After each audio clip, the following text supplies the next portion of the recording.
engine running.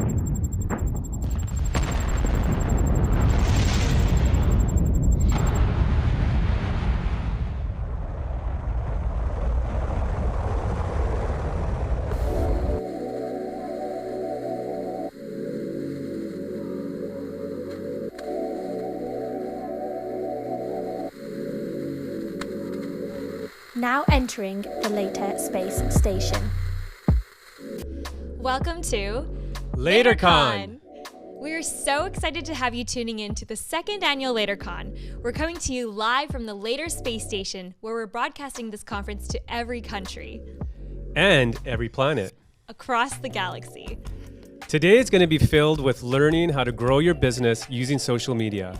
And we have so many amazing sessions from your favorite platforms like Instagram, YouTube, and Pinterest that we know you're going to love. And you can't forget about those Instagram celebrities too. This is a stacked lineup and a full day of content, so grab your coffee, settle in, and get ready to take a ton of notes. Hi everyone, I'm Christine, Social Media Manager at Later. And I'm Farhan, Director of our Customer Happiness team. And we are so excited to be your LaterCon hosts for the day. Before we jump into our first session from Instagram, we just have a couple notes you'll want to pay attention to. As you can clearly see, LaterCon is a virtual conference that you can watch from, well, anywhere. And we want to see where you're tuning in from, so share a photo of where you're watching LaterCon from on Twitter, Instagram, or your stories using the hashtag LaterCon, and you could win one of our amazing giveaways. Throughout the day, we will be giving away a ton of prizes, including limited edition LaterCon merchandise like our hoodies, keychains, socks, and stickers. All you need to do is share about LaterCon on Twitter and Instagram. Also, many of our speakers will be online during their talk, so you can tweet them any questions using the hashtag LaterCon. We're also giving away $50 gift cards to Starbucks, cases of Better Booch Kombucha, and a few lucky winners will win a free year of Later. Not to mention, you could get VIP treatment by winning the same LaterCon VIP box that all our speakers received. And one winner will receive a one-to-one marketing consultation with the Later team. So excited for that. Yeah. And there's even more giveaways to come. So share your LaterCon experience using hashtag LaterCon, and don't forget to follow us on Instagram at LaterMedia. That's where you'll be able to find our special LaterCon AR filter, which makes entering our giveaways and sharing about LaterCon even easier. Are you guys ready to start the day? You can find the full session schedule online at later.com/LaterCon-schedule, and we'll be streaming live all day right here. So don't go anywhere. We're kicking LaterCon off with our first session from none other than Instagram. Please welcome to the stage Natalie Chan, the creator marketing lead at Instagram, an actor, comedian, and creator, Kev on stage.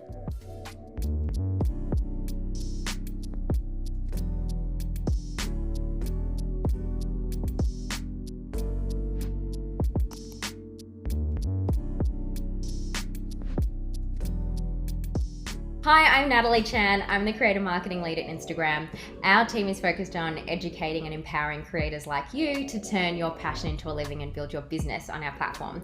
And one of the people doing just that is Kevin Fredericks, who you all probably know as Kev on Stage. He's a stand-up comedian, entrepreneur, podcast developer and host, author, filmmaker, clearly a man of many talents. So I'm excited to welcome him today. And Kev, I'd love for you to share more about yourself and the work you're doing on Instagram.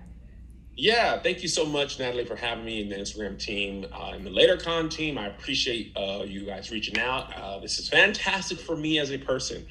I've been using Instagram since its inception. I actually got an iPod Touch just because I had an Android when Instagram first came out, and it was only on Apple.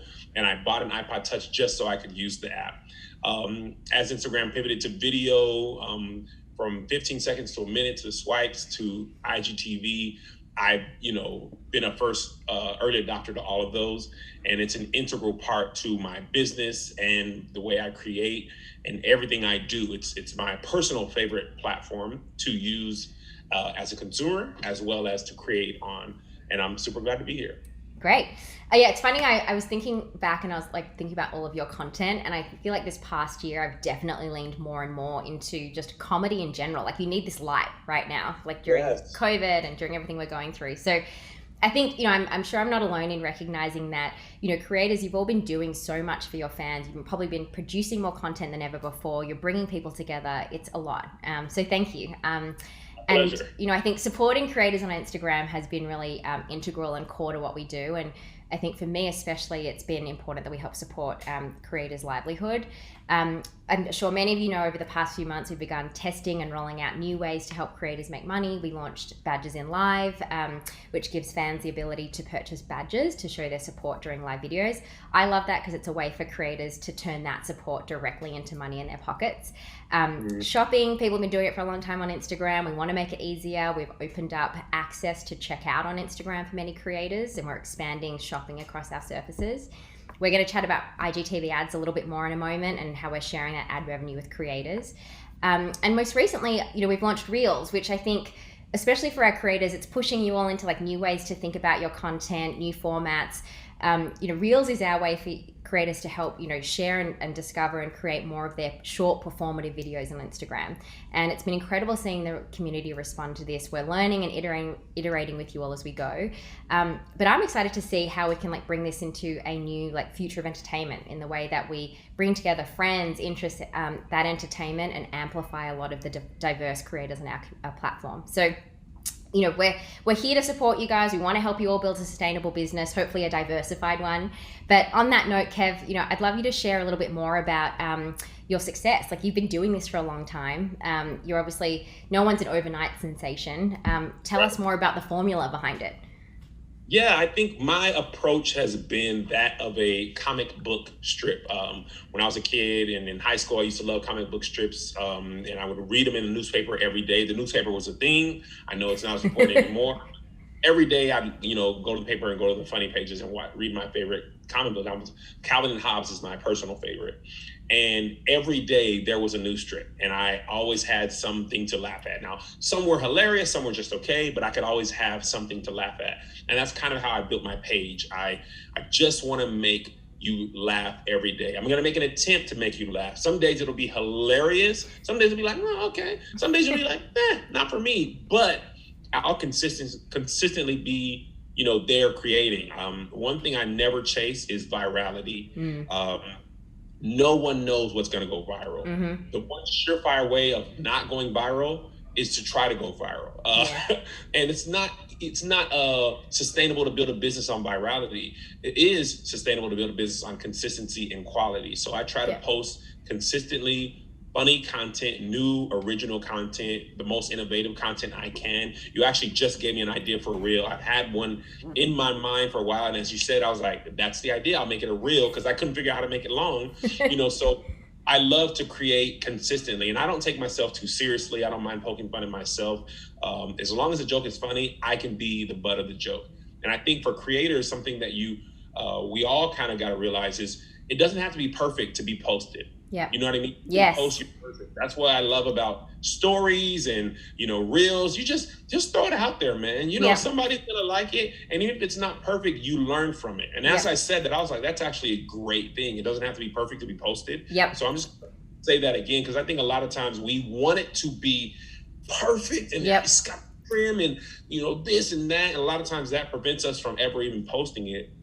And the thing about me is I've built my career on posting consistently for a long time. I posted a video every day on at least one of my platforms for the last 8 years. Wow. And at the time, I remember when like getting 100 views was like amazing, you know, and then 1,000. Now I consistently get over 100,000. That started way back a long time ago with really consistent posting. Yeah, it's like, I feel like also that consistency means then you get to cultivate your community. Like, because if people know what they're coming to expect from you every day, then you start to see that same audience, and you know, you're making sure that you're delivering for them. Absolutely. And I know people like often complain about the algorithm, but you know what's algorithm proof? People searching your name and going to the page. Like, obviously it's technology and, you know, it's doing a lot of different things, but as long as your page is available, if they say, hey, I want to go see what Kev's talking about, then the algorithm can't do anything about that. You know what I'm saying? So I think that's what I built, and people are tagging their friends in the comments or literally copying the link and sharing it with their friends. You know, that's the consistent thing. And the community part is the most important key to my success. People want to hear what Kev's take on this is. Even if other comedians have covered the same thing I talk about, they still want to see what I have to say. Yep. They know my point of view. They know I like pumpkin pie and I stand by it. You know what I mean? So, you know, it's great to have followers, but it's more important to have community, people who like you for you. That's how you're able to monetize your platform. That's how you're able to grow consistently. That's how you're able to share stuff that you're creating in a lot of different ways. Maybe I can, if I make a movie, I can tell my Instagram followers, hey, go check this out. And they're more likely to do it if they truly support me and they feel a part of the community, as opposed to they're just like, hey, you make me laugh, now make me laugh. You know, I love that. Yep. No, you're right. So, okay, aspiring creators, listen to Kev. It's consistency, it's community, it's being authentic. I think that one is so key as well. There's no pressure to be perfect on the platform here. Remove that. Be more vulnerable with the community. Yeah, lean into yourself. I'm bald. I'm a little overweight. You know what I mean? My beard doesn't connect all the way. There's still this part. This career was not built off modeling. I'm a plus size model advocate. You know, so I think people. They like that because, you know, so much of our media is perfection put in our faces. And nobody's sitting at home perfect at all times. Yeah, you know? exactly. You know, Wednesday, your laundry's probably not done. My laundry's sitting behind me on this bed right here. I've just like tilted this so you can't see it. Not in the Zoom, done to me. So no, it's true. Be your authentic self, because that's what people are craving, you know, right now. Yeah. So, you know, you built off, like, given that, you built off this huge career. I think that's why we've seen this, like, consistency in your content. You were a great, you know, candidate to be part of our IGTV ads beta. Can you tell us a bit about that specific experience? Did you have to change your content? Has it been easy to onboard? Literally the most easy onboarding experience, the easiest monetization experience. I remember 2 years ago hearing whispers in the winds about Instagram might be monetizing the longer form video. And I was like, please, Lord, Heavenly Father, please. We've all been waiting. Yeah, when I was selected for the beta program, I was so happy because it felt very rewarding to be, you know, compensated by the platform. Like the platform said, hey, we're gonna make you a partner. We appreciate what you bring to the platform. We appreciate your value and you should be compensated as such. And as a creator, it's so much easier to create freely when you know that you're not giving it away for free. And I've done that for years and there was still value there. But now with IGTV ads in this beta program, I'm so blessed and honored to be able to create on the platform that I love and to be compensated for it. And it's just literally touch of a button, and it actually stays like that unless you decide not to monetize something for a reason. So it has been the greatest thing to come out of Instagram this year. And I'm super happy, you know, to be a part of it. That's great. Tell me, like, when you do develop content and you're thinking about like monetizing it in mind, like, has it changed the approach? Like, are you still sticking to your core strategy? Are you thinking about timing and duration of that content? Or are you still like, no, I've just got to stick to like what's going to hit the audience? Of course. I mean, luckily for me, my content tended to be between 2 and 3 minutes anyway, right? So what I don't do is try to stretch something longer than it needs to be, right? So if it's only a 15-second idea, I'll make it a reel. If it's less than a minute, then I'll put it on, you know, the short video. Yeah. But if it's 2 and 3 minutes and it's good, you know, IGTV is perfect for that. So like a lot of my sketches, a lot of my rants, I repurpose some content from YouTube and put it on Instagram. A lot of times it does better on Instagram because my Instagram audience personally is the most engaged audience that I have. So now obviously I don't put like an hour-long podcast on IGTV, but I will take a 3-minute clip that's really funny and put it on IGTV, and then I'm compensated from that. And then also people go and listen, you know, maybe they go download my podcast. So Instagram works as a monetization place and an awareness place. So like, hey, I create content all over, and I'm appreciated that it works so smoothly for me. And I have so many different ways to create. I love stories as well. I love to tell stories and use the poll and swipe up. Like I have this fun game with my audience when I'm promoting a comedy show. Like if you don't swipe up, I'm going to do this or that. So I like to use each part of the platform for what it's specifically good at, you know, and not force one thing into another. I love that. I think it's like something we chat to creators a lot about. Like, think about your entire like Instagram strategy across all of our different surfaces. I love that you also mentioned you're like, I don't do the podcast, the hour-long podcast yet on IGTV, but I'm sure there'll be a time as well where your audience starts to get used to like some of the longer form content with you, and you're like, ooh, this might be a world where we can like, they're ready for some longer content, you know, just to... Absolutely. And I think what I love the most about Instagram is people come and hang out on the platform. Like they scroll around, they want to see what's popping. So if, you know, I try to make sure that when I'm using IGTV that I front load the funniest part in the first 10 seconds, because I want to make sure they stop scrolling. You know, you're scrolling, you see my thing, you read the caption, you're listening, you're deciding that once that window comes up to say continue watching, if I'm even going to do that. Yeah. And if I can get you to press that, then I've won a huge first victory. And the longer you stay, the better it is for me. So I've been slowly kind of training my audience to watch more and more content. I'll put some things that are on there like 5 minutes, 7 minutes that are really engaging. You know, I have an unpopular opinion show where people literally say their most unpopular opinions. And I post those on Instagram because people, they stick around, they argue in the comments, they're watching the video above, commenting below, you know, things like that. Next thing they know, they've watched 8 minutes, right? And maybe the full video is only 13 minutes, right? Yep. But that's a great win. So longer and longer they'll be, you know, the longer and longer I post, the more likely they are to stick around. That's great. Just really happy. I want to hear more when you just talked about the different surfaces. Like, let's chat about Reels for a minute. You know, I feel like the life of a creator is ever evolving, and we've just thrown this new format at you.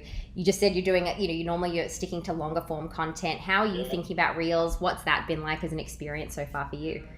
Yeah, what I love about Reels, it's an opportunity for me to create in a different way. Like, I love the editing software, the time, the music and the effects especially.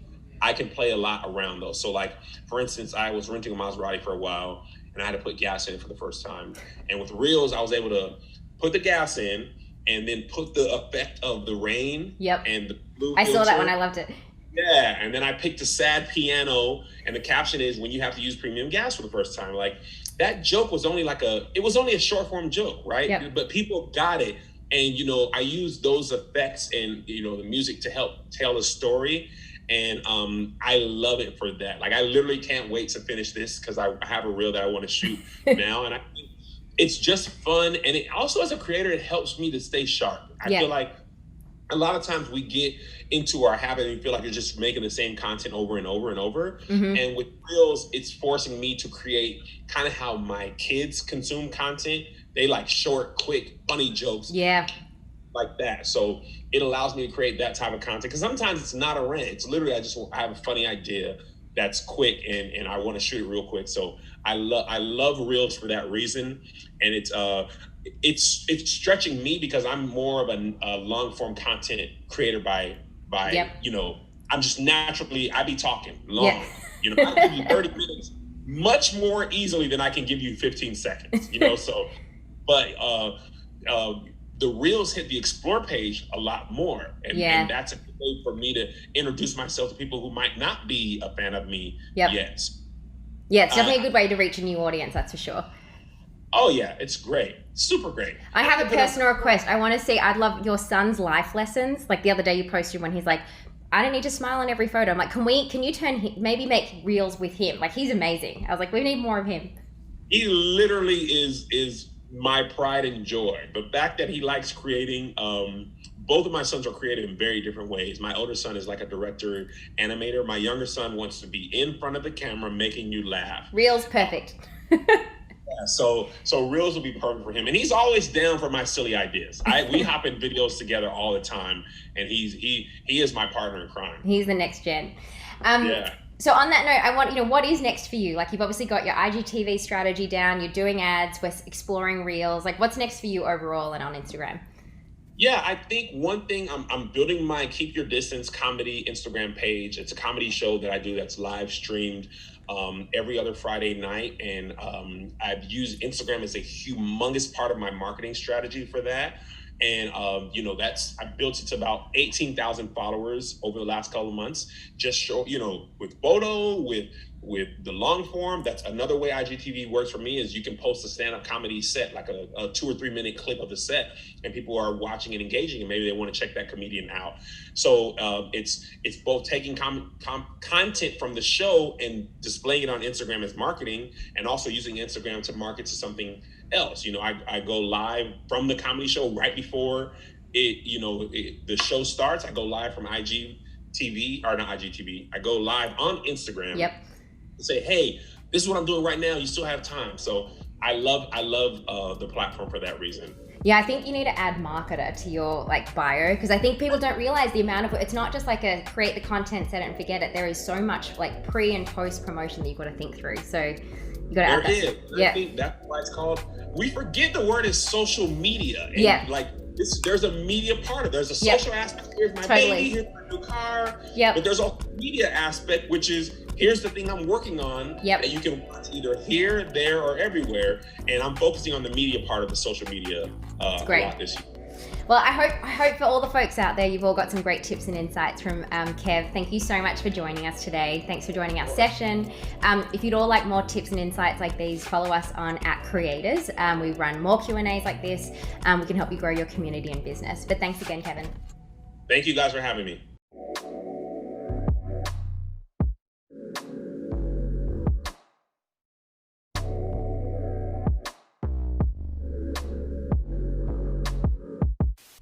Okay, how amazing was that session from Instagram? I know, right? To hear about Instagram best practices directly from Instagram? Truly amazing. And while we focus a lot on Instagram here at Later, we're always looking towards the future and trying to anticipate the next trends in social and content. Which is why we're so excited to introduce Later's Senior VP of Marketing, Cameron Uganec, to talk about the big shift in social that's happening right now, along with some very big Later news. After that, we'll jump into TikTok with sessions from Jera.Bean and Brittany Xavier. Take it away, Cameron.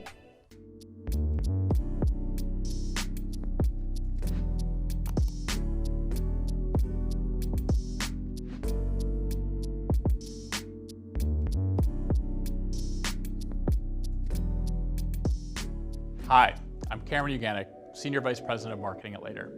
As we all know, 2020 has been a tough year. I think that's especially true for anyone that works in social media. You've been on the front lines during all of it, and we appreciate how hard this has been. Working in social is already complex enough. It's like doing 10 jobs in one, wearing many hats, coming up with a crisis comm strategy at 9 a.m., and then crafting an Instagram story at 10. What I want to share today is something that many of you have been navigating for a while, but we're starting to see it come together into something bigger, a macro trend. The way brands grow online has changed in major ways. The best example of this shift is the rapid growth of direct-to-consumer superstars that have set a benchmark for social, visual content, and customer experience innovation. Brands like Warby Parker, removing the stress from buying new glasses, or Ritual, multivitamins that are designed with the customer in mind, and later customer, MeUndies, the world's most comfortable underwear. These early adopters have paved the way, but what we want to share is that you don't have to be a big direct-to-consumer brand to win in this new game. For those of you who are new to Later, we are a visual social marketing platform that helps creators, entrepreneurs, and brands use social to grow their businesses. At Later, we have over 4 million users on our platform, including the world's top brands. It's incredible to help so many people achieve their goals, but it also means that we get to understand how people are achieving these goals. What we've noticed is that the brands that succeed are the ones that invest in a visual experience approach. Talking to our customers and digging deep into their wins and losses is central to what we do. This is so we can understand these insights and trends and ultimately help even more people realize the same success as leaders in this space. By looking at the data, what we've noticed is that the way people interact with businesses online has changed in dramatic ways. And this is driven by a major shift in customers' expectations. But there's a new game that's helping people navigate and thrive during this time. We call it the visual experience movement. The movement's happening now, and it's only growing. So let's take a step back. What are these changing customer expectations? Well, first, they use social to be a source of discovery for new products and experiences. They want brands to be more than transactional entities, to have a relationship with brands that align with their values. They want to be heard through two-way dialogue. They expect interactions to be engaging, authentic, and thoughtful. They trust their friends and a few influencers more than big legacy brands or organizations, and they expect a seamless customer experience for the entire experience. Think about the last time you bought something. How did you find out about it? How did you research it and pay for it? Who did you follow for advice? What were the different interactions you had with the brands along the journey? If you break down these interactions, you'll see that these are a collection of micro moments, and that most of these moments are visual experiences happening on social platforms. They create memorable engagement touchpoints across the entire customer journey. These become the building blocks of your brand. Without them, there's no relationship built or meaningful brand experience. This is the visual experience movement. Today, it's visual experiences that build deeper connections between businesses and customers. It's at the core of what we need to do to grow. At Later, we want to support you in creating and publishing these visual experiences for your customers. From research and lots of customer conversations, we saw some steps to success emerging, and we're excited to share this playbook with you.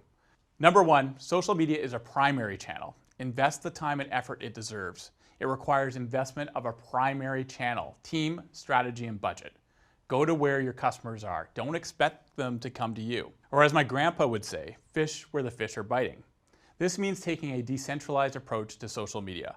Plan and manage multiple channels in one place with a planning and scheduling tool like Later, but make sure you're optimizing your content specifically for each channel.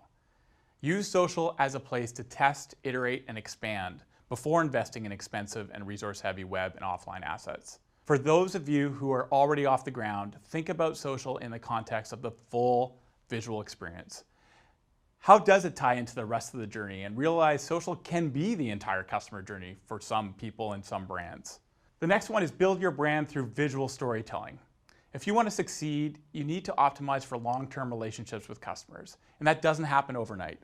Ensure your values are aligned with your audience and keep the conversation open.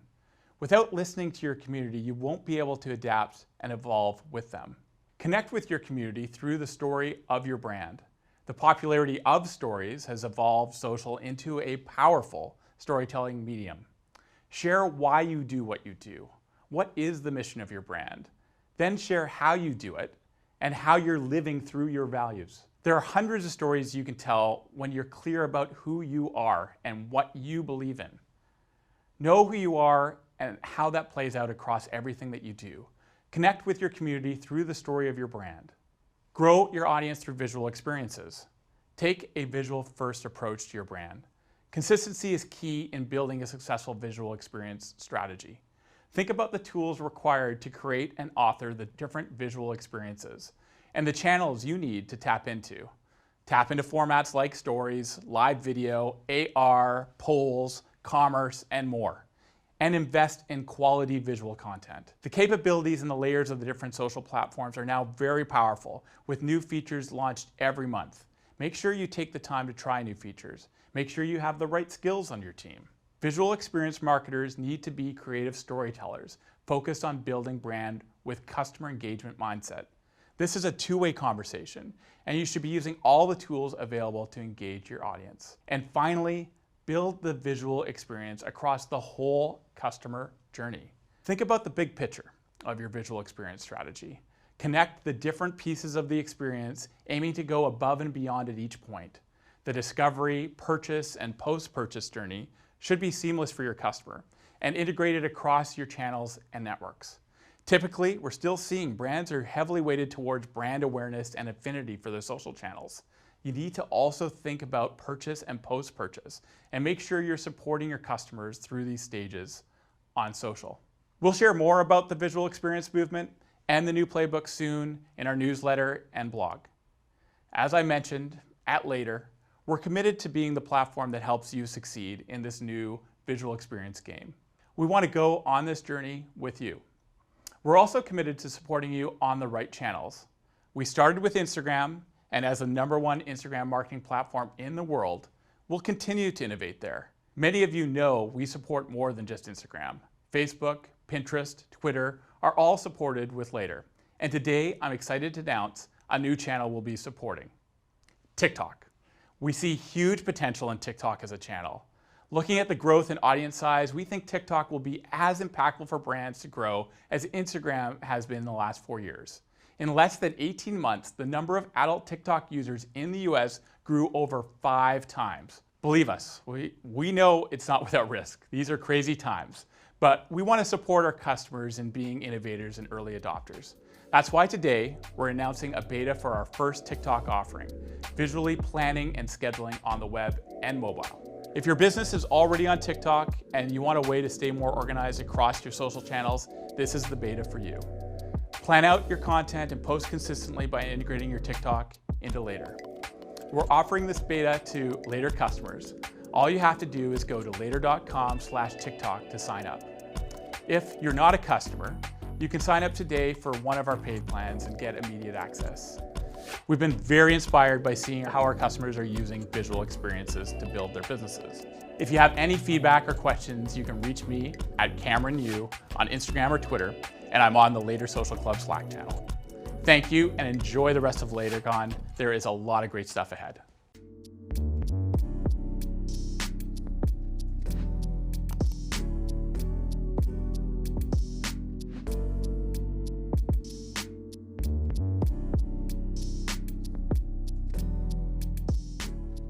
Well, howdy folks, my name is Jera Fosterfell, also known as Jera.Bean. I'm a content creator and a social media coach. I teach business owners and content creators how to master social media in order to grow their online presence.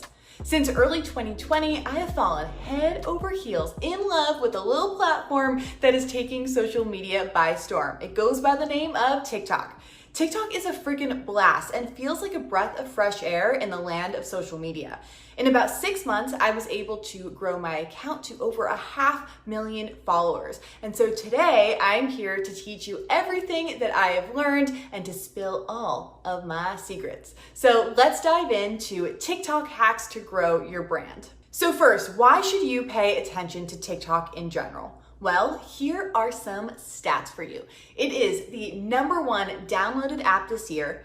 50% of users are over the age of 34, and in less than 18 months, the number of adult TikTok users has grown over 5.5 times.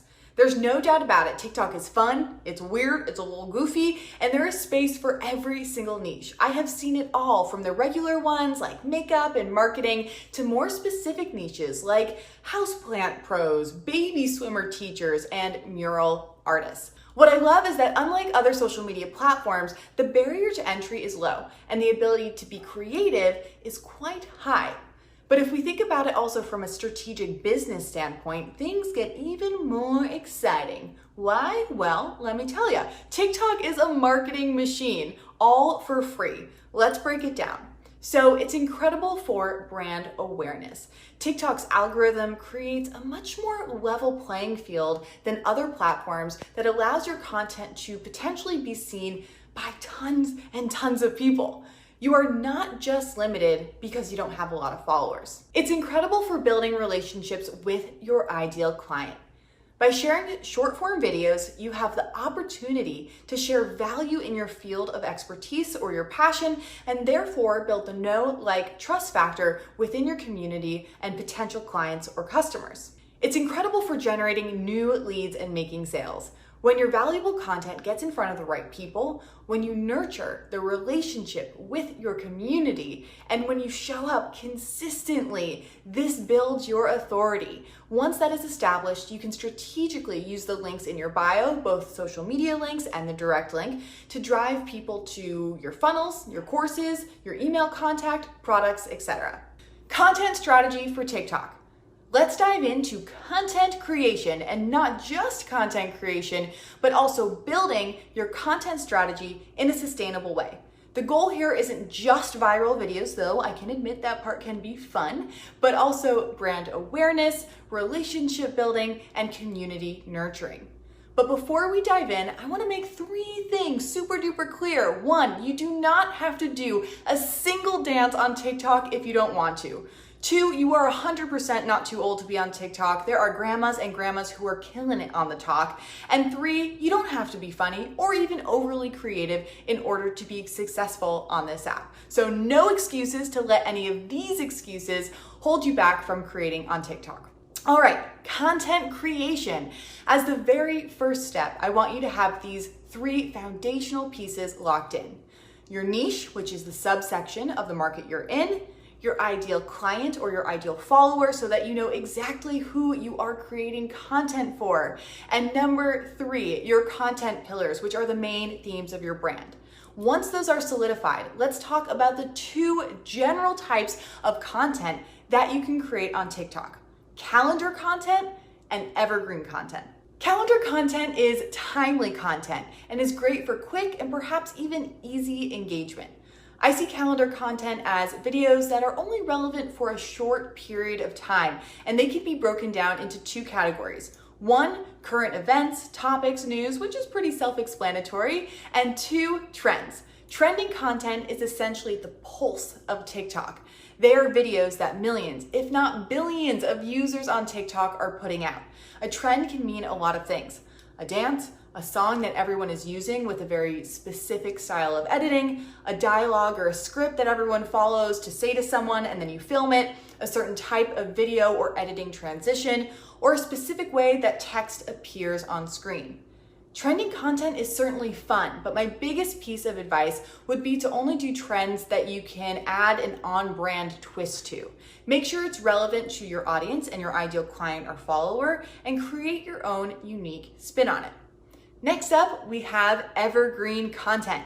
Evergreen content is more long-term content that is relevant now, in a month, in 6 months, and perhaps even beyond. These types of videos are great for long-term views, since videos on TikTok can have the potential for a much longer lifetime than a platform like Instagram. I see evergreen content broken down into 2 categories. First, we have educational, things like tutorials like how to style this t-shirt or how to design a logo, and also list videos like 3 ways to grow your following or 5 tips to feel more confident, or a roundup of your favorite tools of things. Second, we have motivational content like storytelling, sharing your personal story, giving advice, sharing an experience, a lesson, share a success and how it happened, or before and after, showing some sort of transformation. Okay, I know that is a lot of information and it may feel a little bit overwhelming. So here are 3 quick start evergreen content ideas for you. First, think about this. What are the top 10 questions you are constantly asked by clients, students, or followers? For example, a personal trainer may get asked about proper squat form or how to find the motivation to work out. Make a list of those individual questions and voila, those are your video ideas. Second, ask yourself, what are the top 10 questions someone asks you who wants to get to where you are today? For example, someone who may want to be a personal trainer may ask a personal trainer about how or where they got certified and how initially they got their experience. Make a list of those individual questions and there you go, those are your video ideas. Lastly, what is a topic you could talk about for 30 minutes with 0 prep? Write that down, dissect it into smaller topics, and those are your post ideas. So what should you focus on the most? Calendar content or evergreen content? Though I think you should certainly do both, your focus should be more on evergreen content, especially if it teaches in some shape or form. TikTok is making a huge shift towards practical and educational content, so much so that there will soon be a Learn on TikTok feed in addition to the following and For You feeds. So my biggest piece of advice when it comes to content creation and strategy is to create content with value. So my darlings, we have gone over the types of content that you can create. But what about once you have your video idea and you are just ready to create? Let's go over some of the best video creation practices to get more views, get more engagement, and of course to connect with your audience. First, starting with length. You can create a video that is up to 60 seconds on TikTok. However, I would focus your energy on creating shorter videos in the 10 to 15 second range. This is because 2 important things in regards to the algorithm are retention, which is how long someone watches your video, and re-watch rate, if someone watches your video more than once. It's way more likely that someone will watch 15 seconds versus 60 seconds, and it's more likely that someone will rewatch a 15-second video versus a 60-second video. So keep it short and sweet. Let's chat about structure. There are 3 parts to this: the hook, the middle, and the CTA at the end. The hook. This is the very beginning of your video, like 1 to 3 seconds long. The goal here is to stop the scroll. You want to catch someone's attention so that they continue to watch your video instead of just swiping up to see what's next. You can create a successful hook in a few ways. The words that you say, for example, addressing a specific pain point, saying something polarizing, or stating the topic of your video. Inflection, perhaps it's how you say it. Also, motion. For example, I have found that videos when I run up to the camera in the first 3 seconds are way more eye-catching than when I'm just standing there. Moving on to the middle. Here is where you provide value. If you're creating a 15-second video, this section will be around, let's say, 8 seconds long. Though what you're saying and presenting is super important, be sure that the way in which you present it is dynamic in order to keep people's attention. That can sound a little scary, but can be implemented in a simple way. Here are some ideas ranging from easy to a little bit more complex to keep things dynamic. You can have multiple clips edited together, even if it's just you talking to camera. You definitely want to make sure that all edits are tight, clean, and crisp.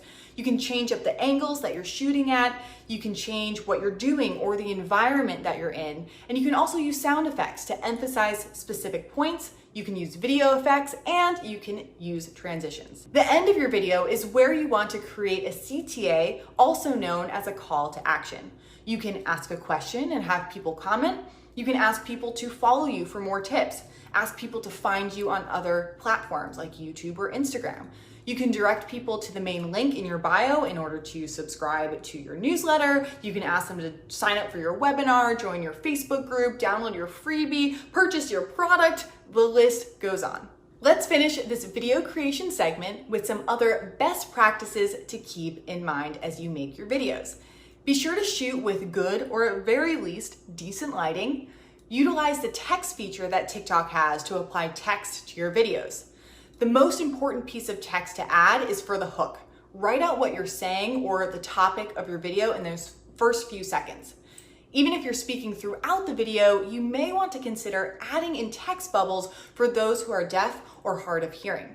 You also want to be sure to keep your text within the safe zone, which means keeping it away from any of the outer edges, and also keep it mostly in the middle, and especially away from the very bottom where your captions and hashtags will end up covering it.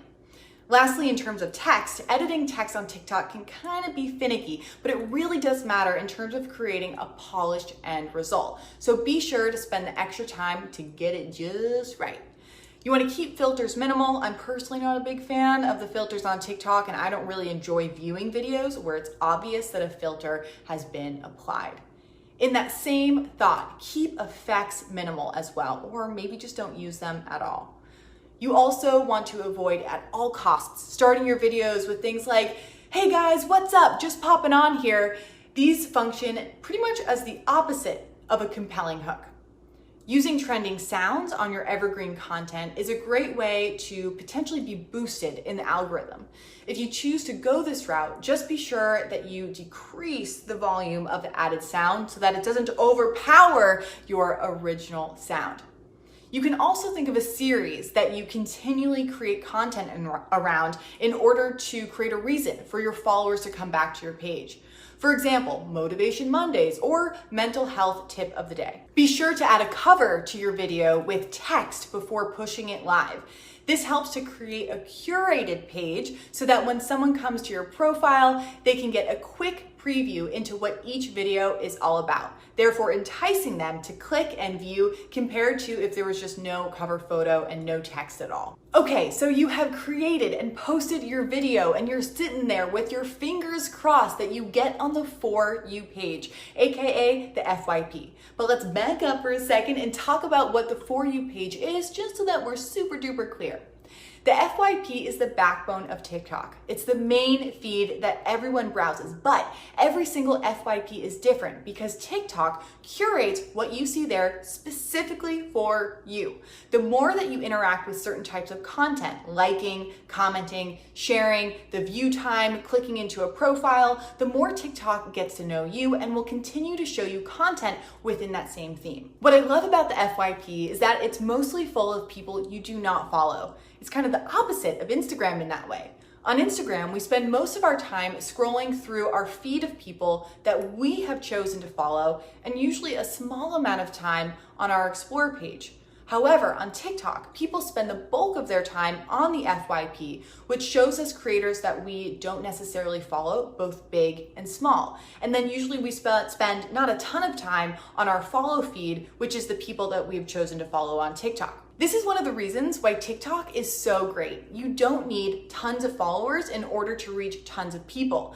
The algorithm and the way that the FYP works levels the playing field for smaller creators. For a while, there was a lot of speculation on how exactly the For You page recommends videos to its users. And the amazing thing is TikTok actually released information on how exactly it all works. No more guessing. According to TikTok, they recommend videos based on a combination of a couple things. First is user interaction.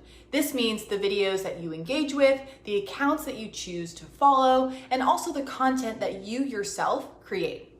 Next up, we have video information. This includes things like the caption, the sound, and the hashtags included. And lastly, device and account settings, the type of phone you use, the country you're in, and your language. Here's a little secret though. Everyone gets on someone's For You page, but it's a matter of how many other For You pages you get on.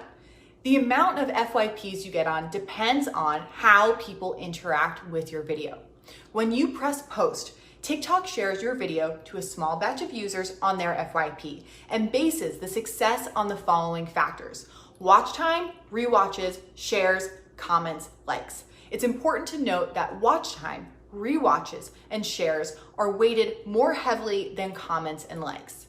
If your video performs well with that initial batch, TikTok will then allow your video to progress, congratulations, to the next stage, which is a larger audience.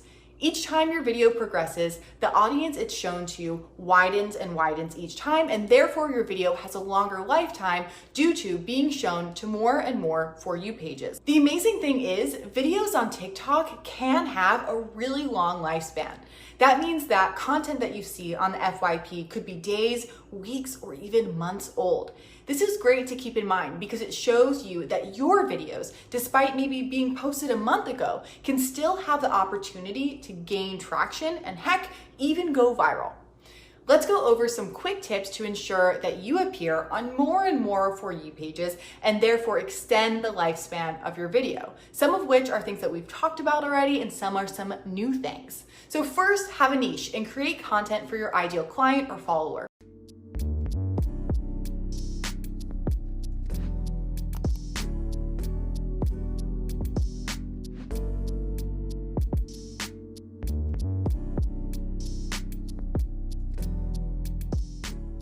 Hey you guys, this is Brittany Xavier.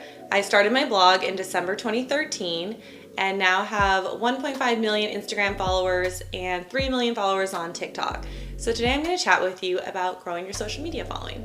First, I want to start out with consistency. Consistency is so important to build credibility with your audience and let them know you're going to be around for the long term. Whichever platform you're trying to grow, it's really important that you build consistency around each of the topics you want to cover. For example, if your niche is fashion and beauty, you want to have a well-rounded amount of those posts each week. Your creative should also be consistent with your brand image and resonate with your audience. If your niche is fashion and beauty, plan to have a well-rounded amount of posts in each of those topics each week. Maybe 3 fashion posts and 2 beauty posts or vice versa. This is why a content calendar will be hugely helpful. For example, for Instagram, I used to post at least once a day. Now, because I'm really focused on growing my other channels, I'm focusing on posting maybe once every 2 to 3 days. For TikTok, I like to post once a day. Twice a day is ideal if I can really get that content to my standard. For YouTube, it's really important that you go live at least once a week and tell your audience when to expect a new video so they can tune in, almost like a TV show. This brings me to a content calendar and why it will be hugely helpful for you. I always try to plan at least 2 weeks in advance my content for those following 2 weeks. This has really helped me be efficient and save a lot of time. For my content calendar, I use CoSchedule, and basically it looks like a regular calendar, but it has time slots where you can fill in what you're posting per platform, and you can schedule in the shooting times to make sure you get that piece of content. For example, a typical week for me involves 7 TikTok videos, 3 IG pictures, and 1 YouTube video, plus any campaign previews that need to be shot in advance as well. I need to make sure to calendar all these items with enough time to get them done. So all these items need to be calendared so I have an ample amount of time to be creative with them. For example, I need to look for shooting locations for different photos, find video ideas and where we'll shoot those. It's really important for me to not be rushed and not feel stressed that I just need to get it done. I want to have time and be creative with it. Of course, things are going to come up last minute that you need to adjust for. Maybe it's raining here in LA, or there's a really trending song on TikTok, or there's a fast preview turnaround that needs to be pushed ahead of my other content. Whatever that is, you need to allow yourself time to have those creative moments that you can rearrange your schedule a little bit, but overall having everything pre-planned in advance will save you so much time, trust me. Plus, let's say you're trying to get a top 5 list of items you used during the week or outfits you wore. It's better to plan this out and shoot as you're doing it versus realizing you missed really good content by the end of the week. I did this recently with the top 5 places to eat in Pasadena, and because I had that content planned out for TikTok, as we went to different places, I was able to quickly film knowing that that was going to go live the next week, versus realizing that I just went to all these different places to eat and never got any video for that idea. Everyone is different though, so if you work well planning only a few days in advance for your content, then you should do whatever you feel you'll be able to stick to. The goal is to keep creating great content. The goal is not to have content for a few weeks and then burn out, because creating content becomes a chaotic and frustrating experience. If you want to be a creator and make it in this business, you have to be committed to content. So find a system that works well for you and keeps you inspired. Now that we discussed your content calendar, let's discuss best practices for each platform and what has worked well for me. Use best practices per platform. First, establish which platforms you want to focus your time on. For example, what I'm focusing on is growing TikTok, YouTube, and Instagram in that order. For TikTok, quality over quantity. Spend a little bit of time making a more trend-focused video that's resourceful rather than rushing to post 1 to 3 videos a day just to post. Make sure each video offers value, is in vertical format, and offers some kind of hook in the beginning to make sure that the audience watches the video. Rewatch time is crucial for TikTok, so make sure whatever the video length, it's a video that people want to watch until the very end. For example, I like to keep my videos to around 8 to 12 seconds. If it's a longer video with a mini vlog, then I try to keep that around 45 seconds, as long as all the information that I'm adding to my video is interesting enough to make users want to watch it till the end. Also, it's really important on TikTok to spend time consuming the content on the For You page to see what the culture is like on TikTok and also what is trending. You'll notice certain songs are trending and certain trends in general that multiple users will do. That will give you content ideas as well. For YouTube, plan to post a new video each week and tell your audience when they can expect a new video. This is also helpful if you change your banner for YouTube to say what day they can expect a new video. For example, every Thursday you can find a new video on my channel. Commit to videos that are around 4 to 6 minutes at length when you're first starting out, and once you've built a little more trust with your audience and they're very engaged in what you're doing, then offer some longer videos, maybe 10 to 15 minutes. For Instagram, best practices are posting 3 to 5 times per week and 1 to 7 times on IG stories a day. Now, when Instagram used to be chronological order, I would post 3 to 5 times a day very consistently, which now, because your followers can see your photos based on how it's engaged with, you don't technically need to post every day. If you want to post every day, that's very great. Just keep it to what you can stick with. It's also easier to grow this platform if you're able to cross-promote from YouTube or TikTok. That's why I've seen most of my growth in the past 6 months is really a lot of TikTok users have came over to my Instagram. And it's an amazing way to get your followers onto different platforms. It's a really good idea to understand your analytics and find out why certain pieces of content will perform better than others. Don't spend too much of your time focusing on how your grid looks or planning it out versus the colors or the edit. Really just make sure each of your photos tells a story and serves a purpose. I haven't planned out my grid in over a year, and I've seen much more growth when I stopped worrying about filler photos or trying to make the aesthetic so great and just really focused on each piece of content individually. This brings me to my next point, which is utilizing more video. Video does so much better in engagement and overall shares. It's a great way to take your audience along with you and give them a little piece of your personality as well. Instagram just launched IG Reels, which is their response to understanding that the audience just really wants to consume more video, and that's where social media platforms are going to continue to go in that direction. After trying out more video within your social media platforms, ask your audience if they like that type of content and listen to their feedback. You'll also notice you'll get more followers that are looking specific for video content. Within your videos, plan for ones that are valuable and educational. Think about what's the takeaway for your audience and what's the value they're gaining from watching this video. For example, during quarantine, I polled my audience and asked them questions on Instagram of what kind of content they wanted to see during quarantine. A lot of the feedback I got was they want to find different ways to reshop their closet, as a lot had been laid off with the economy. With that information, I thought of different DIY ideas for cutting up your clothes that you already own or bleaching items to make them feel like a new piece without having to go out and spend any money.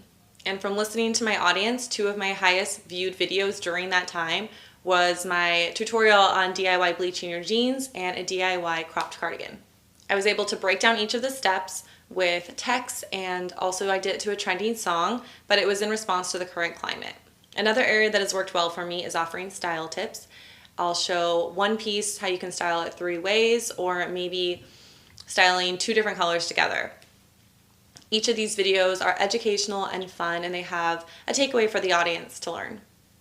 Whatever your niche, find ways that you can educate your audience, and it also brings more credibility to you as the expert. The next item I want to cover is engaging with your audience. When you post a new piece of content, try to spend a few minutes responding to comments. That way it allows other users to know you are reading the comments and encourages others to comment more as well. I like to screenshot an Instagram DM and put the answer on my Instagram stories. That way it encourages others to ask questions as well, and also gives me more content ideas, because a lot of these content ideas I'm getting are literally from my Instagram DMs. One thing is important to remember: you don't need to respond to every person. I specifically don't respond to trolls or engage with negativity on my page. You have to get to a place where you're confident enough to ignore them and not let it distract from your day. Focusing on lifting up those who are genuine fans and offer positivity on your page, because when you respond to a comment, others are also going to see your responses. So make sure there's something that you feel good about writing, and always be kind to others. You can respond to a TikTok question with a video, and you can do a Q&A on Instagram or YouTube to really engage with your audience and let them know that you're reading their questions. It's also really helpful when you put a questionnaire on your IG stories asking what type of content your audience wants to see. This has helped me get so many different ideas, and your audience is looking to help, so they always want to be heard, and they would love their voices to be heard by you creating a video for them. This brings me to my last point, which is cross-promoting on different platforms. It's very helpful to cross-promote. For example, when I have a new TikTok video, I post just a screenshot of the video, and I post it to my IG stories with a swipe up saying there's a new video. I don't want to post the whole TikTok video on my IG stories, or there's really no incentive for them to go watch it on TikTok. Same thing for YouTube. I post a swipe up link to Instagram stories with just the screenshot. I don't like to give away too much of the video so that they can go to YouTube and I can get my views on that platform. For example, on YouTube, we recently posted a video saying that we bought our first house, but to promote the video on TikTok, I created a vertical video that showed my daughter's reaction of her surprise, and we said in the text and with the voiceover, full video on YouTube, link in bio. I was able to get many more subscribers that way from creating a very TikTok specific video to promote the YouTube. With cross promoting, it's really important that you create that cross promotion content specific for each platform. So if I grabbed my YouTube video in the wrong format and put it onto TikTok, I would have had black bars on both sides, and it would have instantly shown people that I just pulled the clip from YouTube without making it specific for TikTok. So think about how you want to cross promote each platform when you have a new piece of content. And if you need to create something specific for each platform, then make sure to do that. Make sure your social links are on each platform so users can easily find your other platforms in your bio. At least once a month, I try to make an effort to make sure that each platform is reminded of my other platforms and where they can follow me there. That is it. I hope you guys enjoyed this session, and hopefully it helped you gain tips on how to grow your social media following. I would love if you're not already following me on Instagram, TikTok, or YouTube, find me at Brittany Xavier. Thanks. Welcome back to LaterCon. I'm your host, Christine. And I'm Farhan. So far today, we have learned so much about Instagram Reels and TikTok, and even started to dive into YouTube. I hope you are all taking a ton of notes and getting inspired to grow your content through video. If you didn't know, here at Later, we have a TikTok for Business course, which you can watch for free on YouTube. So if you're new to TikTok, that's a great place to start. We also have a free 10-day TikTok challenge, which will teach you everything you need to know about creating and editing TikTok videos. If you're already a Later customer and want to sign up for the TikTok scheduling beta, go to later.com/TikTok. It's been great to see people tuning in to LaterCon from across the galaxy. Here's a look at some of our attendees streaming LaterCon live. It was so hard to choose just a few winners. So congratulations to all the winners. You've just won a free LaterCon hoodie. We have more cool LaterCon merch to give away, so share your LaterCon experience on Twitter or Instagram using the hashtag LaterCon. And don't forget that you can find our Instagram AR filter on our profile at LaterMedia too. Now, let's talk about everyone's favorite topic, growth. One of the most common questions we get on social media is, how do I get more followers? So Christine, how do you get more followers? I mean, other than, of course, hosting LaterCon. Yeah, that's a good question, and it's definitely the top question on everyone's mind.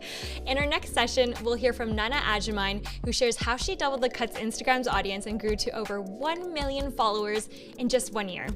Then, Christina Galbato will be sharing tips on how to create and plan your content calendar to help you stay organized and get more followers.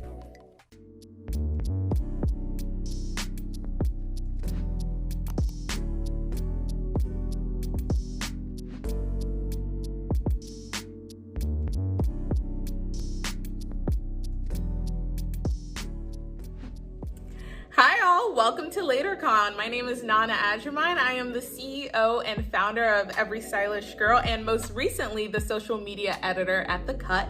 And I want to talk to you about how I grew both of those Instagrams exponentially and really took it to new levels. So I want to focus on 4 steps to really grow your Instagram and take it to the next level. So the first thing I want to focus on is finding your niche. You got to figure out what your theme is, what your voice is, before you want to build this empire and this brand on social media and make those money, make that coin, get that bag.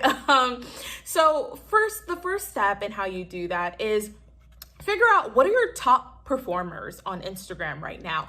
Is it fashion photos? Is it comedic relief? Is it quote cards?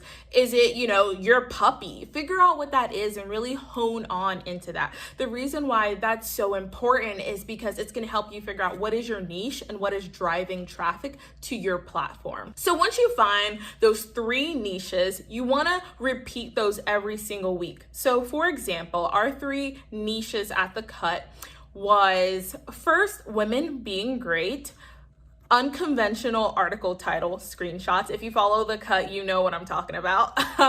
And then lastly, comedic relief. So a lot of people followed The Cut because we were the meme master, but we also were not afraid to be outside of the box and joke about ourselves or, joke about other people. So I think with creating content like that, we really drove our engagement. So when I first got to The Cut about a year ago, we were growing at about 600 followers a week.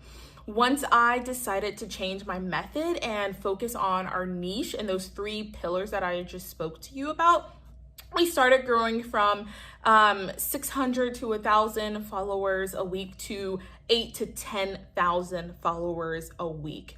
And so you see the big difference there when you hone in on something that people want to see when they come to your page. You're giving people what they're interested in, what they're getting entertained from.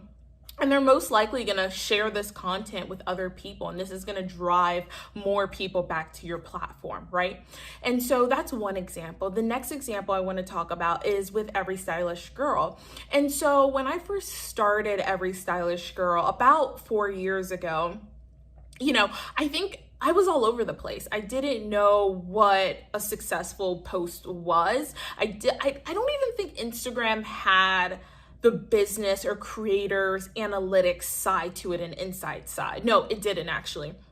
And so I was really going off of word of mouth and feedback, which is, a phenomenal marketing tool. But, you can kind of be stagnant when that happens, because if you're talking to the same bubble of people about, what do they like, what do they want to see, you're going to keep, posting the same type of content.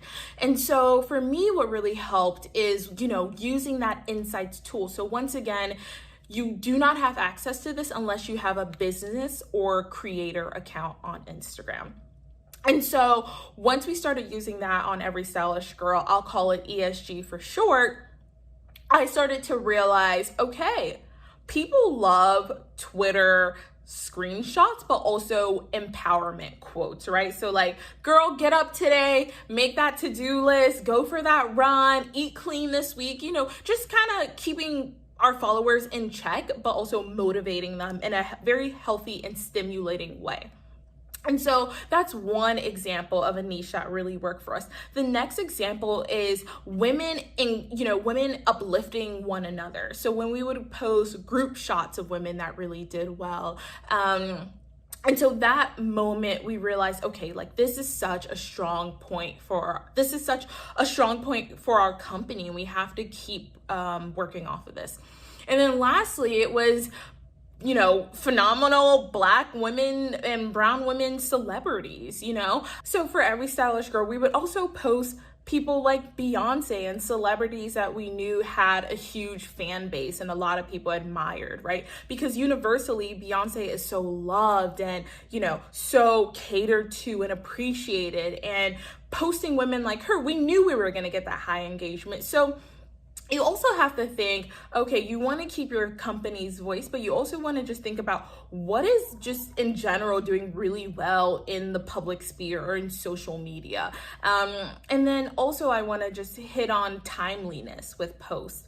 Every time we would post on The Cut, and we would post, a screenshot of something that connected to our niche that I talked about, or women being great, it would connect to that moment in time, right? So a woman being great maybe could be a woman who just broke a recent news story. It could be a woman who just, helped the law get passed or a bill get passed. So news, because The Cut is a news publication, focusing on that timeliness aspect is really important.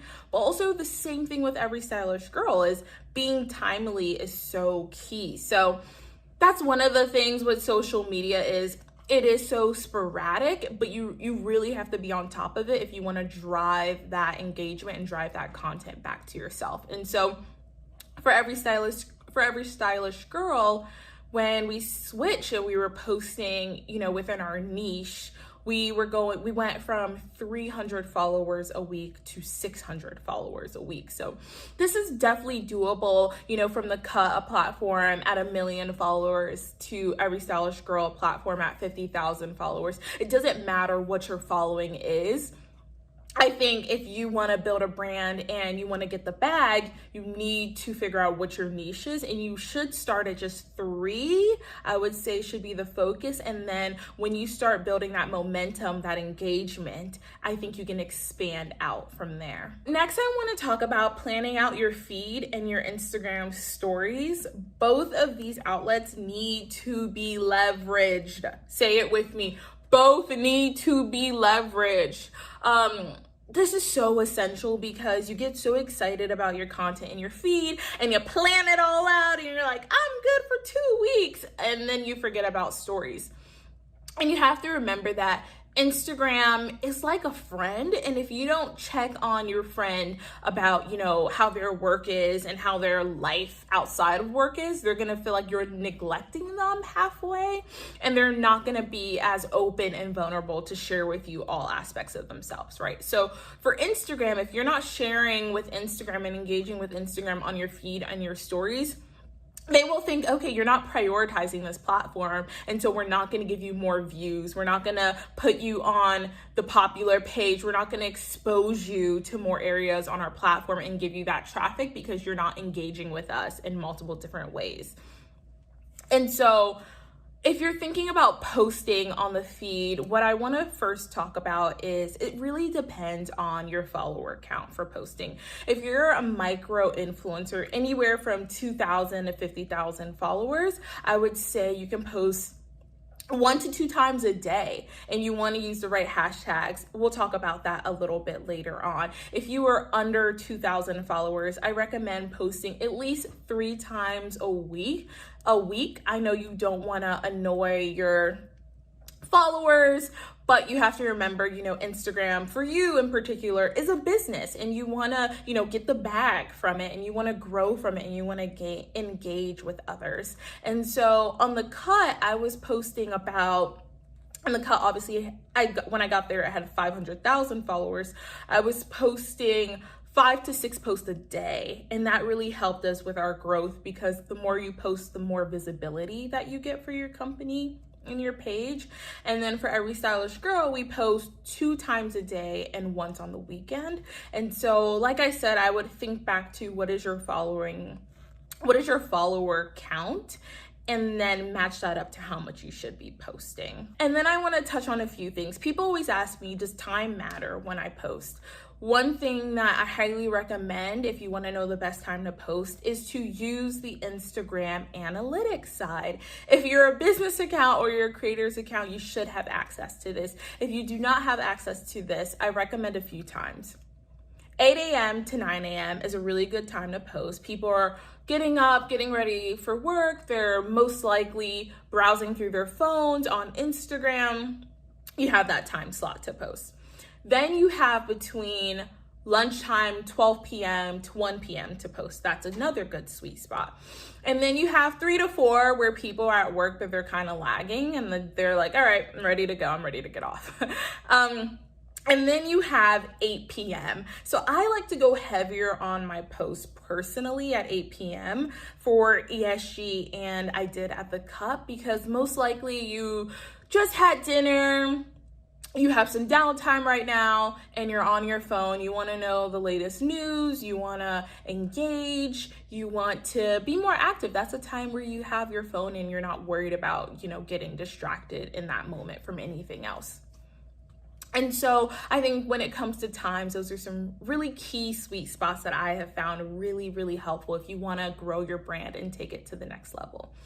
So next, I want to talk about Instagram stories. A quote that I really, really love is when you're trying to decipher between what you post on your feed and what you post on your stories, keep this in mind. Instagram feed is for real good content. I mean, this is like top-notch content. You might have planned a photo shoot, did your makeup that day, got your freshest outfit on. Keep that in mind. This is content you want to live forever. You want people to look at this. Now, for Instagram stories, this is where you want to have a conversation with your followers. You want to tell a story. And so because I have a journalism background, stories for me is really fun, right? Because I have so much to say. I am very talky, and it's not enough to throw that in a caption. And so what I do is I create max 8 to 10 stories per a day. So the reason why I say 8 to 10 is because it's not a story if you have less than 5. I don't think it tells a story at least. So on Instagram, I highly recommend if you want to do stories, you want to boost your engagement, stick above 8 stories, minimum 5, but don't forget Instagram stories is to tell a story, be engaging, keep people clicking and continuing on. And so also, if you're not sure what to post on your Instagram stories, well, let me share a few ideas with you. So if you're a media company or a business, you should create a series. Do a series that provides user-generated content for your Instagram stories. If you don't have the bandwidth to upload on your Instagram stories every day, do takeovers. Something that was really fun for us at The Cut is I would reach out to different people who are part of the Cut community and say, hi, you're a huge inspiration. Would you want to take over? So that's why we had so many phenomenal takeovers in our past. We've had Tracy Ellis Ross on our Instagram. We've had Gabrielle Union on our Instagram. And it's really about giving people the mic, because I think anyone right now would love to take over a platform that has some type of voice on it, some type of traffic, because, you know, we're all trying to boost our own traffic and engagement. So feel free and be open-minded to reaching out to other people. Like I said, Instagram stories is so essential to leverage from, and it's not just about the Instagram feed. And the same thing goes for your personal brand too as well. When you're thinking about what do you want to post on your stories that day, think about what are you doing that morning. Is it cooking breakfast? Is it making a smoothie? Is it going for a run? Share this with your followers. You'll be surprised how much they actually want to know about you. And, you know, I always say, share content that's useful on your Instagram stories, right? So if there's a playlist you really like when you're going running, if there's a recipe for breakfast that you've been obsessed with, most likely your followers are also in tuned and interested and they want to know. Okay, so my third step is be a social butterfly on Instagram. I know Instagram is great if, you know, you are an introvert because you're talking to a camera and not actual people in public or on a stage. But I think you also have to remember that Instagram is a place that it will prioritize you if it sees you talking to other people in your community consistently. So what I mean by that is comments have power over likes. Say this with me. Comments have power over likes. So what this means is that you drop this amazing photo on your Instagram and you're getting 100 likes a minute and you're getting all this great engagement, but you're just letting it sit there and you put your phone away and walked away. That's not gonna help your engagement, actually. Even though you are getting so many likes on it, you have to remember that Instagram, once again, needs to see you prioritizing the platform in order to grow on the platform. So you drop this post and you start seeing comments like, you look great, you look amazing, where's this top from? Don't just like those back. When someone says, hey, where's this top from? You respond, hey, this top is from, you know, Shopbop. And also, just a heads up, it runs a size smaller. What do you like so much about this top? I'll let you know more information on it. Create a dialogue in your comment section, because once again, this does boost your engagement. The more comments you have, the more Instagram will start to prioritize your content. So don't just give your girl a like back, your friend a like back, comment back, ask them a question, be as engaged as possible on the platform. I know that I have definitely had a habit of dropping a photo and walking away and not always engaging on all my comments that are left, but you have to really set time for yourself to be able to create that engagement when you can, because it really will boost you on the platform. Also, when we talk about creating engagement too as well and driving traffic, I think Instagram captions are really a great time to use a call to action for your brand. So at The Cut, we did this a lot on our posts. And so when we had an article and we wanted people to read more about it, we would say, link in bio to read more. For every stylish girl, where we have an event coming up, where you say link in bio for the event. You'll be surprised how quickly people will jump to the link in the bio if you leave some type of mystery in the caption for them. So I think mysterious captions when you're doing a call to action can be really great for you and be really innovative and different, because a lot of people, you know, you want to give your whole story away in your caption. You're so excited. But I think when you're looking to drive sales or you're looking to have someone click out to anything, I highly recommend incorporating a call to action. And then also with Instagram captions too as well, be as relatable, authentic as possible.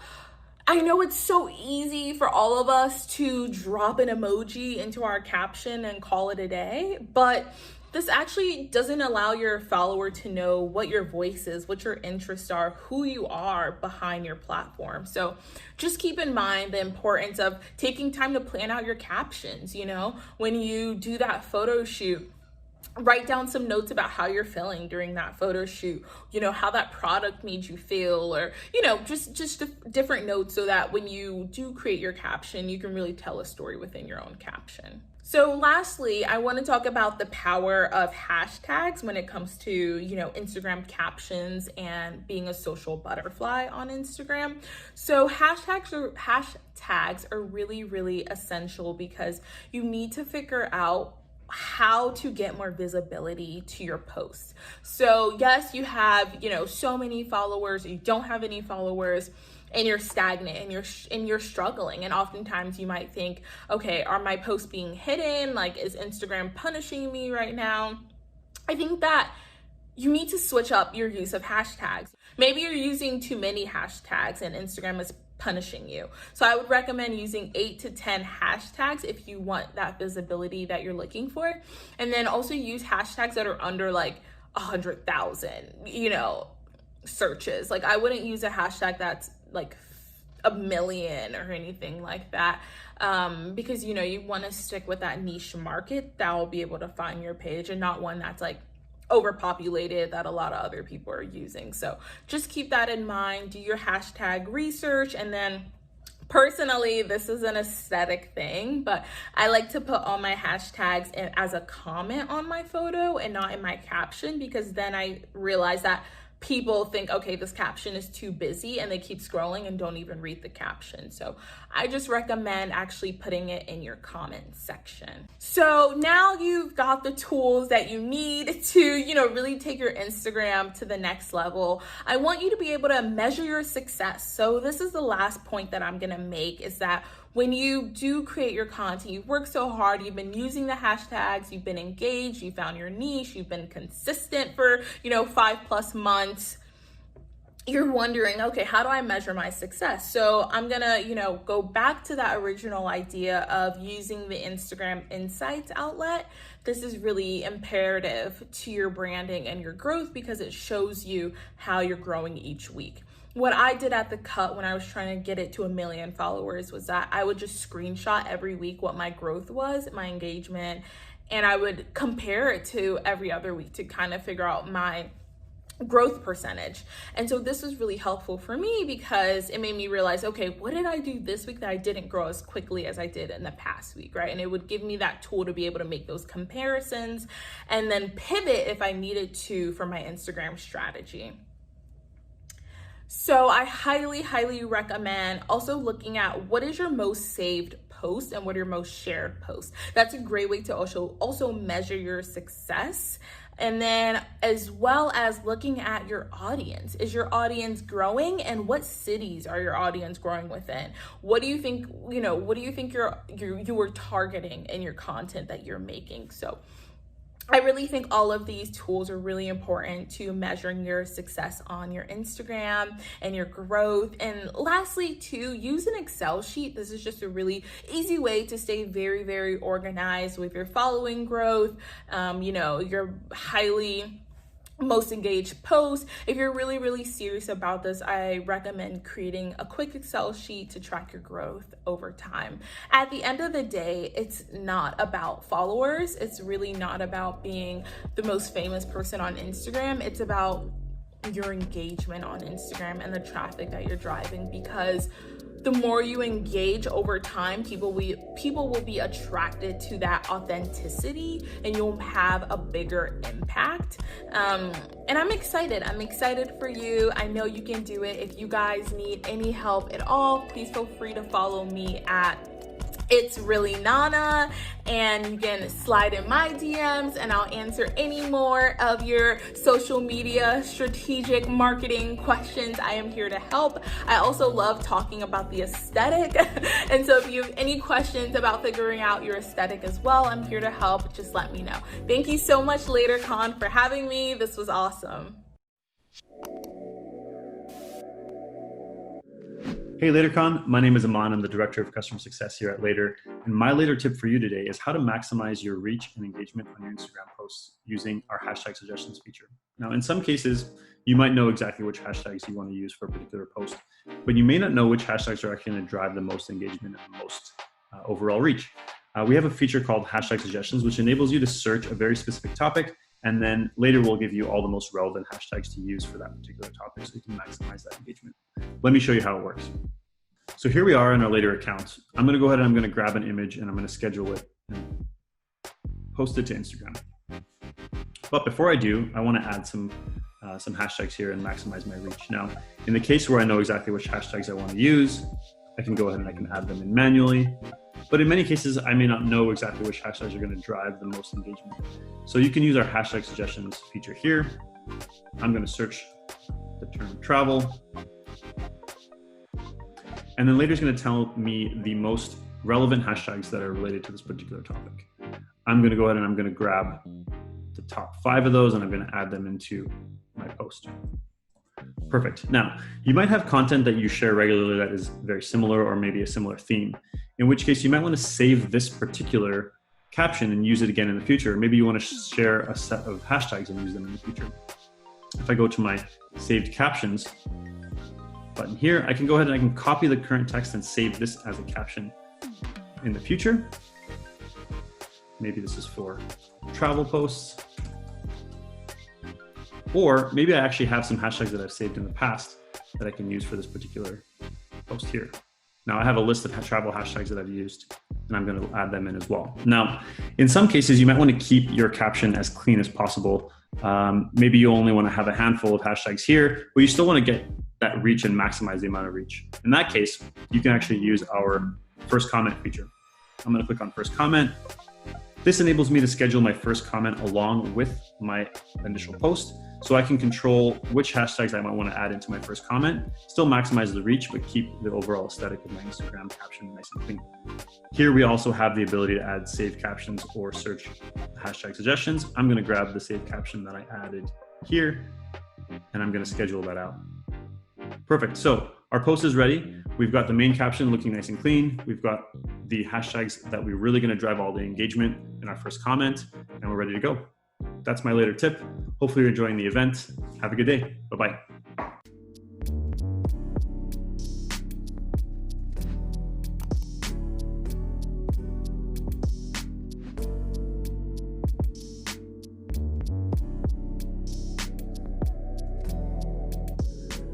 Hey everyone, thank you so much for tuning into my training. My name is Christina Galbato. I'm a travel and lifestyle content creator, host of the top-rated Her Life by Design podcast, and online educator. I've helped thousands of women create businesses online as influencers and bloggers, and I am so excited to be here with you as a part of LaterCon this year, teaching you how to create a strategic content calendar for managing my blog, podcast, Instagram, Facebook, email list content, etc., etc.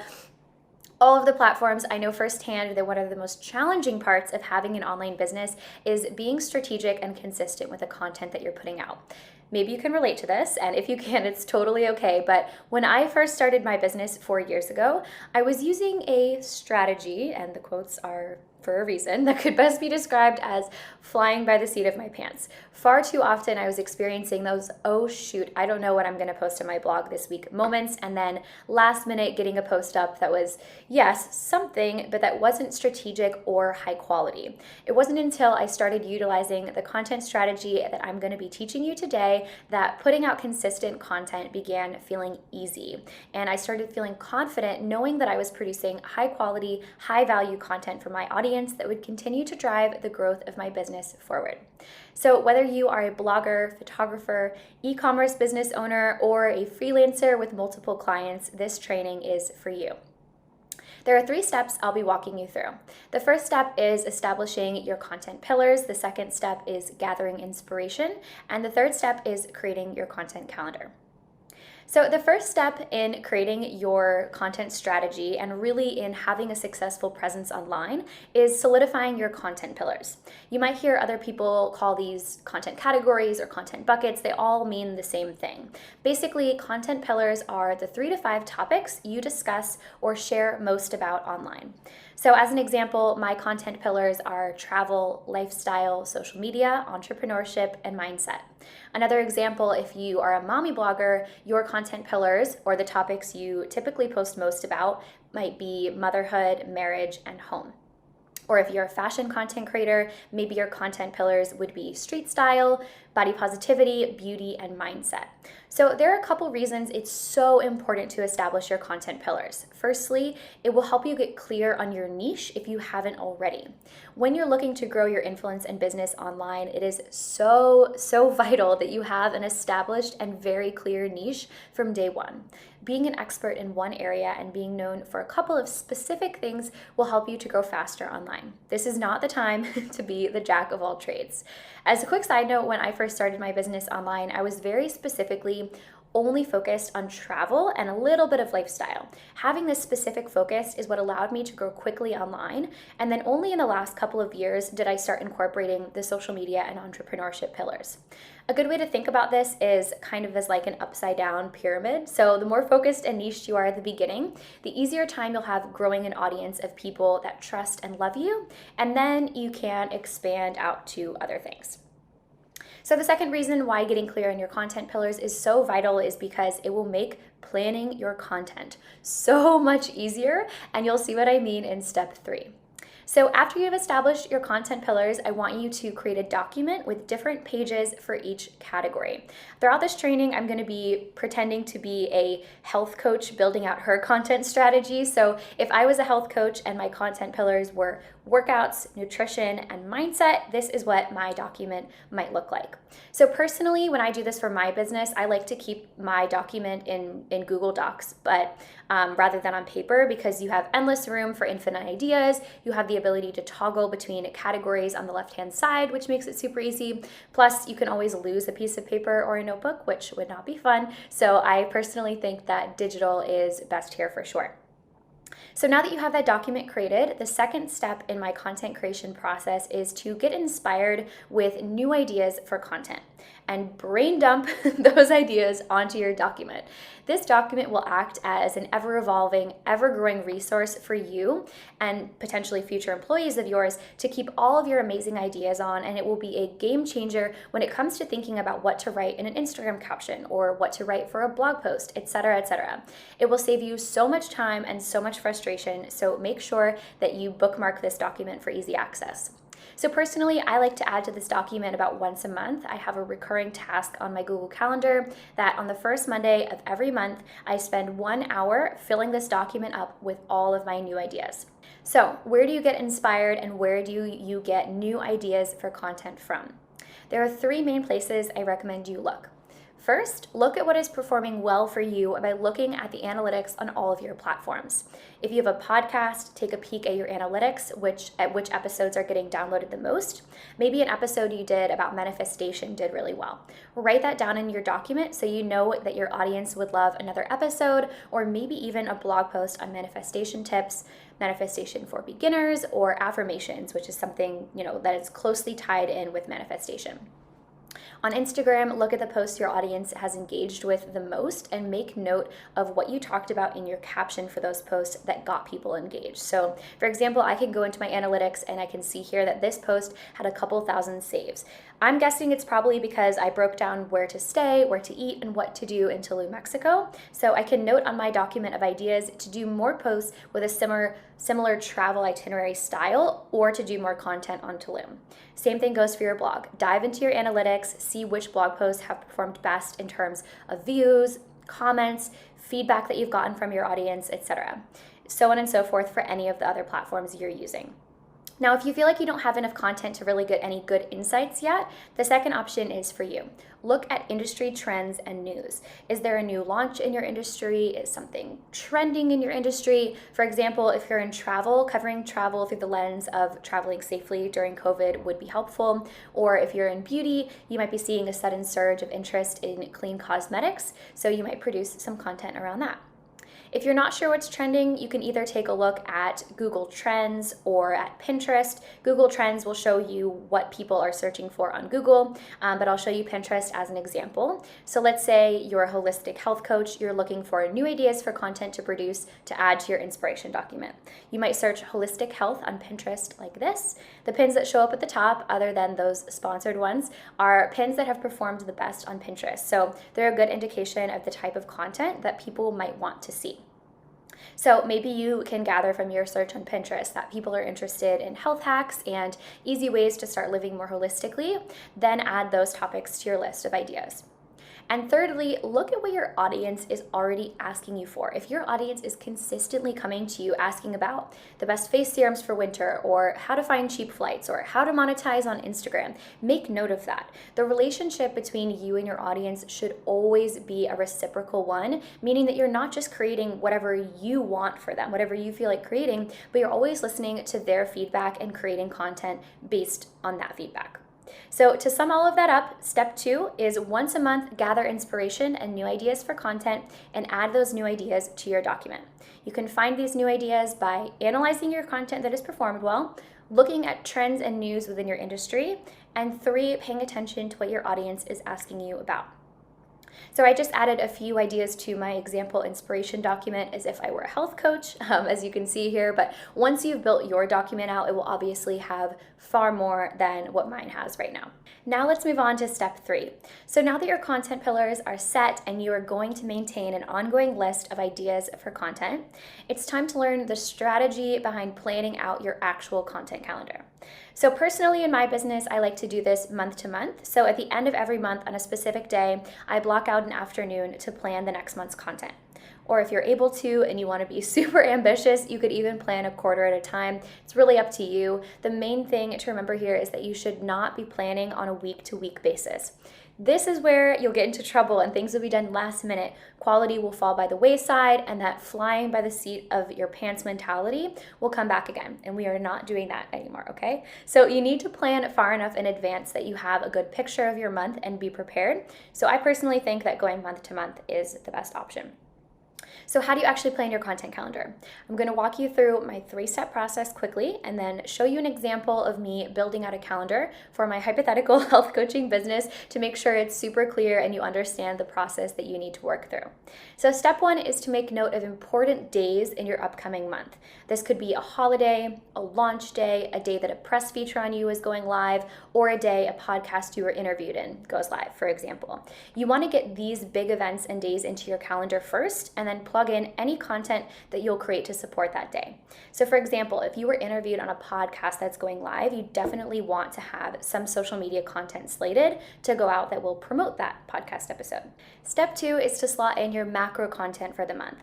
Macro content is the super valuable, large pieces of content you produce for your audience that can typically be broken down into smaller pieces of content.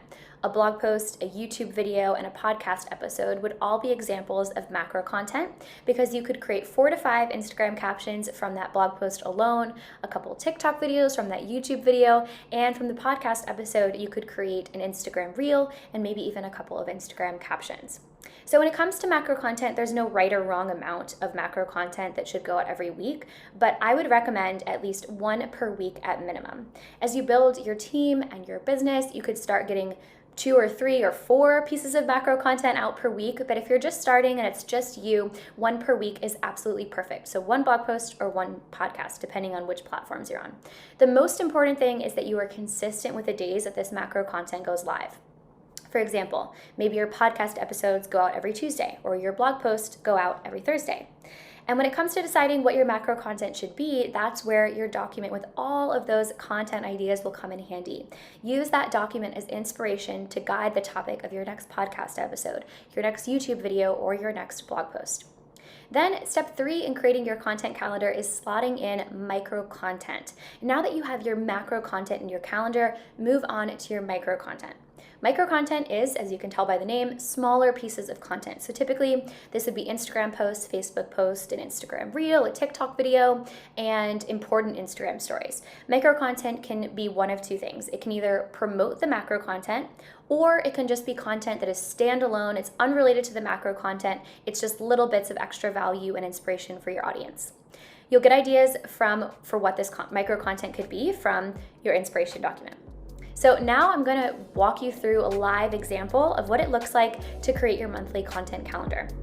In terms of where to create your content calendar, you can use a project management platform like ClickUp or Asana, create something on Google Calendar, or even just use a physical planner. It's completely up to you. And there you have it, the 3 steps to creating a killer content strategy. I hope you're feeling excited and hopefully a bit more confident about your ability to rock it on every platform consistently.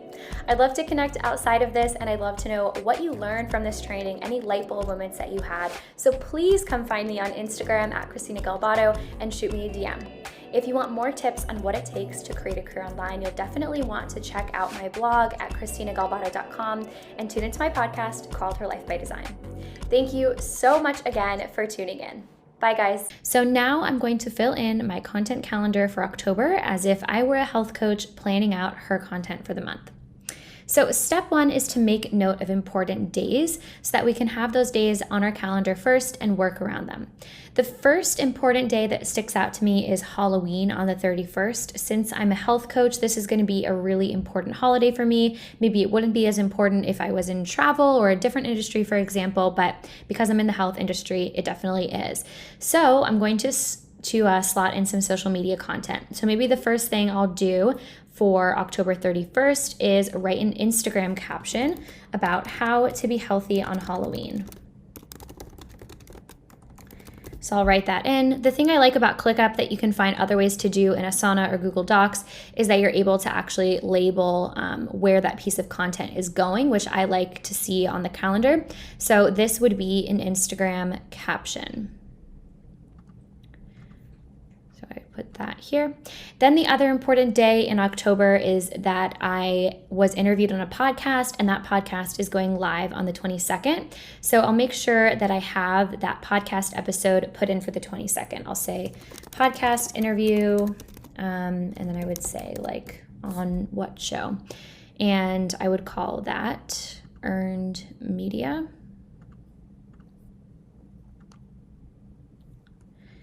And then I will also plug in that I need to do some Instagram stories promoting that podcast episode to drive traffic to it. So promote podcast episode on show.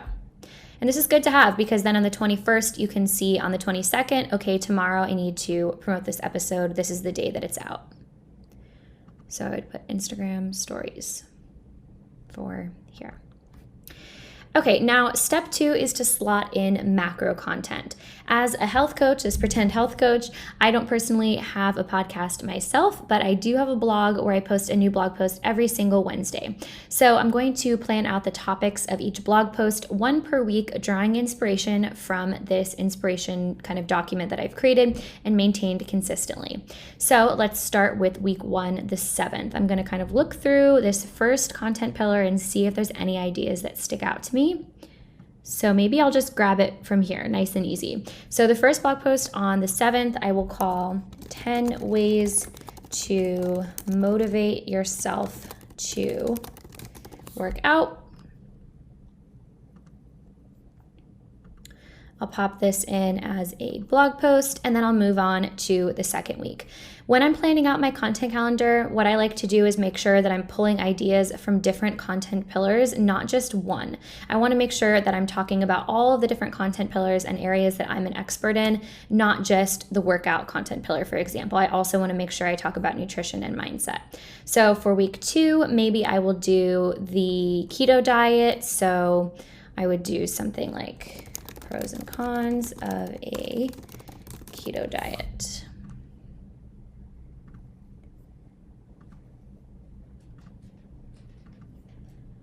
and then I will do the rest. So we'll scroll down to this.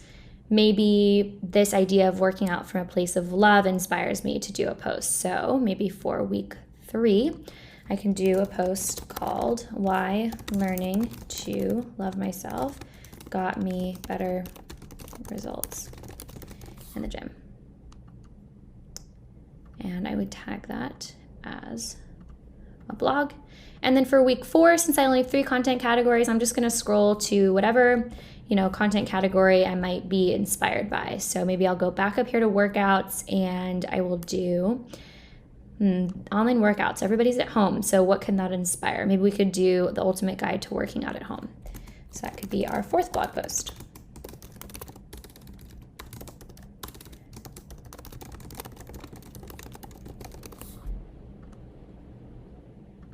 Okay, and tag that as blog. Okay, so that is our macro content slotted in. Step 3 is to slot in your micro content. Remember that micro content can be 2 different types. It could either be micro content that promotes the macro content and macro content that is completely standalone, that provides value and inspiration to your audience, but that doesn't necessarily drive traffic or promote the macro content. So let's plug in the micro content that promotes the macro content, in this case, the blog post first. So I will just create these Instagram captions on my content calendar first. So on the 7th, I want to make sure that I do an Instagram caption promoting this blog post and driving traffic there. So I will say promotional Instagram caption. And I will tag that as Instagram. And then I'm just going to go ahead and duplicate it for all of these weekly slots. I'm also going to add in promotional Facebook posts so that I know that I'm going to have, I'm going to promote these blog posts on Instagram and Facebook every single week. So I'll go ahead and do that now.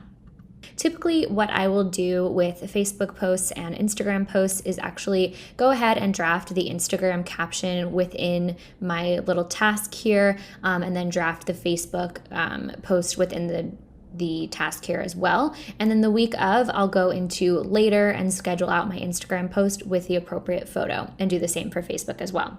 Okay, the next type of micro content is the pieces of social media content that don't necessarily promote the macro content directly, but instead they're just content that's providing extra value and inspiration for your audience. So again, this will depend on the social media platforms that you use, but micro content for you might be TikTok, Instagram Reels, Facebook, Twitter, etc. And so for the sake of example, maybe for my health coaching business, I post 3 Instagram posts per week. So I'm going to go back into my inspiration document here and look through all the ideas I have here and let them sort of inspire captions that I can plug in and plan out. So maybe I'm looking through here and I see this idea of having someone hold you accountable and I want to write a caption on that. So what I will do is 3 a week. So maybe my first post will be on the 5th and I will write having an accountability partner.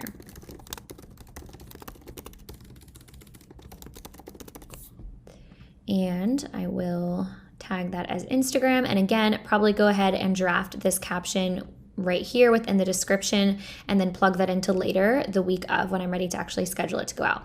And then my next post would be on Friday. So I have 1, 2, 3 posts going out per week on Instagram. So let's scroll back up to another content pillar. I want to make sure that I'm talking about all of my content pillars throughout the week.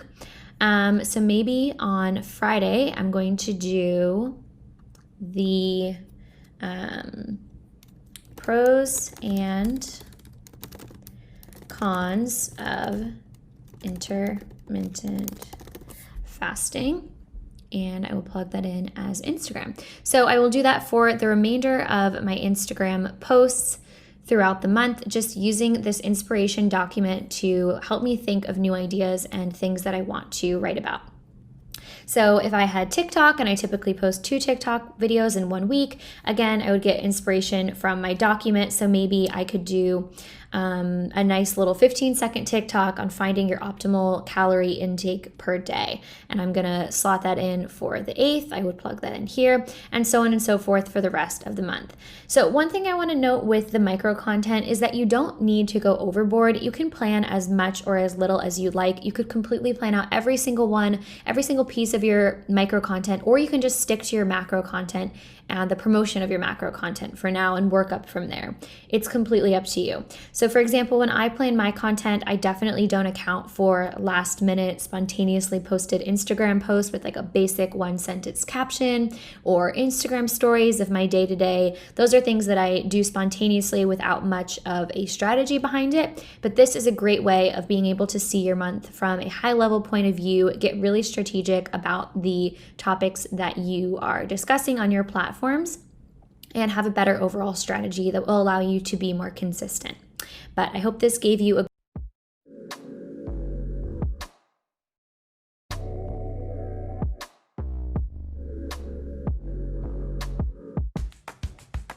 At Still, we create beautiful planners, notebooks, and journals that help you stay productive and make you feel good.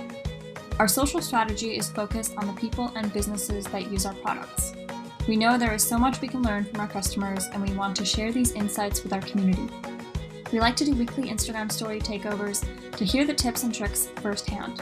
Showcasing incredible women and their daily lives helps humanize our brand and guide our customers through real peer recommendations. When it comes to social media goals, we're always trying to drive people back to the site.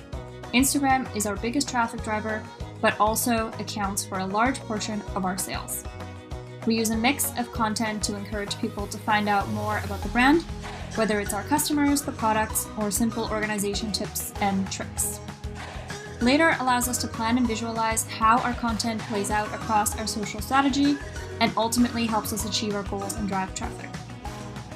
We have a small marketing team, but with Later, we know we're always on the same page, and it helps us stay accountable to the plan and schedule. Being able to collaborate like that helps keep things moving at a small business. Our mission is to help support the daily lives of women, hopefully making all the things they juggle a little bit easier to manage. We're grateful Later is there to help us stay organized at the same time.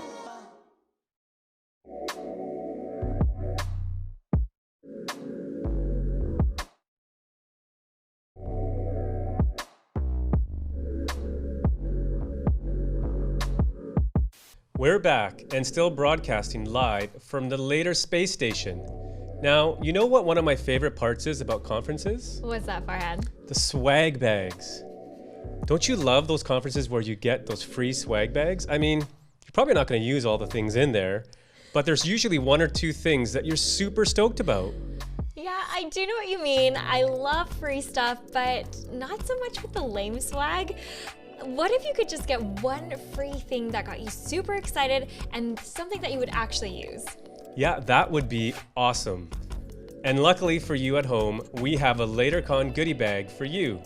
It's not a bag full of branded swag, but hopefully you'll be excited and actually use it. So, drum roll please. All LaterCon attendees will get 2 months free of Adobe Spark, and if you're not on a Later paid plan yet, you can get your first month free of Later's growth plan. This power pack will help you create and edit social media graphics with Adobe Spark and help you plan, schedule, and analyze your social media content with Later. So be sure to open your email tomorrow, which will have more details and a link for you to redeem your LaterCon goodie bag. So excited about that. Now, as we learned in the last few sessions, growth is a main concern for tons of content creators and businesses, but bigger isn't necessarily better. As you'll learn later in the influencer marketing panel, creators with less than 10,000 followers can still make a good living off of Instagram. A lot of people may feel inspired to become a creator, whether you're wanting to start your own YouTube channel or finally take your Instagram seriously. But many people also feel that the industry is already too saturated or hard to break into. But as you'll learn in our upcoming Creator Power Hour, that's so not the case. With sessions from creators like Jaci-Marie Smith and Sawyer Hartman, plus sessions from Pinterest and YouTube, you're going to learn all about how to tell your own story on social media and grow an audience that genuinely cares about your content. We're kicking off our first themed Power Hour of the day with our Creator Power Hour.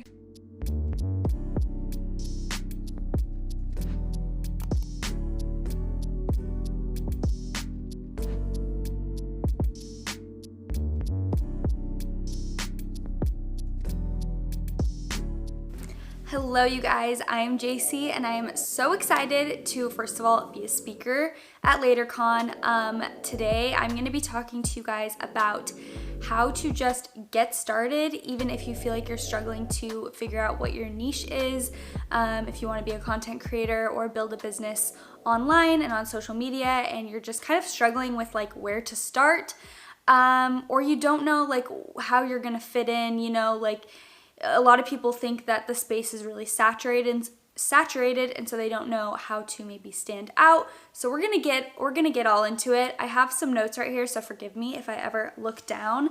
But the reason that I wanted to talk about this subject is because I feel like it is such a huge roadblock, such a huge thing that stops people from going forward with wanting to, you know, pursue content creation or being a social media influencer or anything like that. I've personally had friends who have said like, oh, I wish I could do that, but there's, you know, it's already so saturated. There's already a million influencers out there. Like, I don't know how I would stand out. And also I have no idea where to start. So first of all, I've been doing this for a long time. I started as a photographer and I have been on social media for, I don't even know how many years now, but since like, oh gosh, maybe 2012 or 2011. And I want you guys to know that I still will sometimes feel like, wait, what's my niche? Like, what am I doing on social media? So I can relate to, you know, those struggles, even having been doing this for a very long time. So I wanted to share this quote with you guys. It's by James Clear, and this is from the book Atomic Habits, which is an amazing book if you're trying to basically create new habits in your day-to-day life.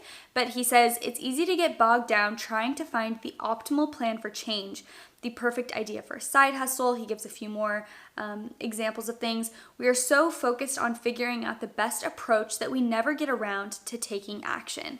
And I know that's a struggle of mine. I'll have so many ideas floating around in my head, and then I just don't even know where to begin with them. So I'm just like, whatever, and I don't even do them. I am someone who gets like really overwhelmed by a lot of options. I feel like I see the world as this big, just, you know, oyster, just a million possibilities of things we can all be doing. I feel like there are so many opportunities in our world today, especially with social media and the internet. And sometimes that's overwhelming and I'm just like, I don't even know what I want to do. Like, this is crazy. And I'm also interested in a lot of different subjects. Like I said, I started out as a photographer. I still absolutely love photography. I feel like it will always be like my first love.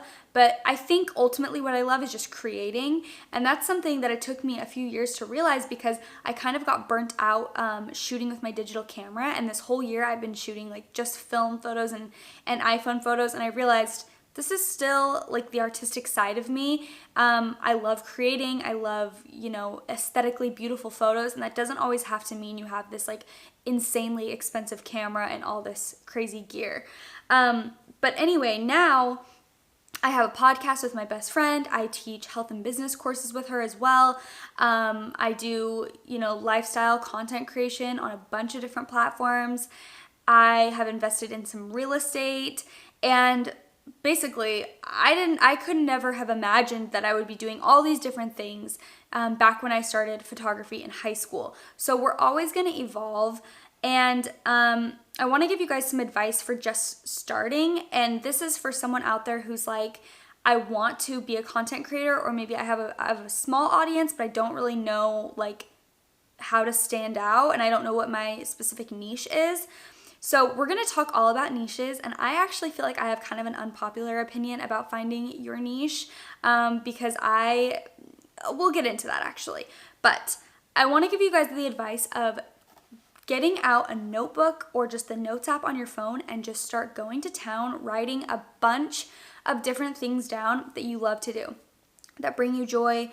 It could be, I don't care how small it is, I don't care how broad it is, just anything that you like to do. I want you to write it down on a piece of paper. And the next thing I want you guys to do is call a friend or a family member, someone that knows you really well and you feel like you trust, and ask them, hey, what would you come to me for advice about? Like, if you had to think of something that you would call me up and be like, hey, I need your advice, what would that subject be about? That's a really good indication of maybe what value you can bring to other people, what value you could bring to an audience. If your friend calls you up and she's like, oh, you have the best skincare advice, like I always think of you when I'm gonna buy a new skincare product. Maybe that's an avenue that you could start sharing about more on your social media channels.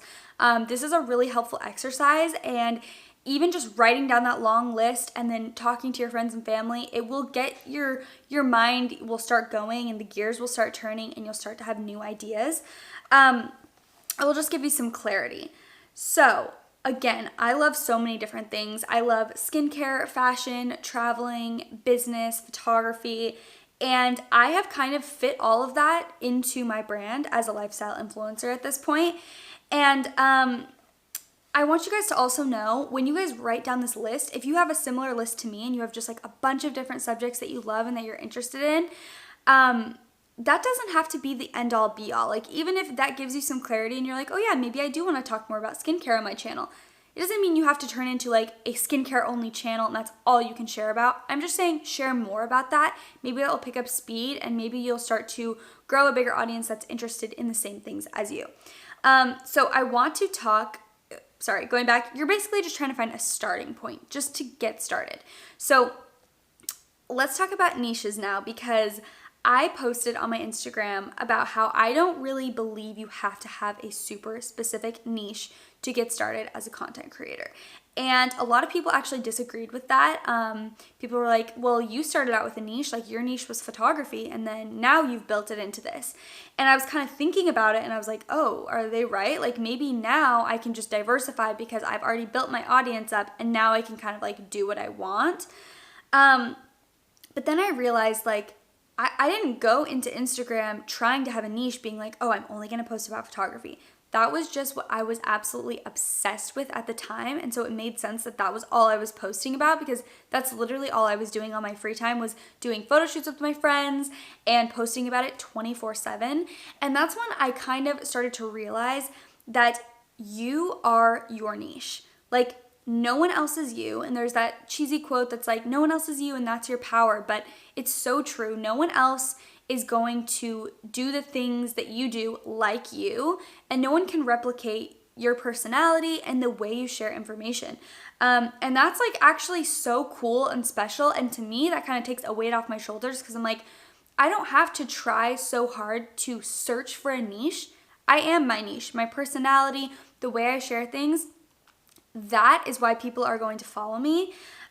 We just have to be ourselves and come from an authentic place, sharing about things that we genuinely love. And the right people will gravitate towards us. And I'm going to give you guys some more tips. But I actually asked my audience recently, while I was preparing this little lesson, I asked, hey, what do you guys consider to be my niche? Like, what do you come to my Instagram for?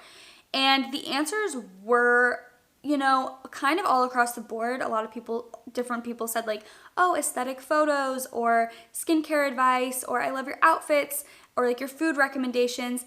But the overwhelming, like the thing that I got the most was people were saying, I come to you for motivation and inspiration and like positivity, which first of all made me super happy, because that's genuinely like, I love teaching things like this.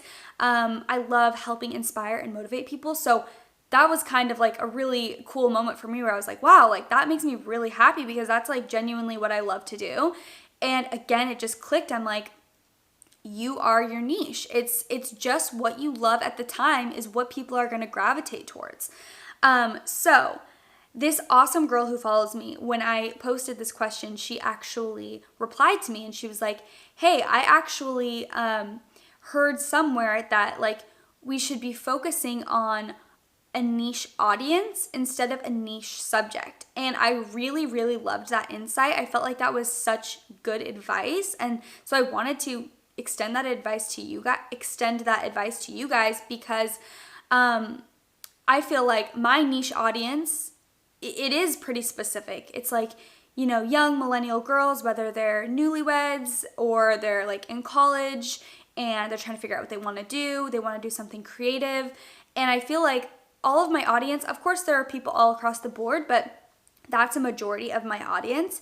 And it becomes much easier to share information when you are focused on who you're sharing it to, and not necessarily like what you're sharing, if that makes sense. So with my podcast, for example, me and my co-host, who's also my best friend, we always talk about how we just want to share stuff that we would want to hear. We're like, we obviously are trying to build an audience that's like-minded, or that's, you know, that gets us and likes the same things we like. And so when we go into preparing episodes and we're thinking about what subjects and like what guests, we're like, who do we want to hear from? Who would we be super interested to talk to? What stories do we think would be fun to hear if we were listening to a podcast? And I think that's such a good way to go into what you want to share, because you don't want to be catering all your content to a specific niche audience that you don't really relate to. You want to kind of think like, what would I want my favorite influencer to share, and share more of that. So this all being said, I don't want you guys to think like, oh, niches are like useless. Like I don't need one at all. Because I do think it's helpful to have something specific that you share about. I have friends who, like I have a friend who does holistic skincare stuff. But again, it's not even that she's searching for a niche and she's like, oh, I could do that. It's that she is so in love with clean beauty and spreading awareness about like toxic chemicals in beauty products. And she loves to research it. She is a registered nurse. So it all kind of comes together as just something that she absolutely loves. And again, you are your niche. She does that because she loves it, not because she was searching to find a niche, if that makes sense. So if you guys think about it, and this kind of goes back to my original point that, you know, it is a saturated space. There are a lot of people in the space. I know I follow hundreds of influencers, and when you really break it down, they're kind of all sharing similar things. I follow a lot of fashion bloggers, people who share about their outfits, skincare people, makeup and beauty influencers. Like, there are so many different people who share similar information, but the difference is the way they share it. I can think of so many different, like literally famous beauty influencers who all talk about makeup, but what makes them unique is their personalities and the way that they share that information. So my tip for you guys is to think more about that and the way in which you're sharing information. And what I mean by that is like coming up with fun and creative ways to share tips. Like I've thought about, I'm gonna start implementing like a Motivation Monday on my page, where every Monday I give like a motivational quote or tip. And you know, you can just do fun things like that. Like maybe if you are into makeup, you could do Makeup Monday. I'm just making up something random, but you can have something that people come to you for, that they're like, oh, I love when she shares recipes every Friday. Or, you know, if you're super into skincare, like maybe you have a YouTube channel and every single week you try a new skincare product and you review it for people, and people start coming to you for like, oh, I love her, she's so fun and funny, I love her vibe, and she also shares a new skincare product recommendation every week and like does reviews. So there are so many different ideas out there, and there are so many ways you can get creative in the way that you share your content and your information. And to me, that's like so exciting, because whenever I get into a creative rut, I kind of go back to that thought that there's like unlimited ways that I can share information. And, you know, I can get creative collaborating with people and making different video content and photo content. And again, like I said, I'm someone who can get overwhelmed by that, but when I really stop to think about it, it's really exciting and it's cool that we have so many opportunities. So I'm gonna give you guys some tips to creating the content that you want to shoot. My number one tip is to plan things out. This is super important for me personally. If I want my Instagram feed to look a certain way, I know I kind of have to plan that, because it's not just gonna come together and be this like aesthetically beautiful feed on its own. The reason I care about aesthetically like pleasing photos in my Instagram feed is because I'm obsessed with photography and I'm obsessed with creating like, you know, a vibe. I have friends who don't care at all about the way their feed looks, and they post like comedy videos and their feed doesn't look necessarily aesthetically pleasing, but they still grow because they're super funny. So what I'm trying to get at is like, you don't have to go down a certain path. You just be yourself. So for me, I love making my feed pretty. That's like something that I just like love looking at it. And to me, it just is fun. So planning out my feed is something I do. If that's not important to you, if you're on YouTube or whatever else, like planning out your YouTube videos, like getting a list of ideas and saying, okay, on Mondays I'm gonna film, and then I want to have those videos up by, every Wednesday or whatever it is. Planning things helps you execute. If you don't plan anything, it's hard to get things done because you don't have any like systems in place to actually execute things. So another thing that I love to do is gather inspiration. I do this via Pinterest. I will find a bunch of really beautiful photos and just kind of create a mood board or just screenshot a bunch and kind of like get a vibe going and then be like, okay, this is kind of the vibe that I'm going for. I'm definitely not like copying the photos exactly, but it helps me find a direction and it gets me excited to shoot photos. So that's something also that I do. I also will like plan out my outfits, and sometimes I'll even go location scouting, and so that everything is kind of planned out. And again, that's just for me and my personality. I like to have things planned. It's just how you work best. Having a content calendar is super helpful, especially because there are so many different apps and things like you can be posting. There's no limit to the amount of content you can make. We have TikTok, podcasting, YouTube, Instagram, Twitter. I don't even know. I'm like, what else am I leaving out? And now Instagram has IGTV and Instagram Reels now. So it's like, instead of getting overwhelmed and just being like, oh my gosh, there's way too much, I cannot do it, just start writing stuff down, start planning, and you can start, if you start planning out your content and having a content calendar, which I just use Google Calendar and I color code stuff like, okay, this day I'm vlogging, this day the vlog goes up on YouTube, these are the days I'm posting on Instagram, and I have this Instagram Reels that I'm filming this day, it'll go up this day. Like, I have things really planned out, otherwise I feel like it's hard to execute it, especially when this is a full-time job. So the last thing I wanted to say, after I just bombarded you with all the information saying there's so many different platforms, sometimes less is more.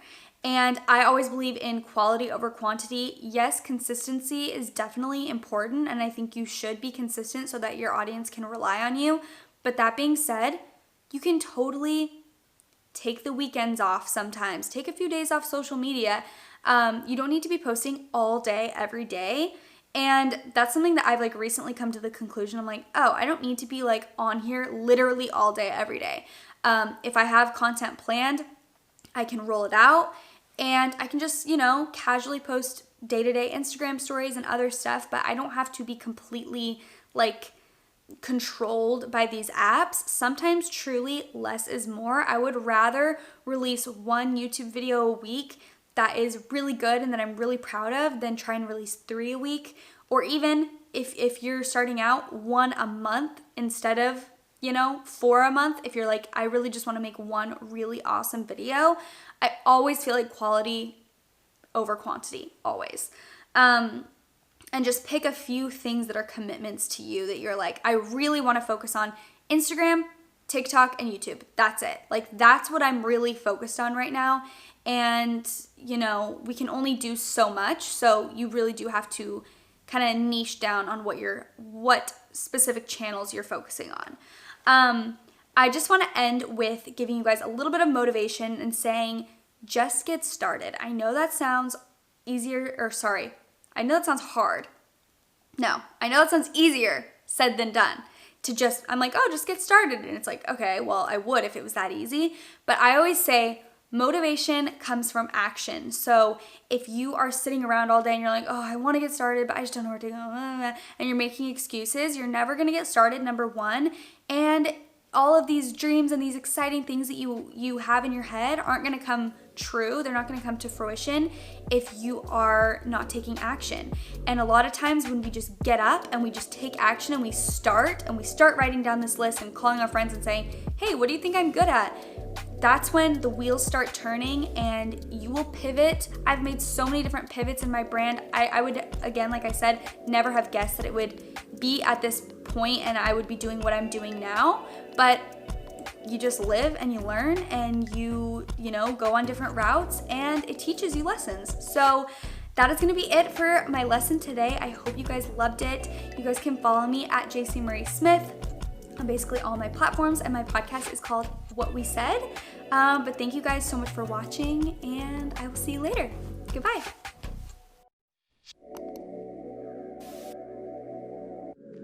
Hey everyone, I'm Lexi and I'm the marketing campaigns lead here at Later. You might also recognize me as Lexi from LaterCon in your inboxes this year. Today I wanted to jump on and share a few of my Later tips. So first I want to talk about Later's visual planner. This is my absolute favorite tool and is a game changer for planning your Instagram aesthetic. So to access your visual planner, hit preview in the top right corner of your calendar. From here, you'll see a grid of all of your published and scheduled posts. You'll notice your published posts have a little Instagram icon in the bottom right corner, and your scheduled posts have a little drag and drop icon. To schedule a new post to your visual planner, just drag your video or photo over from your media library. And then from here, you can move it around to make your feed look exactly how you'd like. This is a great tool for making sure your feed is always on point and knowing exactly what your posts are going to look like once they've been published. Next is Later's Best Time to Post feature. This is great for making sure that you're reaching your audience when they're most active and increasing your engagement. So to make sure that you've enabled Best Time to Post, hit the settings icon in the top right corner of your calendar and make sure it's selected here. Once you've selected it, hit Update Settings, and now your best time to post will appear on your calendar.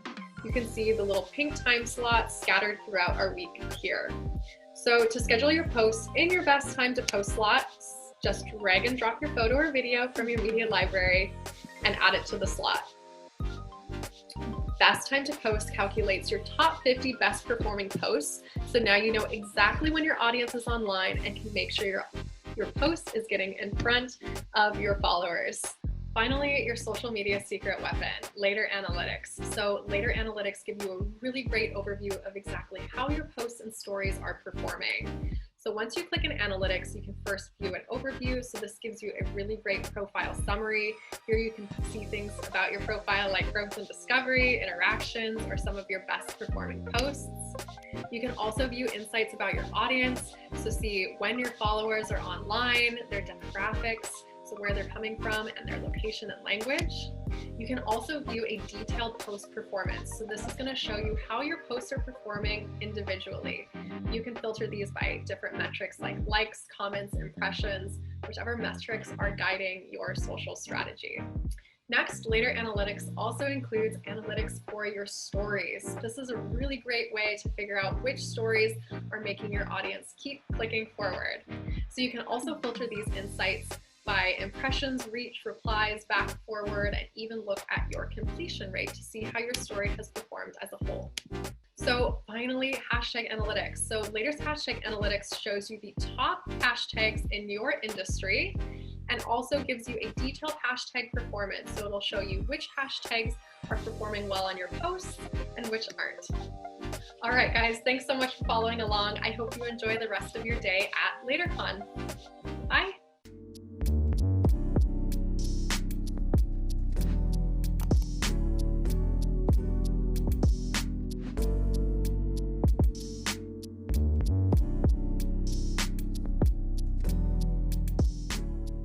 Hi everyone, my name is Ashleigh Schroeder and I am the Creator Marketing Lead at Pinterest. I'm so excited to be here with you today. Welcome to my home. You may hear my puppy once in a while. That is all part of the experience.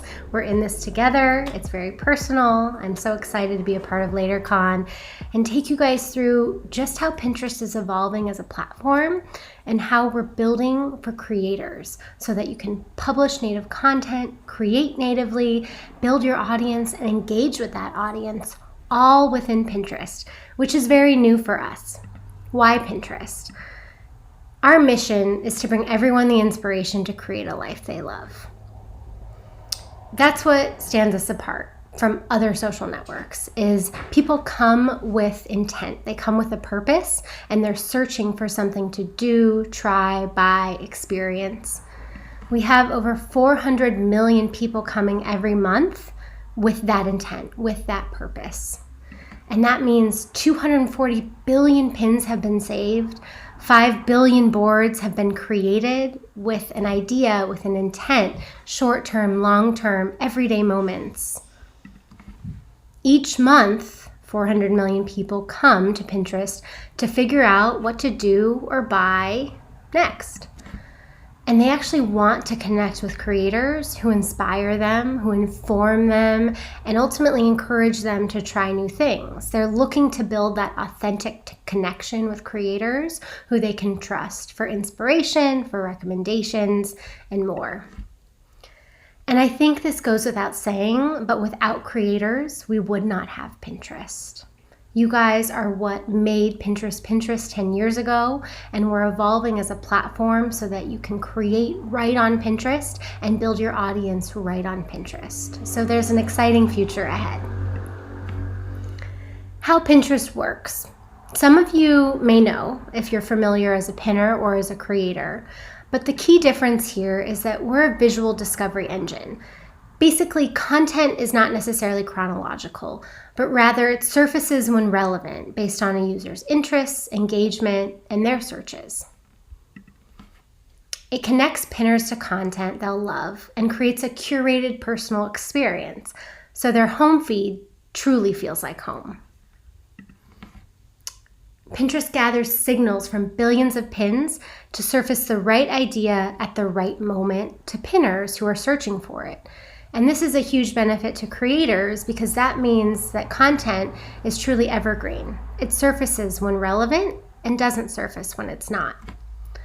The more people engage with your content and save it, and it's exposed to more people and surfaced to more people, it'll appear across Pinterest over time.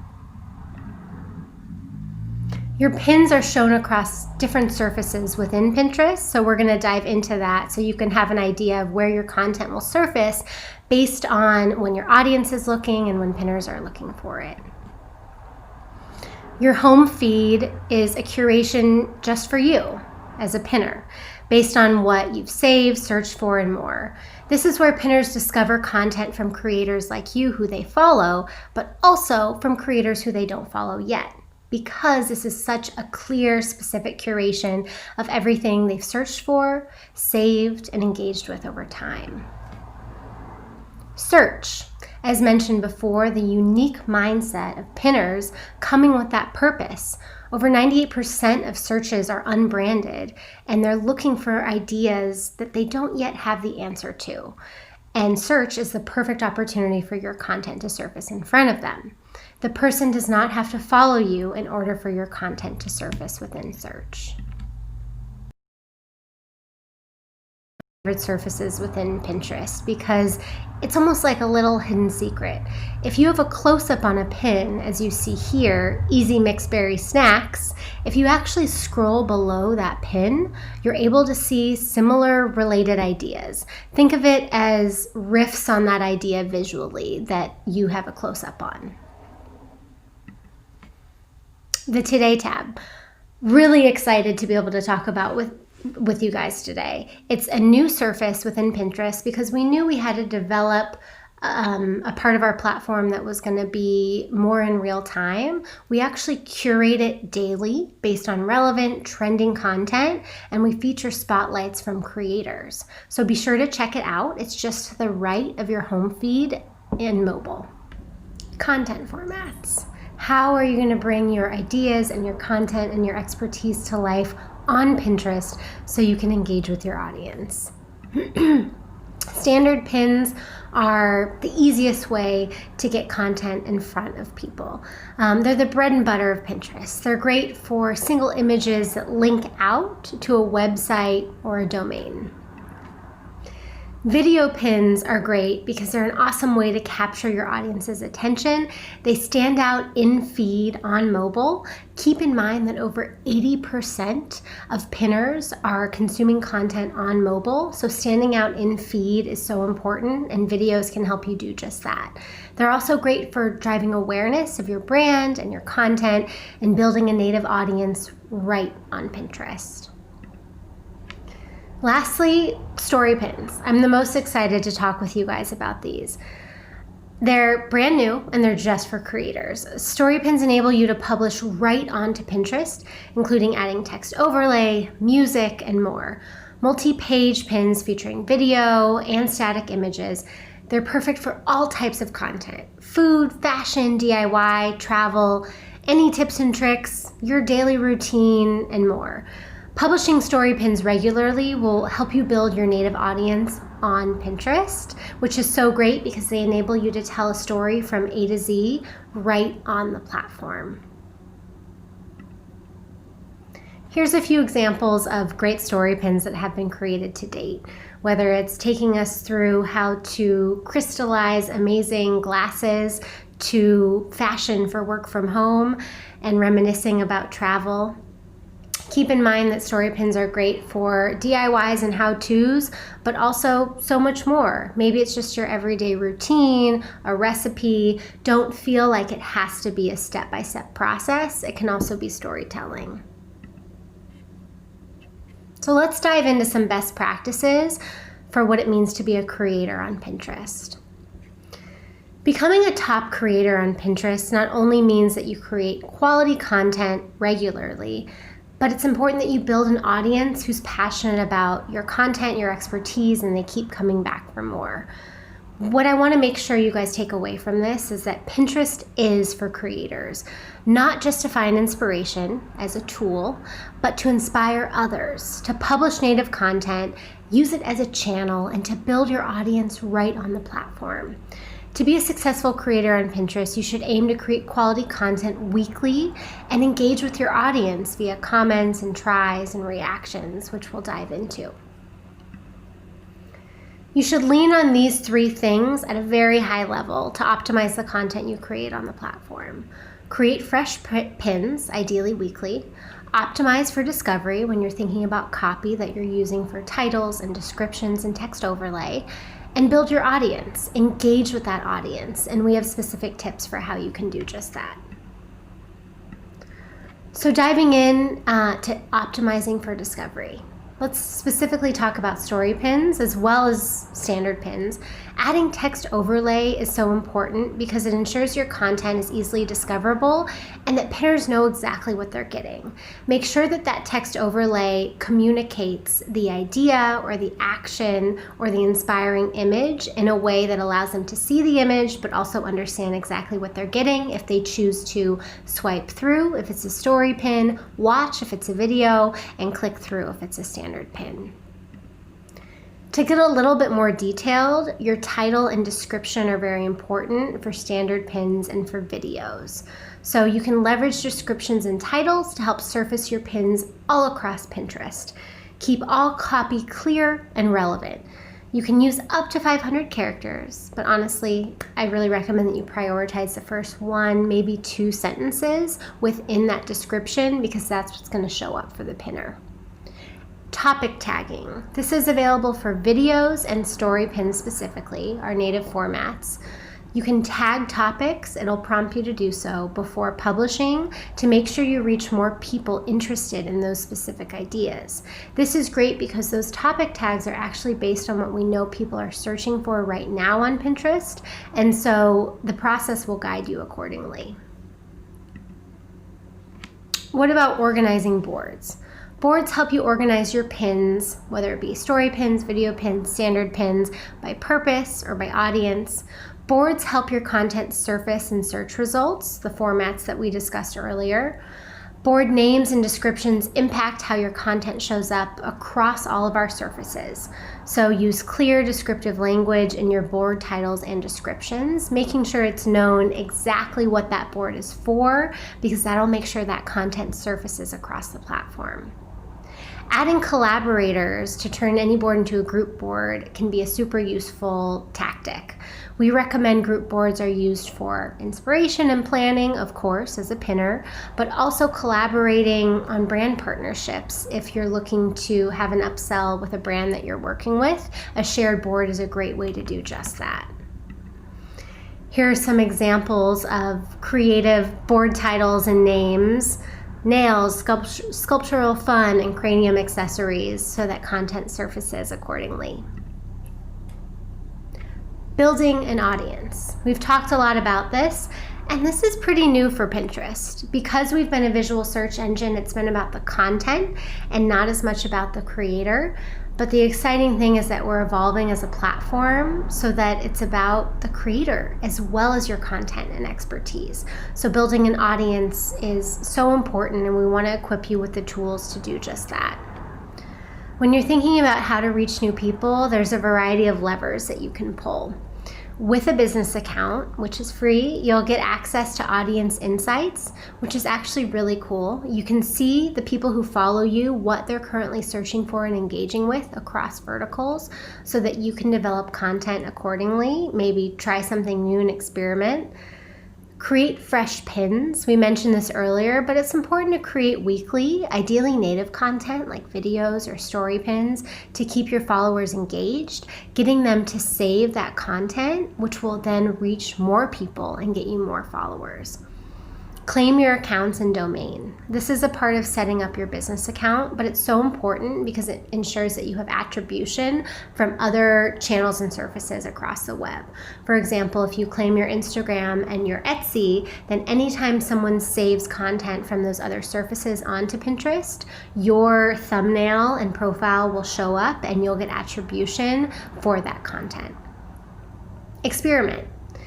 Because of audience insights, because of our trends tool, you're able to see what your audience and beyond is searching for on the platform, which is so cool because that means you can maybe try an adjacent vertical or experiment with new types of content.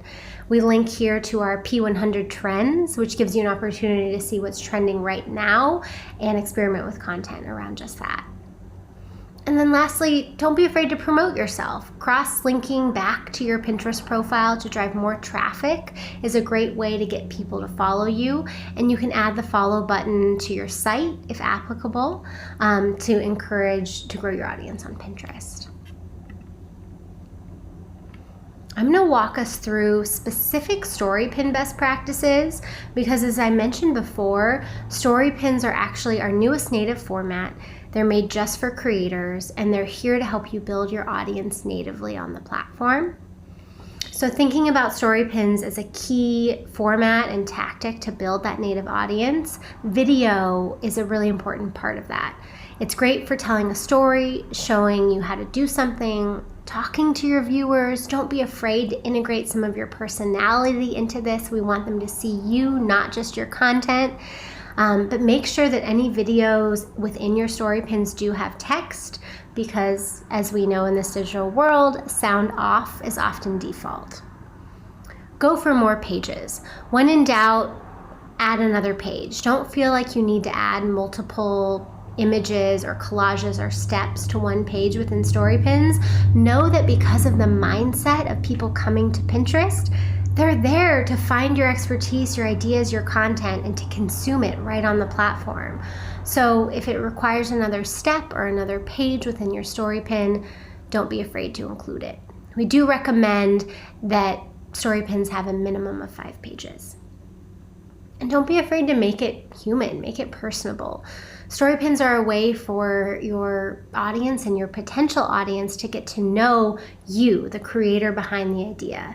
Don't be afraid to include voiceover or narrate it. It really helps pinners, your audience, connect with you and discover your ideas and encourage them to follow you.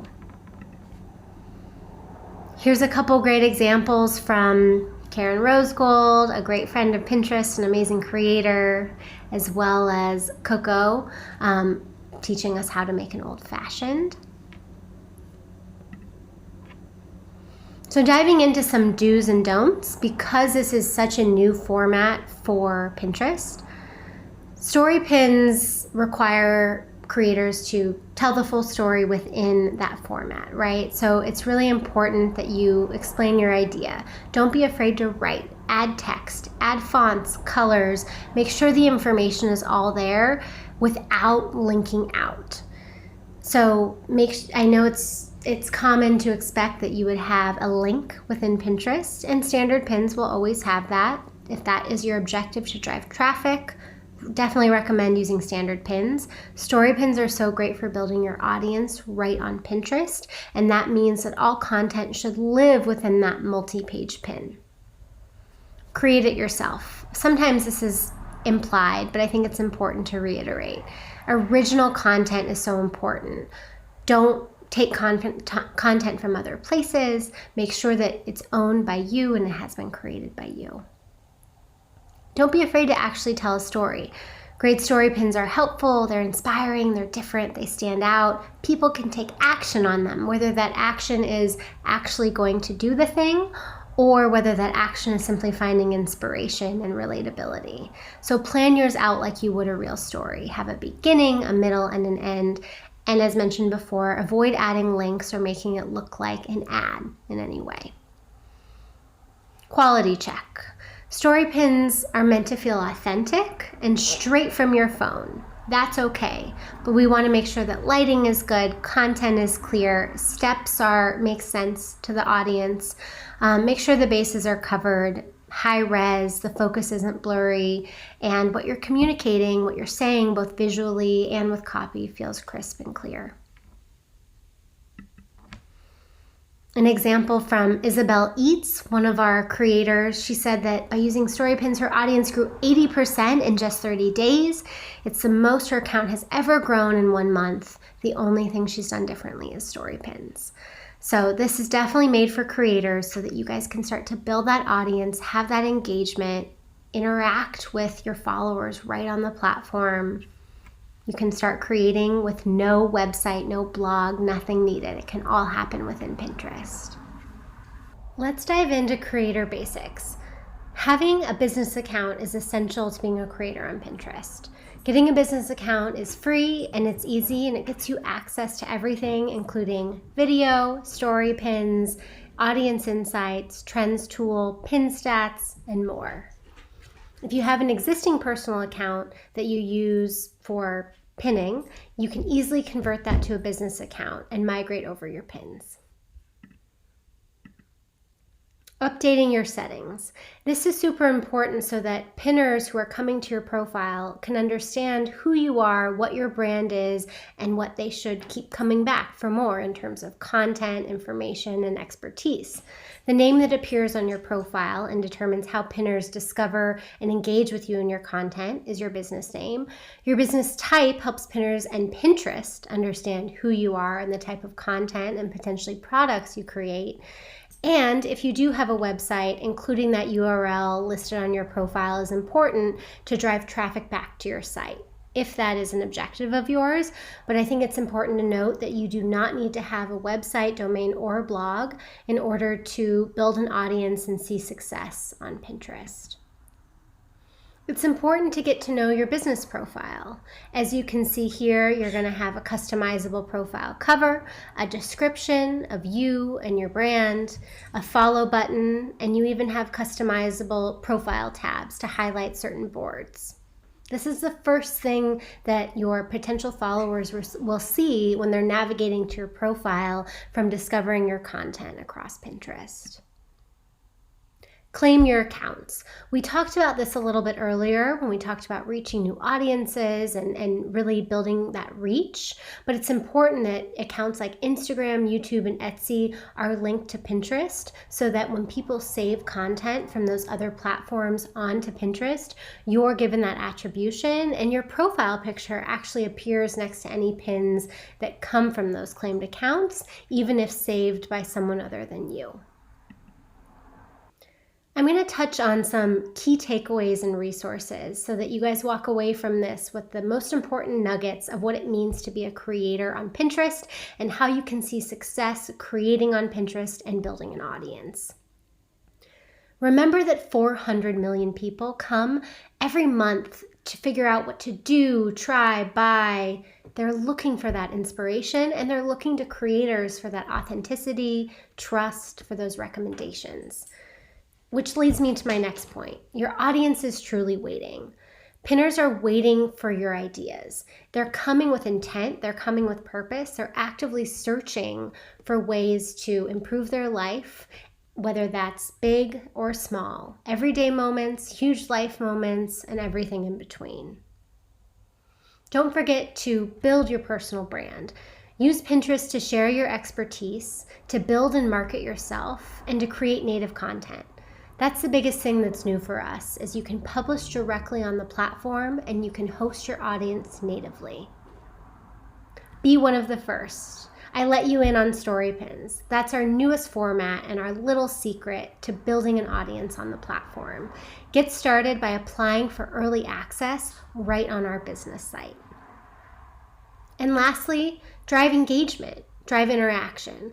Leverage insights and trends that you have access to with your free business account to meet pinners, to meet your audience, your followers right where they are, and to drive engagement. And don't forget to engage with them directly in real time via reactions, comments and tries, and more. Lastly, here are some key resources so that you can get started right away. Our business site is going to include all information for being a creator on Pinterest, including getting your free business account and applying for early access to story pins. Pinterest Academy, the creators track, is a great way for you to learn best practices, all the formats we have for publishing content, how to measure success, and more. Make sure you check it out as soon as you create your business account. Our creators community is a great place to connect with other creators who have tried and experimented.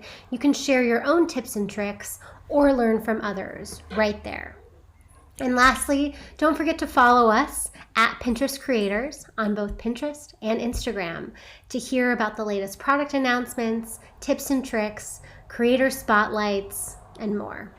Thank you so much for taking time to be here with me today. You guys can follow me on Pinterest at Schroeder Ash or on Instagram at Ash Schroeder. And I look forward to working with all of you as we build a platform for creators. Thank you so much.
Hey LaterCon, I'm Monique and I'm a content writer on Later's content marketing team.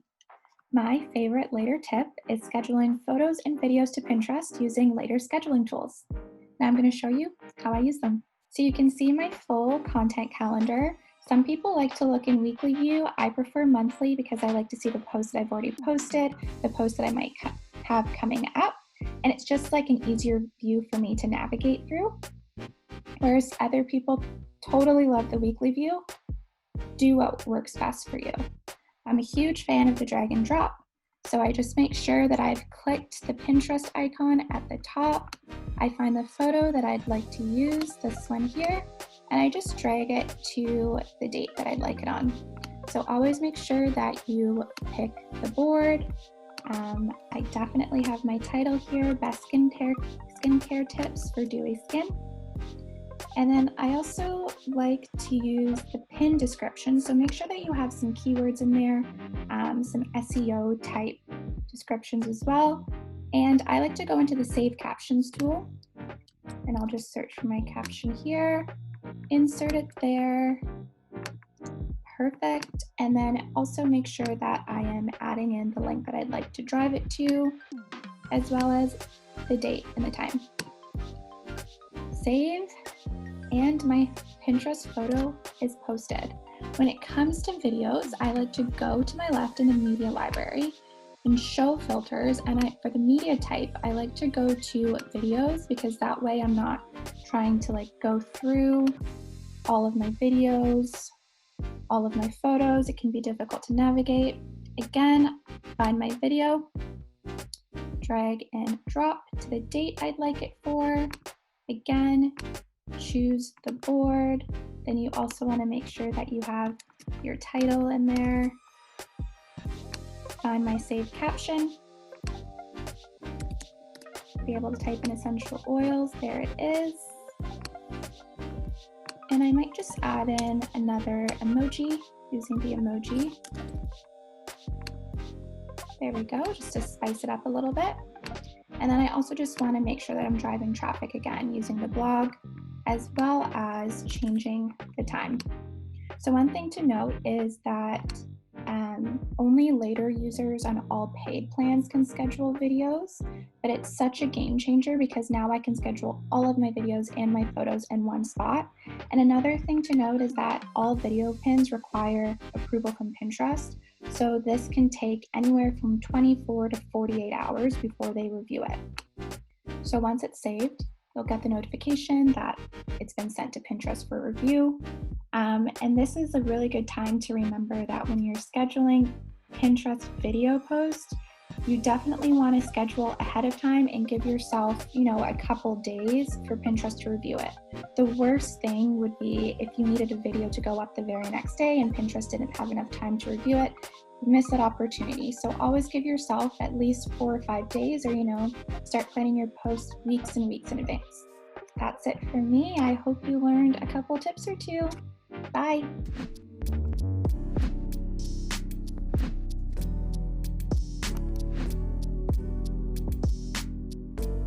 Now that you understand the power of Pinterest to help you grow as a creator, let's switch gears a little bit and dive into YouTube. If you didn't know, I manage our YouTube channel, and we've been really focused on growing our YouTube subscribers. It's been a surprisingly great channel for driving brand awareness and customer growth. On our channel, you can find Instagram tips like how to beat the algorithm, we have free social media courses, and Instagram tutorials like showing you how to create your first Instagram reel. If you haven't subscribed yet, just click the profile link above to subscribe now. Now, let's jump into all things YouTube, with sessions from YouTuber Sawyer Hartman, and yes, even a session from YouTube themselves.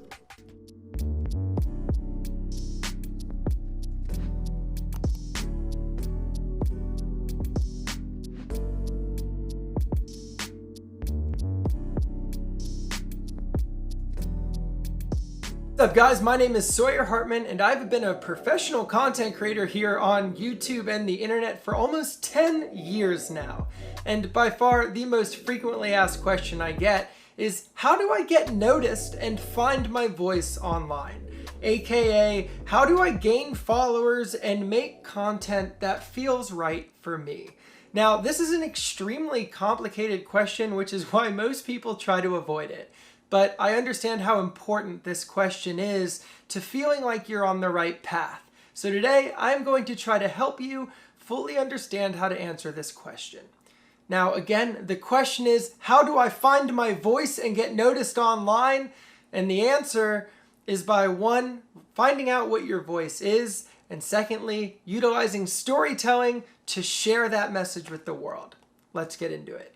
The first section of this talk is going to be all about figuring out your personal value. Before we get into storytelling and how to use all these awesome storytelling tools to share your message, we first have to figure out what your message is.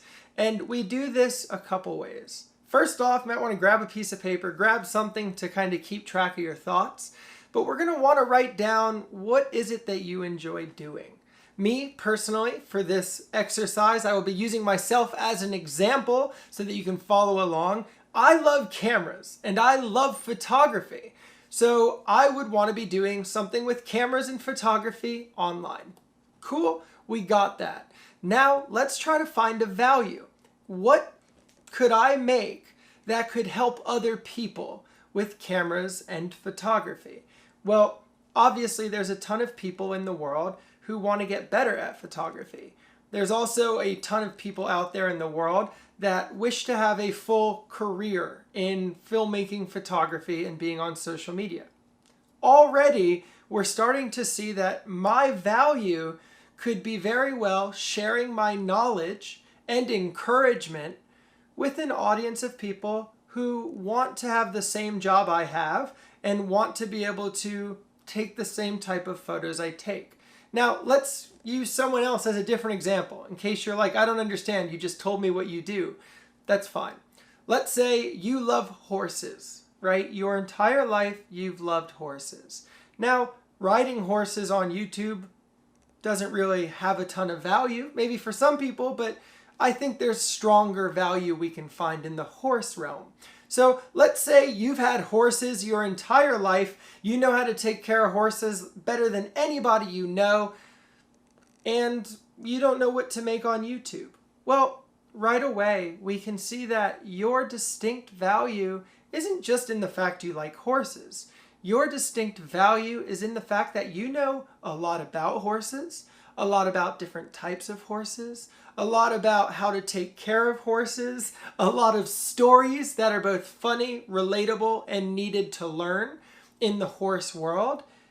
So before, you might not have known what you were supposed to be doing, but from an outside person, I would say you have a lot of knowledge about horses that I think a lot of people in the world would find extremely valuable. So we'll use one more example for anyone who didn't follow those two. Let's say you love ice skating, okay? But you're not the best ice skater. Okay, so you don't have value or skill to teach people how to ice skate. You love ice skating, but that's not a value. Well, maybe you could make a vlog or a documentary series that was following your journey in trying to get better at ice skating. Whether you failed or succeeded, I think there's a lot of value in the form of entertainment. For people who also like ice skating but might not be that good, or even professional level ice skaters who have been through this same journey, well, your content will now resonate with a lot of people in the ice skating community. This is the first step, and this is the most important step. Every day people message me and say, I want to start a YouTube channel, Sawyer, but I have absolutely no idea where to start. And I ask them what they want to make on it, and they say, I don't know. That's good. We have an urge to start a YouTube channel. That's half the fight.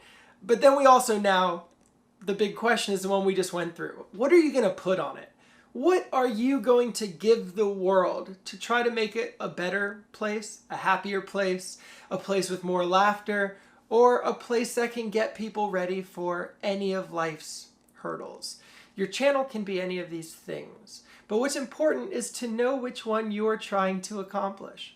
Because then, once you've defined your value, you've defined who you're trying to help, how you're trying to help them, and what you're trying to provide them with, we can now move into storytelling, which is by far the biggest component to the entire social media experience.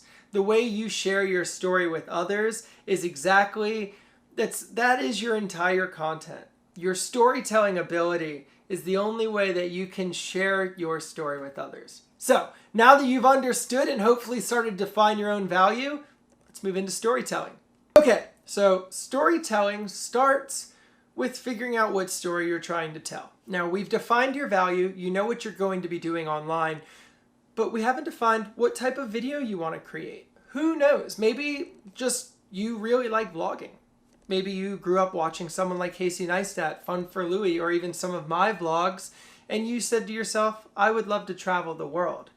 I would love to see as many people as possible. I would love to see new things and capture new experiences and share them with the world. Well, then we're looking at travel vlogging, correct? But the problem can easily be travel vlogging is really expensive.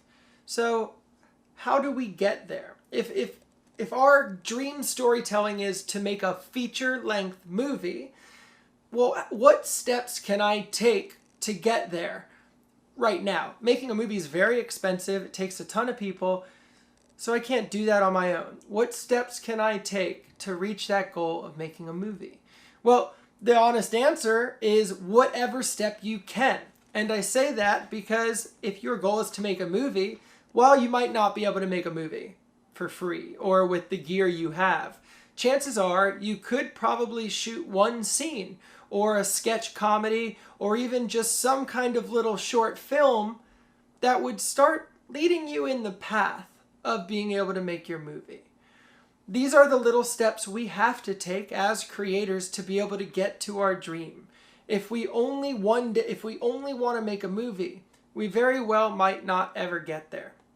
So to jump back to our example of travel vlogging, if you want to be a travel vlogger and you want to travel the entire world making videos and sharing your story, but you don't know how to pay for it and you don't know how to make that a reality, then start with the smallest trips or travels you can take from your own home. Is there anything in your hometown that might be very, very interesting to someone who doesn't live there? If you happen to be a travel vlogger who flew to your town, how would you capture this town? By tackling what we can do, by starting the storytelling experience, not with what we can't do, but with what we are capable of, we can start honing our storytelling ability. Now, storytelling can be tricky because you only learn through experience. And if you don't have a story to tell, you won't have a story to be able to tell, even if you know how. We've got to find your story, and I can't help you with that. The story is the thing that you know. It is how you got here, what you believe in, your beliefs, your fears, your goals, your hopes and dreams. These are your story. And watching you go through life trying to accomplish these goals, well, that is a story worth watching. So now that we're starting to understand, storytelling can take many different shapes. It could be a movie, it could be a poem, it could be a song, it could be a play. Storytelling is very, very broad, but the story that you're trying to tell is not. You know your story better than anyone else in the world. So tell it honestly in the way that you feel represents your struggle, your goals, or your dreams. Storytelling to me as a creator is the one thing that it keeps us going.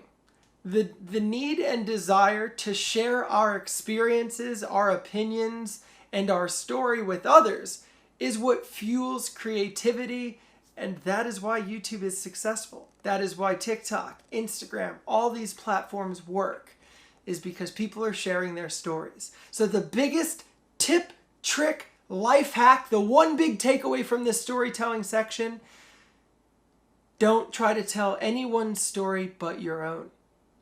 Because no one can tell your story like you can, and you're not going to be able to tell someone else's story as good as they would have been able to. So be true to yourself ask yourself what's your story and own it. And share it with the world without fear of rejection or opinion, and just let your story shine through. The question that most people have been waiting for, and this is the big question on social media, it's how do you gain a following and connect with the people that you're sharing your story with? Well, that is actually done by just staying true to yourself. So we've defined your value. We have defined what type of storytelling you would like to use. We've even defined your story, the truths, the harsh realities, everything. We've defined everything about you and what you're trying to accomplish. So now the honest truth is, our goal is to tell our story honestly and allow that honesty, also known as vulnerability, to shine through our content. And other people out in the world who watch our content or stumble across your video, there's a very good chance that they agree with you. They believe the same thing to be true. Well, most people are too afraid to say it in case someone didn't agree. But the fact that you were being honest about your story is going to allow other people to resonate with you. And once other people start resonating with your story going, this feels good, it feels real, I resonate with it, I even see myself in this content, the hardest part any creator will ever come across is staying true to themselves. And it sounds crazy, but staying true to your message, to your values, and to the service or entertainment you're trying to provide an audience, that is the key to being successful online, is to constantly serve that goal. If your goal was to teach people photography so that they might be able to go out into the world and have their own career, you have to stay true to that. You can't all of a sudden start uploading content that goes against that and tries to hold photographers back.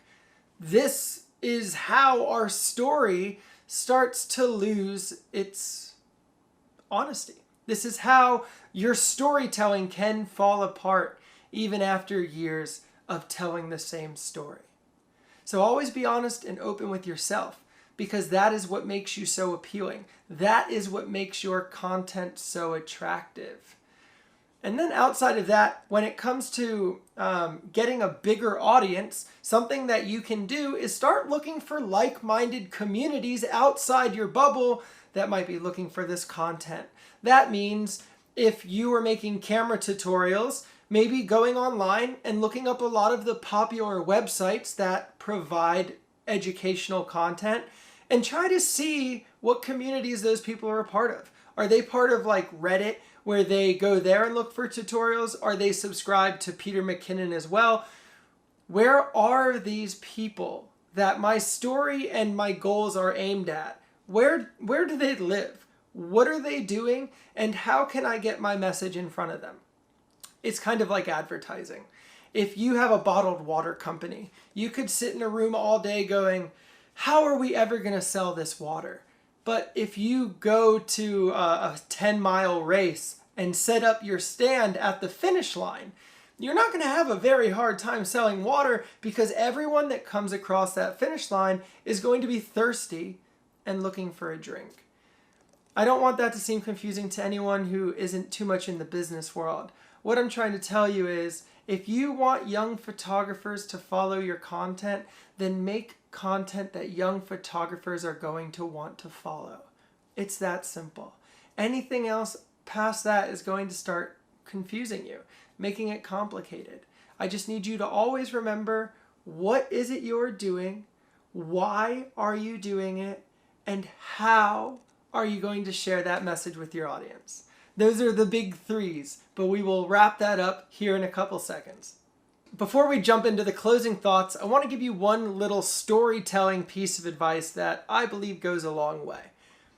When we don't know how to tell a story, which none of us do in the beginning, as storytellers or creators, the only reason I'm able to tell stories now is because I have been trying and failing for 10 years. when you're a storyteller, there is a tendency to want to tell your story, to say, I got up out of bed and I walked to the kitchen. But what makes for interesting content, especially in visual platforms like TikTok, Instagram, and YouTube, is to show the information rather than to tell it. This is obviously very apparent in movies and TV shows, and also people like Casey Neistat's vlogs. But a lot of creators forget. If you were going to tell someone how to make a cup of coffee, you can still tell them how to do it, but make sure the visuals you're showing them, if you were to take the audio away or if you were to mute the video, would they still be able to follow what's happening?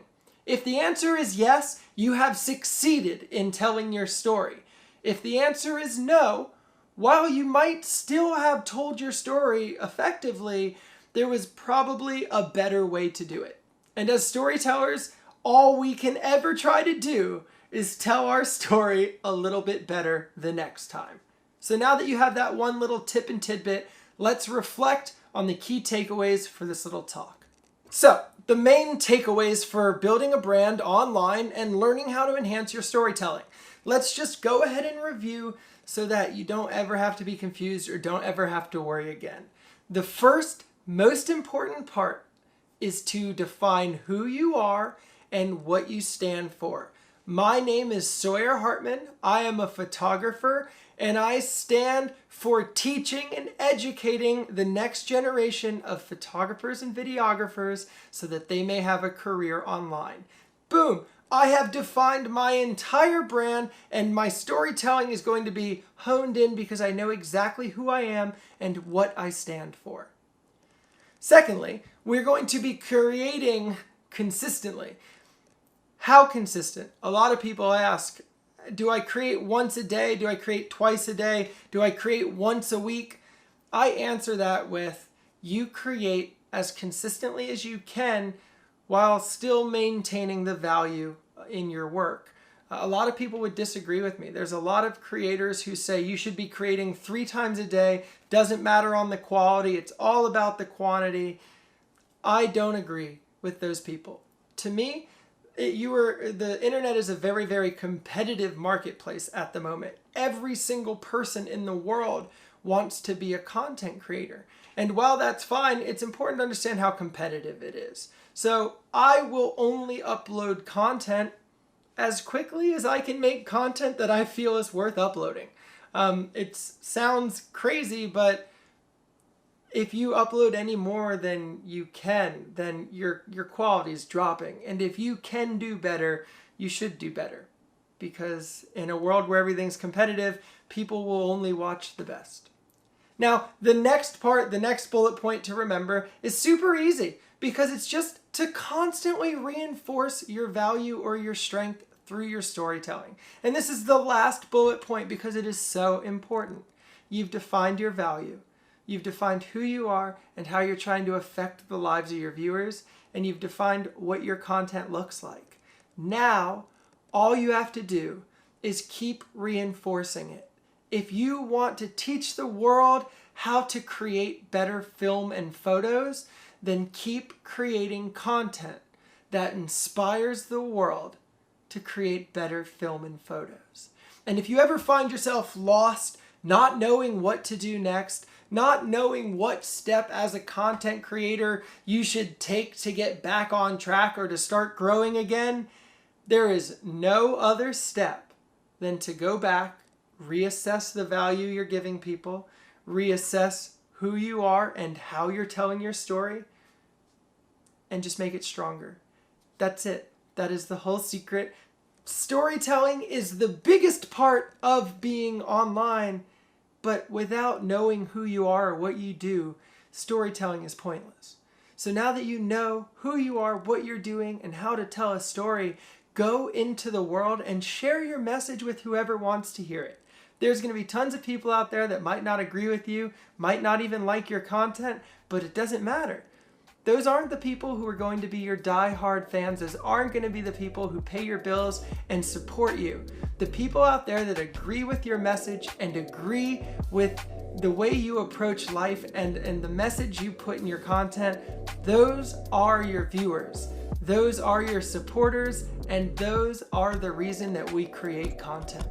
I want to thank you guys for joining this talk today. I know it can be a very daunting task trying to figure out how to grow online and define your storytelling, but from someone who has a lot of experience doing it, this is my honest answer of how you as well can find your voice and grow online. I love you guys very much. Thank you for joining me. Again, my name is Sawyer Hartman. You can find me on all platforms just with my name, and hope you have a great day. Peace.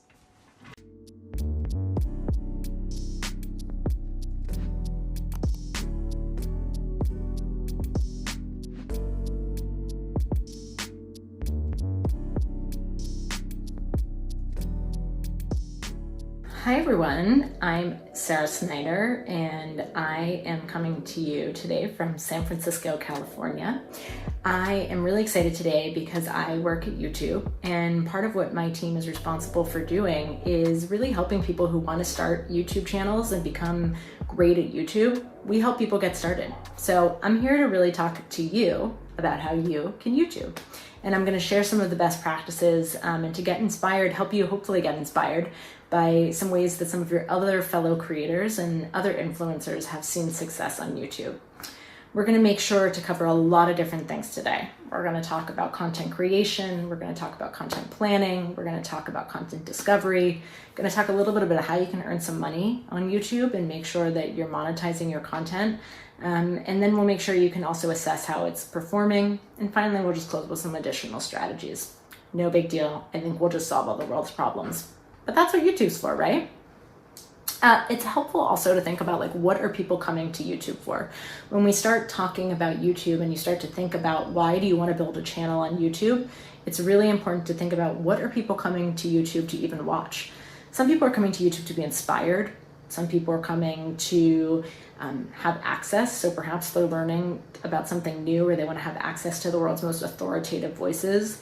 That's something that YouTube has been hard at work on making sure that we have. A lot of people come to YouTube, and maybe you can relate to this, to learn, whether that's how to bake some bread, how to fix your car, how to learn a new subject or become an expert in something. Education is a very big part of what people do on YouTube. And then most importantly, people come to be entertained. So whatever kind of entertainment you're looking for, you can usually find it on YouTube. What I like to do when we get started here is talk about sort of first steps and the things that are really important, just very tactically, as you're creating a YouTube channel or as you're thinking about creating a YouTube channel. And what it's really boils down to is actually just thinking about what's your mission? What is your voice? What are you trying to say to people from your YouTube channel? And one of the ways you can think about this is, like, how do you want to have an impact? What do you want people to learn or know or take away after they've come to watch your content on YouTube? A great example of this is Will Smith. A lot of people know him, obviously, for being a very, very talented celebrity, a great actor, singer, so on and so forth. But he wanted to make sure in his YouTube channel trailer, which is an integral part of all YouTube channels, that people knew that his channel was going to be used for a whole wide range of things. And that's what his channel trailer, which generally tends to be about like 60 seconds, introduces to people. And this really breaks down for your audience the why. Why should someone watch? Why should someone subscribe? When can they expect to see your content? If you don't really know exactly what kind of content is available on YouTube, I can help break it down for you a little bit. So there's a lot of different types of verticals. You can choose to be in a bunch of different verticals in terms of the type of content that you create. Some of the most popular types of videos that we see on YouTube can be videos with people's families, videos that are teaching you something new, so perhaps like a how-to type video.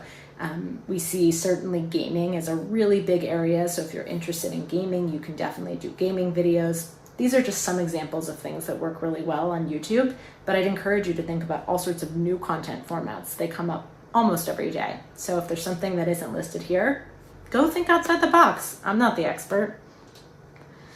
So now that we've talked a little bit about the different verticals, so you think about finding your voice, making a channel trailer, what kind of content are you going to create?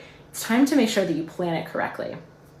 There's different formats that are really important on YouTube, and this is going to be, as you think about the types of videos that are going to be most helpful, you can think about doing a Q&A. So perhaps you and your partner, or perhaps you and someone who you're friends with want to do a Q&A. You could do Draw My Life. Those videos have always been very popular. You can do a transformation type video, show where you were before, where you are now. These are just, again, some examples of things that have worked. And a lot of people who come to YouTube, a lot of our viewers are familiar with these structures. By all means, create something new, reinvent the wheel, but these are just some examples. It's really important though, as you start a YouTube channel, that you build a release schedule. You think about how you're going to be programming your content, when are people going to be able to find you, and how are you going to actually be able to physically shoot that content. So questions to ask yourself can be like, how many videos are you actually able to shoot in a week or in a month? Can you shoot a bunch of videos in one day? Are you going to make certain types of videos come out on one day and another type of video come out on another day? These are just some different things to think about. And one of our creators, Madeline Petch, who's an actress on CW's Riverdale, she knows that she builds her content release schedule around when she's actually shooting her films. This could be for you when you're working, what works, etc. So think about creating a content calendar, working backwards from that, put in key dates, key monumental things that are happening to you, and then that will help you build when you're actually going to be programming.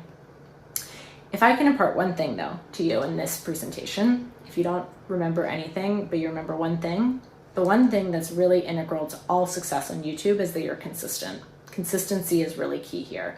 And consistency, I want to be very clear, does not equal volume. It really means that you're just being mindful of how much content you can actually create and sticking to that. So if creating a video a week, every week seems really manageable to you, amazing. Creating 5 videos a week seems great to you, amazing.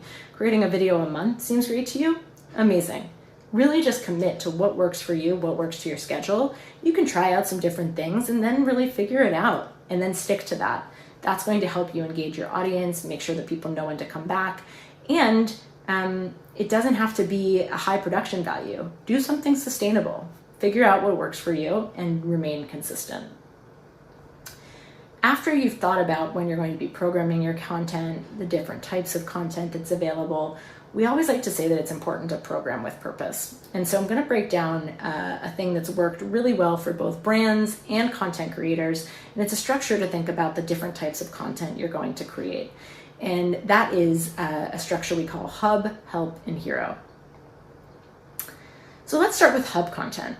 Hub content is the type of content that is your bread and butter. So whatever your viewers keep coming back for, whatever you're most well known for, this is what's going to help you just be like your constant, your steady, always what you're putting out there. We are going to show 3 different examples of Hub, Help, and Hero content from a big content creator named Casey Neistat. And in this video that this example is showing is one of the greatest things about Casey is that he does these amazing vlogs. He really kind of goes deep on himself. He shows a real personal side to himself. And this video specifically is an emotional discussion about friendship and loss.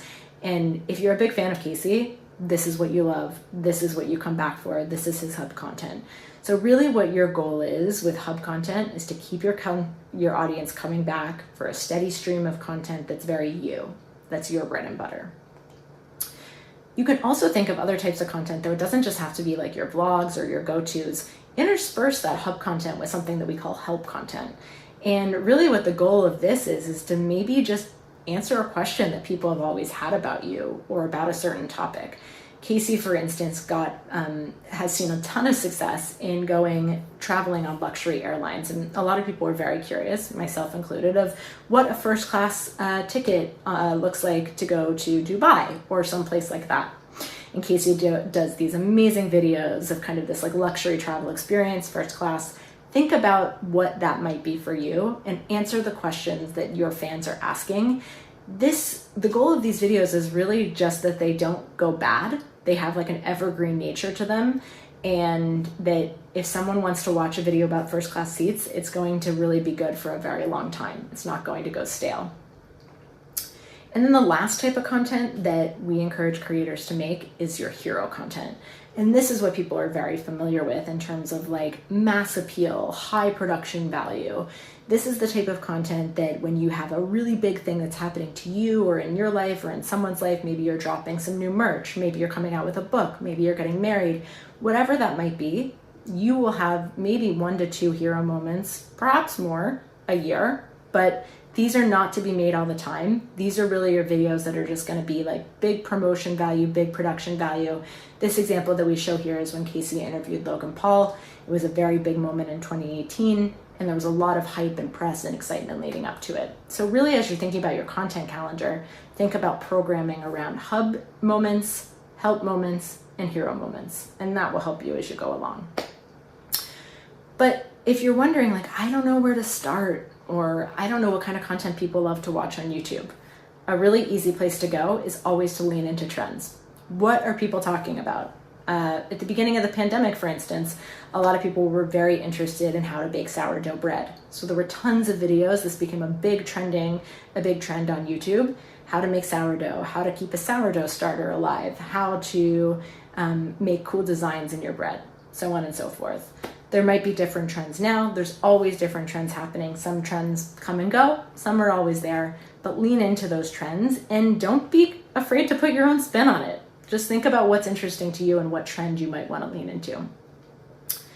So we spent a little bit of time talking about content programming and content creation. We're actually going to dive a little bit deeper now into content creation and what you have to think about as you're actually making the content. So some things that are helpful as you're thinking about content creation, while you can think about fancy cameras and all sorts of types of things that will take your videos to the next level, really it doesn't matter, secret, necessarily, what type of camera you're using, so long as you're authentic. Most makeup tutorials, including this one that we were showing from Kylie Jenner on Vogue, is a lot of times just creators putting their cell phone up on a mirror and doing their makeup and just talking. What we know that viewers love to see, hands down all the time, is authenticity. And we say that like a YouTube audience is very adept at sniffing out kind of who maybe half-heartedly is engaging. Don't do that. Just be yourself. Sometimes creators don't know exactly what they want to talk about and they just start saying that, and then you just see how you go from there. So reward subscriber loyalty by just creating original content, but always be authentic. Another thing to think about that might be fun or that might work for you is how to engage with your audience. So, when you're just talking to the camera and no one's there, how do I engage with you? Well, a great example, one that I love, is James Charles has a great tradition where he opens up every video by saying, "Hey sisters." I'm not doing a very good job impersonating him, but if you're a fan of James Charles, you know that all of his videos start that way, and that's basically just helping you build a community with your fans, and as a fan, helping you love the creators. So that will help you continue the conversation, that will help people fall in love with you, and it's just good to start traditions on your channel. But how do people find you? If you create all these videos about trends, you create a community, you're authentic, great. But how are people actually going to find you? Content discovery is extremely important on YouTube, and it's actually not that sophisticated. It really just boils down to a couple of things. First, make a great thumbnail. Make sure that your thumbnail catches your viewers' eyes. Make sure that if someone doesn't know anything about what they're about to watch, your thumbnail tells them all. So what is this video about? Likely a croque monsieur. So if I am looking for a video about hard-boiled eggs, probably not the right video for me. Make sure to plan ahead and make sure to think about, as you're shooting a video, perhaps there might be a shot in there that might be great for the thumbnail. This is just always good ideas to think about as you're creating content, but the thumbnail should really be something that you give some thought to, because this is what viewers see first. Additionally, though, don't forget about the title. Kind of table stakes, sort of basic things. What is the title of your video? Well, the thumbnail attracts the viewer's eyes and will get their attention. Make sure that your video title is well thought out as well. Don't use all caps. Don't do anything clickbaity. Just be brief, but explain what the video is about. So in this video, Emily Di Donato is saying how to look great on Zoom calls, or how to make sure that you're looking great when you're taking meetings over video. Very straightforward. You can see in the thumbnail that that's what it's about. And it might be a really nice way to attract new viewers. That's probably something that people have been looking for on YouTube. All right, So we've covered a bunch of things. We've covered how to find your content, how to be authentic, the types of content you can create. But all this is great, but what about when you want to actually maybe earn some revenue or think about monetization of your content? There's a lot of different options, and I could spend a whole separate session talking about content monetization. But what you want to think about on YouTube is when you're ready to monetize, you can look up our YouTube program parameters for becoming a content creator and enabling monetization. That differs in certain places, so you just might want to make sure what those specifics are for you. But there's a number of different ways that creators can earn revenue on YouTube. I'll dive in specifically to just the most well-known one, which is ad-based. So we put ads before a lot of videos on YouTube. You'll also see them alongside of YouTube. And as a content creator, we empower you to share your revenue and enable monetization. So what that will do will actually enable your videos for advertising, and you can choose the type of ads that are available on your videos. And then from doing that, you can then earn revenue from those ads. Lots more information available on this online. Additionally, we've opened up a whole new stream of revenue sources, including being able to sell your merchandise, have memberships on your channels. So that can be for like your most avid fans. If they want to become a member of your channel, they can join and see behind the scenes content especially for them. And perhaps if you're doing brand deals already, that might be something interesting to think about extending to YouTube. But definitely give some research to this. This is an area that, like I said, there could be a whole other separate workshop on. And I encourage you to definitely dive deeper into the content monetization piece. The last and final section that I always want to make sure that people are familiar with is YouTube Analytics. Again, this could be its own section, but the one thing that I want you to take away is that it's really important to understand who your viewers are, where are they coming from, why are they watching your content, how long are they watching certain videos. This type of information can just be super important as you're thinking about getting started on YouTube, and will also help you inform your future videos. If you know that most people who are coming to watch your videos tend to fall off 50% of the way through your video, perhaps you want to think of a way to entice them to stay to watch longer, or maybe do like a cliffhanger at the beginning of the video that they only find out the answer to at the end. Your YouTube Analytics, while pretty data heavy, will actually inform a lot of your qualitative strategies that you decide to move forward with on YouTube. The last and final thing that I wanted to impart is just make sure that you're cross-promoting, that you're leveraging your other socials, that you're doing what you need to do to tell people on all of your various social networks, hey, I just started a YouTube channel. You can put that YouTube channel link in your banner. In like Instagram, you can link to your YouTube channel in stories. You could put your profile link in your channel, in your Instagram page header. You could put that on your Twitter page. You can put it on your Facebook. Basically just making sure that you're telling people, hey, I have a YouTube channel. And then if you have an existing following on another social networks, ask your fans, what kind of content do you want me to make? What do you want to see from my YouTube? Having a call to action is really key, and just making sure that you're giving people a reason to subscribe, and really telling people like, hey, when you subscribe to my YouTube channel, here's what you can expect to see. And that should hopefully help motivate them to see your content and start to subscribe and become a loyal YouTube subscriber for you. So in 17 minutes, that is a how to get started on YouTube, how you can become a YouTuber. I hope this was helpful for you, and I look forward to seeing so many new YouTube content creators coming after this presentation. Thanks a lot. Well, that's a wrap of our first Power Hour of the day. I gotta say, after watching Sawyer and Sara's sessions, I might be inspired to take over Later's YouTube channel now. You are welcome anytime, Farhan. I'm sure you have a few fans already watching you live right now. You really think so? Speaking of live, did you know that Instagram Live usage has increased by over 70% since COVID-19 hit? From streaming workouts to cooking classes and everything in between, Instagram Live has added new features to help businesses go live and make money while doing it. Even now, live streaming is still trending, and here to help you have confidence on camera is Instagram educator Isis Woods. Stay tuned, because Isis is sharing one of our favorite Instagram hacks to create stunning slides for your lives.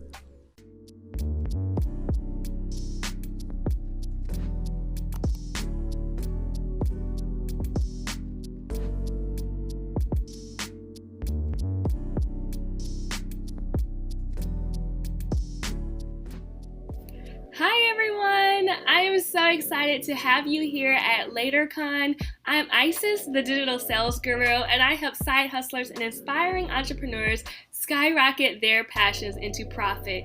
Now, as a business coach and an Instagram strategist, I rely heavily on social media in order to build relationships with my audience. And thankfully, Instagram has made it very easy to really put your business out there and showcase exactly what you know. There's so many ways to do this. You can do it on your feed, you can post on your story, you can use IGTV, Instagram Reels. But one of my personal favorite ways to build those relationships with my audience and to really showcase my expertise is Instagram Live. Now, you may have been one of those people who just said, oh my gosh, because most people that I come across when I say Instagram Live, they usually have a love-hate relationship with it. And there's a few different reasons why. Most people love it, like me, because it allows you to really show your personality and show your expertise without all of the fluff and the edits and the lighting and all of that other stuff. But it can be a little bit nerve-wracking because it is live, and I wouldn't say that it'll make or break your business, but it definitely could make or break the amount of people that continuously show up for your Instagram lives. And you really want to take control of that because there are going to be many of times where you want to pitch yourself or give some tips or show what you know. Even if you're launching a product, you definitely want to use Instagram Live. And I have really honestly seen it make huge positive changes in my business, in my social media, and the relationships that I've built. And so today I want to give you guys tons of tips on how to create a super awesome Instagram Live that ensures that not only are you confident, but that you're able to show your audience exactly what you know and build those trusted relationships. So we're going to dive right in, and I want to start with confidence. Now, some people may think that that's not really a tip, but it is. Confidence is the greatest way, I think, to have people show up continuously on your Instagram Live. When you are positive and you're smiling and you're laughing with your audience, they really can feel that energy. There's been tons of times where I have been on Instagram Live and I thought I bombed it, you guys. I mean, seriously, there's some things that I forgot to say, some things I wish I said better. And then I go into my DMs right after, and ladies are like, oh my gosh, that Instagram Live was amazing. I love your energy. And so I know that confidence really is one of the biggest ways to continue to have an amazing audience who is looking for you for your expertise. So I understand confidence is a lot easier said than done. So I want to give you some tips on how to build confidence. Number one, don't believe, fake it until you make it. It's really hard to fake confidence. I mean, when you're nervous, you're just nervous. So one of the quickest tips is to just let your audience know. No one is going to judge you if you get on and you say, hey, you guys, I'm a little bit nervous. This is my first live, or this is my first way presenting my information like this. So if I stumble a little bit, just ignore it. And people really are able to sense your energy just through that. It actually kicks off a lot of nerves if you just go ahead and say, hey, I'm a little bit nervous. And I do it all the time. Even though I'm always on Instagram Live, sometimes I'm teaching something new and I'll tell my audience, hey, I'm a little nervous with this one. Please don't judge if I have some mistakes. You know, we're all growing and we're all learning. The second way, which leads me into the second tip that I want to have in the ways to have an awesome Instagram Live, is to be totally prepared. Now, don't over prepare where you end up stressing yourself out.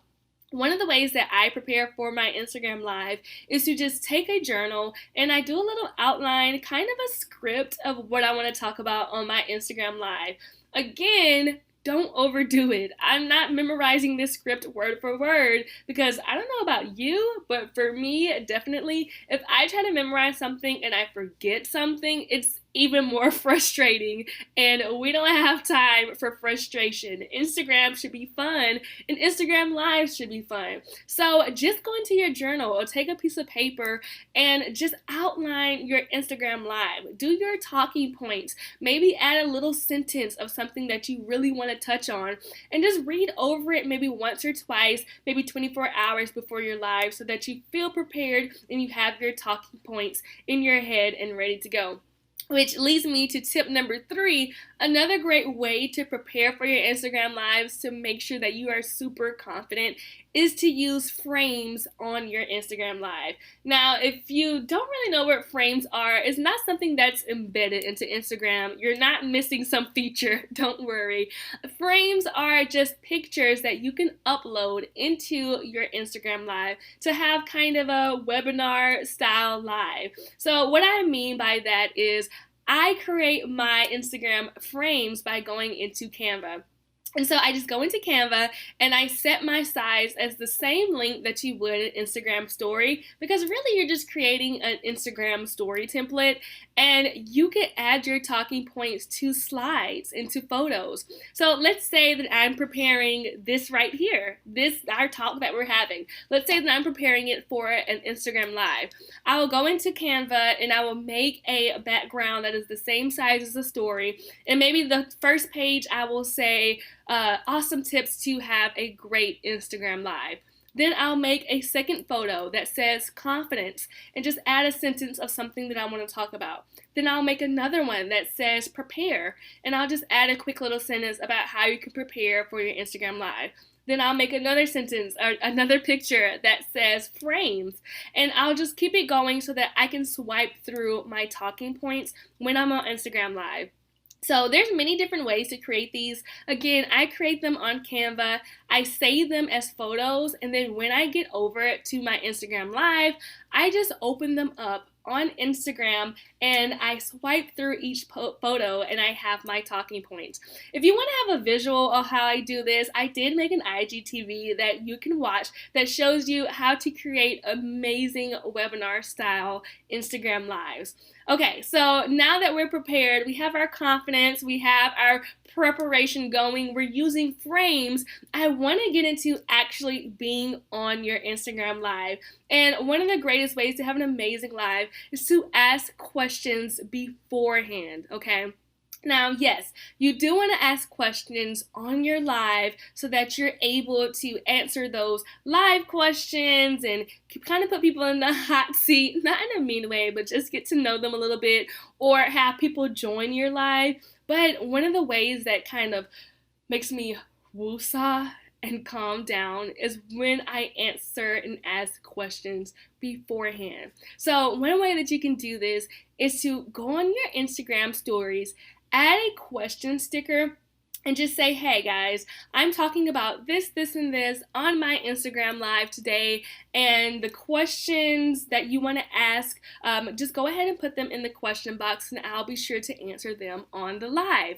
Now, that's a great way for you to prepare, but also a great way to get people on your live, because they're going to be tuning in to make sure that you answered their questions.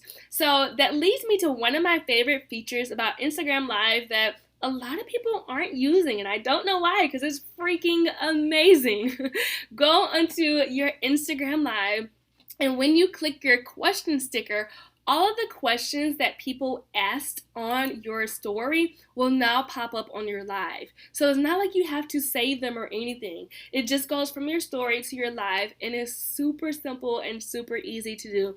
I absolutely love it. And so you can click on each question and then it'll pop up on your live for you to answer. So ask those questions beforehand so that you can make sure you kind of can go with the flow and get people on your live. So once you get people on your live, you want to set some rules, which is my next tip. Set rules.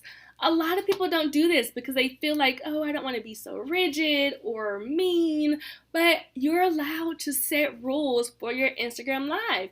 It is your Instagram Live. So one thing that I do when people come on my live, my first frame is to always say what the rules are for this live. My rules are pretty common for the most part.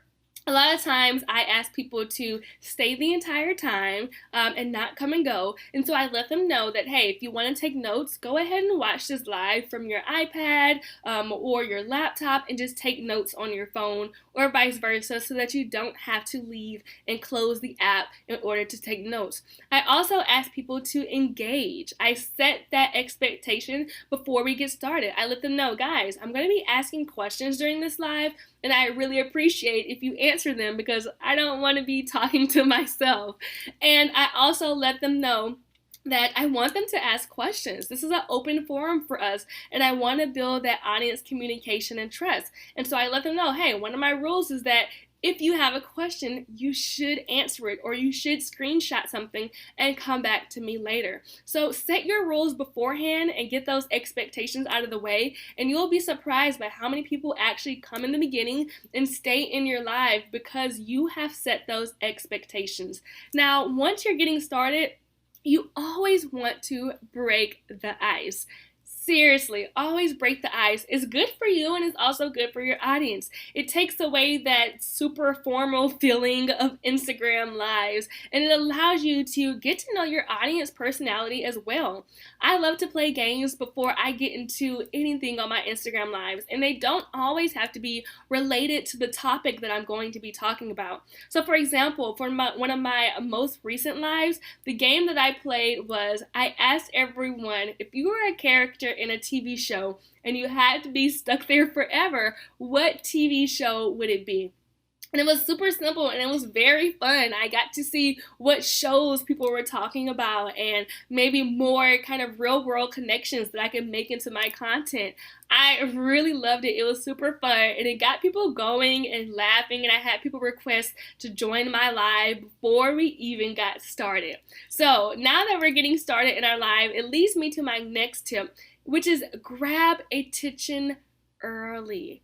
You want to grab everyone's attention as early as you can. A lot of people try to save the best for last, and really, you don't want to do that. You don't know how many people are going to want to stay your entire live if you're giving them kind of lackluster tips or insight or just energy in the first half of your live. I like to grab attention early, and one way that I do this is I list out all of the tips that I'm going to be sharing on my live, and I always make sure that I give the best one or the second best first. So that way people are like, oh my gosh, that was a really great tip, girl.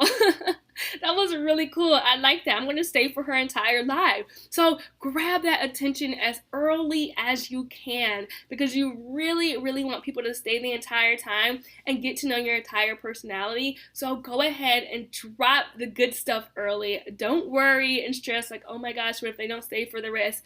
They most of the time stay for the rest of your life and are engaging if you do these things beforehand. Okay, so we have confidence going, we've prepped our live, we're using frames, we're swiping through those photos with our talking points, we're answering the questions that we asked in our story, and we've set our rules. We've broken the ice, we grabbed attention early, we're going through our live, and what's next?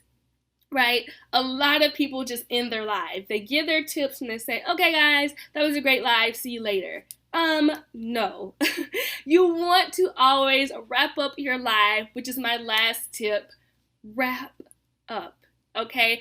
Wrapping up your live is a great way to get new content ideas and to let your audience know that you're really listening to them. I like to wrap up my Instagram live in a way that allows me to pitch myself to my audience or get new content, product, and service ideas. So, for example, let's say that I am having an Instagram live that talks all about marketing. At the end of the Instagram live, I may say something like, hey guys, thank you so much for joining into my live. I want to ask you guys a question. Could you guys let me know if there's anything about marketing that I didn't answer in this live that you would like me to answer next time? As a great open-ended question that allows your audience to tell you exactly what they need. So that allows you to gear what your products are going to be, what your services are going to be, or just what your content is going to be. Another way is to just use your wrap up to pitch yourself. Let's say again that I'm doing an Instagram live about marketing and I say, guys, I only shared 5 of my 15 top marketing tips on this Instagram live. If you want to see the rest of my marketing tips, go ahead and click book now in my bio and schedule your one-on-one with me so that we can really get your marketing going. Simple ways like that to wrap up your Instagram live are great ways to skyrocket your business and your passions into profit. So speaking of wrap up, I'm going to wrap us up here, and I want to say truly thank you so much for joining me. I hope that these tips allowed you to really see how Instagram can transform not only the relationship that you have with your audience, but your business and the way that you connect with future customers and clients. So thank you so much for joining me. Again, I'm Isis, the digital sales guru, and I hope that you enjoyed it here and enjoy the rest of your LaterCon. Bye!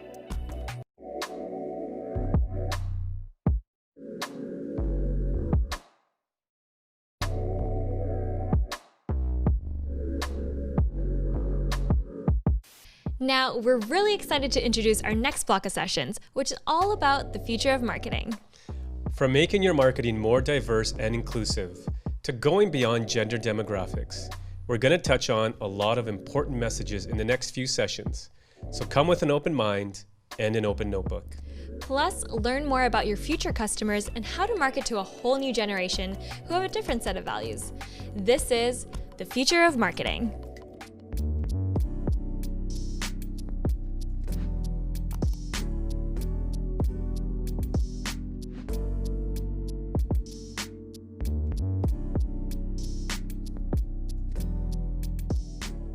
Remember that scene in Forrest Gump where a very young Forrest gets on the school bus for the very first time, and he's walking down the aisle looking for a place to sit, and those mean old kids on the bus keep saying seats taken and can't sit here, even though there are plenty of places for him to sit. So he keeps walking down that aisle until finally a young girl named Jenny says, "You can sit here." And thus began a beautiful friendship that Forrest was loyal to for the rest of his life. Your Instagram accounts and your other social media channels are a lot like that scene. We all know that those kids on the bus and a lot of people in Forrest's life treated him like an outcast because he was different.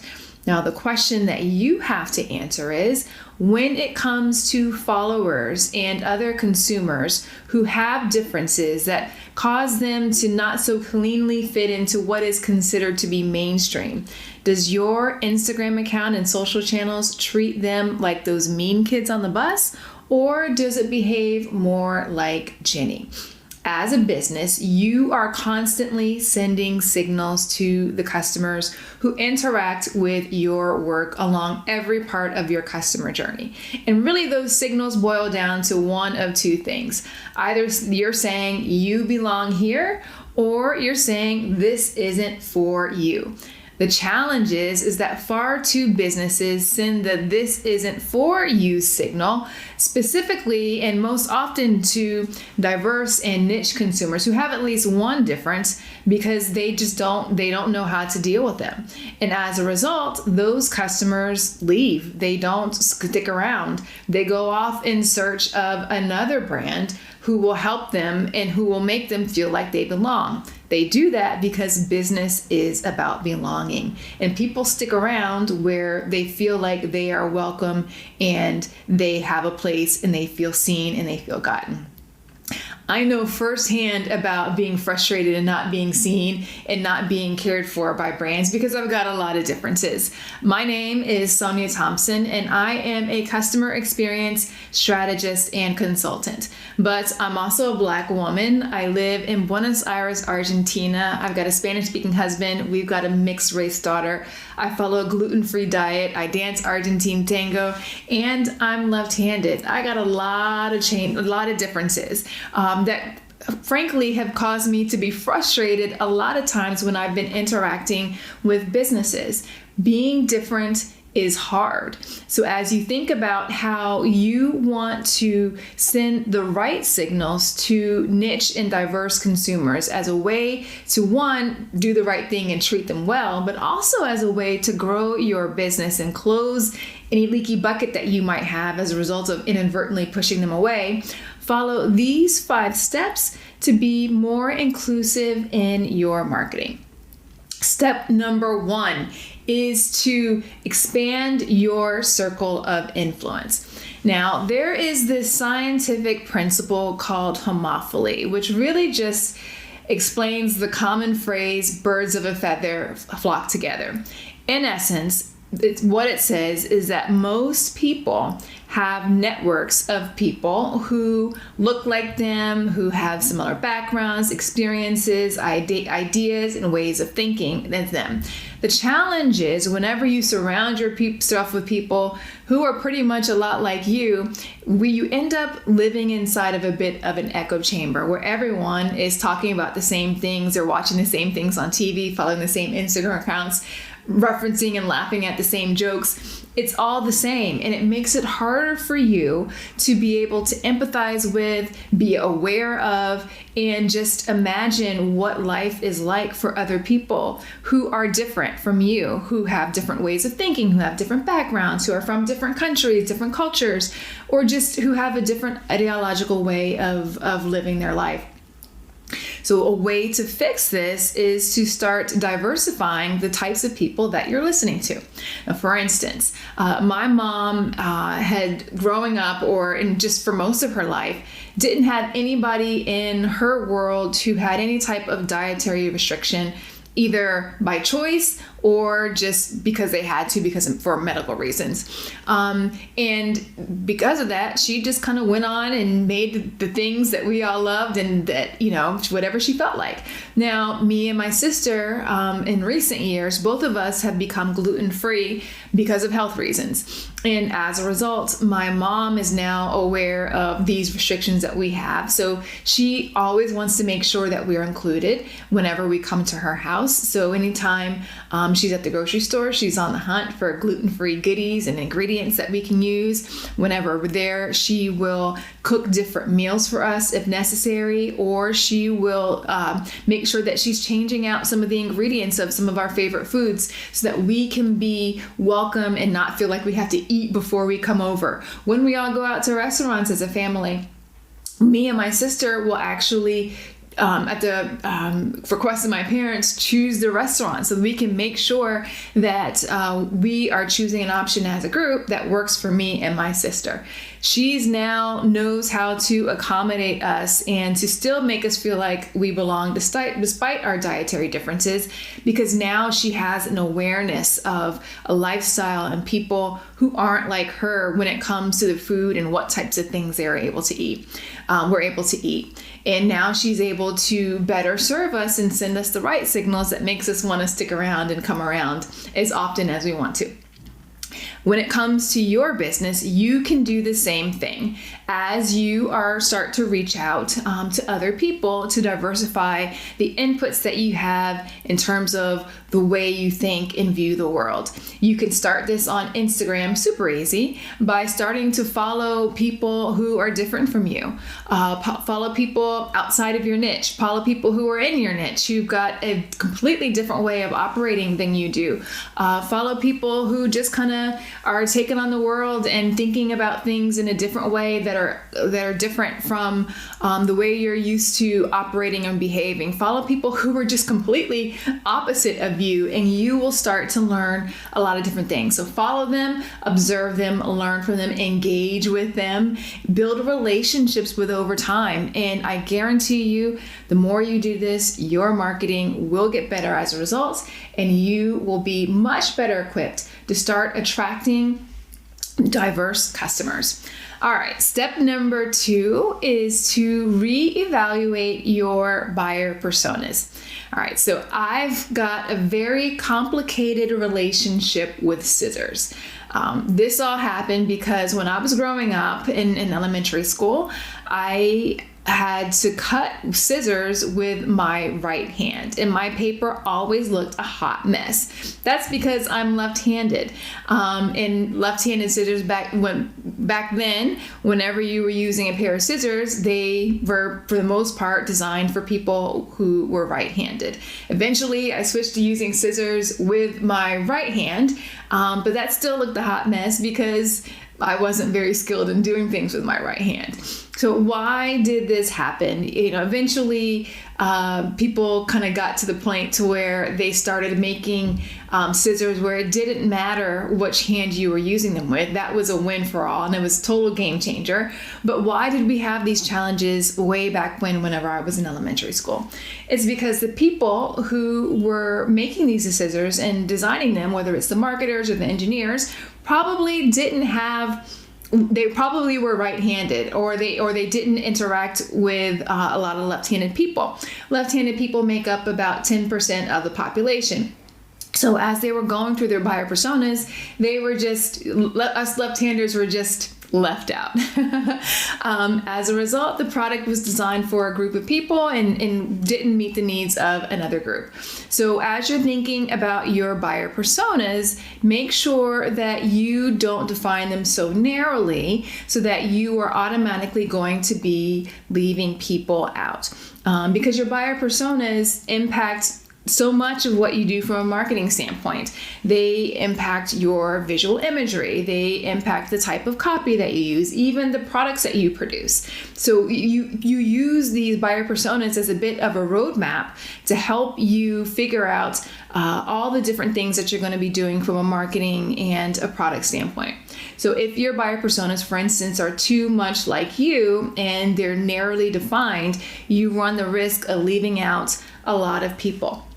Now, as you're thinking about how to start revising your buyer personas, make sure that you, of course, think about the psychographics and the other behavioral characteristics that are important, but don't forget the demographics, because demographics have a profound impact on the way in which people receive the messages that you send out, from the way in which they impact the world.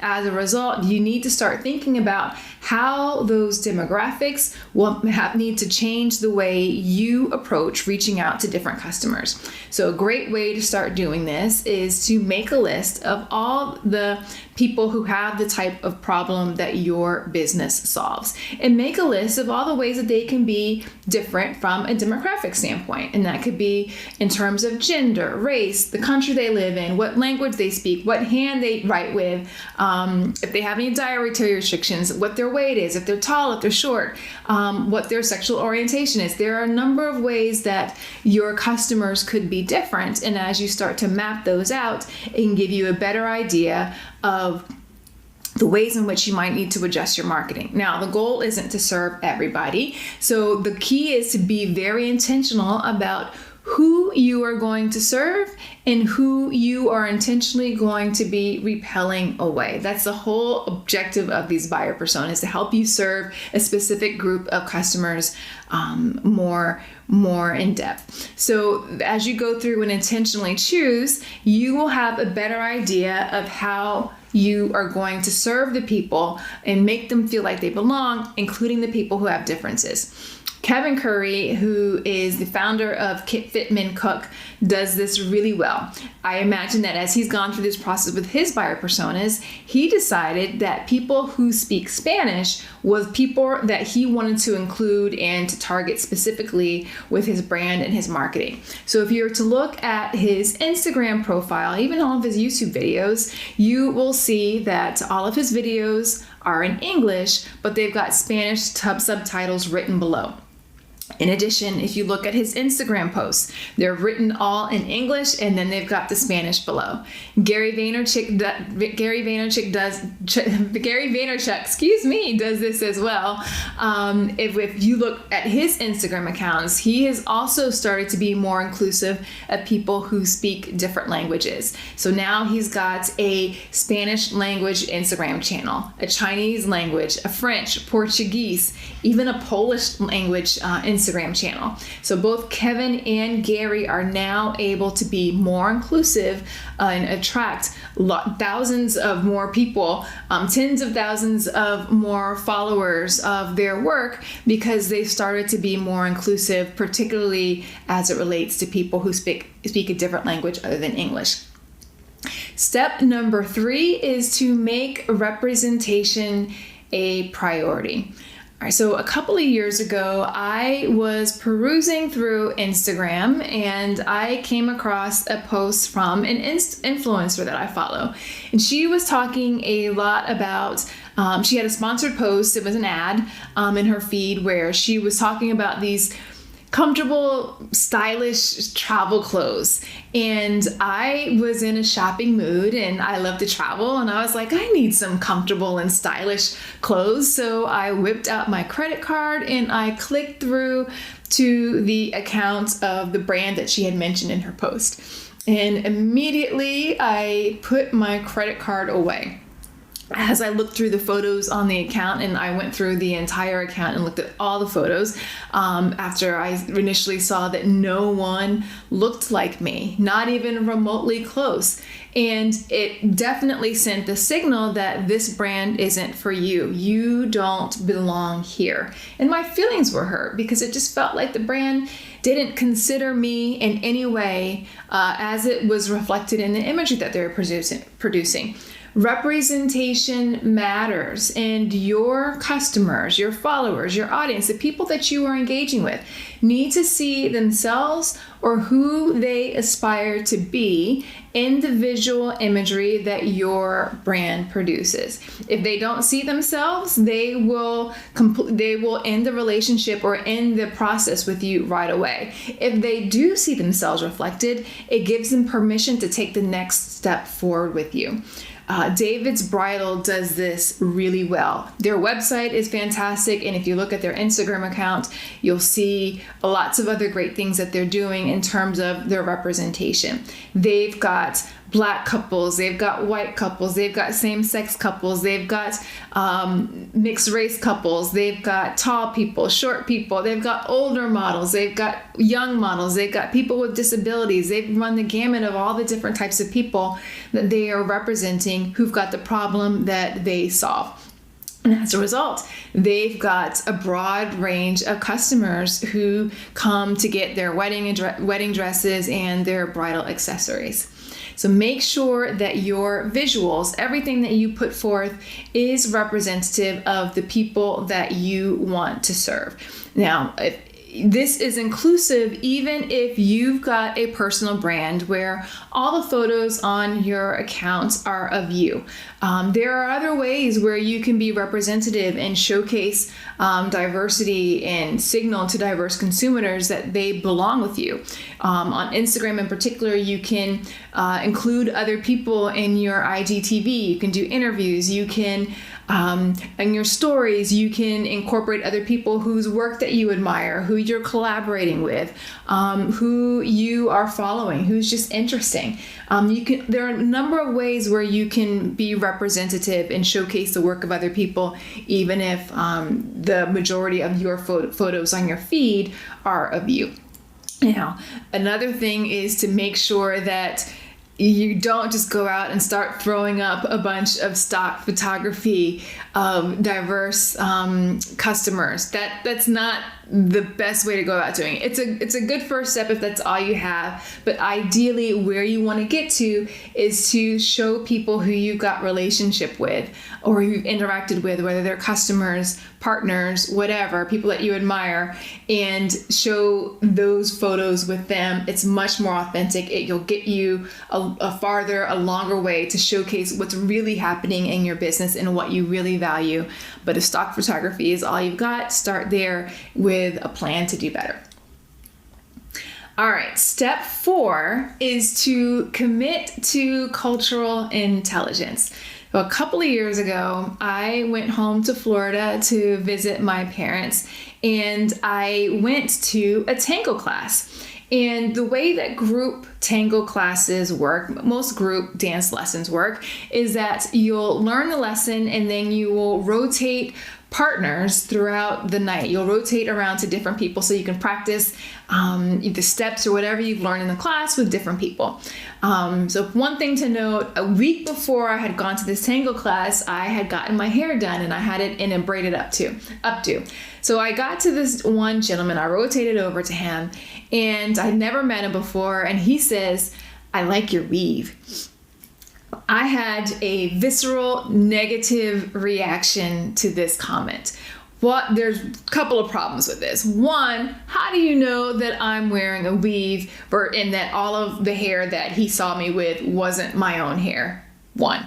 Two is, that's not something that you ever say to somebody. "I like your weave" is the equivalent of saying, "Hey, I like your breast implants. I like your nose job. I like your wig. I like your Botox that you just got. Your doctor did a fabulous job." Like, these are things that you just don't say to people, especially to people that you've just met.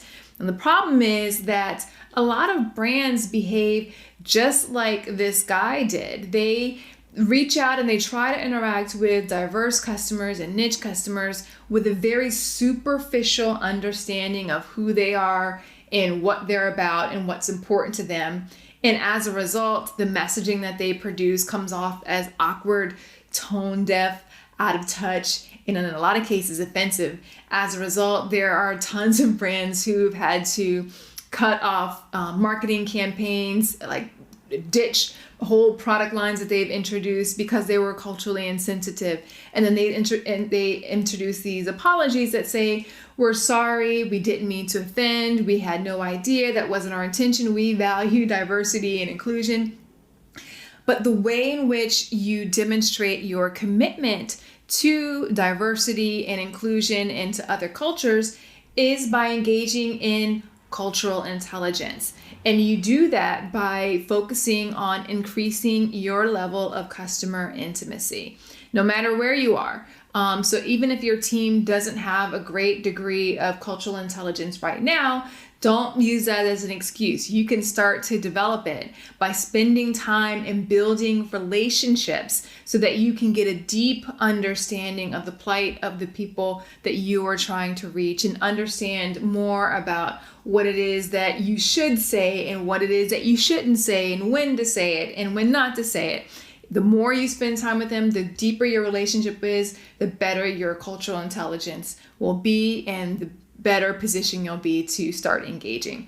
So remember, the point is to go deep, ditch superficial. So instead of when trying to showcase your support for Black Lives Matter, instead of just saying, don't just say we stand with the Black community. If you want to celebrate Black History Month, don't just throw up a quote from Martin Luther King Jr.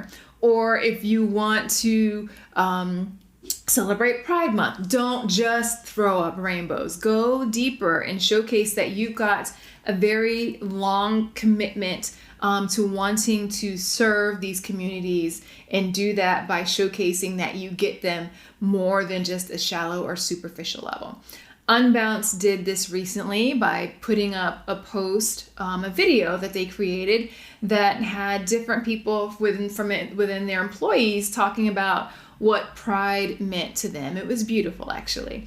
And then Ben & Jerry's they've got a whole lot of cultural intelligence. They do a fantastic job of highlighting different issues that are important to different communities, and they do it by getting facts and figures and infusing them into their quirky brand style to, one, not only educate people on what's going on, but they are able to help activate people to be able to make positive change. But they're only able to do this because they are well versed in all the issues, and they're engaged with the communities in which they're trying to serve, and that they're in the topics and issues that they're talking about, which allows them to do cultural intelligence well.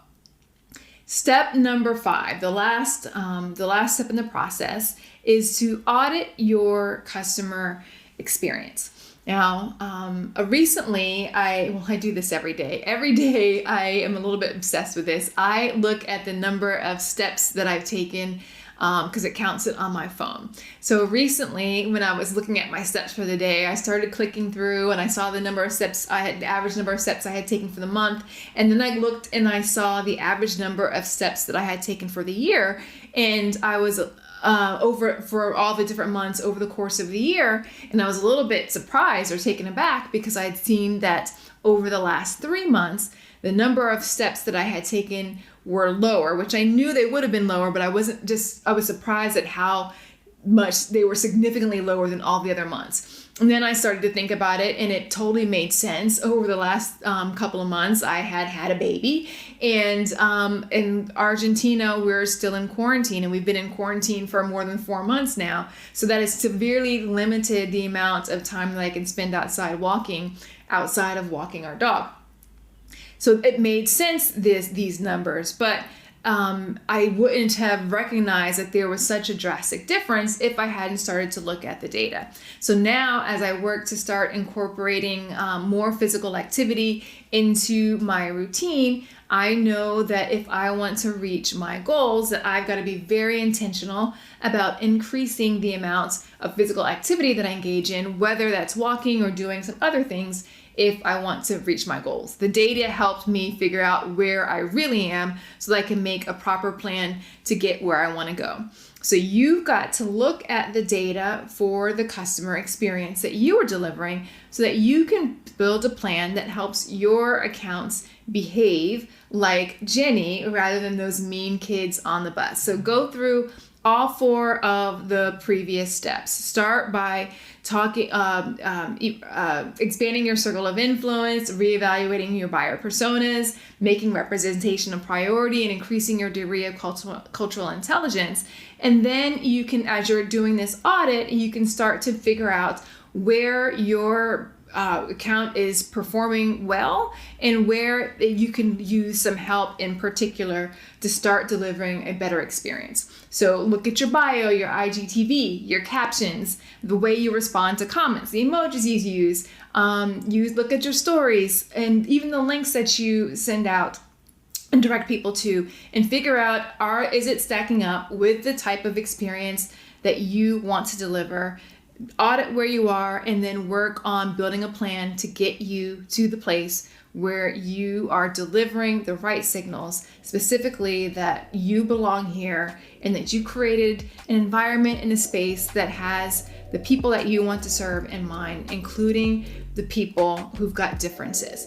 Now remember, this does not have to happen overnight. It is a process, and it's an ongoing process that you will continue to take as you learn more and interact with more people. But the sooner you start, the sooner you can start seeing the results you like and start attracting more of those diverse customers. Remember, business is about belonging. And whenever you create an Instagram account that demonstrates to the people that you want to serve, especially those diverse ones who so many brands ignore, you will start to see positive results whenever they start to realize and feel that they do believe that they do indeed belong with you. Thank you, Sonia, for such an important session. If there's anything we here at Later have learned this year, is that we can all do a better job of being more inclusive. Like Sonia said, it's important to expand your circle of influence, reevaluate your marketing personas, and truly make a representation of all kinds a priority in your business. Committing to cultural intelligence should be both a personal and professional goal, and I really love the example Sonia gave from David's Bridal. They truly do an amazing job of making sure that their brand is open and inclusive to everyone, from their price points and product sizing, right down to the imagery they use on their Instagram feed. Coming up, you'll hear from one of our favorite candle brands about how to be more inclusive when it comes to gender in your marketing strategy. And speaking of favorite candles, you could win a Boy Smells candle as part of our VIP speaker box giveaway. This is the exact PR box that all our speakers received and has a ton of goodies in it. So keep sharing your LaterCon experience with the hashtag LaterCon and stay tuned to our social channels to see if you win.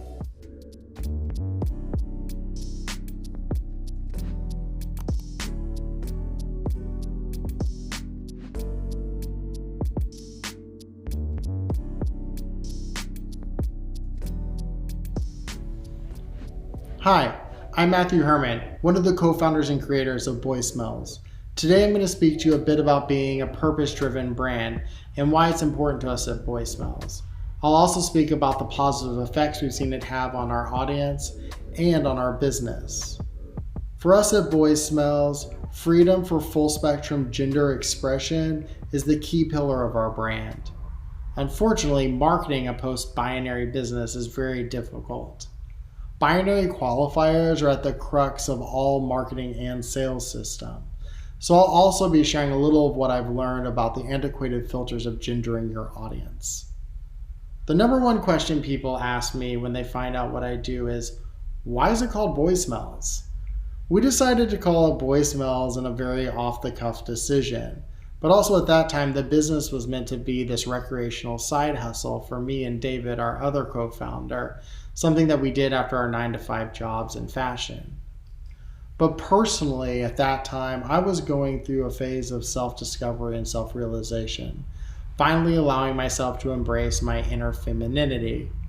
Previous to then, I had put pressure on myself to have a more binary view of my gender. But I was reaping the benefits by feeling more confident in myself. A big part of this journey was olfactive. I found myself drawn to the perfume side of the fragrance counter rather than the cologne side. Fragrances that included notes of rose or tulip made me feel more arrived in myself. I felt like the adult that I had always wanted to be. Also at that time, I saw my girlfriends doing the same things. When we were at work, right before they would go into a big presentation, they would spray a super masculine scent like Tuscan leather or Santal on. I could see that I wasn't the only person finding power beyond the scent binary. So it was on the heels of this that we called the company Boy Smells. We took a powder pink packaging and boldly wrote boy across it.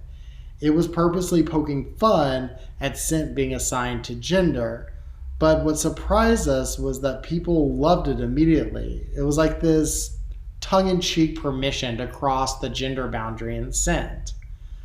As this idea took hold in ourselves and as our business started to grow, this also became our purpose. Boy Smells is not just a company that makes candles and underwear. It's an opportunity for us to be an agent of change and redefine the way consumers view gender, personal products, and hopefully themselves. As we're part of a greater conversation about gender that's happening in culture right now, people are starting to embrace a broader idea of their own identities. The way we express ourselves doesn't have to strictly fall under binary stereotypes. The fact is, we learn gender as children, and it usually takes us away from the more authentic version of ourselves. According to an Ipsos study in 2019, 34% of all Americans disagreed with the statement that there are only two types of gender, male and female, and not a larger range of gender identities. A larger canvassing of over 35 countries, 40% disagreed with the binary perspective on gender. And in younger consumers who are pushing forward the conversation around gender, 60% of those aged 13 to 21 believe forms that ask about gender should include options other than just male or female. So how do we define this cultural advocacy for gender expression? At Boy Smells, we sum it up in one word: genderful. Think of genderful as an antonym to genderless. It's a world where full spectrum gender expression is not only accepted, but it's celebrated. It's a positive plus post-binary invitation to everyone to show up as their most beautiful and authentic selves. It also embraces the complexities, multiplicities, and the contradictions that come with modern identity. It's about your own personal mixology, and it's unique and beautiful to you. If you can think of genderless as this blank canvas, think of genderful as a bold painting using all the colors in the paint box. It's about discovering something new about yourself, or even just something new that you like, and then embracing that broader sense of identity and re-expressing it boldly and proudly back into society. For some people, it may just be trying a more masculine or feminine fragrance for the very first time. For other people, it might be living and identifying in fluidity. Either way, identity and gender are no longer static. Through our packaging, our brand ambassadors, or as we call them, luminaries, through our photography, our social content, and our messaging, we champion this social change through the word genderful. And we walk the talk. This year, our Pride collection raised over $47,000 for the Trevor Project. If you're not familiar with the Trevor Project, I suggest you check them out. They're the world's largest suicide prevention and crisis intervention organization for lesbian, gay, bisexual, transgendered, queer, and questioning youth. But before Boy Smells, both David and I were involved in philanthropy, so when we created the brand, we knew it would become a principal value of our company. Today, Boy Smells actively supports a network of associations and cultural projects that amplify diversity of representation and diversity in thinking, including organizations such as NPR, NAACP, Black Lives Matter, ACLU, and UNICEF. It's clear that companies that stand for something bigger than what they just sell are typically more successful. Actually, they mean something real to their customers. Purpose-led brands can grow into other product verticals simply because they've earned this trust status with their audiences. Since the gender conversation specifically is a loud space, it's really important at Boy Smells that we nuance our core message in order for it to be heard. How we explain and discuss our values must resonate with various consumer audiences and needs to speak to you without alienating somebody else. For example, when we speak to a broader audience of straight identifying cisgendered individuals, we say, genderful is the opposite of sexist.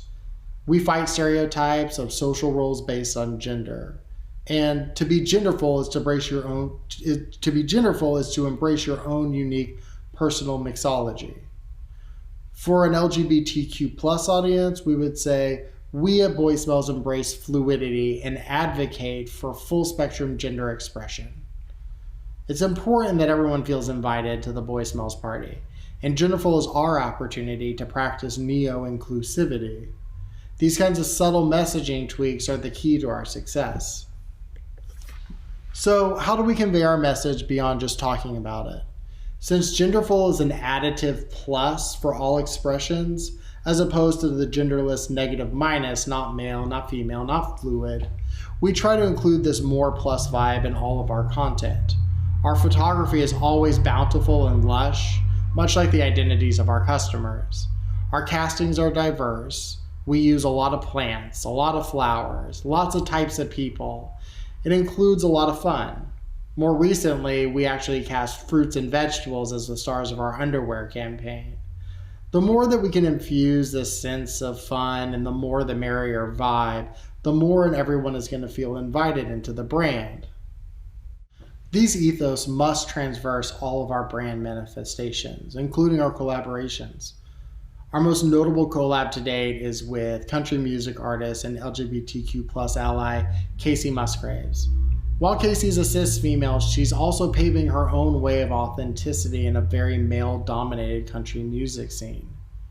She cross-weaves her musical influences to grow the narrow view of country music into something new and authentically her. Because she doesn't toe the line or uphold the status quo, Kacey's very aligned with the genderful universe. She alone has defined herself as an artist and as an individual. Beyond these important cultural conversations that we're having, our sense of inclusion and authenticity means that we get more viewers and more potential customers. Unfortunately, marketers have long capitalized on traditional gender beliefs in order to sell their products. About a decade ago, a company like Old Spice, for example, would run a campaign like smells like a man. Marketers can no longer rely on these outdated tactics to connect with an increasingly diverse and empowered consumer base. Brands have to embrace the change. For example, Gillette more recently ran a successful campaign called We Believe the Best a Man Can Be, where they denounced masculine cliches altogether. The traditional Western views on gender, where people neatly fit into predefined concepts and behavior based on gender, are giving way to the neo-inclusivity that allows more individualized and authentic manifestations of identity beyond the binary model.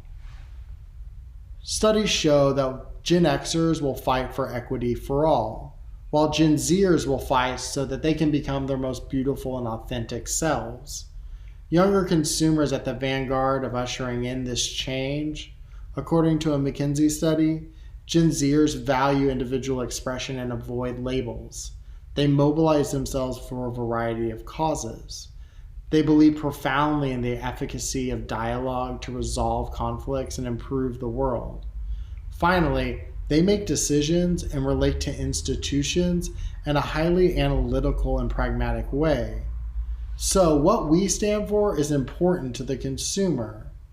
But how do we put this into practice when binary qualifiers are at the heart of big box retail and digital marketing?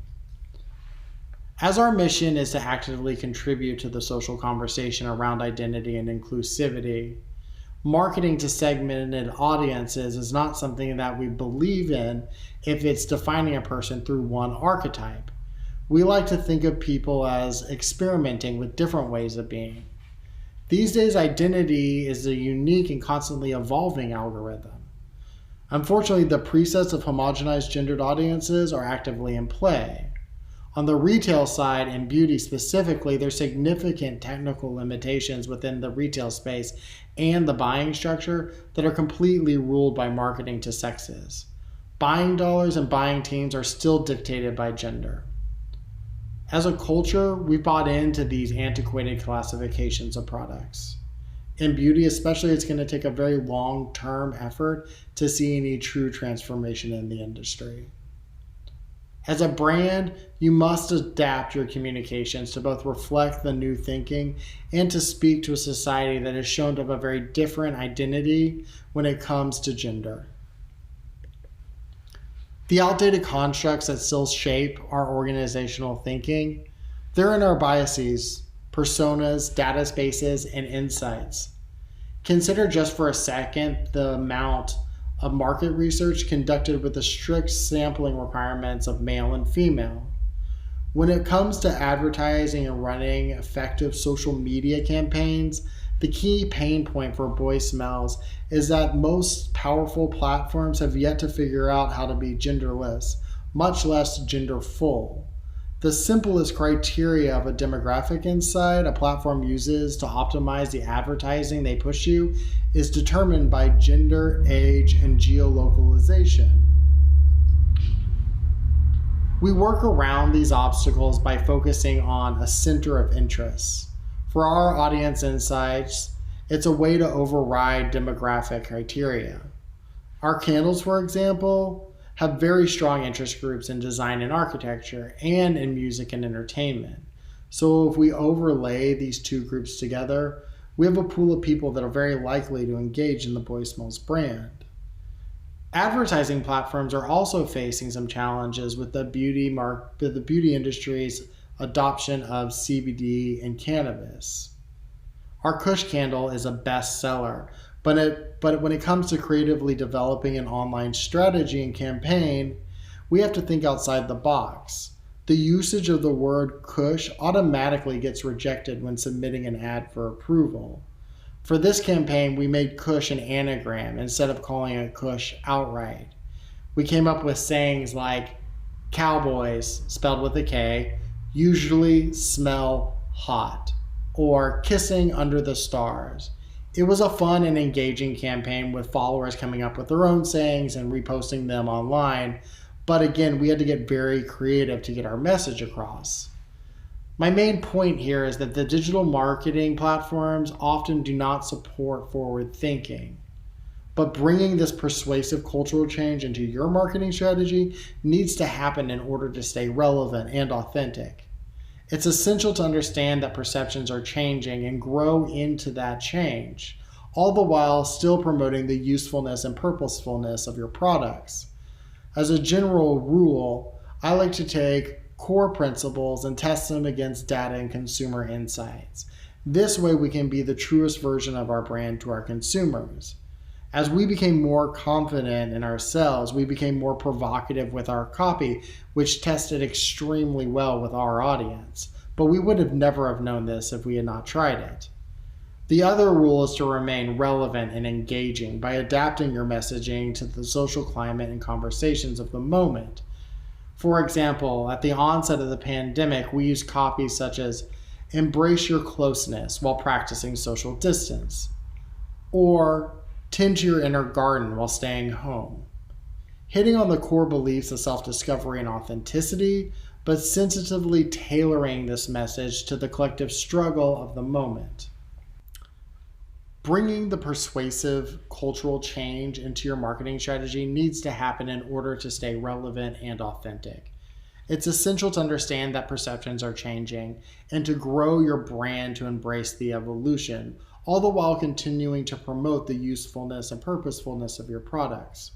As a general rule, I like to take our core principles and test them against our data and consumer insights. This way we can be the truest version of our brand to our customers.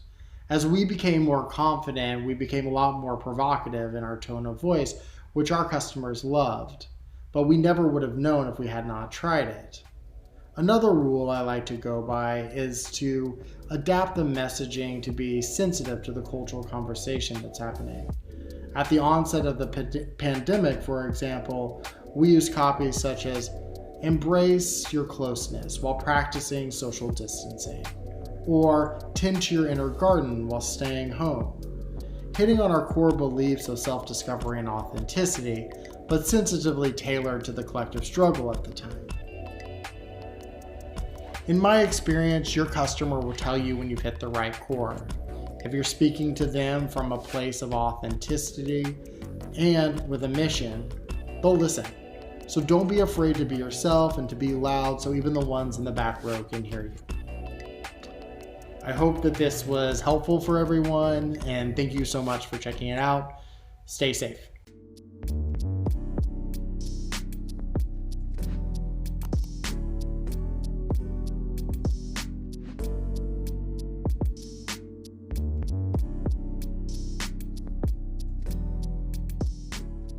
Hello, welcome. Thank you so much for joining us today. I'm Liz Toney. I'm a brand marketing consultant and I'm the co-founder of PRZM.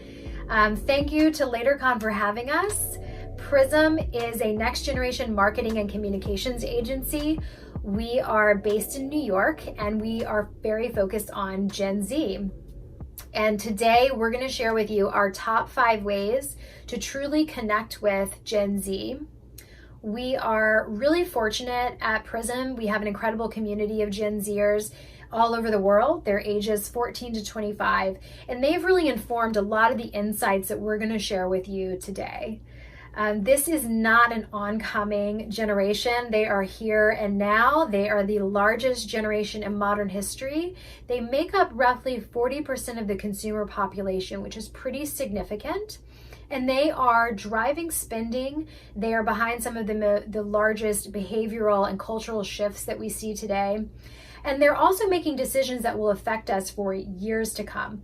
So today we really want to explore how to think about developing community, developing content that really engages with Generation Z, what type of platforms they're on, what type of platforms they want to be on, what brands are killing it, what brands maybe are not killing it and could do something a little differently. We're really excited to share these insights with you today. You may have picked up on this. I am not a Gen Zer. I am definitely a millennial. I've been working in the Gen Z space since about 2016. But I'm going to pass it over to my co-founder, Larry, who is a Gen Zer, so you can hear it directly from the source. Thanks, Liz, for that introduction. Hi, everyone. I'm Larry Milstein, and I'm here to share with you the 5 things you need to know to connect with Gen Z today. So starting from the top, one of the most important things for any brand is the importance of establishing a clear set of values and articulating a core mission. What this means is that Gen Zers are much more inclined to vote with our dollars and believe a brand's values are a reflection of our own. In fact, 49% of Gen Zers think a company should have some sort of social responsibility initiative that we can be a part of. And we're 3 times more likely than any older generation to believe a company has a role in improving society. So to give you 2 quick examples of brands doing this really effectively. The first is Parade, which is rewriting the American underwear story. And what they've done effectively is really contrast themselves from a blue chip brand like Victoria's Secret by championing issues around body positivity and inclusivity that are just not apparent even if you have scale and ubiquity. The other brand that I think offers a really interesting case study and best case example is a Mad Happy, which is taking issues around mental health and working to destigmatize them through a really fashion-forward and friendly brand that also resonates with Gen Zers from, issues around loneliness or isolation that, many more established leisure brands may not actually be addressing head on.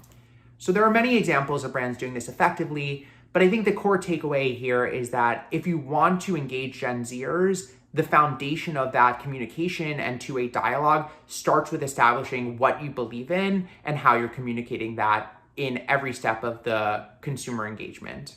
The second thing to understand about Gen Z is the importance of radical transparency and accountability. We're more likely than any other generation to look at a company's website, look at their Instagram, read the comments, read reviews, and in short, hold brands accountable for whatever marketing messaging they're putting forward. In fact, brand trust is only second to price in terms of determining what brands we're going to support and why. And so you've seen some brands really trip up because they've not upheld the standards that they've been communicating outwards, and Gen Zers are calling them out for it. So you look at a brand like a Reformation or an Everlane that have faced reckonings from employees that are saying that the diversity or sustainability that's being messaged outward is actually not reflected in the company culture. So the takeaway here is that it's not enough to simply cast diversity and inclusion and whatever values in terms of your marketing messaging, but you actually need to build that into the fabric of the brand. Because as a generation that's grown up with, the full range of the internet at our fingertips, we're going to use that to really understand how a brand is actually following through with whatever promises that they're making. And we're going to be supporting and calling brands that are doing that and calling out brands that are not. Another really critical element about winning Gen Z consumers is the importance of, frankly, embracing personality. The days of the sans serif, direct-to-consumer, super sleek, minimalist, millennial-focused brand, those days are over. And Gen Zers want brands that are bold and have personality and aren't afraid to make waves. You think of a brand like Starface, which is, this massive success selling pimple patches. Their whole Instagram feed is bright yellow and silliness, and that's succeeding. And so I think what this means in terms of how you communicate and message on social is that it's okay to kind of be a little cheeky, to embrace a little bit of irony. If you're a new brand that doesn't have the budget to produce a massive campaign that's, hyper professionalized, that's not only okay, sometimes that's even better. When you have Gen Z creators come on board and shoot things that are a little bit more gritty or raw or feel authentic, sometimes that can actually more effectively break through the noise than something that's overly produced. So take a brand like Crocs, which recently partnered with KFC. Love it or hate it, what they've done well is kind of tap into this, high-low irony that Gen Zers are gravitating towards, especially in a world where we've grown up, where there's massive uncertainty and unrest. Sometimes having that little bit of levity can go a long way. Additionally, on the higher end, you take a brand like Telfar, which recently launched their bag security program. And what it's shown is that luxury doesn't need to exist in this ivory tower and be hyper aloof. But when you actually break down those barriers and find ways to bring people into the fold, you're going to get a really positive and warm reception, even if these people are not going to be consumers immediately, but are going to grow into the brand. So the long and short of it is don't be afraid to be brash and be bold and embrace personality because we're going to notice and we're going to celebrate that just as we celebrate the differences in ourselves. Our fourth piece of advice is to create entertainment and not just more marketing. On average, Gen Zers are seeing around 10,000 marketing messages on any given day. And within any category, we have thousands of brands to choose from. So how are you going to stand out and differentiate? One way to do this is to lean into the best practices of platforms that are effectively capturing Gen Z attention. So if you take a TikTok, for example, the videos that are going viral are ones that, adopt creative editing or humor or tell a story. So in your own brand's marketing, how can you similarly take those elements native to whatever platform you're, positioning yourself on and do it in a way that's creative and nuanced and tailored for the audience you're trying to reach? There's this statistic that Gen Zers on average have an 8-second attention span, which is a little misrepresentative of what that means. We grew up in an era of the 24/7 news cycle and social media and information in the information age. And so our ability to filter on average is just more developed than earlier generations. So you do have around 8 seconds to essentially tell us why we should pay attention before we move on. And so when thinking about your own marketing, consider ways in which you can effectively, continue to engage us and to tell a story and win us over, because otherwise we're going to move on.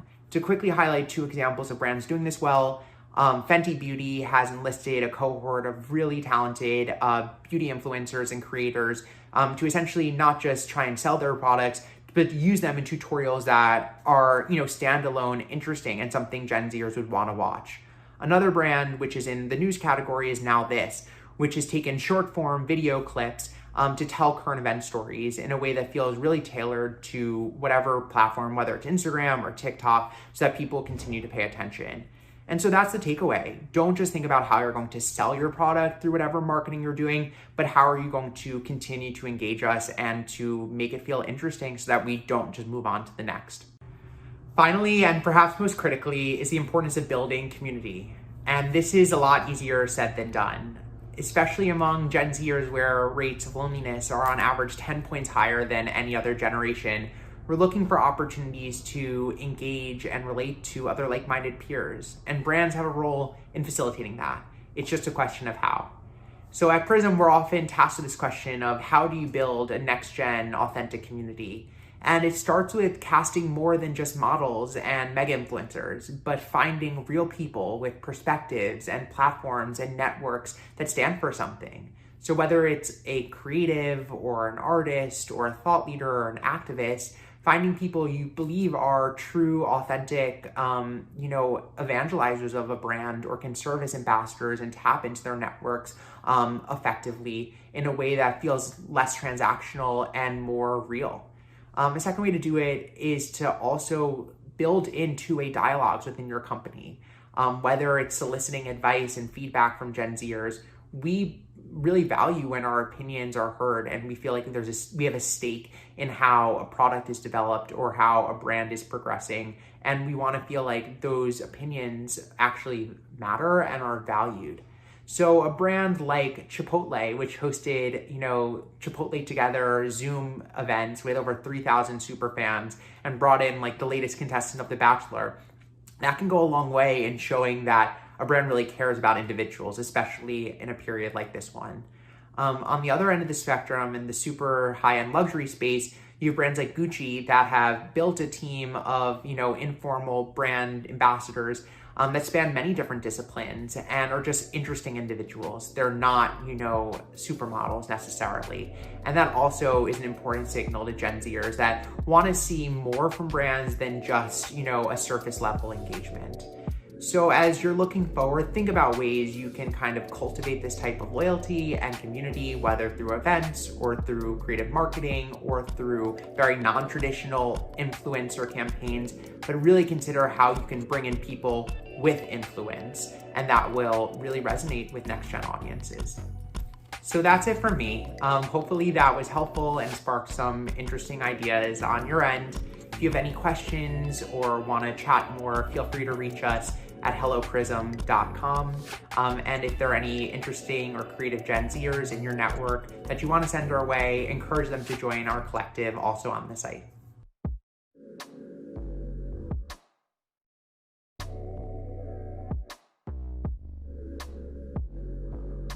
BrewDoctor is best known for our kombucha, but we started as a tea company. There are a lot of different kombucha brands out there with different approaches, but one thing that makes us unique is our deep heritage in tea. We're also a certified B Corporation, which means that we put people and caring for the planet at our bottom line in addition to profits.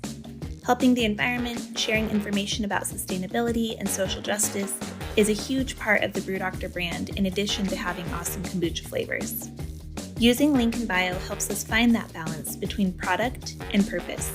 We can send people to our own website, or we can send them to resources and causes that we support, while also directing people to different e-commerce sites for tea or for kombucha. In fact, since using link in bio more actively, we've seen a 130% increase in site traffic from Instagram. When it comes to our social media goals, they change just like social media itself. We used to be more focused on the metrics, followers, and likes, but now we think of it as a bigger piece of our brand identity, which is really exciting to work on. Social media is how most of our customers are being introduced to our personality, so one of the main goals is to figure out how we can curate our online presence to reflect who we are. It's more about sharing the heart and soul of the company. We're also focused on creativity, having fun, being quirky, but also staying very conscious of everything that's going on in the world. Later's visual planning has been so helpful in this way. We can easily swap things around, make sure everything still looks on brand, and it's super user-friendly, allowing our full team to have visibility before anything goes out. We have a lot to balance, but we're grateful Later is there to support our business and social strategy.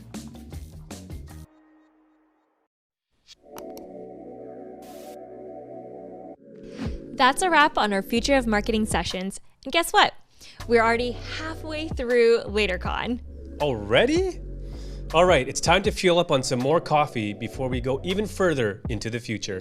We're about to blow your minds because you're now going to learn all about how to create your very own Instagram AR filter. Yes, it is true. You really can do it too. It's not just for the super cool Instagram artists or people who have a budget. Rik from SuperHi is going to walk you step by step through how to do it, so get your creative cap on and get ready to learn. Speaking of AR filter, don't forget you can access our own filter by going to @LaterMedia on Instagram. Use the filter, add the hashtag LaterCon, and you could win your very own LaterCon merch pack with stickers, socks, keychains, and more.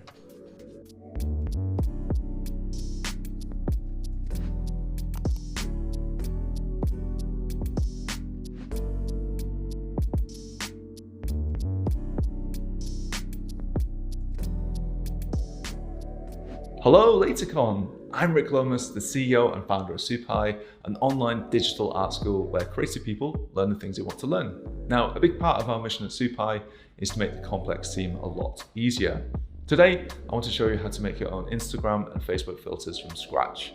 Now, a lot of our students work in social media marketing, and to create these filters is something we get asked about a lot. Now, it may seem like you need a professional coder to be able to make your own filter, but you don't. It's easy to make your own from scratch with just 2 programs. Now, I'll be quickly showing you how to use these 2 programs to make a filter. Now, the first program we need is a place to make images. Now, I'll be using a program called Figma, but you can use any image editing software such as Photoshop. Now, Figma is free to use and you can get it at figma.com. Now, the second app is Spark AR, which is Facebook's tool for making filters. You can download this from sparkar.facebook.com. And if you're comfortable using basic image software, then you'll be comfortable making a filter in Spark AR. So let's go and make a filter. So the first tool we're going to talk about is Figma. Now you can get Figma at figma.com. All you need to do is sign up and Figma is absolutely free. I've actually already downloaded Figma, so I've got it open in my dock here. We'll talk about that in a second. The other app you need is Spark AR, which is by Facebook. So you can go to sparkar.facebook.com, click download, and obviously install it, and you'll have it in your system. So I've got mine in the sidebar like this.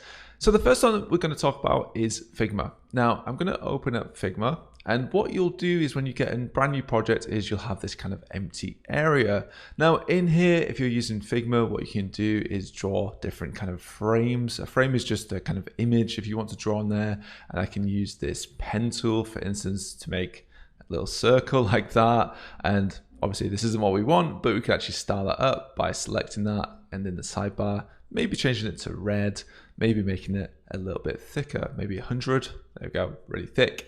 So obviously Figma is just a image editing tool or an image drawing tool. We have things like shapes in here we could use. We have text in here. We have a pen tool, all the things that we would want to use to make images. Now you can use another image editing software. You could use Photoshop, Illustrator, Sketch, any of those things will do. But we'll talk about this in a second. The other thing that we want to use is Spark AR. Now here I can make a brand new project from scratch. All I need to do is click new project. It will give me a few different options in here. Now I'm going to make a blank project from scratch. So where do we start?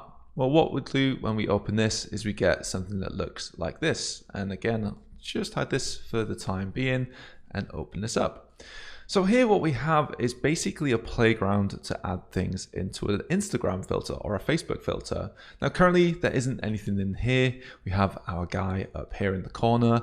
How do we see ourselves if we want to see a filter? Well, luckily there's this little camera icon up here called video. If I click here, there's a few different options. I can pick a woman like that, and I put different people in here. I can also pick myself as well. There should be your image or your video camera in here too.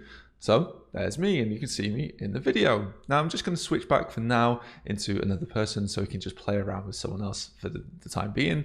There we go. Any of these will do. Now in here we can start to add different elements on top of our face. Now all I need to do is I can right click in this sidebar and click add, and then I can pick any of these items. Now what we want to do in our filter is basically track the face. So if I move my face left and right or up and down, all of our things will move in the same way. So if I click face tracker, what we'll see here is we'll get this axis start to add. You can see if I zoom in, we have these 3 different arrows pointing up and down. Now with this, what I can also do is right click on face tracker and add something else. Now in here, what I'm going to do is go down the list and pick face mesh. So if I click this, what we'll see over the face is basically this mesh. And as she opens her mouth and moves her head left and right and up and down, this mesh moves in time.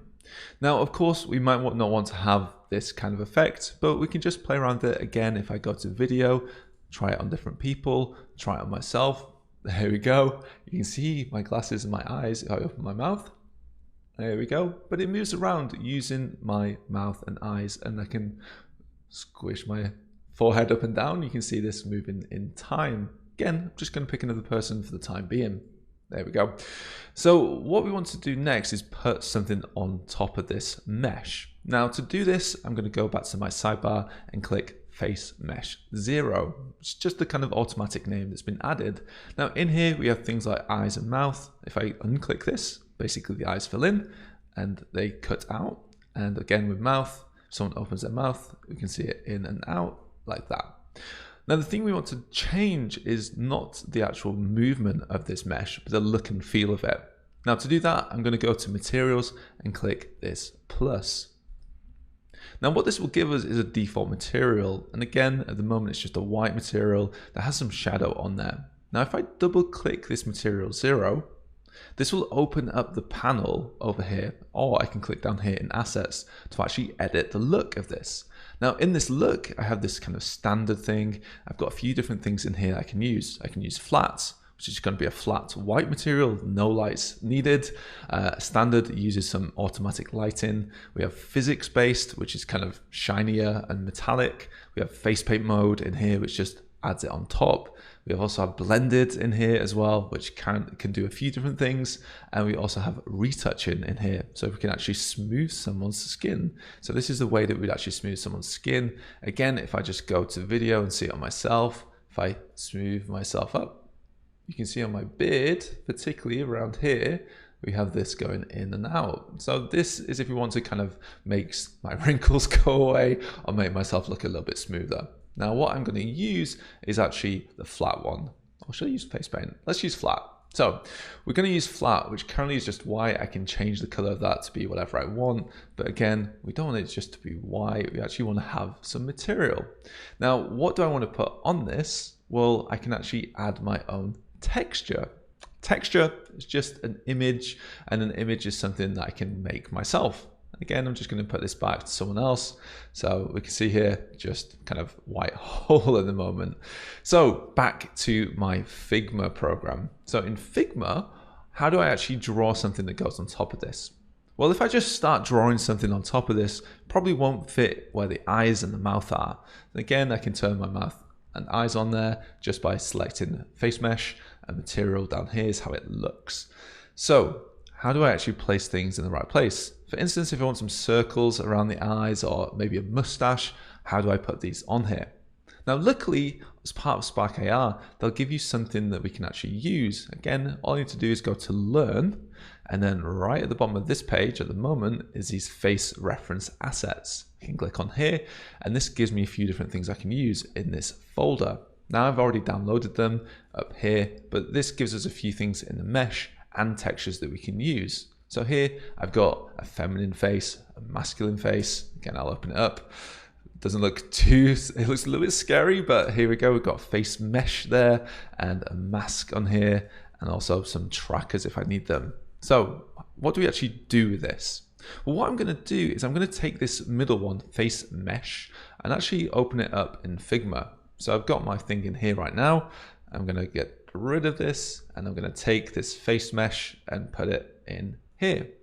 Now currently this is a certain size and width. Now I can click on my frame that I've added here, which is using this frame tool, and I can click this shrink icon, resize to fit. And what this will do is it will fill the exact area.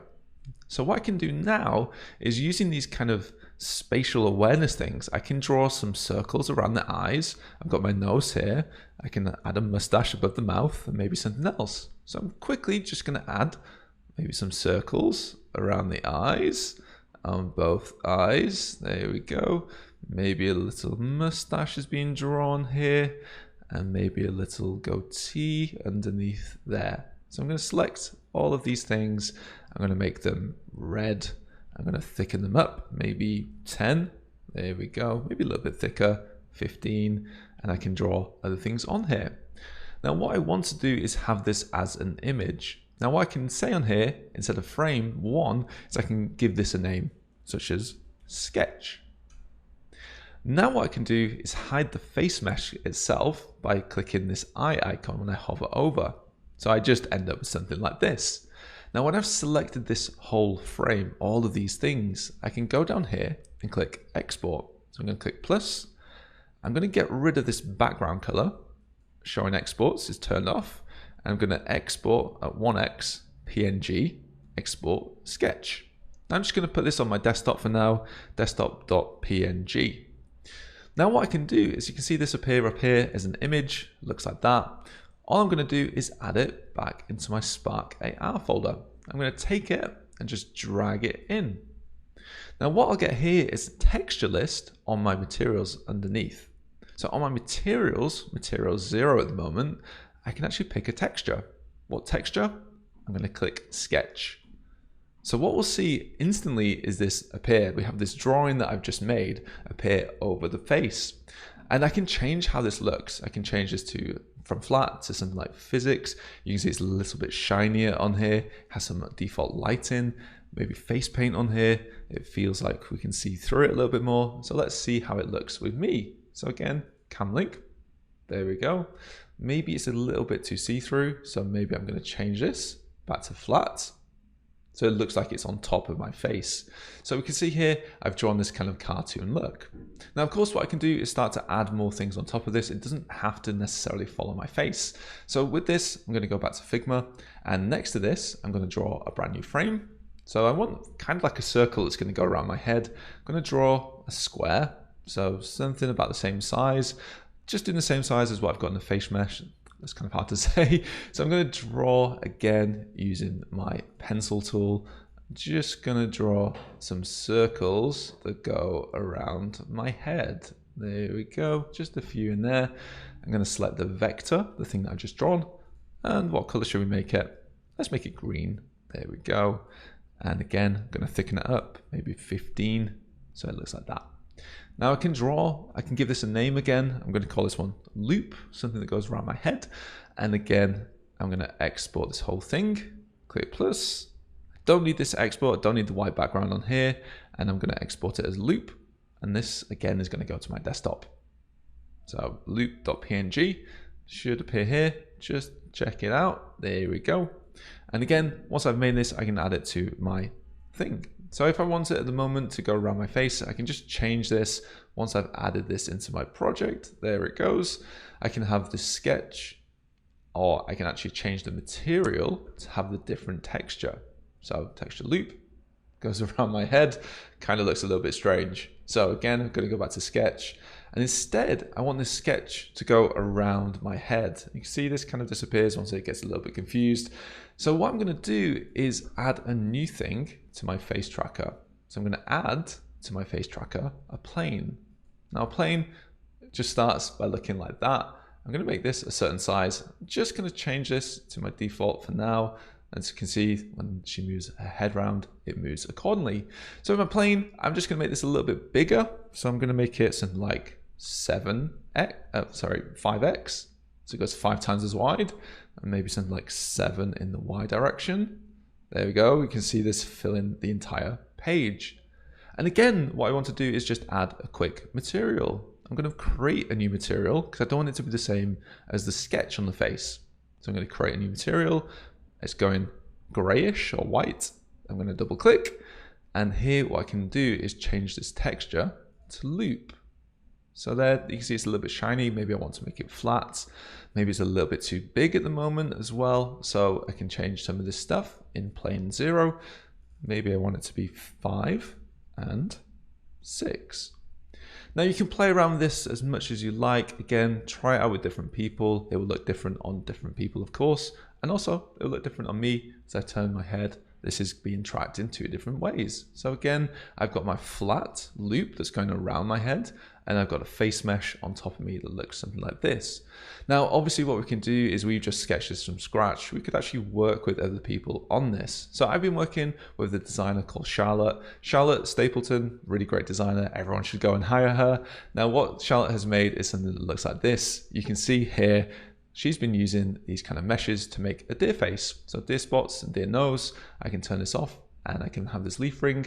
All I would need to do is add it to my project in exactly the same way. So back in Spark AR, what I can do is add these 2 images into my textures. There we go, they're added. And then what we can do on the face mesh is going to have a material. I'm going to double click that, and we're going to change it to a deer face. So there we go. Maybe this is a different type. Maybe some like face paint looks pretty good. There we go. You can see that going around my head. And with the ring, we want to add that in. Got a leaf ring as well. So we'll do that on the plane. I'm going to double click this, and we'll change this to leaf ring. There we go. Maybe it's a little bit too big. Maybe I can shrink it down a little bit. So let's try maybe something like 3 and 5, something like that. And there we go. So we've made a really quick filter really quickly. We're using 2 different objects within Spark AR. We're using a face tracker, and then 2 things within the face tracker, the face mesh and a plane, to make an Instagram filter really quickly. So you can do this yourself. It's not hard to do.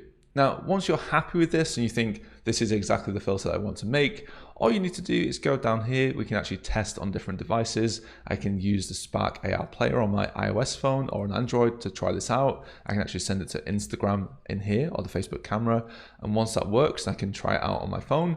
Then all I need to do is upload and export it. I can click here, and then I can pick the things I want to do. Once this has done its work, I can actually publish a brand new effect.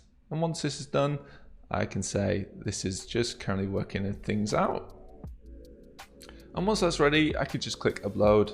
When I click upload, it will open up in the browser and it should go straight into Facebook. So what I'll see here is this is uploaded to Facebook, and when I open the Spark AR Hub, if I'm logged into Facebook itself, what I'll see is a quick way to publish the effect. All I need to do is give it a name, pick which page I want it to do it as. Of course, it could be my personal account or it might be my company account. You can sync it up to have multiple accounts, of course, and I can add an image and basically publish it. And all I need to do is add a review video, click submit, and it takes up to 10 working days. Generally, it's pretty quick to do. Generally, I've seen filters being approved within 24 hours, but it's incredibly easy to make the effect. So making a filter is incredibly easy, and I hope this has inspired you to make your own.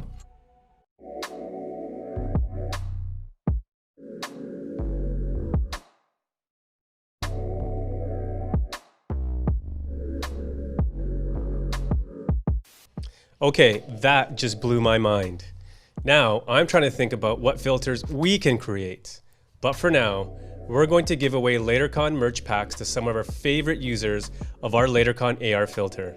Congratulations to all the winners on screen. We'll be sliding into your DMs with details. Head to our Instagram at Later Media to try out our filter and keep sharing using the hashtag LaterCon for your chance to win LaterCon hoodies, socks, keychains, stickers, a free year of Later, a VIP speaker box full of all the swag, or even a one-on-one marketing consultation with the Later team. Now, coming up is our next Power Hour, and this time it's all about influencer marketing. Whether you want to become an influencer and make money from your Instagram, or you're a business who wants to work with influencers, but you're not sure how much you should pay, you're going to get a crash course in influencer marketing. I really love our influencer marketing panel because you'll get to hear from a variety of influencers with different backgrounds, ranging from 10,000 to 200,000 followers. The panel is hosted by Steph McNeal from Buzzfeed News, who reports on influencer culture, so this is definitely a session you don't want to miss. Plus, you'll learn from Later's very own PR and influencer marketing manager, Chrissy Abram. So enjoy our influencer marketing power hour. And if you need some caffeine, we'll be giving away 12 packs of Better Booch during their session too. Have fun.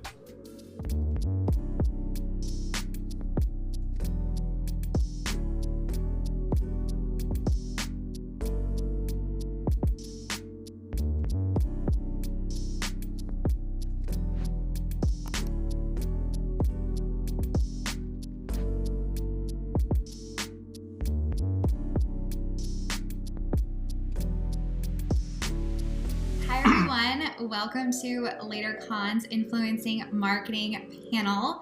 I'm Stephanie McNeal. I'm a Deputy News Director at Buzzfeed News and a reporter on internet culture and influencers specifically. I love influencer culture. I love influencer marketing, and I think this whole culture and ecosystem is the most fascinating thing in the world. So I am so excited to talk to 3 influencers today and really get deep on exactly how this marketplace works. So welcome everyone. Thank you so much for being here. I would love it if each of you could give a short introduction to our audience about yourself. Aysha, do we want to start with you? Sure. Yeah, so hi everyone, my name is Aysha and I'm a YouTube and social media creator. I've been doing this for about 3 years full time now, but I started my channel in 2011, so I've been online for a long time. I create beauty and lifestyle content and just kind of share my culture, my faith, and just, you know, a different, I guess, image of what beauty is on the internet. And yeah, I mean, I absolutely love it. Hi, I'm Kayley. I work on both the brand and influencer side of the equation. So I've been a content creator for, I guess, as long as Instagram has been around, a long time. But most of my experience comes from the agency and brand side. I have my own agency called Herman Agency, where we connect the dots between influencers and brands. And I also work as a TikTok strategist. So work on helping brands find the way to going viral on TikTok, managing content on TikTok. And one of my notable clients there is Some Good News, which is John Krasinski's show that he started during quarantine. That's a great show. Thanks, Kayley. All right, and finally, Yummertime boys.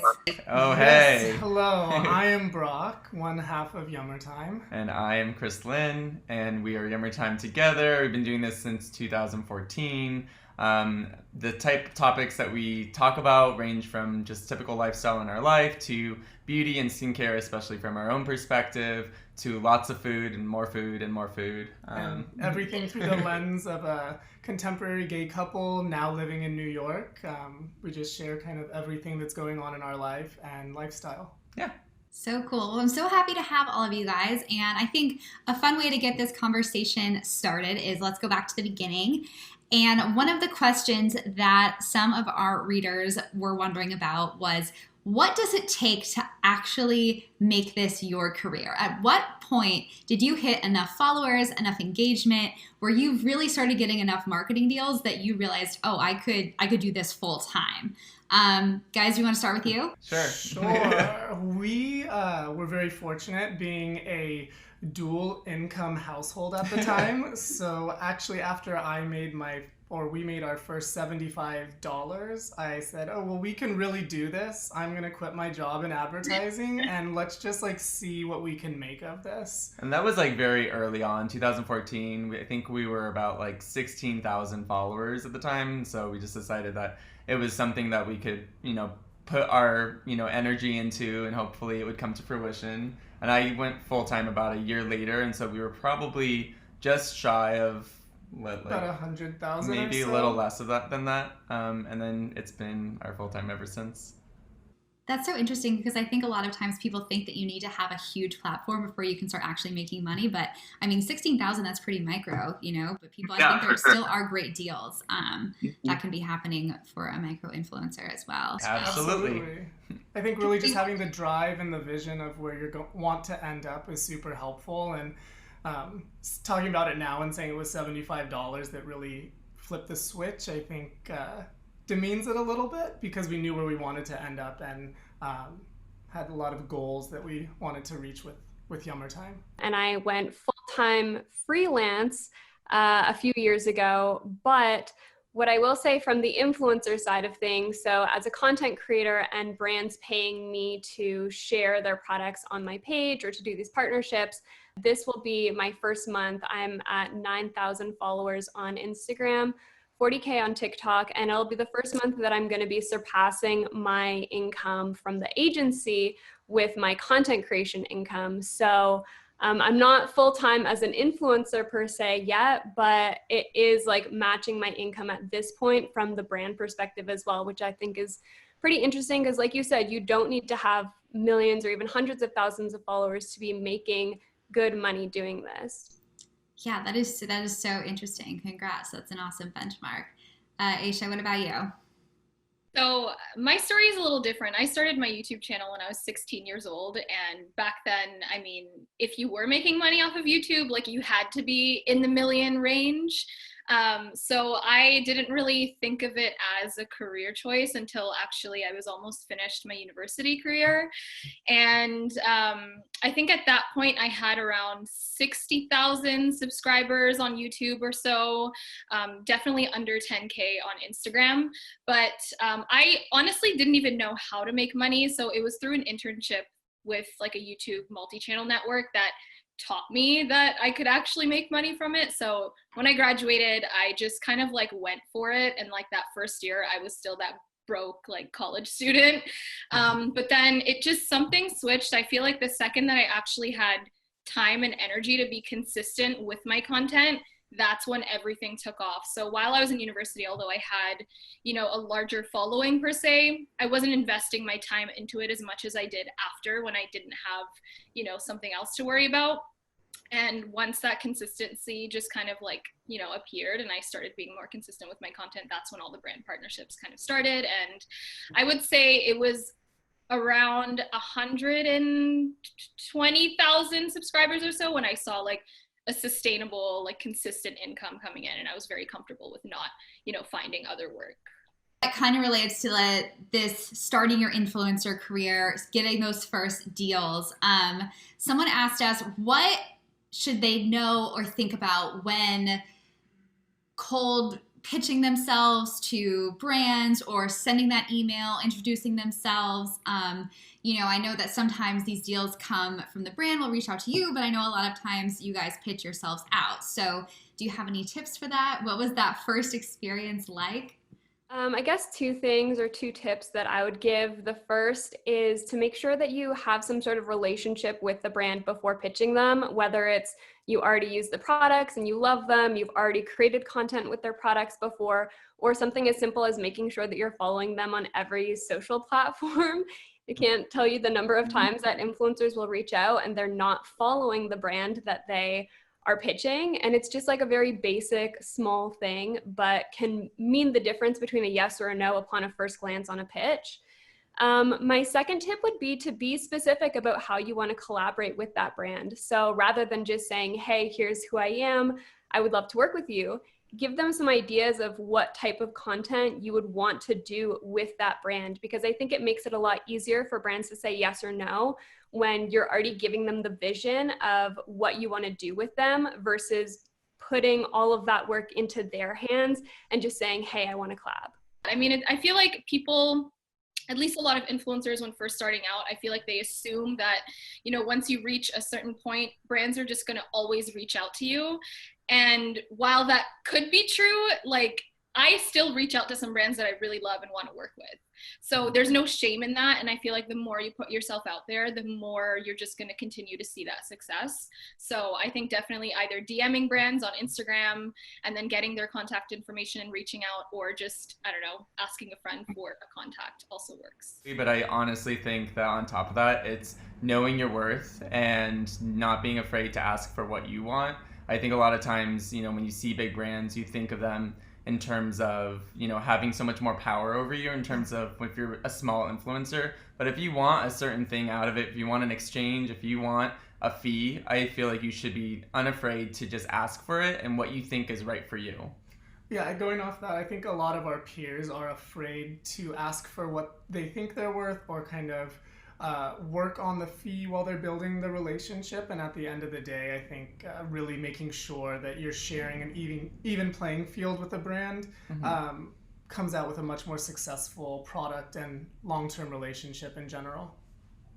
Definitely, that makes a lot of sense. Kind of piggybacking off of that, I think one of the most interesting but also the most challenging things about bringing ads into your content is figuring out how to make it feel genuine, right? How to make it not feel like an ad. We've all seen plenty of people on Instagram who don't do great at that.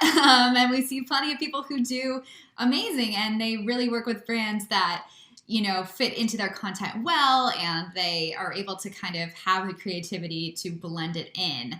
Do you have any advice for people who, you know, might have a platform where they haven't put any ads on it and they don't want their platform to feel disingenuous or feel like they're, you know, doing ads that aren't true to their audience? And how do you blend the ad in?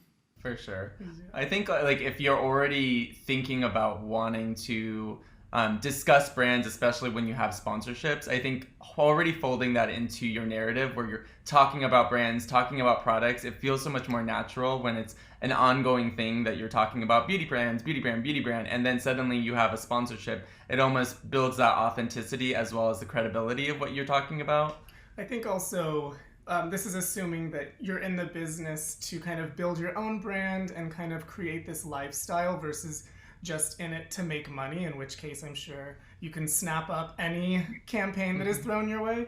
So really, if you have an interest in the product, asking to try it prior to, if it's a beauty product, and really kind of establishing a connection with the product, even if it is new to you, prior to signing on to a project. I also just want to say, like, we always have thought of ourselves as like a mini marketing agency when we've worked with brands and like tried to understand their objectives when they're, you know, wanting to have a post on our channel. And it really comes to the fact of, you know, how do we get creative with this? How do we share this with our audience? But how do we also make it worth our while to come up with something that feels more full-fledged or just feels super natural in our everyday? Yeah, I think you're so right. I think that you can tell when the product is something that the influencer isn't super interested in. And I also, one of my favorite things is I love when an influencer that you might follow for, say, fashion or beauty does a collab with something that seems totally random, but then you realize it's something they love. Like, you know, like some influencers are like, have sponsorships for like Dunkin' because they just really love Dunkin', and it's like feels really genuine, you know, because it's something they talk about all the time. To add on top of that, I think a lot of the work is also done like outside of the brand partnership. So it's like working on your own content to ensure that you have that strong relationship with your audience already, to the point that they will trust that regardless of what advertisement or sponsorship you're going to do, it is true to your like values and your beliefs and like what you just like love to share anyways. So if you're someone who always talks about skincare, always talks about beauty, and for example, a brand that you have mentioned on your channel before wants to sponsor you, then when that content, that sponsored content comes out, you know, your audience is like, oh, cool. Like, you know, you talk about that all the time. So it's great seeing you actually work with that brand now, and they get excited about it. So a lot of the work definitely has to be done just like making sure that your audience trusts you. I always like to encourage influencers that I work with to be a fangirl before you're even paid to talk about these products. So let's say Fenty Beauty is like your absolute favorite beauty brand and you would love to work with them. Well, then create the content that you would as if they were already paying you to do that. So that when you do get those sponsorships, it's not going to feel like an ad to your audience because they already know how much you love that brand and those products. Do you ever take audience feedback into account with brand deals in terms of, you know, if people say, hey, you're doing too many ads or you're doing ones that don't fit your brand or stuff like that? Do you like take that push? Like, because I feel like the best influencers, their audience wants to support them through advertising. And so they take into account what their audience wants to see. You know what I mean? Having a conversation with the brand really helps. Like sometimes brands will come with, you know, a deck where basically they have an entire script that they want you to follow and key talking points and stuff like that. And it doesn't really give you the freedom to create the type of content that you know your audience will like relate to and resonate with the most. So I think it's having those honest conversations with the brand, or, you know, if it's a manager or whatever who's having those conversations, letting them know that like, yes, it is a partnership, but you know, you have to make sure your voice is actually being heard and you want your content to speak to your audience first and foremost, because that's the only way the brand is then going to get their return back on that, you know, piece of content. So it's just making sure that the brand doesn't want you to be like some kind of like actress. Like at the end of the day, we are real people and that's why people follow us. So we can't just be paid to read your script. Definitely. Yeah, I think that was a really good point. And adding on to that, I think that if you are getting feedback from your audience around, I think what's been most recent, brand ethics and brands diversity and all of these other values beyond the product, which is what I'm seeing more and more of in terms of feedback, to bring that back to the brand and not be afraid to share screenshots of comments or conversations or DMs that you have with your followers and bring that feedback to the brand's attention, because that is one of the best ways to encourage a brand to make change, is if they're seeing from the influencers that they're directly working with that their audiences are bringing these things up. It puts pressure on the brand to actually give an answer for those things or to create internal change. That is such a great point. I totally agree. And I feel like as influencers, you do have a bigger voice in that you can really enact change by showing brands like, hey, this is where you're failing, more so than the average consumer for sure. One more question on brands and then we'll change topics. Someone asked us if they have a smaller brand, let's say a small business, a small company, really wants to work with influencers, but obviously, you know, don't have as big of a platform as some of the other people. Do you guys have any tips for how to catch your eye or how to pitch influencers in a way that will get them noticed? Again, it's a lot of the similar tips that I would give to influencers who are pitching brands, to say, build relationships, like make sure you're following these influencers, make sure you know what they're actually about. It is not very appealing when a brand reaches out and they send you a pitch, but if they would have just followed you for a couple days and seen your content, they would know that it wouldn't fit with what you do. So building those relationships goes both ways, and really understanding like how you want that influencer to be a part of your brand. And then I would also say, this is something we've briefly touched on from the influencer perspective, which is receiving creative briefs that detail everything that you need to say. And I think brands really need to start letting go of a little bit of the control and recognizing that these influencers have the influence that they have for doing the content that they know performs well with their audience. And so trusting influencers to create that content that they know is going to perform best with their followers versus providing a script. Because if you want full creative control over an ad, you should be hiring a photographer, models, an ad director. Like, you should be hiring a full team to produce those ads if you want full creative control. If you want to partner with influencers, you need to let go of some of that creative control and let them do the best thing that the thing that they know how to do best. Such a great point.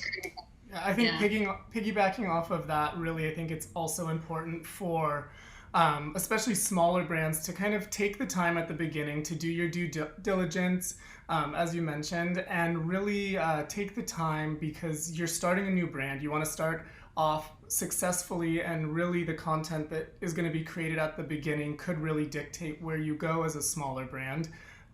Especially with outreach, make sure that you at least learn the influencer's name, because these mass emails with "hello dear," "hi there," or even for the two of us, "hi Yummertime." Yummertime is not our name, it's our account. Yeah. So really just taking the time so that you are actually fostering these intimate relationships as a small brand, while you have the time to really touch on as many people as possible. When it comes to small businesses, like, having an open mind with the type of content or just type of relationship that you want to have with an influencer. Like, don't, reach out to them and expect that they're going to do X, Y, and Z for you, and you don't technically really have the budget or the resources to kind of support them back.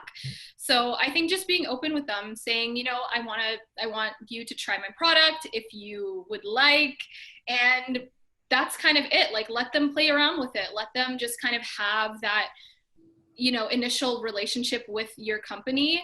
And then in the future, who knows, that influencer might really love your product and may share it without any, they don't want anything in return. So, an example, a small business reached out to me a couple years ago, and unfortunately they didn't have the resources to, partake in a relationship at the fact that they wanted to, like, they wanted posts and different things, but I really loved the brand. I really loved the product. So we made it work, and we actually created our own products together.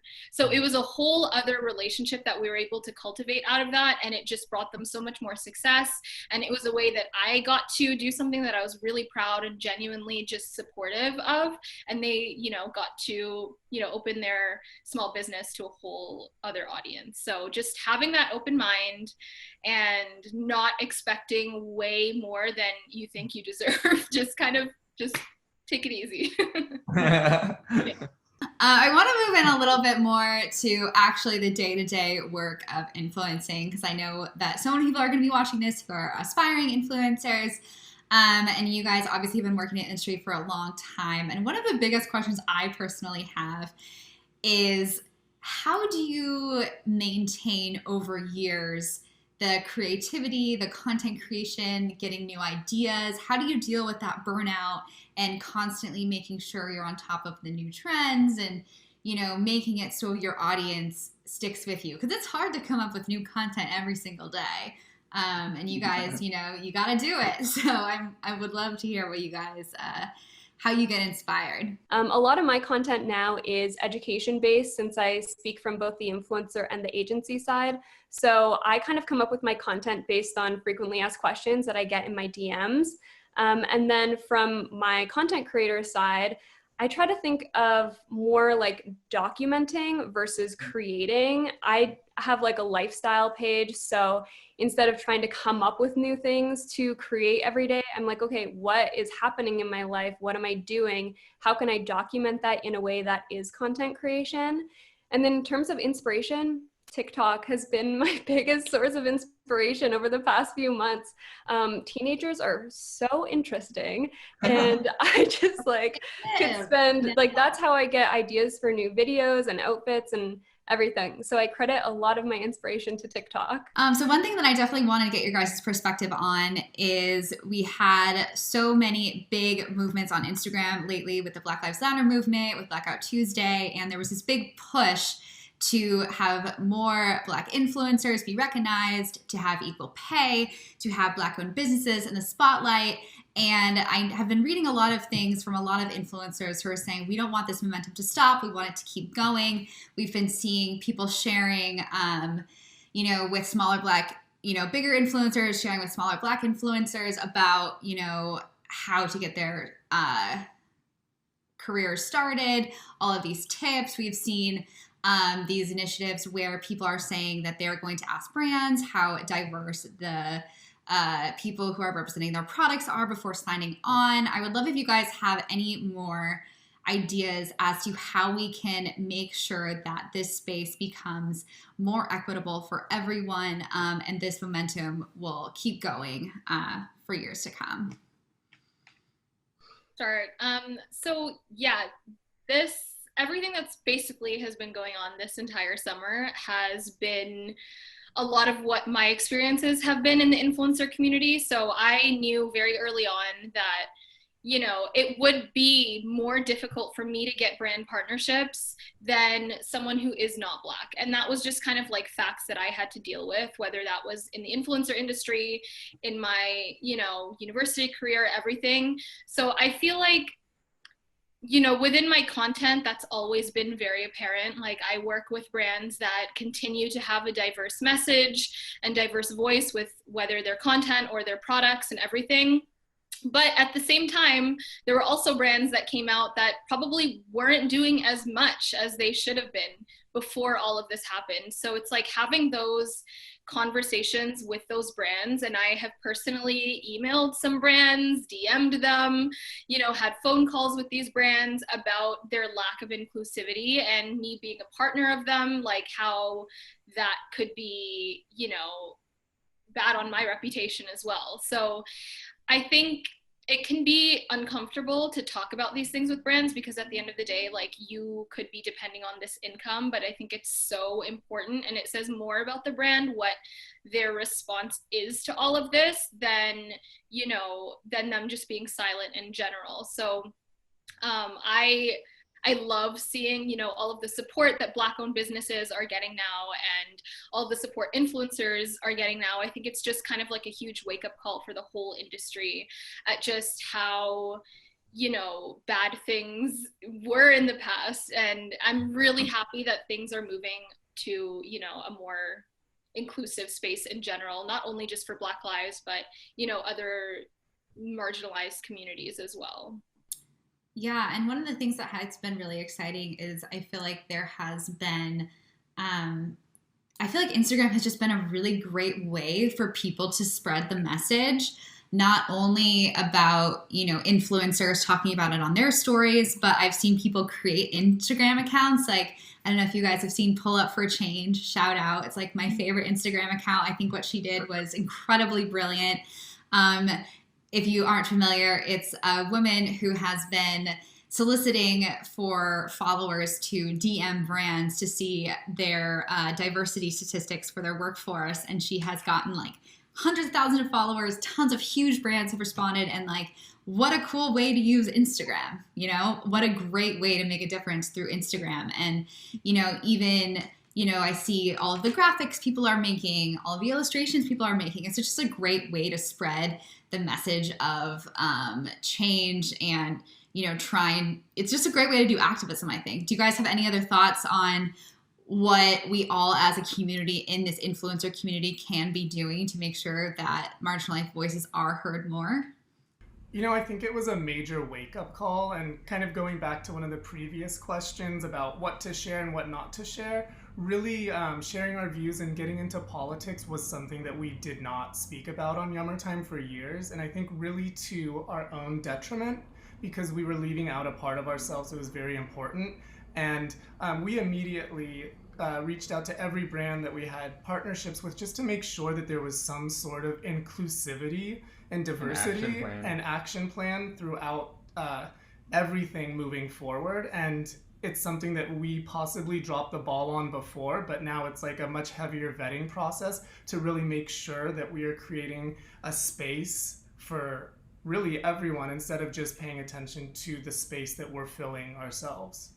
And also, like, I think, on top of, constantly sharing other voices and, really kind of also just listening and really kind of, being a subscriber or a follower to other accounts that, need that. Oh, my cat just got a little into something.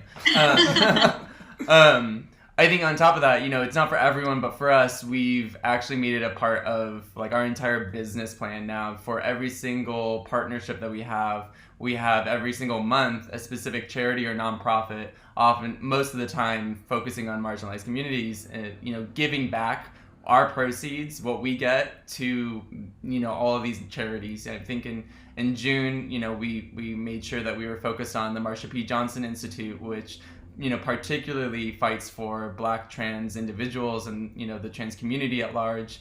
And I think that's like ways for you can get involved without necessarily just having to be like out in the streets. Maybe you aren't able to during a pandemic. There are so many ways for you to be sharing, for you to be advocating, for you to just be also donating your time and your money. There's just a lot of ways. Vote. And vote. Just important, like when influencers are having these conversations, white influencers with brands, asking what other influencers are involved in this campaign. Something as simple as going through a brand's Instagram feed is usually enough to tell you within 1 or 2 swipes. But not just then saying no to the brand because they don't meet your standards, but telling them why you are not interested in working with them or what they can do to make it so that you would be proud to partner with that brand. Because again, this is where I think the conversations are so important in helping educate brands what they can be doing better. Yes, I actually agree with that. And I ran into a situation not long after, everything happened with the Black Lives Matter movement, where a brand did reach out, and I just knew based on their Instagram and like even just their products that they just have not been the most inclusive. And they were reaching out about a certain product that did actually happen to have my shade, and then I realized everything else didn't. So it was uncomfortable to be like, you know what, I can't work with you right now, but I did offer that, it would be great to see you extend your shade range, especially with everything that's been going on. I think it'll only do more good. And they totally understood that. The person that I was talking to realized and was like, we are working on this. So maybe in the future, we'll be able to work together in the, later on once they are a little bit more inclusive. So it's like seeing that the brands are actually doing the work, and again, not canceling them right off the bat or just saying, I'm not going to work with you because you're not diverse, giving them, a suggestion and maybe like a timeline, say within the next 6 months, I'd love to see you be more inclusive in your, marketing campaigns or the products that you have. And it just makes more sense. Definitely. Yeah. And I think the more people that do that, the more people are going to realize that, they need to change, and, exactly. Every industry is going to be better for it. Okay, I think we have time for one more question. So I'm going to end with a forward-looking one. What is your guys' biggest predictions or hopes or dreams or anything for where this industry is headed, let's say for the next 5 years or so? What is something that you really think is going to happen or that you would like to see happen? You can take a second to think. Boy. Gosh, I think that one thing for me is I'm loving how public activism is becoming on social media, and I really am excited to see that continue to share really like different facets of your life versus just what you maybe think your audience wants to think, and in doing so, really building an audience that will stick with you and really just be able to collect different points of view and just kind of really understand where other people's experiences have come from. To add on to that, I think what this entire pandemic and this honestly all of 2020 has taught us is that people really connect to and resonate with just, less curated content.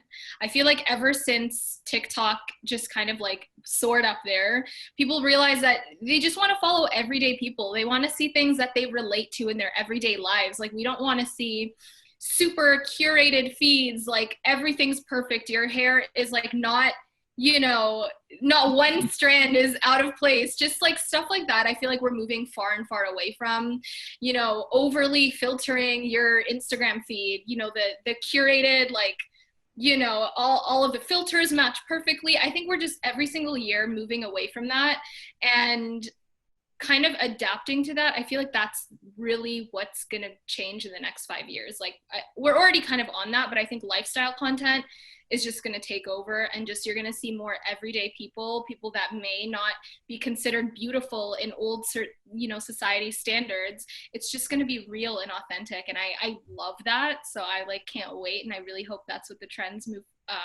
move along with. But yeah, honestly, TikTok really changed everything. It really did. I feel like that's honestly where the social media landscape is going, is like small bite-sized video format. It used to be video at all panels for the past few years, and now it's like the shortest video that you can make a punch that is truly, I think, where it's gonna go. Yeah. And Gen Z is all about the like unfiltered, like, you know, taking selfie videos from weird angles, like none of the millennial, like, you know, very curated sort of feed. Their feeds are just chaos. It's definitely the way of the future, I think. Yeah, and I think adding on to everything that we've talked about from like the business perspective in influencer marketing, I think we're going to see in the next few years that this industry is being taken more seriously.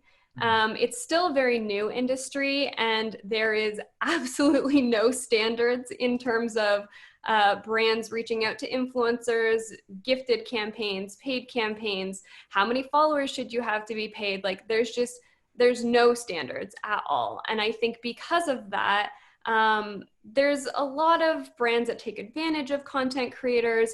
It's just not really seen as like a professional industry still at this point. It's like, what do? You're a YouTuber. Oh, that must be so fun. That's cool. But people don't like see it as an actual career or a job just yet. And I think that is changing. And I think it is becoming something that people take more seriously. The number of times I've seen young content creators, TikTokers with like 100K followers doing campaigns that are gifted for like a $20 product because they simply don't know better. There's nobody in this industry that's, you know, necessarily teaching them. There's not the standards.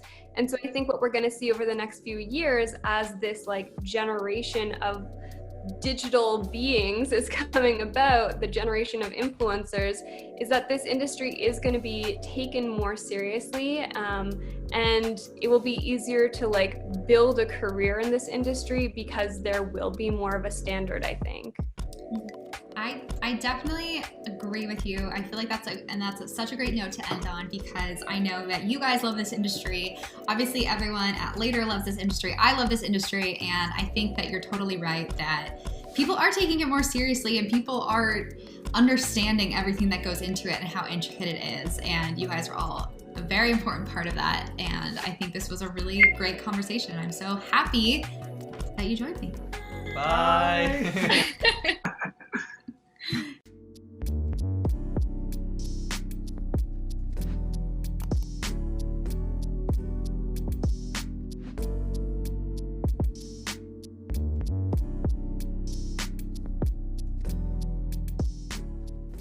Hi LaterCon, so lovely to meet you. My name is Chrissy and I manage PR and influencer marketing here at Later. Over the past 10 years, I've had the opportunity to work with and for some amazing companies. Health Canada, Lululemon, Sage Wellness, Red Bull, and of course, Later. Some of my favorite projects have included working on product collaborations with Jillian Harris, a partnership with Do Edit, Caitlin Bristow's Scrunchie Company, and a collaboration with Sarah Nicole, aka The Bird's Papaya. And of course, most recently, getting to connect with all of the amazing speakers here at LaterCon. Okay, let's start with a fun fact. Did you know that by 2022, it's estimated that the influencer marketing industry will be worth upwards of $15 billion? Last year, we saw around an $8 billion industry, so this is huge. Today, I'm going to be touching on 3 of the big questions I'm asked so often when first diving into influencer marketing: sourcing, budget, gifting. Let's start by setting the stage. Take a moment and bring to mind your favorite small business. It actually could even be your small business. So imagine putting yourself in their shoes. Now, this business has been operating for almost a year, and they boldly decided to implement influencer marketing as a growth tactic, a way to scale their community and potentially increase their revenue. After all, the more people who know about you and identify with your brand or your product, the more likely you are to increase your revenue. So let's get the word out there. So first things first, whenever I first start to work with a company, my question always is, do we have a client, guest, consumer, user persona? By this I mean, do we know who would benefit from our product? Who is most likely to use our product? And what needs are we solving for with our product? Now, this question is just skimming the surface because unlike the amazing humans that are designing and building the product, we then have to take that information and do something else with it. This is what I call the magic potion part. It really comes down to putting our psychology cap on, and let me explain. If we know the problem the product is solving for and the type of person most likely to purchase, then we have to think about the influencers who have the personas in their collective or their community. Now from here, there are two other important things to consider: the values of your company and the influencer who is a great fit for the size of your company today. You are going to grow and it is going to shift and change. So being clear on your company values when you start to source influencers is incredibly important. Is sustainability a core value? You'll definitely want to be looking for people who also believe this. Cruelty-free, honesty, inclusion. I would keep these core values close by and refer often when reading about, speaking to, or emailing with potential influencers. At the end of the day, influencers are an extension of your brand and vice versa. Influencers want to feel as though they are aligned with the business they are using and the products they are sharing with their community. This is the key to building a genuine partnership that will not only be fun, but will work so well. 1,000 followers, 100,000 followers, 5 million followers. Are we going to be partnering with Reese Witherspoon? It's easy to get caught up in the stargaze of potentially working with our personal idols. But let's remember, we have our business hats on. So if you're a small business starting out, I highly recommend focusing on local influencers that might already be familiar with your brand or your product. Strategically, I would identify those with 10,000 followers or more because you'll potentially want them to do the Instagram stories and include the swipe up to your .com or your product. This is where you could embed UTMs in your affiliate links, but that's a whole other session. Now remember, the bigger the following and engagement, the more money you will need to potentially allocate, which leads me to my second question. Budget. How much do I need to spend? The word budget alone can seem daunting, especially if you've never forecasted or allocated a certain amount towards influencer marketing. In this session, I wish I could say there was a certain dollar amount that you should allocate, but there are far too many factors, so let's just talk about a couple of tips. And side note, please know you're not alone. There's still so many times when I'm uncertain about how much I should put towards a certain campaign or strategy. However, I have some insight and a few golden rules I like to follow that help relieve a little bit of that anxiety when it comes to working with the unknown. Let's start with a high-level overview. Typically, I work from a 25-75 rule, which means 25% of my overall budget is spent on top-of-funnel marketing, aka getting the eyeballs on the product, and 75% is spent on driving traffic and direct conversion. You need to do whatever is comfortable for you though, so this might vary a little bit. However, you should know that until the influencers start to talk about your product, show genuine love, and use of how it fits into their life, some of the budget will have to be spent on warming up the waters. So don't expect conversion and traffic to happen after one post unless the product is something they've already talked about before, it's an obvious fit, or it has a sentiment, of course they use that product. Now time to get clear on your objectives. Is this a standalone objective, working with influencers as a tactic for growth, or is this to support a larger company campaign? If it's part of a larger company campaign, you might want to consider allocating more funds to increase the brand awareness through impressions and reach, rather than focusing on traffic and conversion. This is because other elements of the campaign will most likely carry the audience down the funnel. It's smart to tap into the influencer's audience and invite them to take part of whatever campaign message the company's introduced. If it's a standalone initiative, I would stick to the 25-75% rule. Let's quickly talk about the 75% of your budget you will be able to objectively quantify. Say we have $10,000 to spend and our goal is to have 1,000 new paying customers. We would look at the cost of acquisition.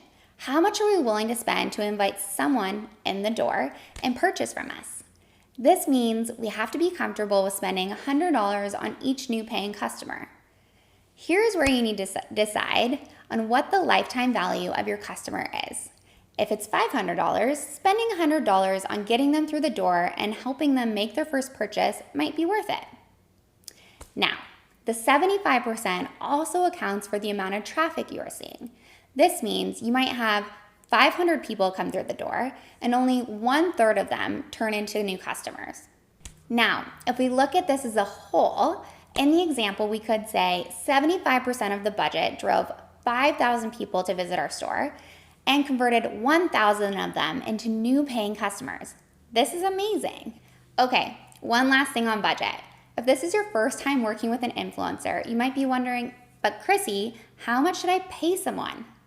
Here is what I will say. First, if you're serious about working with them, ask for their media kit and rate card.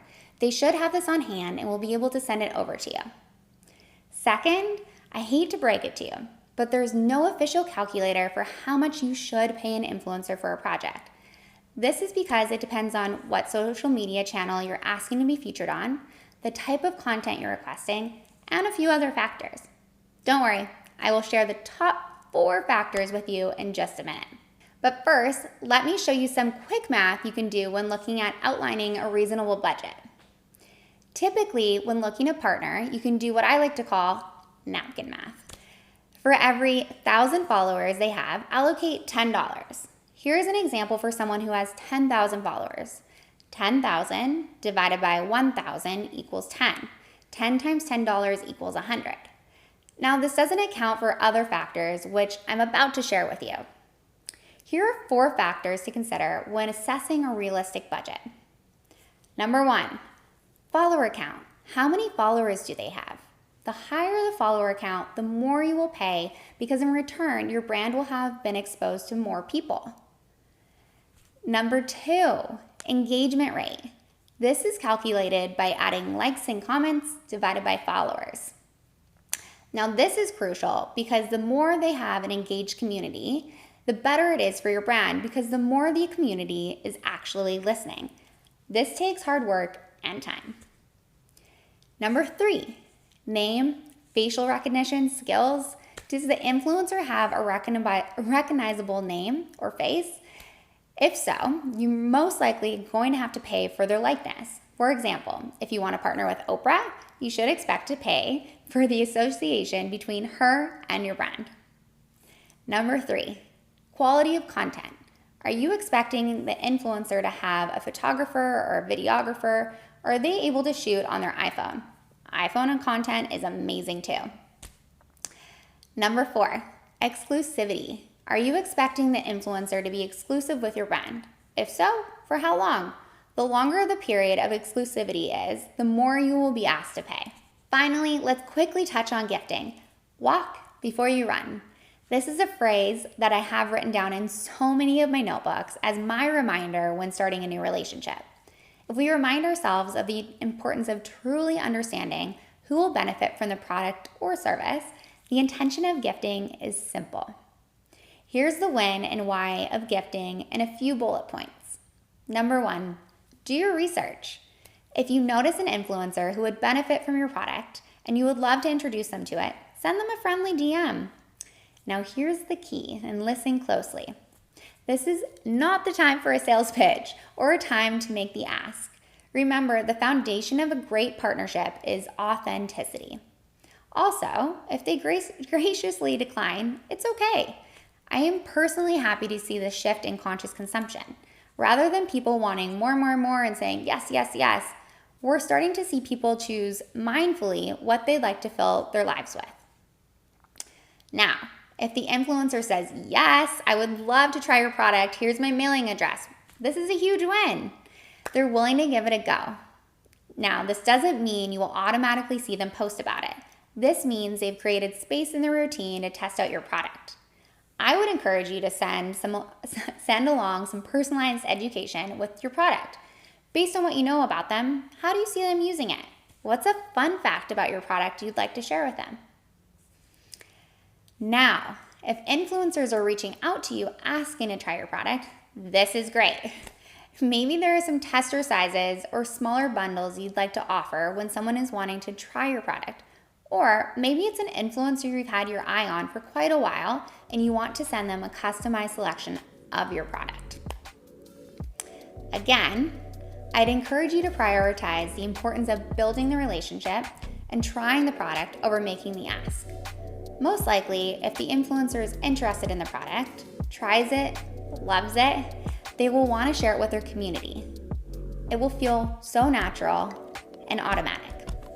Sourcing, budget, gifting, we're just skimming the surface of hot topics in the world of influencer marketing. Remember, the community that uses and talks about your product is an extension of your brand. We want to set a solid foundation, and this all starts with an authentic relationship. I wish you all of the best, and if you ever have any questions, you can find me over at Chrissy Abram on Instagram. I'm always happy to connect with new friends in the digital space.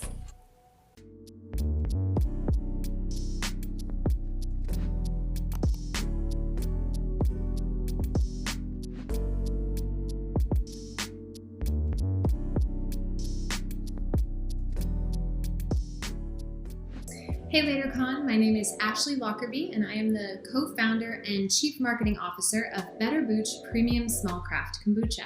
And I'm here to talk to you today about repurposing user-generated content, or UGC, to create a more compelling social media feed. So the world of the internet, social media, and just how everything is available to us, so much information is available to us at the click of a button, has changed consumer decision-making for good. Think about how you decide to purchase a new product. If there's several brands out there, chances are you're going to look at the peer reviews and you're going to pick whichever one has the best reviews. I mean, I know I do that, and you probably do too. So user-generated content is a great way to allow the customer to do the selling for you. So I once heard it said by an executive in marketing at Red Bull that we never talk about Red Bull. We always get other people to talk about Red Bull. And first of all, it's so obvious but so genius to have that be part of the design of their marketing campaigns. Right now, of course, Red Bull has a huge budget to bring on professional athletes and expensive influencers to all talk about their product, but with social media, it's so easy to find people who would just love to sing your praises. So that being said, I do like to think about the feed as from a 10,000 foot perspective. So think about a pie chart and think about what kind of content you're going to be posting and how often you're going to be posting it.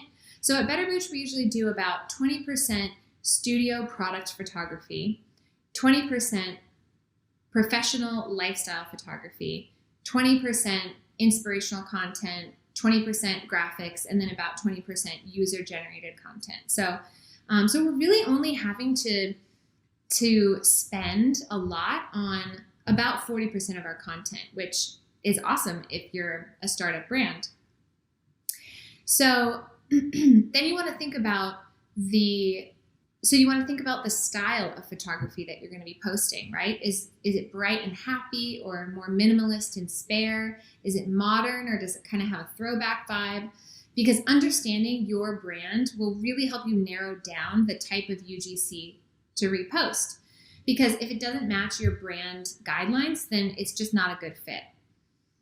So, and you also want to think about messaging. So whenever we're looking at our feed, because we do try and plan ahead, of course, that's why we use Later, such a great tool. We want to think about what the goal is that we're trying to get across. So for instance, if that week we really want to boost our direct-to-consumer sales, then the photography and video content that we post is going to be a little more geared towards direct-to-consumer sales, right? If we're trying to establish more brand awareness, maybe we're going into a new region, we're going to gear the efforts more towards that.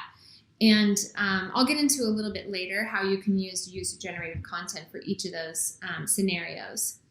So, think about what copywriting messaging you want to get across, and then choose content that fits that. Not really the other way around, because it will feel more authentic that way, to craft the message first. And then you can always find ways to tie UGC to specific promotions, launches, events, or locations. So we do like to try and use content and post content of an event as it's happening, or right before or right after, so that it's relevant and that we can kind of generate a little bit of a buzz that way. But, of course, there's also evergreen content that you can post. So there's a couple different types of UGC, right? There's organic UGC that people are just posting on their own, people who love your product and have found it and want to share it with their friends. And then there's cultivated content, right? Which is content where you're working with the content producer to create whatever you want to put out there. So this is where you'd usually exchange some kind of incentive to get them to post. So whether it be a free case of kombucha, or a small fee or a large fee, depending on who you're working with.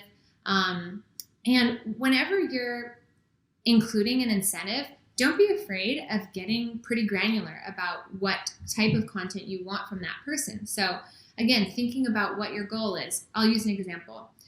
Better Booch just rolled out in Whole Foods in the Southwest, so Texas, Oklahoma, Arkansas, and Louisiana. So we were previously pretty unknown in this region. And so what we did was we found a bunch of local influencers to work with. We sent them free product, and we gave them guidelines. Our guidelines are pretty positive, colorful, kind of has like an artistic eye. So we chose people that, first of all, that we knew could create content to match those guidelines. We don't like things to be super filtered. We don't like things to be too dark. We like to post bright, happy, realistic looking content that looks like it was taken in the real world, right? And so, first of all, we chose influencers who already are posting that kind of content. So it's just easy, and we know they're gonna come through for us. And then we said, we told them what message we want to get across. We said, hey, we're launching in Whole Foods specifically in this new region, and we would love it if you could try the product, maybe drink it, give us a testimonial about it, and then tell people where you found it at Whole Foods. And we got a really great response. We got a really great boost in that region from our online store. And of course, saw great sales at Whole Foods for that during the course of that campaign, and hopefully forever. So yeah, and then, there's another example where we were trying to launch a new flavor, right? So we have a new flavor out called Hibiscus Healer. It's hibiscus with white tea and cranberry and blueberry. And we wanted to let folks know that they could find it at Whole Foods and Lassen's and Erewhon and a number of other stores that we work with. So we sent product out to a bunch of influencers, and with the goal of, and we gave them a kind of a one sheet of, here's what the flavor notes are, here's why it's good for you, and here's where you can find it. And we were so happy with what we got back. And we also, of course, give them image guidelines too. So we say, we'd like a mix of product photography where the can is about 3/4 of the frame, and lifestyle photography where you're interacting with the product and it's taken from a more zoomed out perspective, so that we can have a mix on our feed, because it gets really boring if it's just people holding a can, which is really what we mostly post to stories, because that's what people post most often. So don't be afraid to ask for exactly what you want when you are providing an incentive, whether it be a fee or a free product. Okay, so let's talk about how to find the right partners, because there are so many choices, right? And nowadays with like fake followers, how do you know if someone's audience is real, if the engagement they're getting is real? So I'll go back to that example of rolling out into Whole Foods in the Southwest and how we found those partners. So honestly, what we would do, first of all, let me back up. There are tools that you can use to find localized people, micro-influencers or major influencers. One of the tools that we've used in the past is a company called Kayley. They're really great to work with, super helpful and very responsive. And it's not super expensive, and you can get a ton of content by working with them. And they just kind of streamline it all through their own platform. So, but what we do if we're, bootstrapping it is that we will pick a brick and mortar store that we're in that region, and we will look at the content that account is reposting, because more often than not, they're reposting local people who have interacted with their location, right? And they're already kind of vetting the content, because they're probably, if they know what they're doing, probably not reposting bad content in the first place. So that's a good place to start. If you don't have a brick and mortar in that location yet, another way to find partners is to find a cool local restaurant or a hike or anything that's outdoors or something that a local person would hang out at, and type that in as the location tag and search that location tag on Instagram.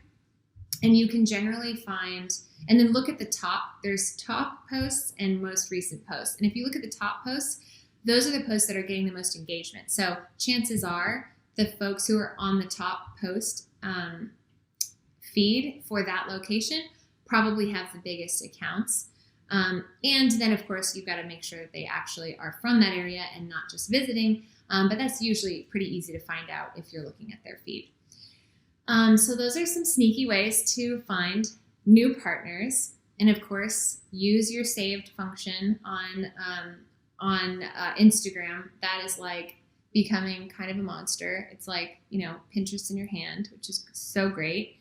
And I like to save potential influencers by region, just a little thing that I do as I come across them. That way I can tap into that whenever I want to market to that area.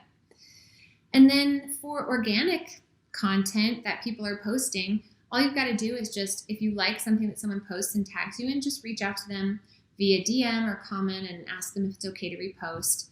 And 9 times out of 10, they'll say, yes, absolutely. Oh my God, so happy you liked it. They'll be really excited that you interacted with them. And then that's also a good way, if you really, really love their content and they're posting consistently really great stuff that's not just your brand, they might be a good potential partner for you. So that's another good way to find partners, is just look at the organic tags that you're getting and work with those people who are already loving your product and would love to help assist it out, Lastly, and this is such a small thing that goes so far, you have to always say thank you when someone posts about you.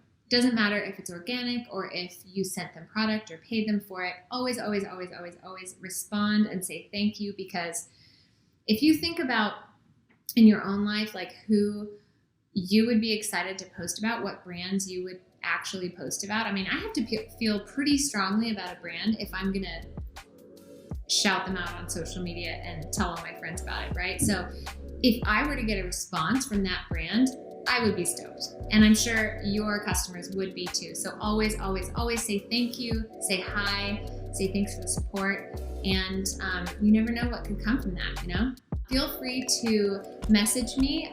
My Instagram handle is @Ashleigh Lockerbie. And our Better Booch Instagram handle is @BetterBooch, BetterBooch. So feel free to DM me if you have any questions, or just say hi and say you like the chat. All right, thanks so much, guys. Enjoy the rest of your day, and thank you so much, LaterCon, for having me. Bye.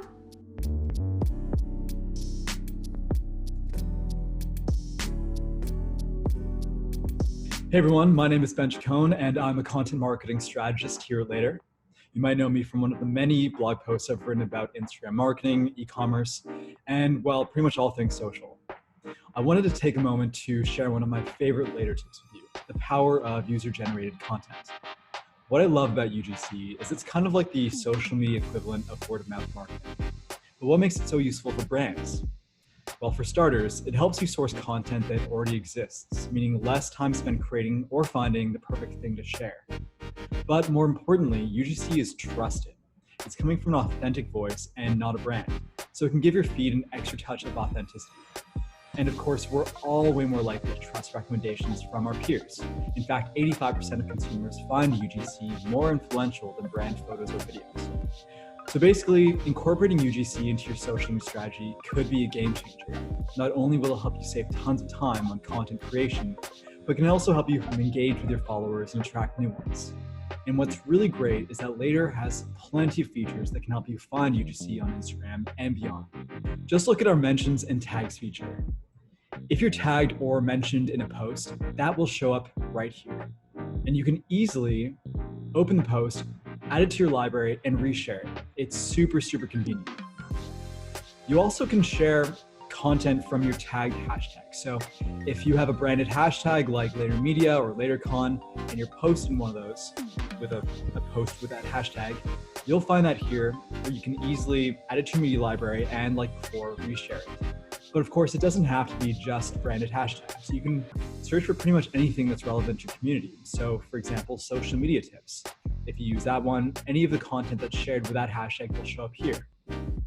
We also have a brand new integration with Unsplash, which makes it really, really easy to share awesome stock photography. And we're not talking about, snaps of corporate high fives or anything silly like that. What we mean is really rich, eye-catching visuals that stand out on social. So that's about it. Thanks so much for tuning in and enjoy the rest of LaterCon.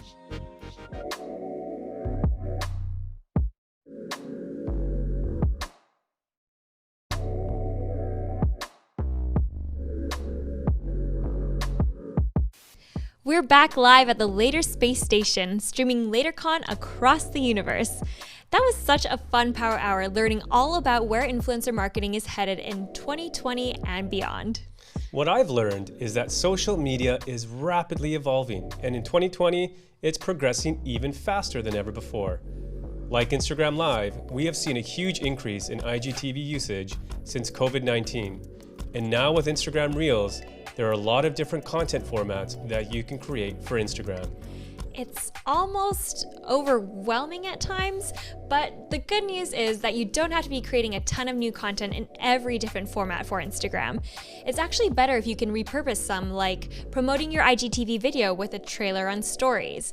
In our next couple of sessions, you'll learn tips for IGTV, Reels, and how to repurpose your content to get more engagement without as much work.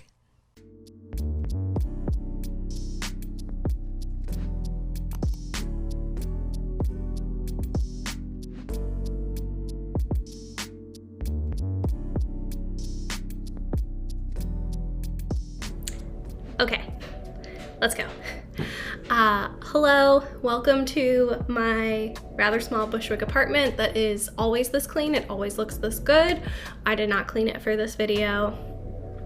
My name is Erin Weaver. I am the Director of Audience Development for Group 9 Media, and I'm going to spend my session talking about IGTV, which when I started writing this presentation, I could say as Instagram's newest feature, but thanks to Reels, that's no longer true. So I think that makes it even more interesting. We're gonna talk about IGTV, how it fits into the larger picture of Instagram, and what you should be doing on that platform while also thinking about Reels, feed, stories. So let's get into it. In this presentation, I always like to know where we're going. So I'm gonna be covering first a little intro of myself, Group 9, what we do, our social media philosophy, and then I'm gonna talk about, like I said, Instagram's 4 main features: stories, feed, Reels, IGTV, before honing in on IGTV specifically, understanding how it fits into that broader picture of your Instagram strategy, and then how to build that IGTV strategy and how to win on it. And then I'm gonna share some examples of what the brands at Group 9 have been doing. So if you don't know, Group 9 is a family of brands. It includes PopSugar, Thrillist, The Dodo, Seeker, and now this. Each brand covers pretty distinct and different categories, which is, I think, really interesting. It allows us to be in a lot of different spaces. And I sit at the center. My team is the audience development team. So we are the insights for the entire company.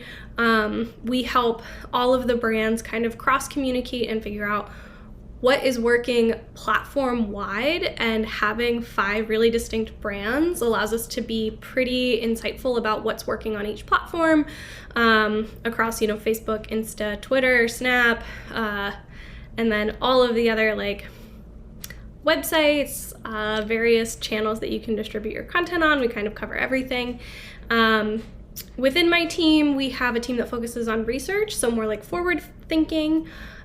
We have a insights team that supports sales, and then we have my team, which supports editorial and the video team and the content and the creative teams. So I spend a lot of my time digging through the data, pulling creative and content insights, relaying that to the different brands, figuring out what's working for one brand and if we can make it work for another brand, and just generally trying to raise the floor, which I'm going to talk about later. But in general, our approach to social media is that virality is not a strategy. You can't count on having 1 or 2 posts blow up and elevate your whole brand. So what we really focus on is making sure that our lowest performing content each month, we get a little bit better. So each month our lowest performers are performing a little bit better, and in that way we're able to elevate all of the content. So that's Group 9. We are the #1 digital publisher according to Nielsen in the US across all things digital, which is very exciting. It's very cool to work for such a large brand, like I said. And let's talk about Instagram. So I really thought it was important to kind of talk about IGTV and its position within the larger platform, right? So you have, I have 4 examples here, and they're all from the same brand. It's all from our Now This news brand. But they're the 4 different platforms, and so you can see how different the content looks depending on the platform within Instagram, which is its own platform. So there's obviously in-feed. That's when you open up the home screen and you start scrolling. That includes anything that is going to live on your profile forever. So we kind of think of in-feed content as bite-sized because it has to be under 60 seconds for a video, and the attention span in feed is pretty short.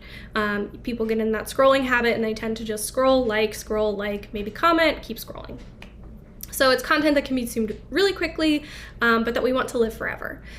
It obviously can be shoppable, which is a great new feature if that's applicable to your brands. I think it's something a lot of publishers are starting to experiment with, especially in the affiliate capacity. But it's quick, and it's also a great way to preview other content. So with the launch of Reels, now you can preview your IGTV for up to 15 seconds, and you can preview your full Reels content. These are great ways to bring people from kind of the most familiar part of Instagram, that infinite scroll feed, into these other channels. So it's a great way to kind of yank people out of that scroll behavior into a longer video if you can hook their attention and get them into IGTV. Obviously, it's a great way if you've got a really fun video to hook people and bring them into Reels. But that's kind of what we think of as feed, is it's the quick stuff and it's also the previews for the other content that exists on the platform.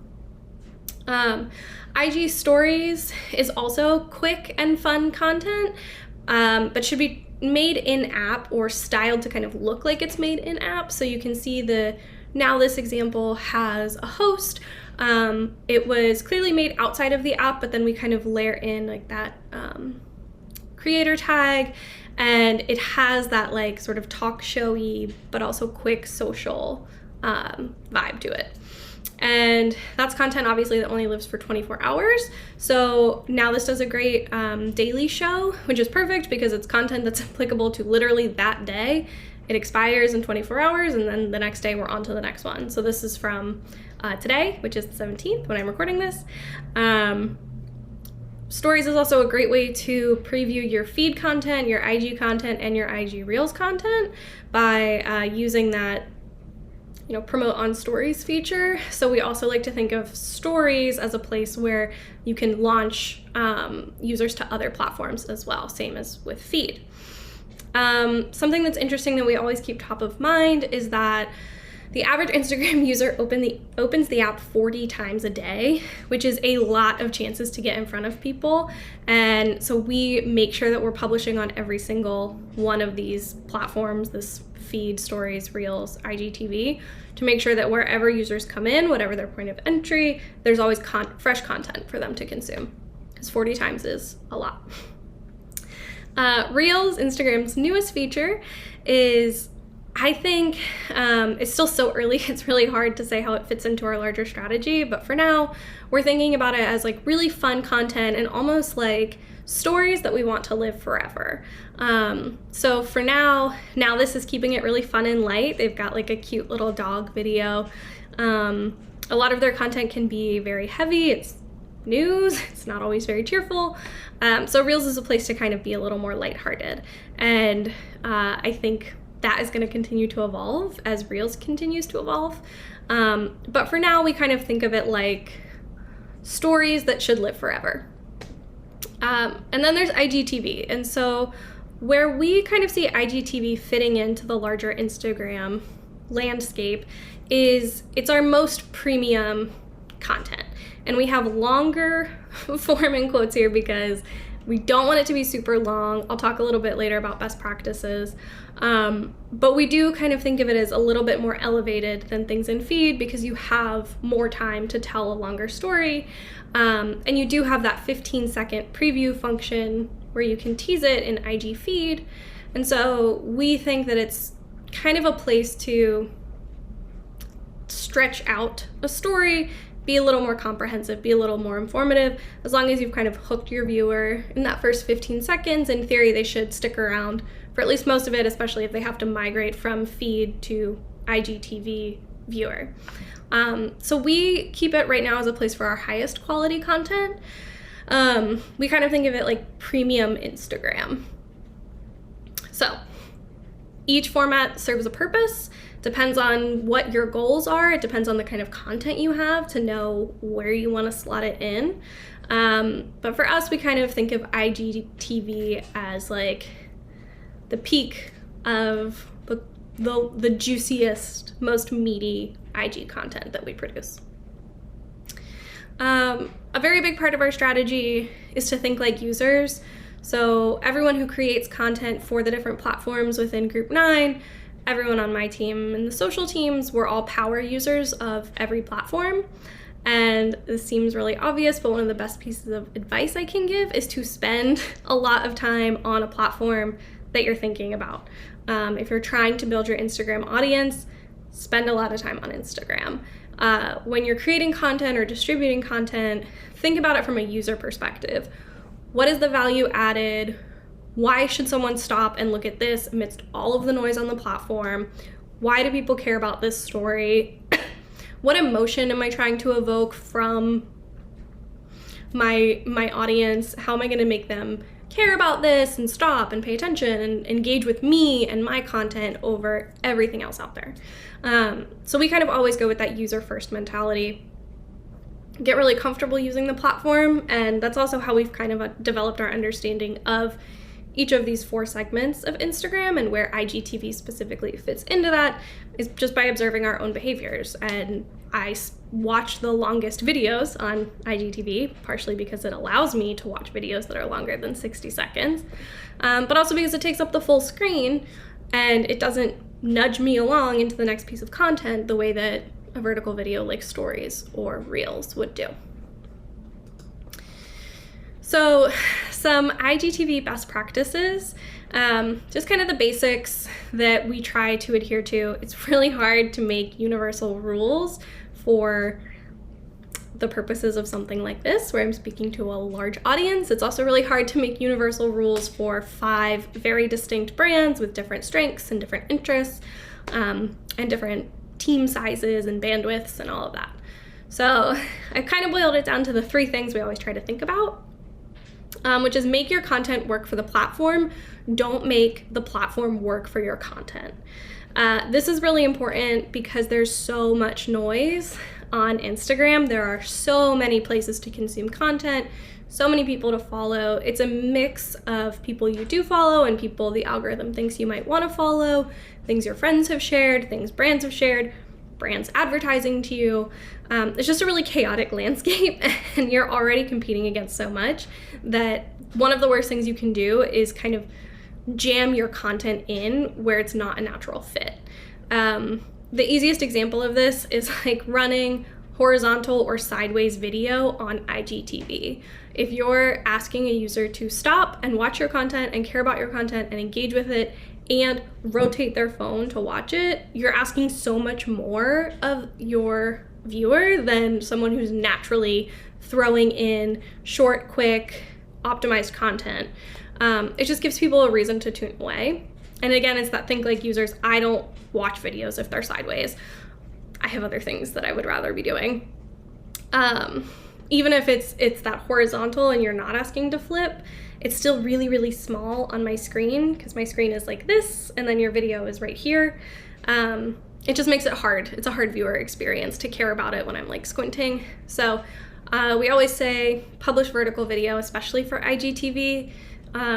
Square video is kind of a good shortcut, and the nice thing about that is that you can also run square video on your IG feed, so then it can serve a couple purposes. Burn the text on screen if there are people talking, if there are subtitles. A lot of people use all of Instagram with the sound off, and you don't want to isolate viewers and make people tune out just because they don't know what the people in your video are saying because you didn't burn the text on.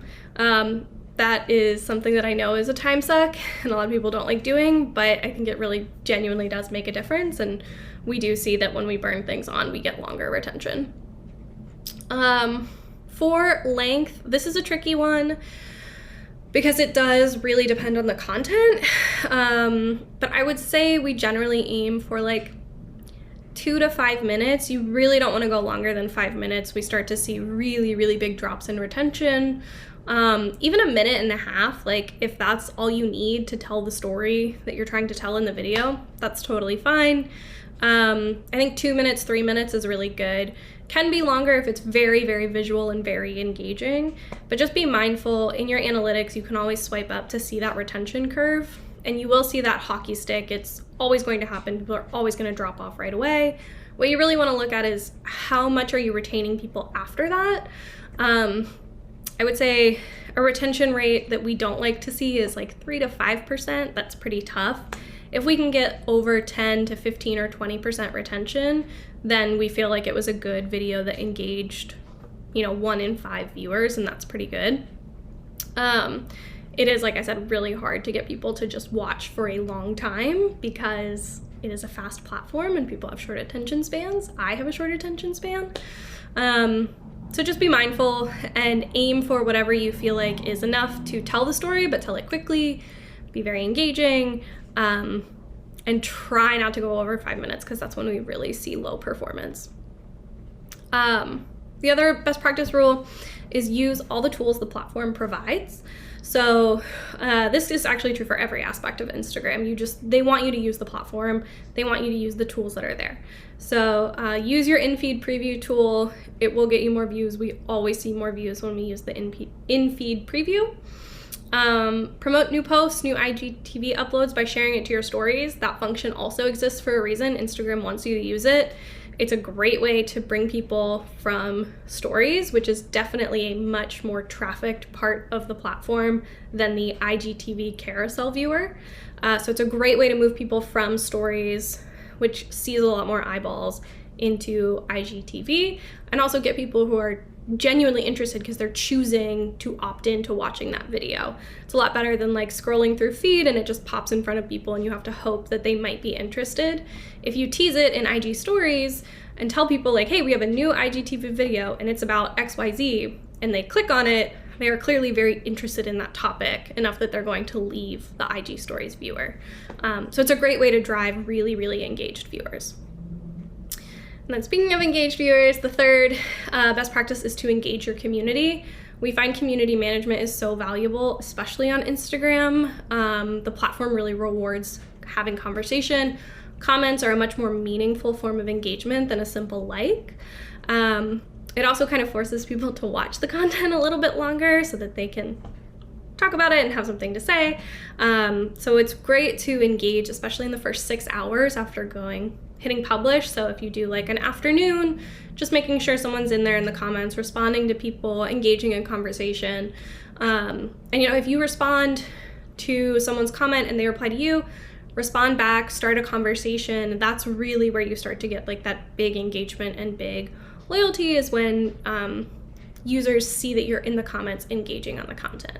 So especially with IGTV, because it's not something you need to publish every day, it is one where we like really try to push for community engagement. And then the question of how many times per day to publish comes up a lot. There's no FAQ section in this presentation, obviously. So I'm trying to remember things people have asked me historically about IGTV. In terms of a publishing cadence, we try to get our brands to aim for like 2 to 3 times a week. That's on the higher end. I think if you do it once a week, twice a week, whenever you have content that really is suited for the platform and kind of meets those criteria we talked about, that's, I think, when you start to see the best engagement. You don't want to just force it and be like publishing constantly to no engagement and to no viewers. That's not going to do you any favors.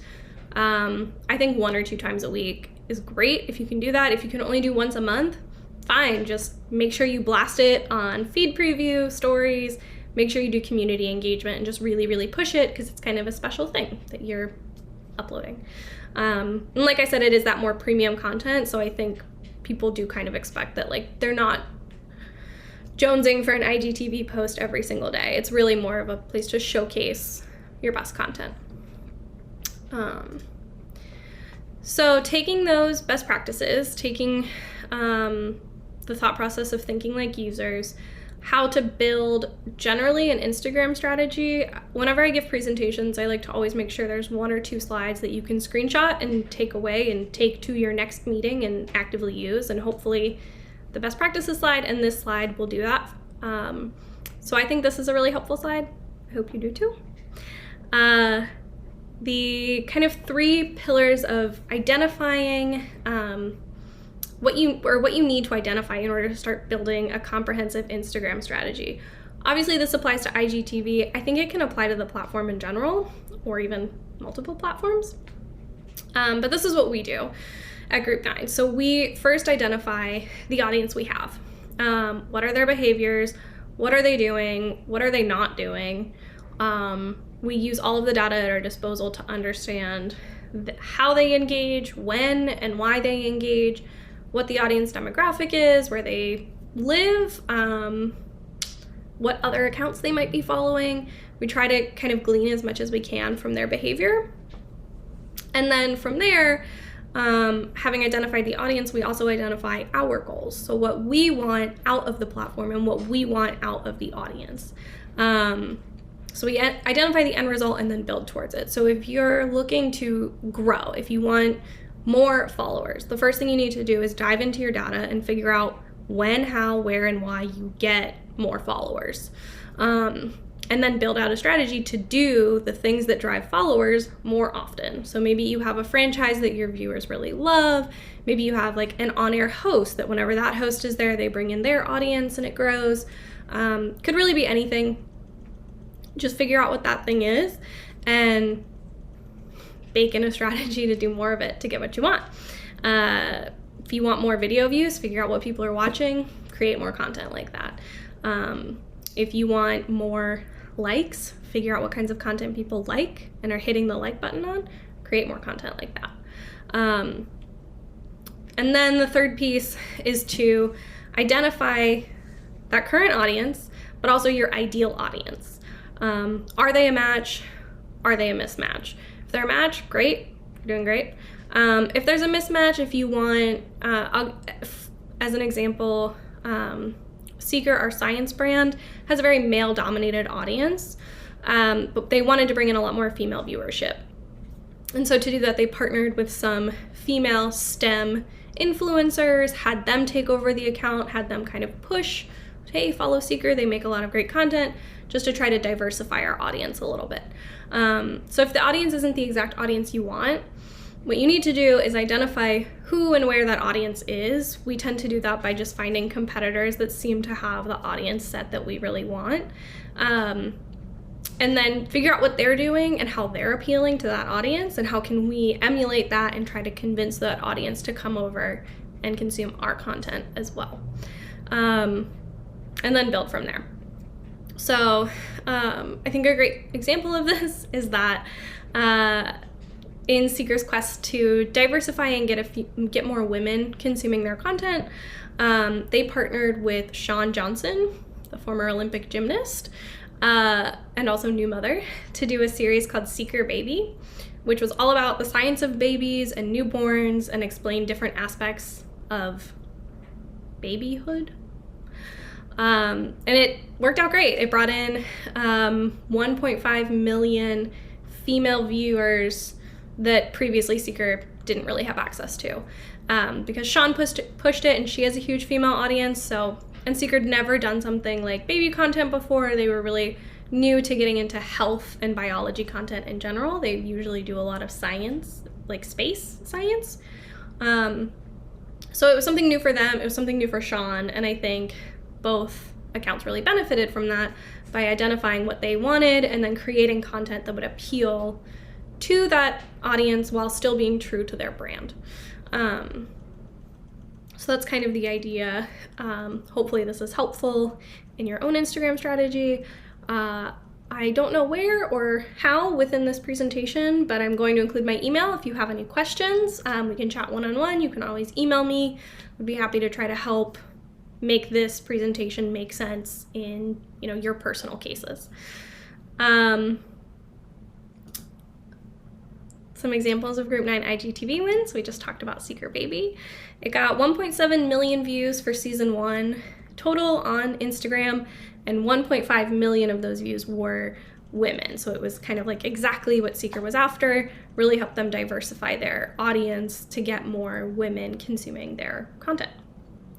Another big IGTV win we have, it's one of my favorites to talk about, is the Dodo, which is our animal brand, has a series called You Know Me, Now Meet My Pet, that we actually built in partnership with Instagram, which is very cool.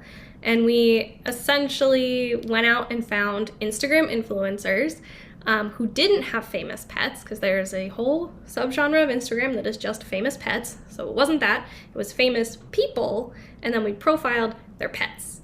Hence, You Know Me, Now Meet My Pet. And so this is a screenshot of Grace Helbig, who's one of my favorite YouTubers. That's her dog. We just wrapped season 2, and it got 13 million views on the platform. Obviously, partnering with celebrities is a great way to drive IGTV views. But I bring up these examples more to indicate that there is an audience out there. There are people consuming, I'm not gonna say hours, but like minutes and minutes and minutes worth of IGTV content every day. And it is that more premium, high quality stuff. It's kind of where you expect to see flashy names or interesting profiles or the science of colic for babies. That it's a place where you can learn. It's a place to kind of showcase that higher level content that you can't squeeze into an IG story or squeeze into an IG feed post. So there is a real appetite for this content out there. I know it's kind of easy to forget about IGTV, especially with Reels folded in. But it's a place to tell stories and have your stories actually consumed, and build an audience that is passionate about those stories that you're telling. So I think it's a really valuable part of the platform. Maybe I convinced you. I have one more quick slide before I wrap this up, which is shortcuts. I love to add this in. I think that every presenter ever should tell us shortcuts, because I don't know a single person employed who has every resource at their disposal that they ever wanted. Maybe the people at Amazon Studios, but that's about it. So these are some shortcuts that we do and don't use. I've just It's just 2 examples. I already talked about the one that we don't do. We never do the rotate your phone to watch. Hate it. I see people trying to do it and I really don't think that it works. I don't think it's a good user experience for the platform. And it also, in the Discover feed, which has since changed since I pulled this screenshot because of Reels, but when your IGTVs show up in your Discover feed, it shows you kind of like a quick clip. And if you are running horizontal video, it is going to show that preview in horizontal, which is what's in the screenshot here. You can see that the oh no, and it's sideways. I already have no interest in clicking on this because it's clearly not optimized for the platform. I don't really want to watch a YouTube video on IGTV. If you recut it and you make it fit the platform, that's a different conversation. Maybe I would be interested in watching it. But this also just tells me that you don't really care about your content, that you're just kind of like throwing it up there, and you're like, whatever, watch it or don't, like we're not even gonna try. And I just think if you're not going to optimize it for the platform, maybe don't run it. Maybe it's not worth it. And again, when you're competing against so much noise and so many other things going on, like this screenshot, there's 4 other videos I could click on that are optimized for the platform, that are visually compelling, that aren't making me do any of the work. It's just really hard to get people to want to click on that. So don't give them a reason not to engage. Another shortcut, I didn't include this in the slide, but another shortcut I really advise against is, I know that there's a temptation to run an IG live and have like 30 or 40 minutes of great content, and then you just want to download it and save it because IG lives only exist for 24 hours. And then re-upload it to your IGTV so it's there forever. But we've tried this a couple of times and the retention is like 2 to 3%, and 2 to 3% off of a 45-minute video is like not nothing, but Instagram will see that it's only a 3% retention, and that sends a signal to its algorithm that people don't care about this content. They're not interested, it's not retentive, it's not worth it, and they're not going to push it, it's not gonna get served to people, it's not gonna land in Discover. I just don't think it's worth it. I have seen a couple of brands do kind of cut downs where they'll take maybe like a 2 minutes worth of highlights from an IG live and run that in IGTV. And I can see that doing really well because it has higher retention. It is kind of like a in case you missed it, and you're still using that same footage with just like a little bit extra attention paid to it, and optimized for IGTV. So I think that that's a nice workaround, is if you want to kind of save your lives, go ahead and download them, recut them, kind of shorten it, and then go ahead and run it. The other shortcut that's absolutely okay to take is to repurpose your content for other platforms. So vertical video continues to take over all platforms. So there's now, IG stories, but also Snapchat stories, YouTube stories, Facebook stories. There's lots of places that you can put that content. I think stringing, a couple of stories posts together into an IGTV post can work if you pick up the cadence, throw some music on it. I think there's ways to make that work. I think you can absolutely run your IGTV content on Twitter for some extra views, or run a 10-second clip of it on IG stories, run that on your YouTube stories, run that on your Facebook stories. You can absolutely cross-pollinate across platforms. And if you also think that it didn't get enough attention the first time you uploaded it, whatever the piece is, I think it's totally fine to wait 6-ish weeks and then rerun it on the same platform. So you have an IGTV you really feel passionate about, you think it's gonna do well, it doesn't do well, maybe make a tweak to the opening, see if you can get it to be more teasy in the first 15 seconds, and rerun it and try it again in your in-feed preview. I think that's totally fine. There's so much content on the platform that people are not going to notice if you're repeating here and there. So that is a shortcut you can take, and 2 you shouldn't. That is all I have. I hope this was helpful. Again, my email will be somewhere. So please email me if you have any specific questions. I'd be happy to talk more about this. Thank you so much for your time. Happy IGTVing.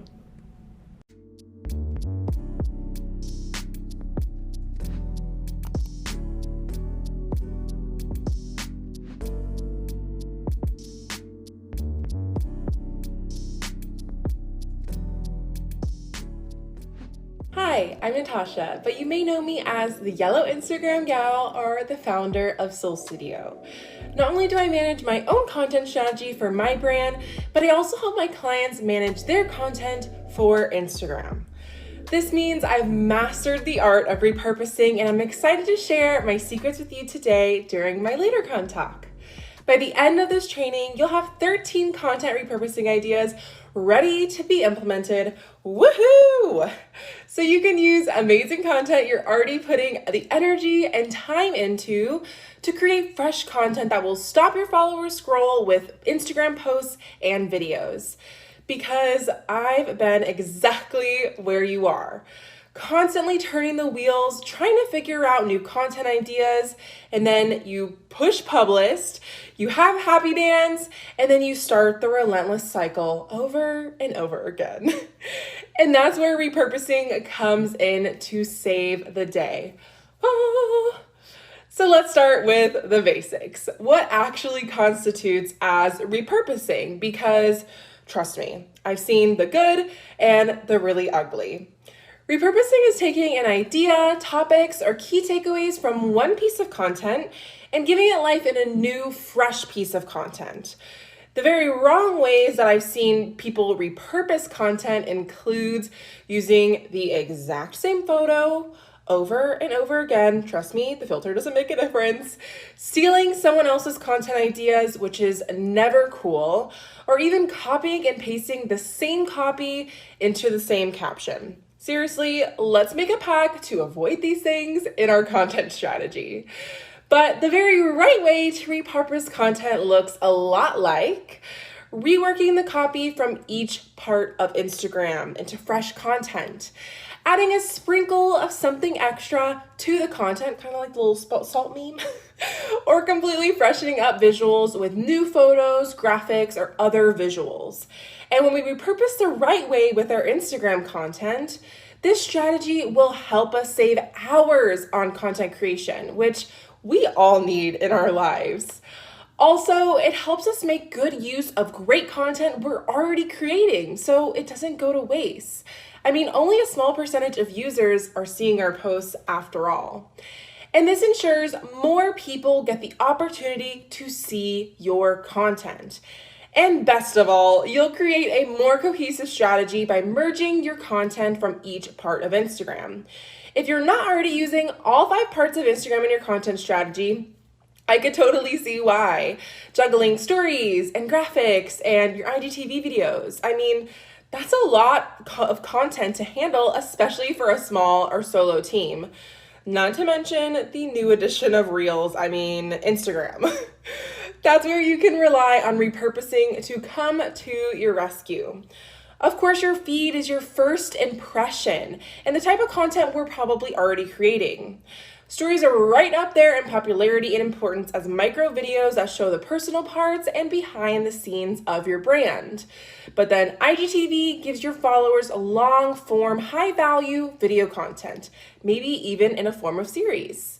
And we can't forget about lives. They're off the cusp, interactive, and now they can be shared directly to your IGTV channel. And the newest part of Instagram, Reels, which is almost identical to TikTok, so it's the perfect place for quick, snappy, 15-second videos that are entertaining or inspiring.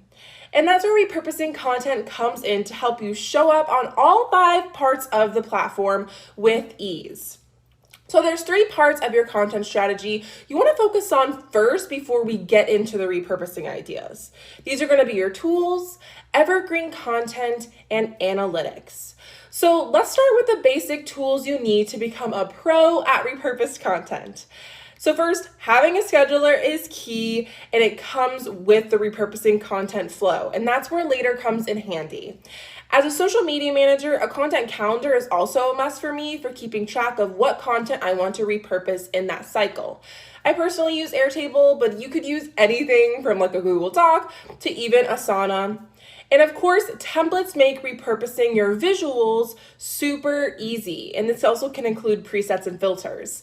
Canva, Unfold, Over, those are all really great tools for making visuals quick and easy. So before you start repurposing your content, you need to focus on evergreen content in your current strategy. Evergreen content is the type of content that never goes out of style, so your ideal followers and customers will be engaged and constantly looking for more information around this topic. So let's go over a few examples of this. For a brick and mortar cafe, this could mean your best-selling menu items. For a clothing boutique, this could be how to style some staple pieces in your wardrobe.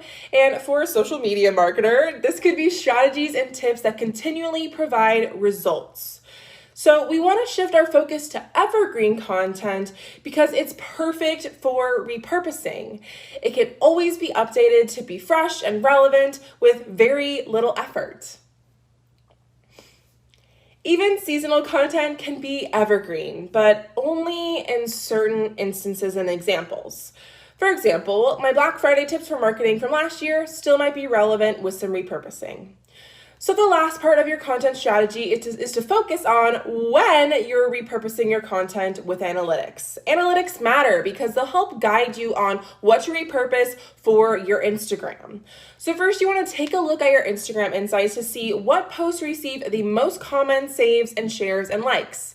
I love to use Later's Pro Plan to look back every 1 to 3 months to see what worked really well and what can be repurposed for future content. And don't forget to look back at the content you've already repurposed to see how it performed. By using your analytics and your repurposing strategy, your content can actually lead to more engagement and results on Instagram. Now it's time to get into the 10 repurposing ideas for your content strategy. So take out a notepad and get ready to brainstorm around these ideas. Idea number 1 is going to start with an example of how one piece of content can look on all 4 parts of Instagram, so just follow these steps. So first, you're going to go live on Instagram, then you're going to save it once you're done streaming. Then you're going to share it to your IGTV channel, and then you're going to share that IGTV replay to your feed as a preview.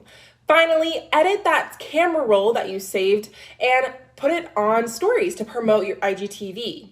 Idea number 2 is to use a high-performing static feed post as a carousel. This is a great way to take a caption and make it into a visually appealing slide graphic so followers can consume your content in a completely new way they will not even know you're repurposing. Third idea is to turn a feed post into a story. So use some type of cliffhanger from your feed post content and share it onto stories. Then use that last slide, kind of like a call to action, to share that feed post and drive traffic to it. If you have a website, use pages on your site to create video content.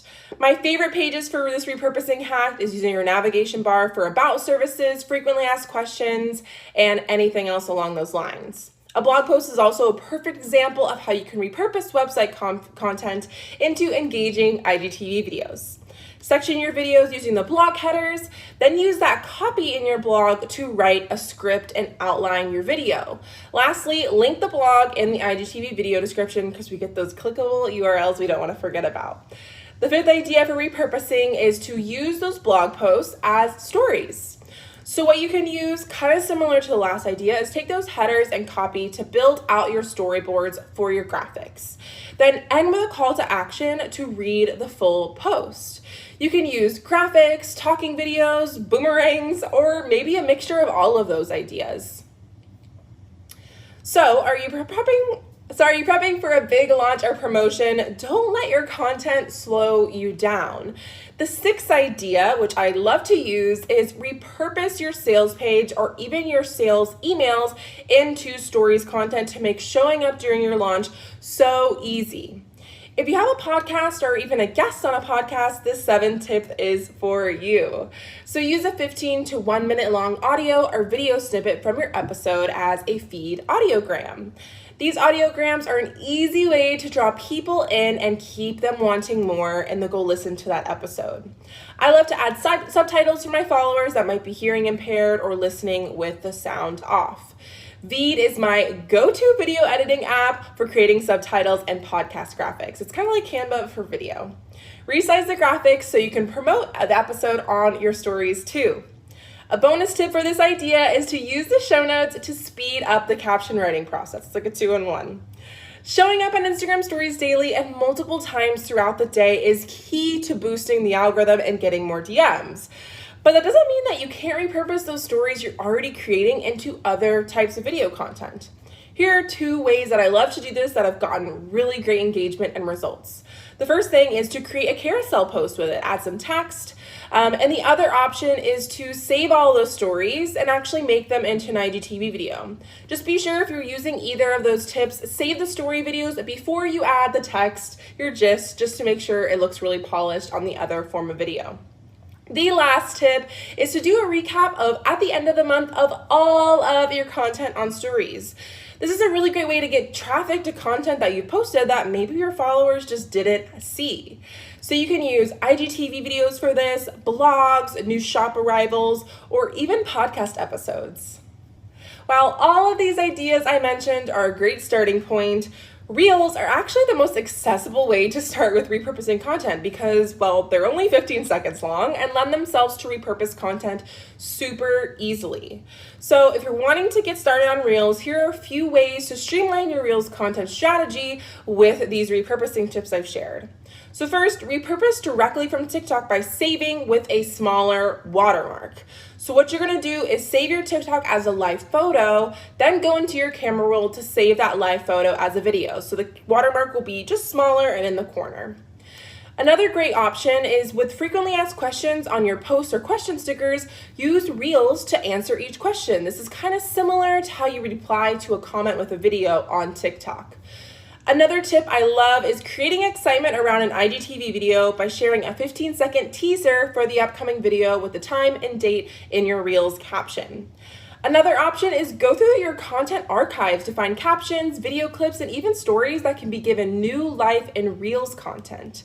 A few things to consider when repurposing for Reels is making sure any text or screen shares or elements that you're adding to your Reels are in the center of your screen if you're sharing it to your feed. So around the 4:5 portrait ratio is what you want to stay in between. You can film clips in the app and upload video clips. So get really creative with this. You don't necessarily have to use an outside editing app, but this kind of gives you the freedom to do so.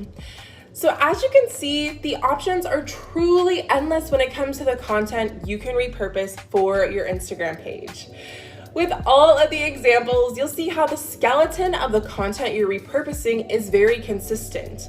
But after it gets transformed into a new type of visual content or copy, it takes on a whole new life, which means your followers won't even notice you're repurposing if you do it strategically and follow all the tips and ideas that I've already shared. Thank you so much for tuning into my LaterCon training. I'd love to see how you're repurposing content on Instagram or some of your favorite key takeaways from this talk. So be sure to come say hi over at Soul Studio Marketing on Instagram.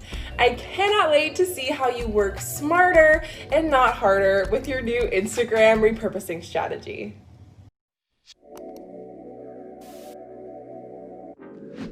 Hey LaterCon, I'm Alana and I'm the Product Marketing Associate here at Later. My Later top tip is to start scheduling multi-profile posts. Not only are you going to find these a massive time saver because you can plan out content for all of your platforms all in one go, but it's also going to give you a bird's eye view over content across all of your platforms and create a consistent brand visual experience for your followers. If you're ready, let's see it in action. Okay, to get started with scheduling your multi-profile post, you'll need to head over to the Later web app, and at the top of the screen, you'll see all of your profiles here, and then you'll just want to select the ones that you want to schedule the post to.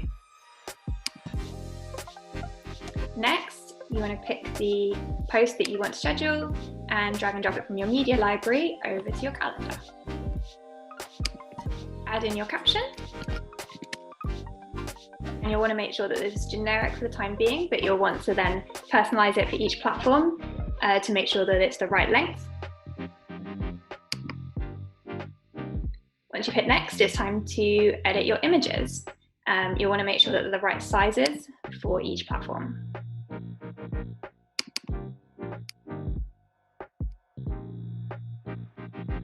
Once you've edited your captions and your image sizes, you can scroll down and hit Create Posts. And now you're scheduled and ready to go. Thanks very much and enjoy LaterCon.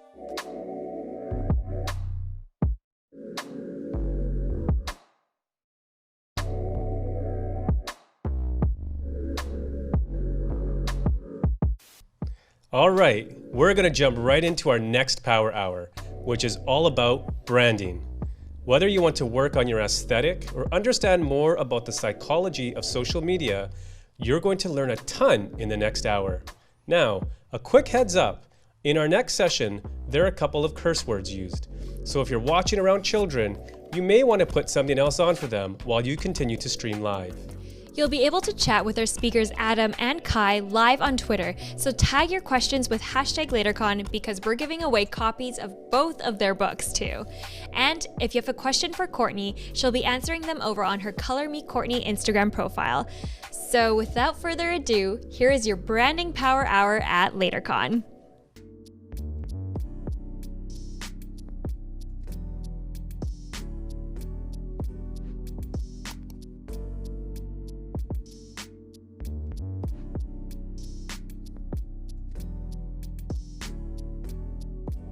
Three, two, one, walking off the side. Oh, hello. It's common to hear failure celebrated in professional creative spaces. So if you've ever been to a creativity conference, there's always one dude who's there to talk to you about failure. And my first introduction to this was early in my 20s. I was at a sort of complicated job interview at a big ad agency in Portland, and they had a mural on the wall that said "Fail Harder." And I remember seeing that and being like, but I want this job. I don't want to fail. I would like to be hired here. And so I found the whole thing very confusing. Really quick, I know you don't know who I am. That's okay. My name's Adam J. Kurtz. Everyone calls me Adam JK. Like you, I was a kid once. Then I was a teen, which we don't have to talk about. I'm Canadian. I think that women are people, which is a weirdly controversial opinion. I was on SNL once by mistake. I love bread, and I'm the author of several illustrative books on creativity and mental health. So like, maybe I'm here to be the failure speaker. Like that actually wouldn't be a bad brand fit for me. But here's the thing about that. If failure is so great and we should fail harder and fail faster and fail stronger, fail better, you know, the Kanye remix, obviously, it really just begs the question, like, you guys, should we be bad? Like, if failure's so great, should we skip a step and just be bad? Now, my artwork is mostly idea-driven. It's these quick one-offs, very fast execution, and so what I'm saying is the focus. And I made a daily journal called One Page at a Time that is rooted around this heavy recovery topic, and my not that good illustrative work is the foundation of that book and the subsequent book, and now my entire creative career and my life. And so my work isn't perfect. I am not the best illustrator. I'm not the best graphic designer. I'm not the best social media marketer. I'm not very good. That's just true. But I am this person, and I am relentlessly this person. And this is not a brand. This is not, a sort of strategized brand voice that I decided to lean into. No, this is what I'm actually like. And if this were an affectation, I would have aimed higher. Like if this was a concoction, I would have loved to have presented as cooler. That would have been cool. So let's be bad together. And I'm going to spend the next 10 minutes just sort of talking about what I mean. Part 1, be honest. Just be honest. That's the most important thing. The most important part of connecting. And I know, honestly, that some of you are just like, okay, why is this dude here at LaterCon? Now, my brand is about honesty, humor, and a little bit of darkness. It's a visual voice. My handwritten sort of pencil texture visual voice is undeniably human and immediately emotive and maybe disarming enough that it can allow me to tackle difficult topics or hard to communicate sentiments. Now, honestly, I am not subtle in any way. I just don't know how to be, and I find that simple and direct often works the best anyway. So a couple of years ago, I had to dump someone, and it was definitely the right thing for both of us at that time, but it did not feel good doing it. I had been dumped before, so I know it sucks, and I really felt like a bad person. I felt like an asshole. And so I had the idea, I'm gonna make these balloons that say, sorry, I'm such an asshole. And I posted them online and I sold a few, and then I don't know what happened, but the shit really blew up. And this was my first project to really take off in that way. Now, we're told to hide our feelings, especially men. We're told to hide our feelings. I'm showing our feelings as a display of weakness, whatever, but like, I literally can't. Like, I don't have any chill. I just don't know how to be cool. Again, I wish I could do it, but I just can't seem to figure it out.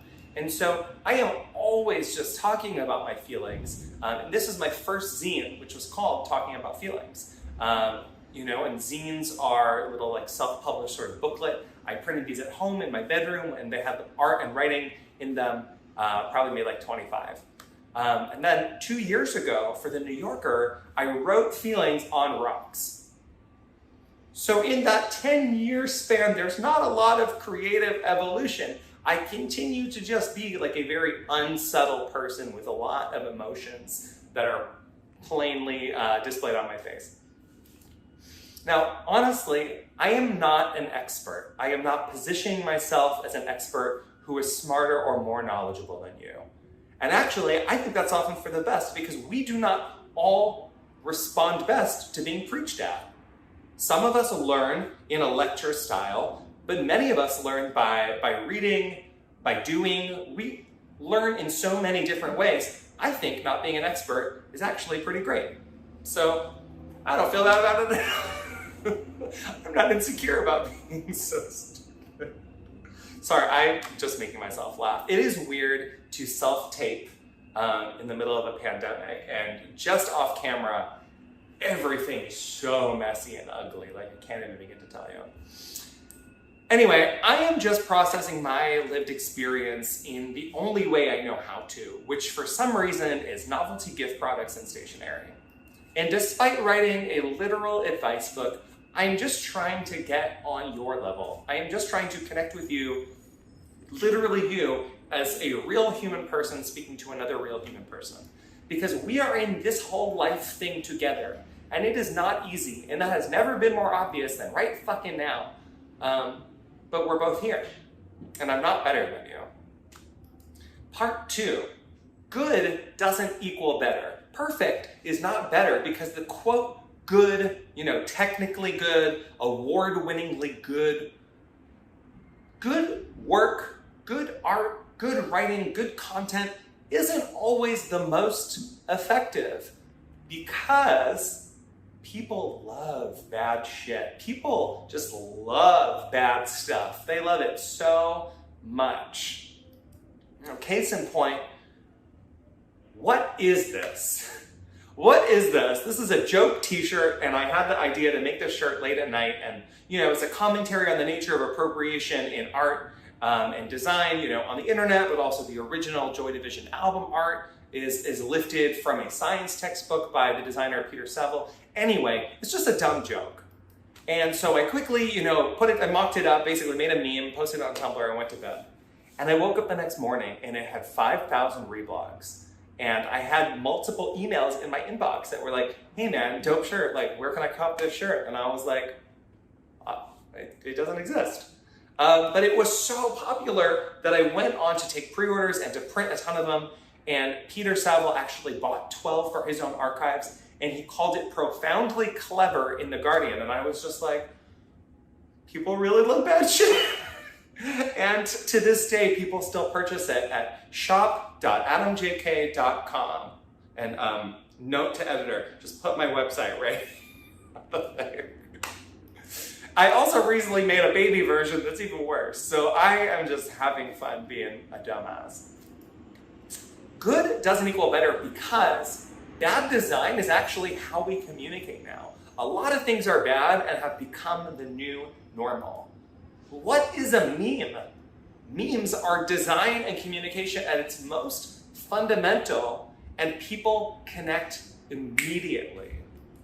Memes are text and image that quickly communicate a wide range of thought in a way that I think has totally changed language, probably forever. Now, good doesn't equal better, because overworking can undermine trust. People, especially on the internet, don't always trust the work that's too perfect. We need a way in. We need to feel a real human element somewhere in order to connect most effectively. So it's often better to be just quick and honest and accessible and self-referential and direct and funny than to be technically flawless. Now this is one of my favorite things I've ever done as far as client work is concerned. It's literally client work for Microsoft. It's a tote bag making fun of free tote bags that you get at corporate events. And it was for a corporate event. Now, being good doesn't equal better because success is not just about talent. Success is about timing and resources and context. Success is not a single tangible goal. Success is different for everybody. Now this did not take any talent or special skills. I did not need my graphic design degree to do this. This took a marker in 10 seconds. But I tweeted it out and it somehow got noticed by Adweek and Fast Company. And so I got some of my first mainstream industry press for it. And one, that's not even fair. And two, I already had a published book at that point. And I got more press for the dumb doodle that took 10 seconds.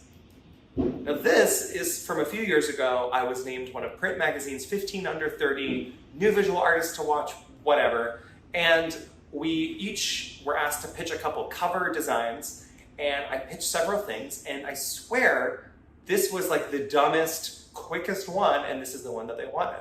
And it's just me ruining a perfectly good headline with hashtags. Sorry if that's triggering for anyone who's used more than 5 hashtags in a post before. What a time to be alive. Now, part 3, nobody cares. Who cares if it's bad?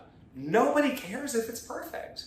Nobody is waiting for you to fuck up. Nobody is standing by with a magnifying glass to inspect every little thing you're doing. So just make work. You can just make things to make them, and that's allowed. This is a little post-it note doodle that I did a couple years ago, and I just loved it, and it was really for me. And so I got it tattooed. Here it is on my arm. You can see it. And people saw the tattoo and they saw the post-it and people just loved it. And so I was like, all right. I made pins and keychains and other merch. And people loved that too. And so I kept taking it further and further. And I did a 4-foot neon sculpture. This was installed at the Leslie Lohman Museum of LGBTQ Artwork here in New York and auctioned off for charity. And that little post-it note was able to raise funds for an LGBTQ art museum to support other LGBTQ artists. And then I took it even further and did a series of massive, like 12-foot inflatable versions with MailChimp. We did these huge parade balloons for Atlanta Pride in 2019. And we gave out a ton of swag to young people and old people. And it was just like, my little post-it note was able to continue to rep for and inspire LGBTQ creative people and LGBTQ people, and it was just like, it felt so cool. And again, this was just one little thing that I just made because I felt like making it, and it wasn't a big deal, and I didn't have to worry about it. And it's been allowed to exist and to kind of continue to thrive. Nobody cares because we scroll, and I read this on the internet, so I hope it's true, just to prove my point. We scroll an average of 5 miles of content per year. That's 5 miles of scrolling. And honestly, that sounds low. I think that I probably scroll like 10 miles of content per year because I am always on Instagram and Twitter and Tumblr and not as much Facebook, but I'm on a lot of things. And so the pressure's off, right? If people don't like your content, they just keep scrolling. You know what it's like. You see someone's post and you're like, again, with the strawberry dress, and you just keep scrolling. And you're not gonna like be so annoyed by a piece of bad content that you go and unfollow them cross-platform. It's fine. The pressure is off. You can just put a bunch of stuff on social media. You can make it and you can publish seconds later. And that's allowed, and in my opinion, it's often very fun. And sometimes people really like that quick thing that you did, and they do ask for more. Like this Nothing Matters heart, there were so many comments that were like, Adam, make this a pin. And I was like, okay, yeah, I'll do that. That's great. And then maybe you are a Webby Award nominee for your Instagram feed. And again, I want to clarify that nominee is basically a fancy loser. So I am a fancy loser of the Webby Awards. You are not special. I know that seems like in conflict with like what maybe the ethos of my work is, but you are not so special that people care about every little thing that you're doing. In fact, you're not special, and that is so liberating because we really think people are standing by waiting to catch us in a mistake, and it's like, they're not. They're busy with their own shit. And so, again, pressure's off, no big deal, it's fine. I make some nice things that people like, digital stickers for apps that you might have seen. And, you know, we have the metrics on Giphy, and I've got over 8 billion loops. 8 billion loops on my GIFs. And people enjoy them and use them to communicate with each other, and they can bring joy to people, and those are people who have no idea who I am. And I really think that people maybe have seen my work in different places and just assume that, like, you know, my work was designed in-house at Urban Outfitters or Hallmark Cards or whatever. And that's totally okay, because if I could make an art therapy journal and it's for sale at a store at the mall that is accessible to you as a teenager, and you pick up this art therapy journal and you use it to help yourself, then my work is done. And that's very fucking cool. And if you don't like my work, it's fine, because you don't know who I am, so just don't tell me about it. A lot of my work exists far beyond the original intention, the original place that it was shared or existed, and so it has the power to spread online and positively impact others. And that is just so cool and magical. But also intellectual property is a thing, and we could have a whole sidebar about all the times I've had to invoice people for stealing this particular work that I hold a registered copyright for, but it's fine. It's fine. Pulling out big picture, it's very cool that art and words can spread and affect others positively the way that they can. Devoid of context and separate from you yourself as a person, which, again, irrelevant. Nobody really cares about who's 100% the best. Nobody cares about like who's the world's #1 handwriting illustrator man.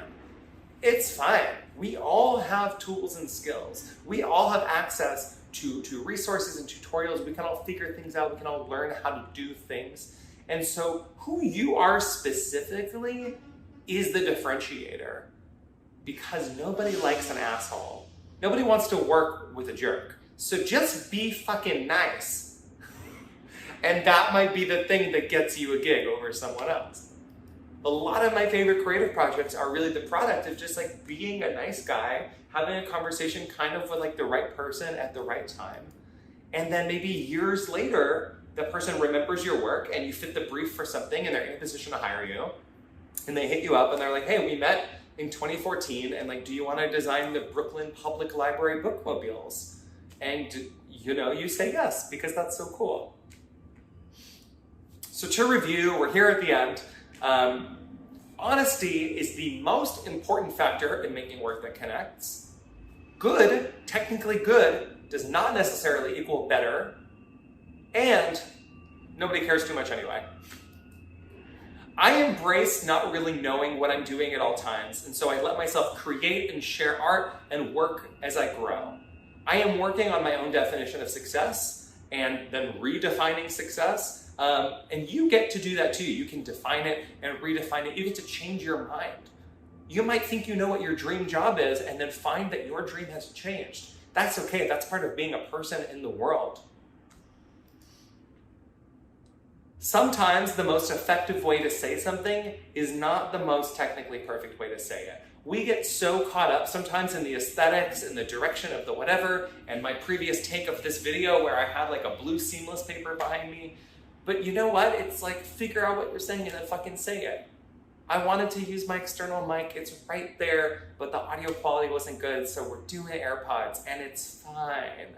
I hope that you are listening to the words and not analyzing, you know, all the details. Sometimes the subject is the most important thing. The content comes first. Everything else is just like nice to have.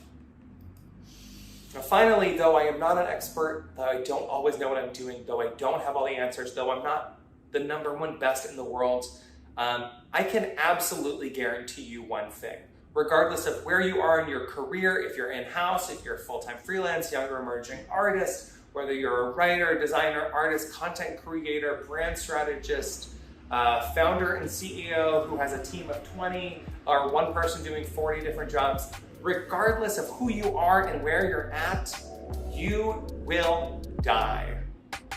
You are going to die, and I am going to die, and everyone's gonna die, and everyone who's out there being fucking loud in the street's gonna die. We're all gonna die. So have some fun before you die. This is my way of saying don't sweat the small stuff. It's not a big deal. Just have fun, be okay, do a nice thing. Like, none of this really matters at the end of the day. Again, pull back, big picture, it's fine. And finally, things are what you make of them, so do the best that you can with whatever you've got, and that could be enough. Thanks very much.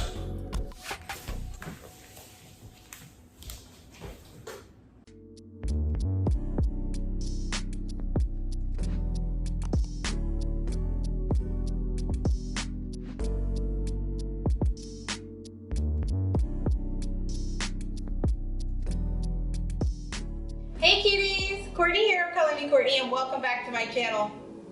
Wait, hold it, this is not my YouTube channel, this is LaterCon. Welcome to LaterCon. Today I'm going to be giving you a discussion on how to grow your audience and how to build your brand.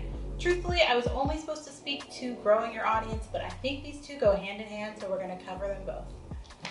So like I said, I'm Courtney and I run the blog Color Me Courtney. It is a website, a YouTube page, an Instagram channel. I have a second Instagram channel, an email subscription, all the things, but essentially Color Me Courtney is a bright spot on the web or in your phone where I inspire everyone to wear color, have a more positive outlook, and hopefully be a little bit more comfortable and confident in their own skin. I cover everything from culture to fashion, and I just string color along in between there. So today I'm going to talk to you a little bit about how I built my brand and how I continue to grow my community. I'll be sharing all my tips and tricks because I want you guys to grow and be successful too.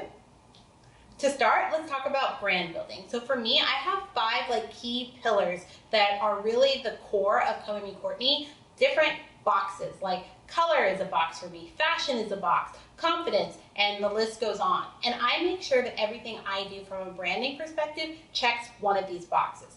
Truthfully, I really like it to check 3 of them, but if it's not checking any of those boxes, it doesn't belong on my page.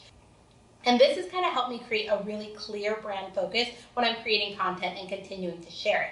As a result, trends will come and go, but I really want to stay true to my brand focus. And I would encourage you guys to do the same, to find 5 key pillars that are true to your brand and true to your ethos, and making sure that everything you do is falling within those boxes. But then finding a way to also tailor them to what's going on. So stepping into a trend, but making it your own by bringing it into one of those 5 boxes. It's also important to remember that these trends will come and go, but your brand ethos is what's going to stay with you. It will definitely evolve over time. My 5 things now aren't the same 5 things that I started with 5+ years ago, but color, fashion, confidence, those 3 things are still pillars to me now, just like they were then. And it's really important to say no to things that don't fit those 5 boxes. So there are a lot of opportunities, there are a lot of things that come my way that just don't check any of those boxes. So it's not a fit for me, and it's not a fit for Color Me Courtney.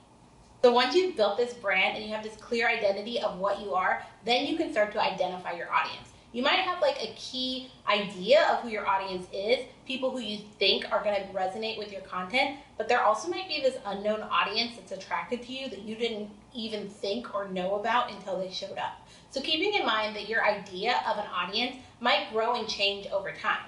So when we talk about identifying your audience, I think of it in 4 steps. Number 1 is identifying the audience you want to have, thinking of that person that you think will really resonate with your content and be an engaging part of your audience. Number 2 is understanding that there will be people outside of this dream scope that will be your audience, and accepting them into your audience and finding a way to make your content work for them as well. Number 3 is listening to your audience. So for me, I call my audience or my community my cuties. They're all Color Me Cuties, and so I make sure I listen to them and find out exactly what they want from me from a content point of view. I kind of have an open door of feedback, so they always feel like if something doesn't resonate with them, they can come and tell me why, and I can learn and grow from it. And even if they're not speaking specifically, their actions of what they're engaging on Instagram, what blog posts they're commenting or resharing, can really be valuable information that you can learn from. And the 4th thing, and this is really tied to growing your audience, is looking at benchmarks. So finding those bloggers or those brands or whoever they are that really have that audience that you feel like you could have. Maybe they have a much bigger following, but they have a similar audience to you. So you feel like their followers, their community could become your community. Identifying those brands, bloggers, whoever they may be, and looking at what they're doing, finding ways to attract that similar audience and scale bigger. Okay, so now you've defined your brand, you've identified your audience, and the next step is to create killer content. So the first thing when you think about content is you want to make sure that you have a clear aesthetic, and that's really going to tie back to that brand that you built in the first section of this. So for me, my brand is really based in color. Obviously, pretty much everything I do is rooted in color. You're never going to see a black and white photo on my feed. I try not to say never, but you're never going to see a black and white photo on my feed. It just doesn't work for me. So finding that aesthetic, whether it's a color palette or a mood or an ambiance or whatever it may be, and making sure your content kind of fits within that theme and within that aesthetic. Now that you have your aesthetic down, you want to define your voice. Making sure that your voice is coming through not only visually in the photos or videos that you're putting out there, but also in the caption. I like to go beyond like an emoji. That's not really me. I like to make sure I'm saying something with my captions, but you might be a minimalist. You might be able to get the point across with a cute pun or something like that. Whatever it is, whatever your voice is, you want to make sure that's clear and it's ringing through in all of your content. Aesthetic, check. Voice, check. What's next? Making sure that you bring the value. So for me, I make sure every piece of content I put out has at least 2 points of value in it. Meaning I want to make sure that there are 2 or more really valuable pieces of information in that content. So this goes beyond just like a really beautiful photo, right? I want to make sure that whatever I'm posting provides real value for different people. And the reason I make sure I check 2 different points of value is because I have so many different cuties. Some of my cuties are obsessed with clothes like me and they want to wear the most colorful outfits. I have my goth cuties who exclusively wear black and they never want to wear anything rainbow like me, but they're here for like positivity or for educational learning or all other things. So I make sure that anything I'm putting out checks multiple points of value so that different kind of people who are here for different reasons can find different values in it. All right, so now you've built a brand, you've identified your audience, and you've started to create some killer content. The next step is to turning that audience into a real community that fosters growth and people that are going to continue to support you, and you provide support for them as well. It really has to be a two-way street between both parties. So let's talk about building your community. For me, I always look for ways that I can take my online influence offline. It's a little bit hard now that pretty much all interaction is happening online, but I still think there's ways to inspire people to get out and do something. So maybe inspire them to be confident in a swimsuit, inspire them to spend more time with their family, inspire them to try something new, and find these ways to take whatever influence and impact you're having through the phone to something bigger and more outside and actually impactful on these people that you're reaching. So that's always my main focus, and it's a really key part of like building an actual community and not just people who are online double tapping your photos. So for me, that's all tied to finding ways to be impactful. I really want whatever I'm creating to have some kind of positive impact on the people who are receiving it from a phone, from a computer, or however we're connecting. Another key point for me in this is having meaningful conversations and creating dialogue. So one of my best tricks for Instagram specifically is to make sure you're always opening a conversation and starting a dialogue. So you'll see in pretty much all of my Instagram captions, I ask a question. And this gives people something to comment about, so that if they maybe weren't into my outfit or the product I was showing or whatever aesthetic the photo had, they still have something to talk to me about. And it really kind of circles back to that value principle. This also helps a ton with engagement. So if I ask a question, then people will respond to that question. And then I don't even leave it there. I go and I wait till I see their responses come through in the comments, and then I continue to have a conversation even more in the comments. So if someone says, hey Courtney, I really love that dress, I don't let it end there. I respond with, oh my gosh, thanks so much. This would look great with your red hair. Would you ever wear it? And that just takes a little bit of extra time of finding the person behind that comment, going to that page, understanding who they are, seeing that they have this gorgeous red hair, and then coming back to give them a compliment to hype them up. So hopefully they leave this page feeling good about themselves and not just inspired to wear a dress. This continual conversation is really what helps build a community. It helps keep people feel more connected to you when they're talking to you, and it just builds a better relationship.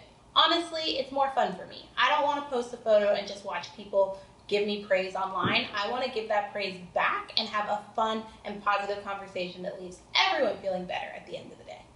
We've made it to the final section of our discussion, and hopefully you've learned something now that we've covered how to build your brand, how to identify your audience, how to create great content, and how to build a community. So now I want to talk to you about growing that community and going beyond that initial community that you started with. I give free tips on Instagram every Tuesday, and every single time I get the same question: how do I get more followers? It seems to be what everyone's obsessed about, what everyone wants from Instagram. And I'm going to start by saying that mentality is the wrong mentality. Instead, you should be asking, how do I do more for the followers I currently have? Because I promise you, those followers, or for me, those cuties that you create a great relationship, will do more for you than anyone else. They will champion for you. They will be the reason that your account grows. Because for me, all of my growth right now comes from those cuties being my cheerleaders and cheering me on, posting me in their stories, and promoting me because of the great relationship that we've developed in this community. But I understand that you're probably looking for other ways to grow your community as well, so I will definitely give you those. The first one is thinking about collaboration over competition. This is something you've probably heard before, but let me break it down for you why this is so important. Collaboration can be a great way to help build your account, to help get exposed to new audience, and more importantly, to create something that you wouldn't be able to create on your own. True collaboration comes when two people with diverse values come together to create something that they couldn't have done on their own. For me, I'm not really a cooking blogger. If I wanted to create something really great about meal focus, I would maybe collaborate with someone in that space and find a way to create colorful meals that we can bring to you guys on a YouTube video or whatever platform it might be. So focusing on collaboration in unique ways like that is really a great way to help grow your account. But I will say, when you're reaching out, making sure that you can find people that are kind of on your same playing field. Like if you have 5,000 followers, maybe you don't want to ask someone with 2 million followers, because you want to make sure you're providing them with just as much value as you are receiving from them. Just kind of keeping it even and not looking to take advantage of someone, because again, you're looking to grow together and not like one or the other. Number 2 way to grow your community. Guys, value. Have I said value a lot during this conversation? Probably, because it's so important to me, making sure that everything you do online is providing value. There are so many Instagram accounts, so many blogs, so many YouTubes, whatever. But the key thing that can set you apart is the unique value you bring. You're the only you. Find a way to optimize on that and share your unique value with your community. They'll continue to come back and they'll continue to share your content. If you can create shareable content, it will do so much for you on a growth POV. So that's where it goes beyond a pretty photo. Yes, you probably look gorgeous in front of that sunset, but is there a way that you could provide something that maybe has a little bit more value for a lot of people so that they can share it and promote you more, and then in turn your account grows? Maybe that's the way to go. Last part that I'm going to talk about in regards to growing your audience is being active but not desperate. You want to make sure that you're talking to other cuties, you're talking to potential cuties, or for you guys, potential audience members, without being desperate. We've all seen those accounts that are like, follow me, follow me. Ooh, not the play. I never want to follow those accounts. I'm sure you guys get sick of seeing that. I would rather follow someone not because they asked me to, but because I wanted to, because I found them for whatever reason. So one key thing that I did when I was really working on growing my account is I would go look at those benchmark accounts. Those are things that we talked about earlier when we were talking about identifying your audience.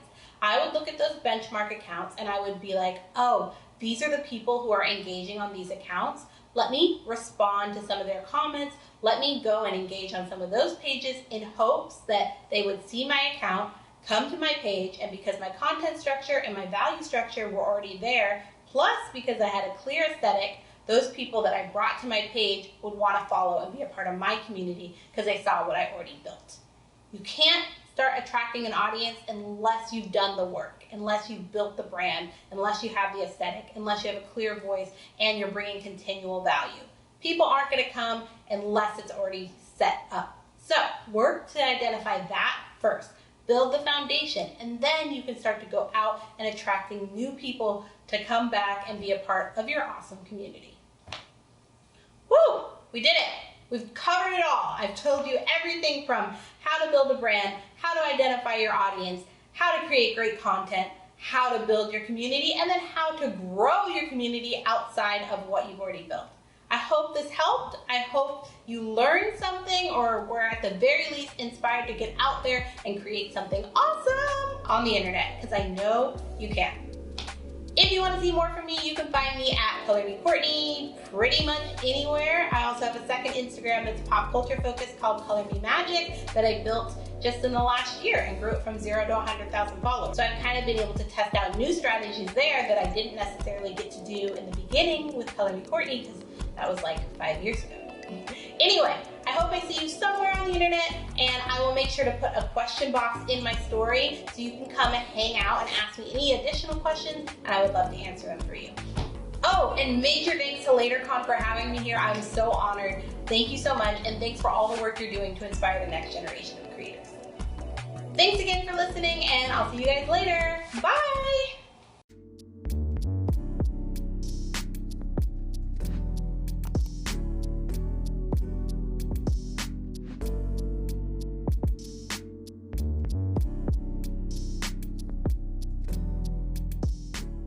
Hi, I'm Kayley Wright, an author, strategist, and lecturer at Columbia University. Welcome to the virtual edition of LaterCon 2020. Today, we're going to talk about 3 subjects: strategy, social media, and community building. Specifically, you'll learn 5 secrets to producing content and experiences that are both relevant and resonate with audiences. Welcome to the new world of brand building from 6 feet away, or shall we say, the new normal for now. As the world around us changes and transforms, we must adapt to continue to be relevant.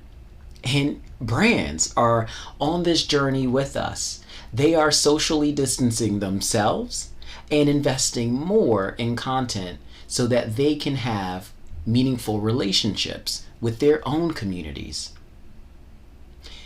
Change is happening in every single industry all around the world simultaneously. But let's consider the United States and one particular area that has had tremendous growth, which is tied to digital and social media, and that's e-commerce.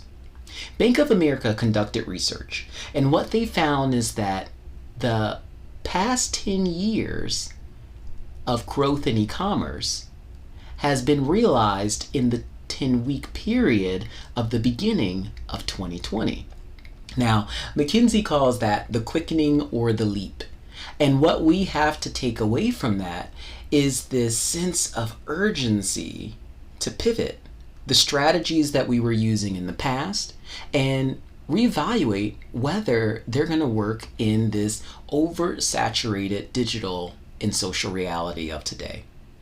So, how do we deliver the best content and social experiences when you can't read people's faces? Well, I want to give you some tips and a couple of strategies to help you navigate and really help you feel comfortable gaining the courage to pivot.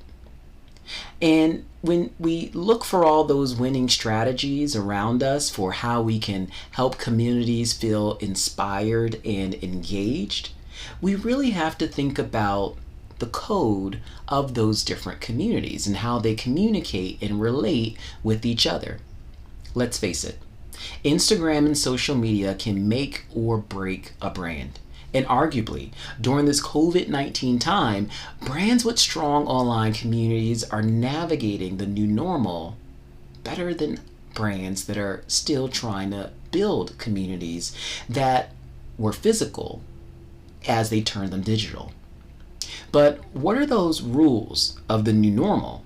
What is that playbook that we should adopt now that we're having a surge in traffic online, in digital, in social, in streaming, and in so many other ways that people are communicating with each other?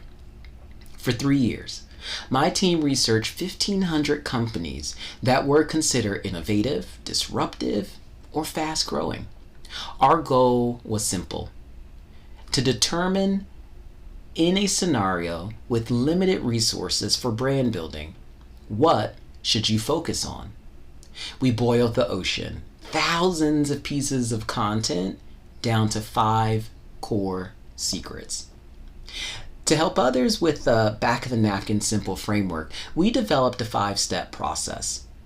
Based on systems-based thinking from Donella Meadows, who is a former MIT researcher and MacArthur Fellow, we were able to take different pieces of content and start to put them into an organized fashion so that every communication and every engagement that you have with your audience can be reduced down to just 5 simple steps. Those steps are lexicon, audio, visuals, experiences, and cultural connections. When we think about lexicon, it's all the words that we read or hear. From audio, all the sounds that we hear. Visuals, all of the stimuli that we see. And when that language and audio and visuals all meld together, they form an infinite array of experiences. That experience can be a video, or that experience can be some other form of communication. And most importantly, for those experiences, we have to anchor them in cultural connections. In anchoring our communication and our content and engagement and cultural connections means meeting the expectations of our audiences. Combined, all 5 of these steps form LEVEC, a secret shortcut for turbocharging your content and community. There's one trick though, and it's ensuring that you act with intent. Acting with intent means not just choosing any words or choosing any sounds or choosing just any visuals. Acting with intent means having one goal in mind for each of the 5 steps. For lexicon triggers, it means trying to get to branded vocabulary so that you have ownable language amongst your community members. For audio cues, sonic signatures for instant recognition. For visual stimuli, conversation sparks to make your content currency and share-worthy, to give it that pass-along value.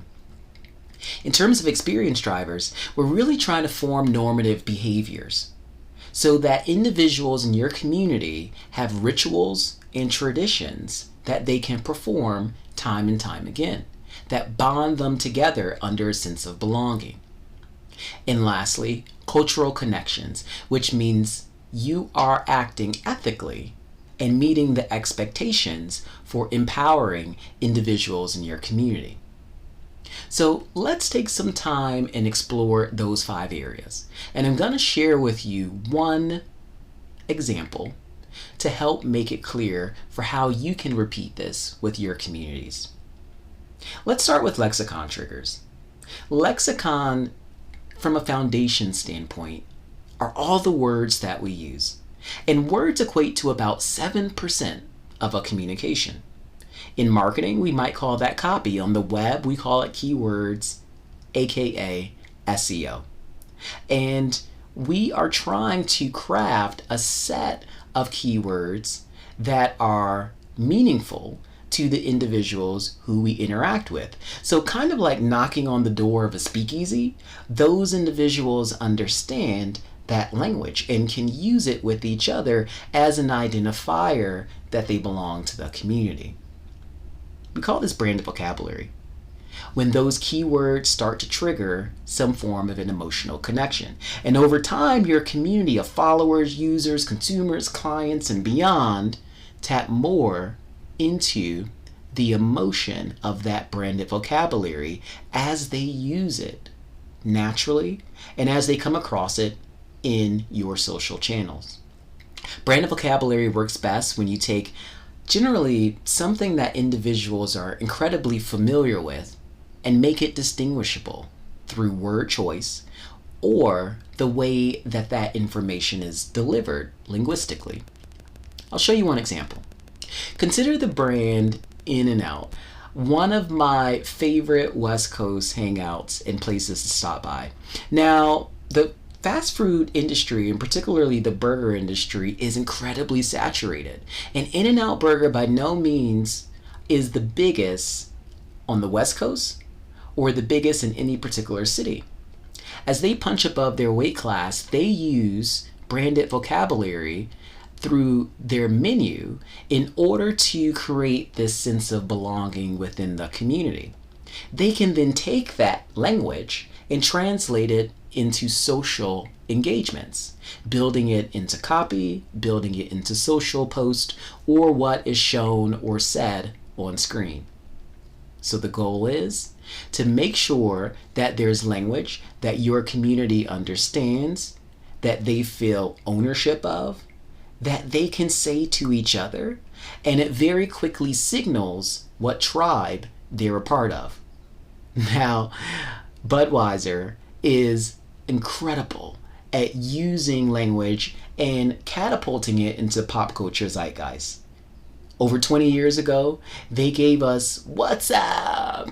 which became an instant sensation. And more recently, they gave us "Dilly Dilly." And when they invest in this type of communication, it starts to differentiate from all the other types of content that exists within a very saturated category. So even if you're not selling a brand, you're likely selling an idea, a lifestyle, or an experience, aspiration maybe.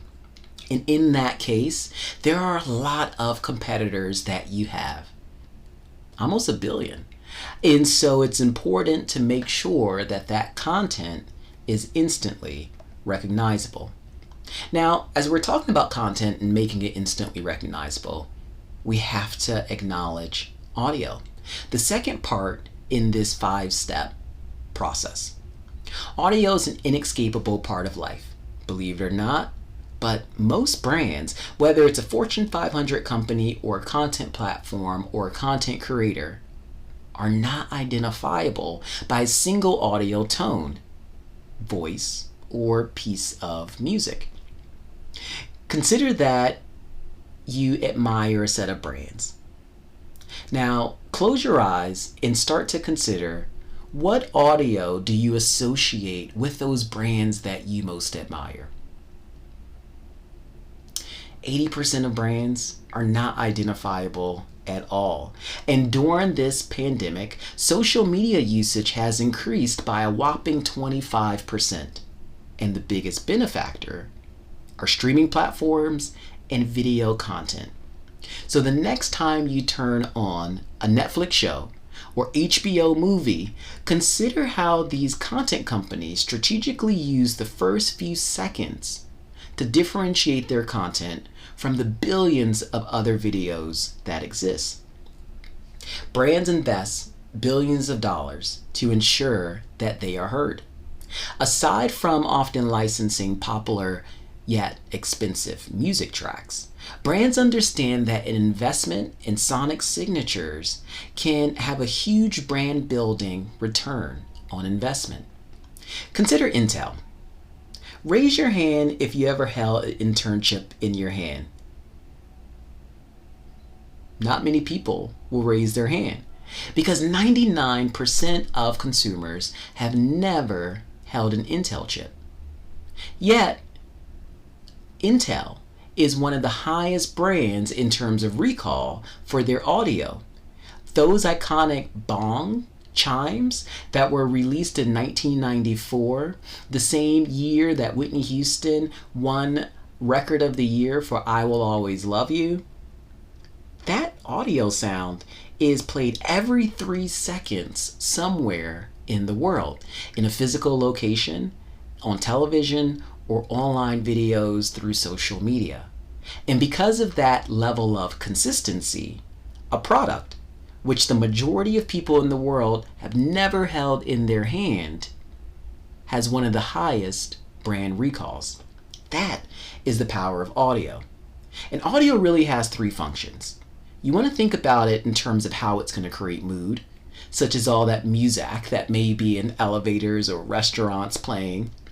The message, or how it spurs some type of message or delivers that type of message, such as if you're in the airport and you hear someone say, "This walkway is ending." And then lastly, behavior, such as a doorbell. It triggers the action that you should take, which is going to get the door. And so there's a number of different purposes behind why we want to integrate audio. And audio just isn't for companies that have millions of dollars to spend on commercials. It is an integral part of every video and a lot of experiences that you have. And when we think about audio, it's more than just the music, it's also voice. And so we've seen these major moves by different companies to really surface different voices that are recognizable by individuals, and not only recognizable, but put someone in a particular mood.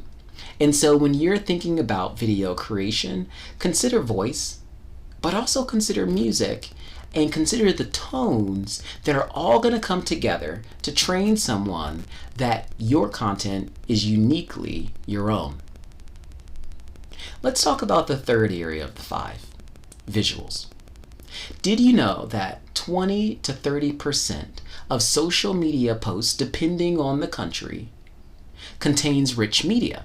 Rich media being a meme, an emoji, a graphic, a GIF, or video.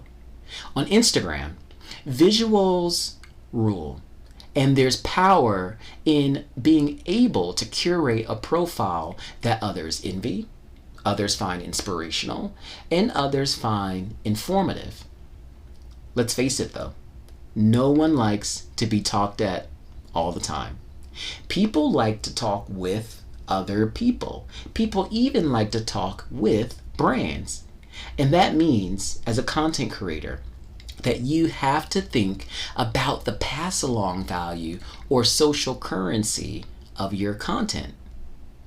Because content these days means a lot more when someone takes it, remixes it, co-creates something else, or simply shares it. And so the goal isn't necessarily that single view, but the goal is to magnify that out. And when we think about becoming a conversational brand and creating content that's currency, it helps us get there. So we want to think about how we can say the same thing as someone else in a different way. Let's consider happiness as one central feeling. You can have colors that are warm and bright, and that awakens the senses to happiness. You can use symbols such as emojis, such as smiley faces, or you can use imagery. And the top 3 types of images that get people's attention are babies, puppies, and the word free. You can also use a video, such as a baby laughing, in order to capture someone's emotions and awaken their senses and differentiate from someone else expressing that same type of thought. Or you can combine lexicon, audio, and visuals together into some form of an experience, as individuals could do on Snapchat with turning themselves into a baby. That's Amy Poehler, if you haven't guessed it. The goal of strong visuals is to achieve universal resonance with your community, finding the symbols that have the most meaning to your audience. So from a content standpoint, the goal is to create intrigue that is built on familiarity, yet offers a new point of view. When those words, audio, and visuals come together, it forms an experience.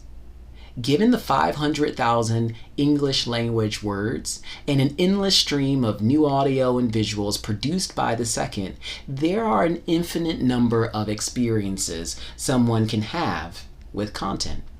For content creators, community managers, and curators, the goal is to get a community into normative behavior, to build traditions, habits, and rituals into their routine. If you were a television network, that might mean training individuals to tune in at a particular time. But in social and Instagram, that's not the only way that you can get individuals to have rituals with the brand. Consider this example of Spotify. Every single brand is living in a fire hose of data. And so is there data or other information that you can start to give back to your audience members and community in order to create a different type of experience? With Spotify, every year they give back through an Unwrapped campaign of taking the data of what individuals have streamed and sharing that so that they have some sense of connection back to particular audiences, and they can treat that as currency within the community. Last but not least, cultural connections. And by culture, as we wind down with this fifth and important area, it's all about how to create some safety. In the speedway of culture, as we jump on memes and trends and news, there are a number of different landmines. So there's 3 tips that I want to leave you with in terms of how to make sure your community appreciates the content, and how to make sure that if you're creating content for one community, you don't inadvertently offend another. And that requires empathy, asking, are you respecting your audience and other audiences? Are you empowering them so that the community is better off with your content rather than worse off? And lastly, that there's earnestness, that you are talking about the things and committing to take action or spurring your community and audience to action on the things that they care about, such as the causes and issues that are most relevant. So to wind down, 5 secrets for how you can create content that is gold. Make sure that the lexicon has branded vocabulary, the audio has a sonic signature that's unique and identifiable to you, that the visuals you use can spark conversations and have pass along value as currency, that the experience that gets created when individuals view your content is embedded with normative behaviors, traditions, and rituals that are reinforced as bonding behavior. And lastly, that there are cultural connections so that the ethics of how you're empowering a community all come together. So, as you go and navigate the rest of 2020 and develop those winning formulas for content for 2021 and even beyond, consider these 5 secrets and shortcuts to how you can use your content to turbocharge brand building with your community. Thanks.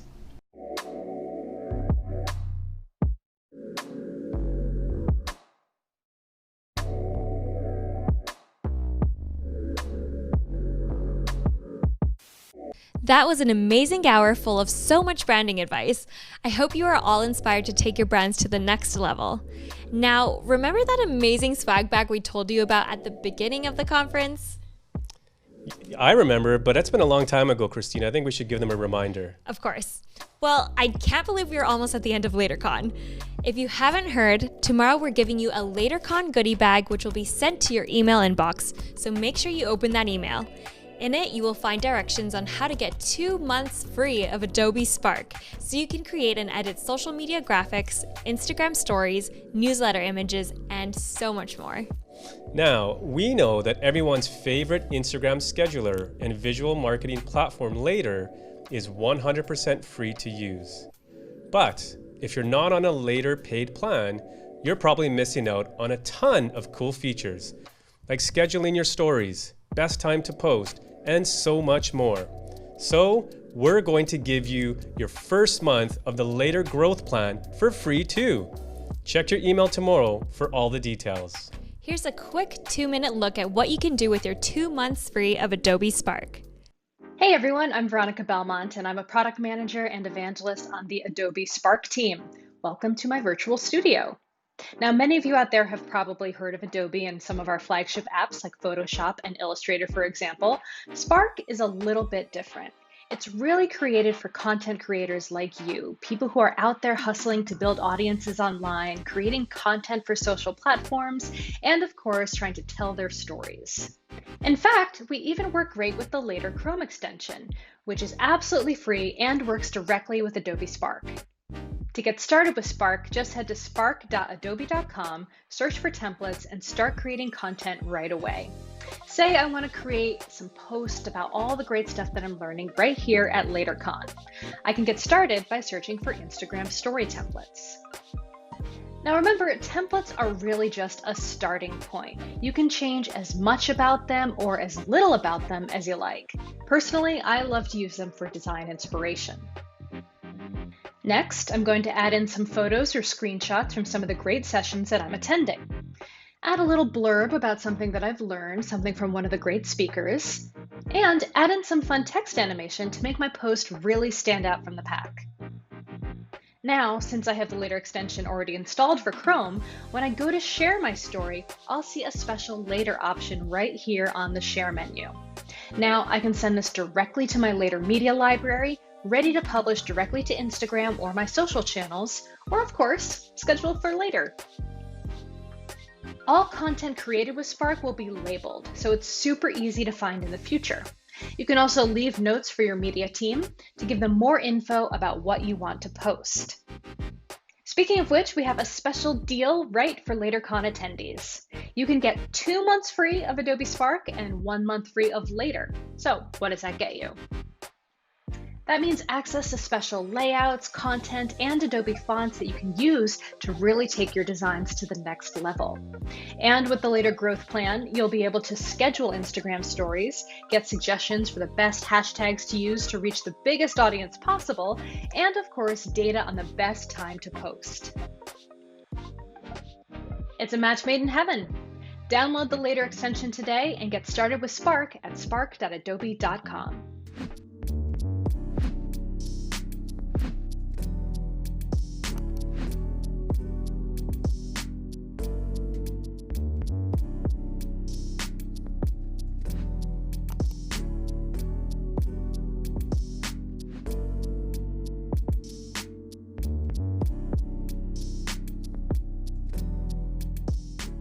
Hi, what is up? My name is Puno, and I am the founder of I Love Creatives. You actually, I don't know, you might have seen an ad. Maybe this one? Or this one? Or not? If you haven't, then that's okay. You know, there's a lot of people on Instagram.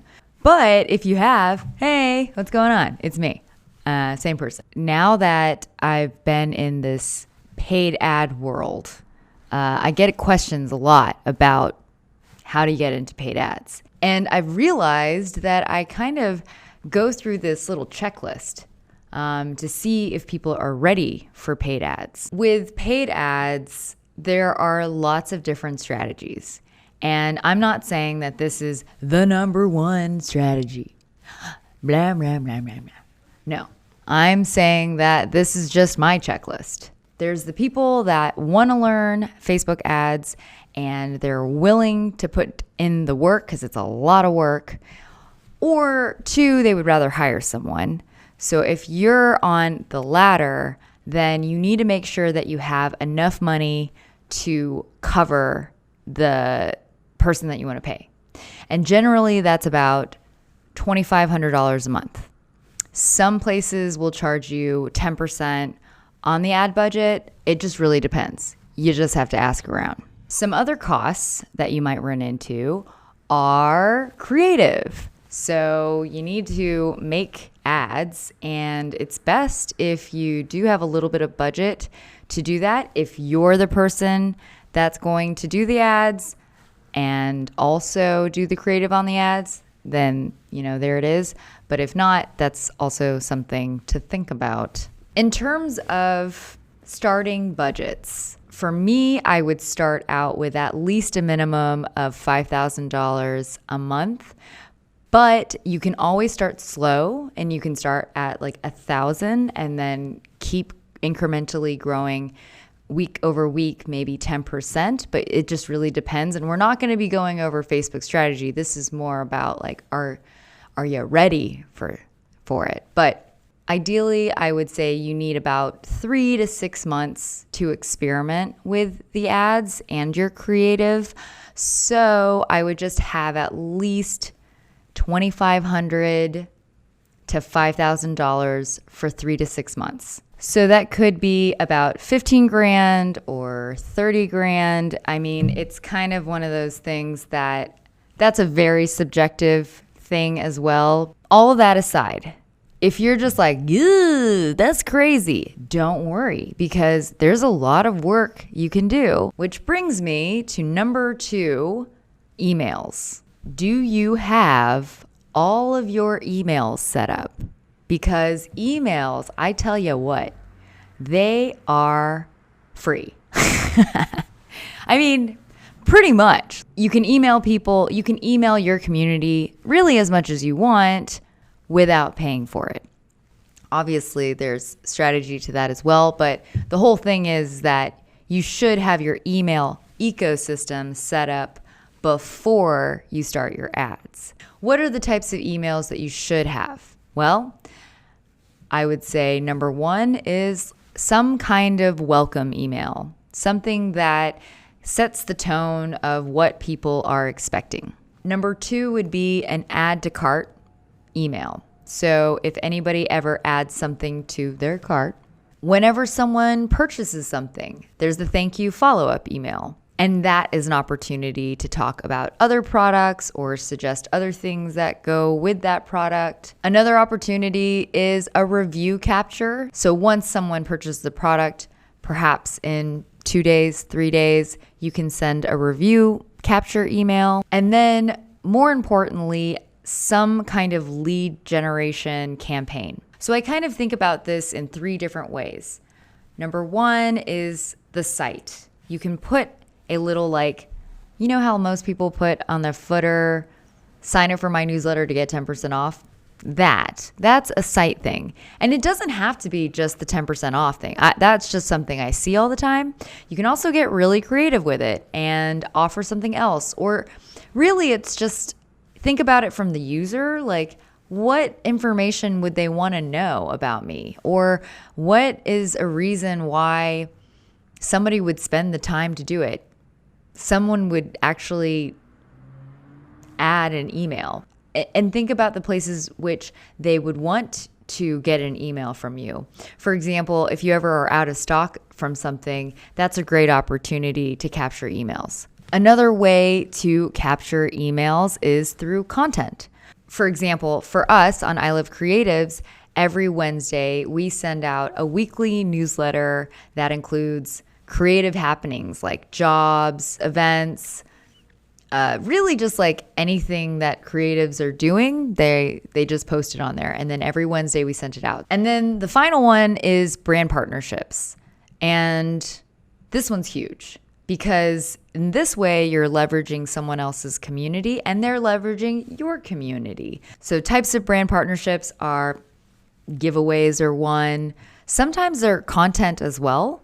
Sometimes they can be things like this. There are all sorts of different brand partnership opportunities, and it's really up to you to get super creative and make sure that both parties are doing something that makes sense for their community, you know? Once you have your email ecosystem set up, it's great because your paid ads are sending them to your website, just like that.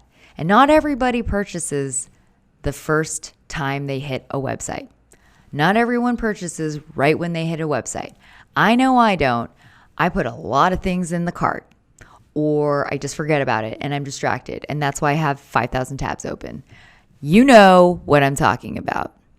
I'm probably on one of the tabs and you're like, wait, what did she say? Wait, which tab is she? I know. So that's why it's really, really important that you have some way to capture their email so that, you know, you can get to know the person via email. Or they get to know you via email. So this is the paid ads and this is the person and they're on it and then they come and they land onto your website and they're right here. And then you're like, hey, can I get your email so that we can just chat a little longer? And they're like, yeah, sure. And then maybe one day they will purchase something from your website.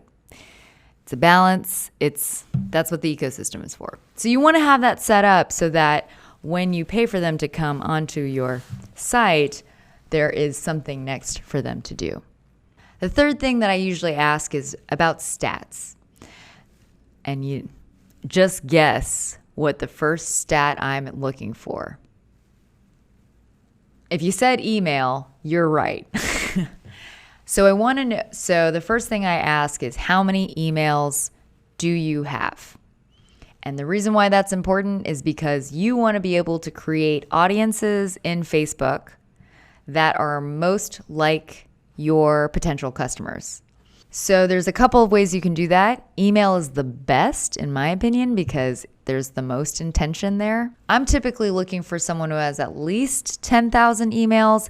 You can start with 2,000, but I feel like 10,000 is a nice, good number. And the reason why is because, one, not every single email is something that Facebook is going to recognize. But more importantly, it just shows that your ecosystem is working. You know, like you don't want, if you just bought all those emails, which never do that, but if you just did, then it's just going to be such a waste when the paid ads magic, ooh, look at that. When the paid ads magic carpet comes onto your site, they come there, they're not even really the right customer. So it's kind of just a waste. You really want to fine tune your email ecosystem, make sure it's working. And the best indicator that it's working is that you've got emails. 10,000 emails sounds pretty good to me. I also look at open rate and click-through rate as well. And you can Google good open rates and click-through rates for year 2020, and you can usually find stats. So emails. Number 2 is website monthly visitors. So I also typically like to have about 10,000 visitors a month. It's a pretty good indicator that you found other ways to bring traffic to your site. The reason why I like that is just because you are essentially feeding the Instagram algorithm with the right people. If you can get organic visitors to your site through other means, that's great. That's amazing. That is some good, cheaper marketing. I always tell this to any brand. I'm like, look, paid ads, sure, they're great. They will do a lot of reach, like they can scale, but if you can figure out a way to not do paid ads, you're just going to be saving a lot of money. And potentially you'll be paying yourself or your employees or other people more than Facebook. I'm just saying. The next thing I like to look at is website purchases. Well, purchases. So how many customers do you have? And the reason why that's important, because now that is showing mucho intent. That's like, wow, this many people actually purchased from me. Now, how many people, what's a good number? I think 2,000 is a good number to start with. 2,000, totally. More, way better. And then the final list, the final kind of stats number I look at is your Instagram following or Facebook following. So if you have at least 2,000 followers, that's a good start. I would shoot for 10,000. And the reason why is because once you get to 10,000 or if you're verified, either one, you'll be able to do swipe up links. And that's really important because, you can organically take people to your website. I'm telling you, there are a lot of different ways that you can grow your Instagram following, your website visitors, your email list, and your customers without paid ads. Everybody, there's so many businesses that have done it, and you can too. And I stress trying to do that first so much, just because that's the good marketing. That's some good marketing right there. And the final thing is creative. One of the questions I like to ask is, do you get organic sales from Instagram or Facebook or Google searches, YouTube? Like, how are people finding you right now before ads? Before you get into ads, how are people finding you and purchasing? And the reason why I asked this is because I want to know what was it? Like, what was that magic moment that person had that they were like, you know what? I saw X, or I heard X, or I felt X, and that made me want to buy this. So what is that thing? Because that's the thing that you want to put in your ad creative. And let me tell you, that is not something that just comes out of thin air.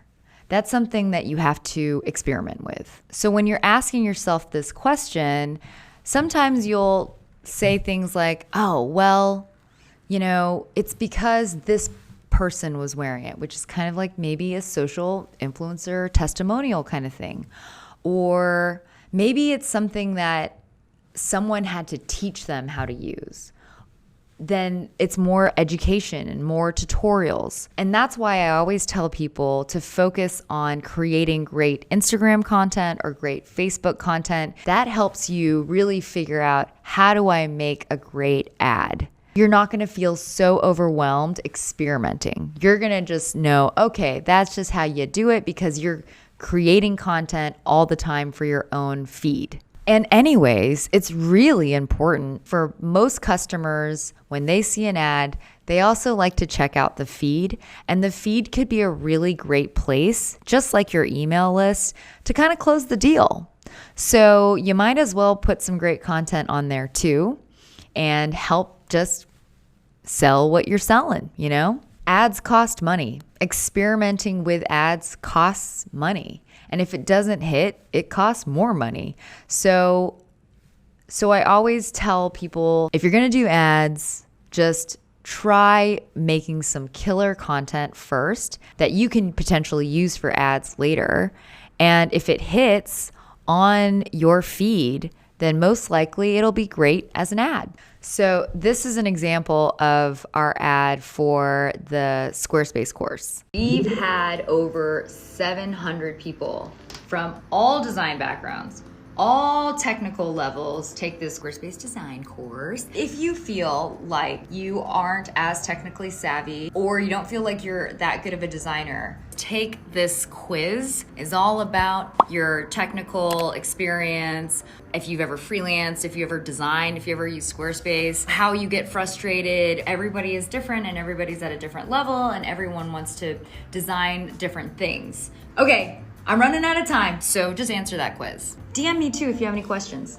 Bye. So I think the reason why this ad does well is because in the first 3 seconds, we are already doing something that's a little different. It already looks a little different. Personality-wise, I think it's not so cringy. And we're playing. We're having fun. So you kind of think, oh yeah, we're going to be having fun. Then we start talking about what you're going to learn, who's it for, and there's some jokes. Jokes are important for our brand. They're really important for our product because we sell courses that are fun. And if people think I'm fun as a teacher in an ad, then they'll be like, I could stand watching her for a few hours. It's true. And then this is our video editing course ad. This course is not for people who don't like fun. Right. Same thing. We get a little weirder. Not gonna lie.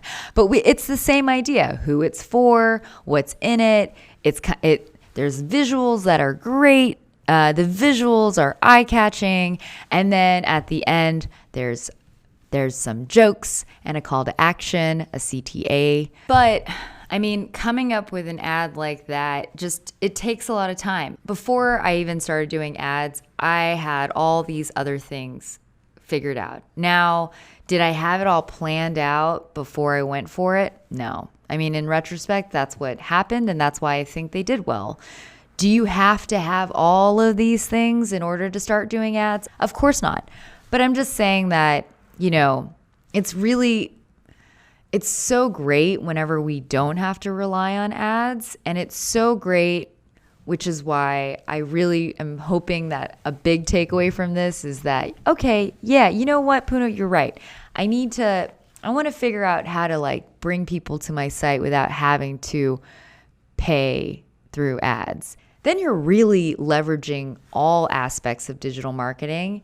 And in a sense, you have, the eggs? Your eggs are in all the different baskets. You've got an egg, you've got a duck egg, you've got a chicken egg, you've got a golden egg. You got lots of eggs, and they're just all in that basket.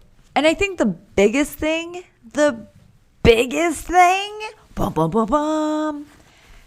is have fun. I think that a lot of people try to put ads in this other world, and they think of TV, and they think of something that needs to be super professional, and I don't really think that that's always the case. I think that every brand can do whatever they want, but you need to give yourself the opportunity to experiment. Don't have fun with it. The more you have fun with it, the more the watcher, the user, the customer, the potential customer, they're going to have fun too. So yeah, if you have fun with it, it's just gonna be fun. I hope this was helpful. Let's do a little recap here. So what did we learn today? Well, we learned that you should make sure that you got the monies for your ads. Number 2, that you've set up your email ecosystem. Number 3, you got your stats. You got customers, really. Or you have a community. You have people that are already in your world. You've got potential customers. And the last one is creative. You've got creative content. You're experimenting with creative content, and you're feeling really good about it, and you're having fun. Thanks for having me later. This was a pleasure. If you guys have any questions, feel free to DM me at Puno Dos Tres, or just say hi to us at I Love Creatives.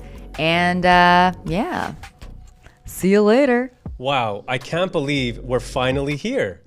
But we're heading into our final power hour and last 2 sessions of the day. Next up is our community power hour, where you'll hear how to build an authentic, engaged community that actually cares about your content. Before we get started, a reminder for later customers. Don't forget to take advantage of your exclusive VIP perks. This year, your LaterCon tickets get you access to Later Social Club, our new and exclusive Slack community for later customers. Later Social Club is a space for our community to share ideas, start discussions, and find support from people who just get social. Our VIPs also get access to our LaterCon happy hour right after the event to mingle with the Later team and attendees. We'll be dropping an invite to join over at Later Social Club, so make sure to claim your membership at the link in your email.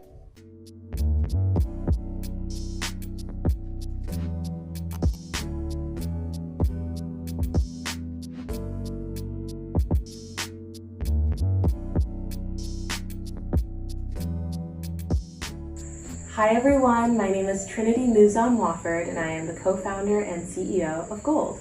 We're a Brooklyn-born health and beauty brand powered by superfoods.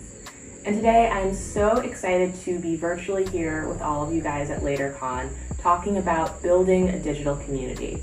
What exactly does that mean and how do you make it happen? Well, let's dig in. So before we dig into the really tactical stuff of how exactly do I build this digital community, I want to take a step back and think about what exactly is a digital community and why does it matter today? So think about how you perhaps might be interacting with your favorite brands today. That could be everything from liking a tweet from Target or carrying around your favorite indie brand's tote bag. There's something there that is connected to community. It's not just about you buying the products of this brand. It goes a little bit deeper than that. It's your connection to their ethos and to their mission. And today's consumers broadly are more enthusiastic than ever about making sure that where they're spending their dollar counts. So we're no longer in this era, right, of people just like spending money with brands that, just seem like the ones to go for. It's really all about making sure that where you're spending your money is making a difference, that you're supporting the products and the founders and the missions that you care about. And all of that ties back to digital community. You're finding sort of your crowd and the brands that you interact with apply to that as well. The same way that you're thinking about who you hang out with, what publications you read, you're thinking about what toothpaste you use in the morning and what coffee you drink, right? So that's really where digital community comes from. It's that idea of building a belongingness, if that's a word, within your interactions with the brand. And if you as a brand founder or someone who works at a company are thinking about this, it's really important to consider who your community is and what value it creates and how you create value for them. So that's just a little bit to start to think on here as we delve into digital community. So why exactly does community matter so much for consumer brands in particular? I think it's important to consider the larger landscape that we're in right now. For consumer brands at the moment, profitability is a huge focus. I think more than it really has been in the past decade, maybe. We've got the situation with COVID, but we've also just got more awareness with investors and folks around this idea of moving brands toward profitable and sustainable growth rather than just sort of, paying to acquire all of these customers. And I think that's a really important piece about where community does come in, right? So I think that there's this sense perhaps that, with building community, it's sort of like this nebulous concept. And how is it really going to drive value for your brand? Well, compare an investment in, let's say, acquiring a customer via a Facebook ad versus building out a customer community. And I'm not sort of pitting these against each other in a way to say that like it's one or the other, but I just want you to think about the value of each. So if you're acquiring a customer who might only come around once, maybe you were profitable there, but maybe you weren't.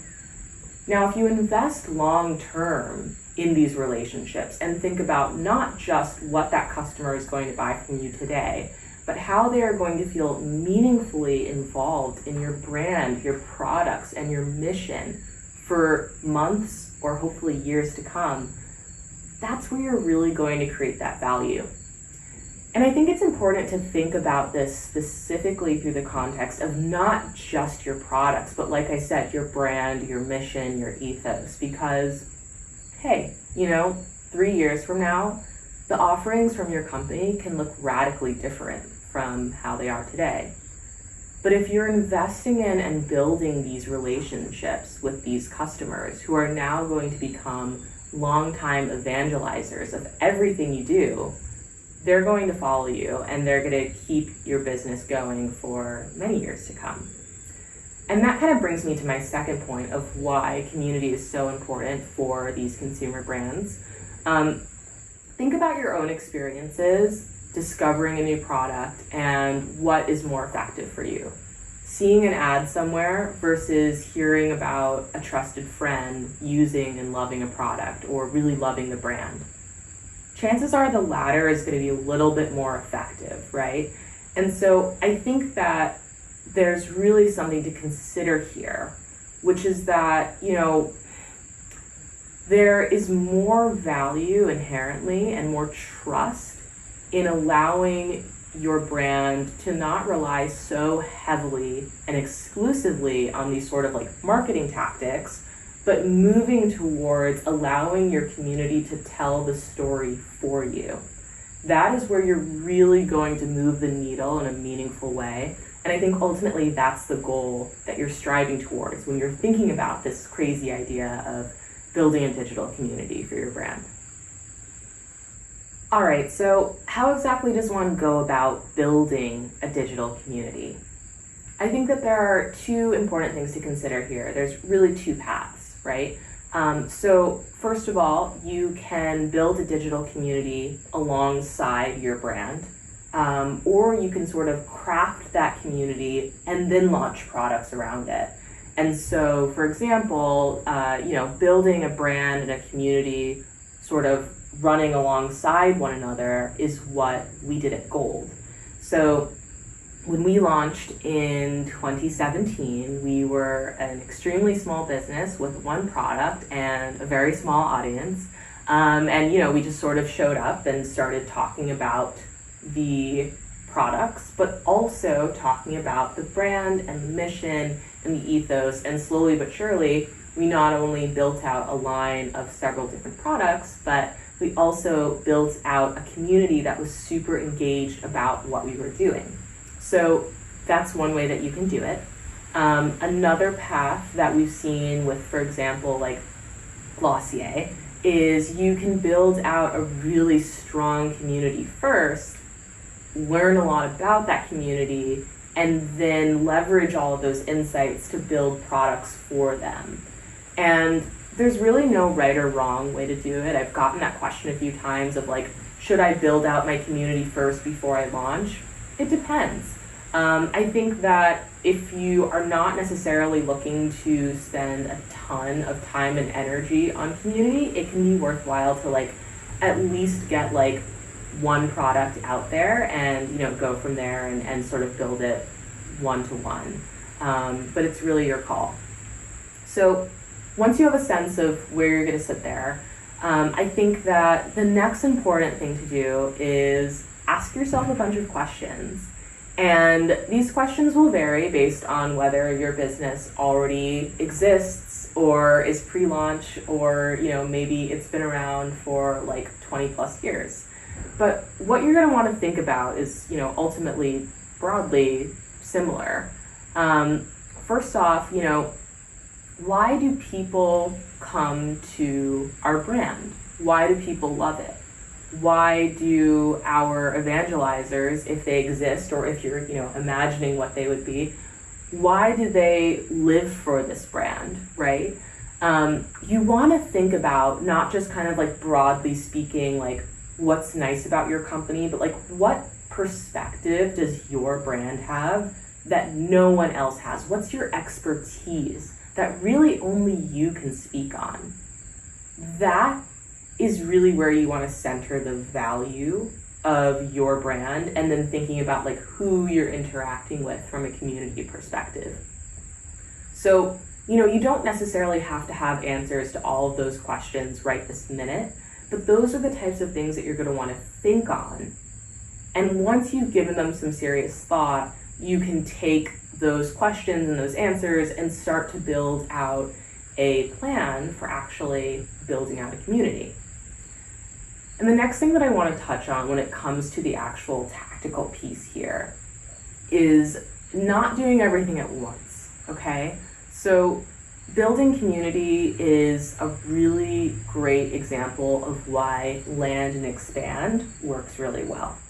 So you don't necessarily want to show up, launch your new company, and with like a small team suddenly be everywhere all the time. Yes, you can have multiple social channels, but like figure out where exactly does your core audience live and make sure that you're there. Make sure that you're interacting with them. And that's ultimately what we did at Gold. I think that there's a sense of pressure to have an extremely mature and well built out community from day one. And if you try to do that everywhere, like Instagram, Facebook, email, whatever, and you're a small team with limited resources, you're not going to be focused enough. So I really recommend think about like what channels work best for your brand. For Gold, like Instagram was huge because it's so visual, it's so shareable. What channels work really well for your brand, what channels work really well for your audience, where are they today, and focus there. And start by building out this core group of engagers. It does not have to be your entire target market. It shouldn't be anywhere close to it. It should just be these sort of core folks that you know live and breathe the brand. And what will naturally and organically happen over time is you'll have, this group of folks, and then you'll just keep expanding and expanding and expanding to a larger audience. And that is really where you're going to see the value happen. So next up, I really want to speak to exactly how we did this at Gold. I know I've been sharing like some tidbits throughout this session, but I want to dig in a little bit more with you guys and really show tactically how we made this happen. And to start off, maybe it's helpful to share a little bit more background on the brand. So as I mentioned, Gold is a superfood health and beauty brand, and we launched in Brooklyn 3.5 years ago in 2017. Ultimately, the vision for the brand was very much inspired by my own experiences as a consumer in the wellness space. I was feeling very caught between that sort of like crunchy granola stuff that I had grown up with, and then this like next wave of offerings that felt very sort of prestige and luxe. And those like didn't entirely resonate with me, and also frankly just like really couldn't afford them. We were really focused on this idea of how can we take wellness and make it more easy and approachable and fun for everyone. And so, flash forward 3.5 years, we now have about half a dozen SKUs, mostly ingestible wellness products right now. So like powders that you can add to your morning smoothie or make a superfood latte with. But we've also got 2 superfood face masks that are made with real ingredients like mango and papaya. And so that journey of building out not only, a great brand with great products, but also a really strong and vibrant community is just not something that happened overnight. And it's not something that we had all the answers to immediately. So I'm really excited and grateful to have the opportunity, honestly, to share with you guys what this looked like for me. So that hopefully, it can help you guys think about your processes going forward. But so to walk you through how we sort of set up the brand and built not only a brand, but then a community, we started with one product. Our first product was our original turmeric latte blend. And when I say we, I mean literally myself and my now fiance, but my high school sweetheart, Aysha. We were like super bootstrapped little team of 2, just excited to kind of start this journey. We had this one product and we didn't really have any resources at our fingertips, but we were really hungry and we were ready to start. And so we made a lot of our own content. And that was how we thought about first like getting eyes on the brand and then getting those first couple of engagers, right? Because you do have to start somewhere. And so for us, we started with Instagram. Instagram was a really great fit for us to start with because, first of all, it was a channel that we were comfortable with, which I think is important. And second of all, it was not super crowded at the time. You know, if you think about like very early 2017, actually really like late 2016, if we consider like when we were getting things set up for the company, Instagram was still like a very new place to discover brands. So we showed up on Instagram and we started like just like taking like little pictures of like, so for example, today I've got my pure matcha, and you know, we would take just like a photo on our iPhones and like style it really cute and like put it up on Instagram. And we would do that every single day. And I don't want you guys to get confused and think that like right off the bat we were getting like all these views and all this engagement. No, we were like super small, but we just started there and kept growing it. And organically, slowly but surely, as we started to share like more fun recipes and like how-tos, we started to build a bit of an audience. And that early stage of really just like pure experimentation was really incredible because we weren't overly focused on performance. We were really just focused on like figuring out what people liked. And as we figured that out, we would deliver more of that content. And slowly but surely, we had like 5 people, and then 10 people, and then 100 people who all like didn't know us personally, but really loved the brand. And it's organically grown from there. I think that was kind of like stage 1, was just like getting the first handful of people to notice and be excited. From there, we started experimenting with building out our community on Instagram by, you know, doing some like organic gifting to influencers who we thought would really love our products.